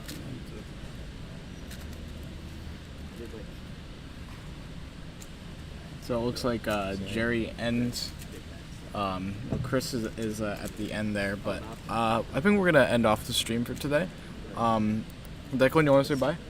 Or It's been is this camera on again? Yeah. So the one on the right is what it goes to. Yeah. Got it. I'm still getting used to this chat. Alright, anyway, it's been real. I haven't got to join the stream a whole lot, but when it is, it's always cool to stick around. It was like to be part of the community. I always like to get involved. Love that Carter's doing all this. Obviously Yeah, the comp's not even over. The stream today is over, but the stream as a whole lives on. Stay tuned for tomorrow. We have a lot of finals coming up. We have all the finals for Mid-Atlantic Champs, with the exception of, I believe, 6x6 and 7x7, which is going to be later. So, thank you guys for watching Cubing USA Mid-Atlantic Championships Day 2 live stream. We will be back tomorrow with more action starting at 8:30 a.m. Eastern. Thank you guys for watching, and we'll see you guys later. See you.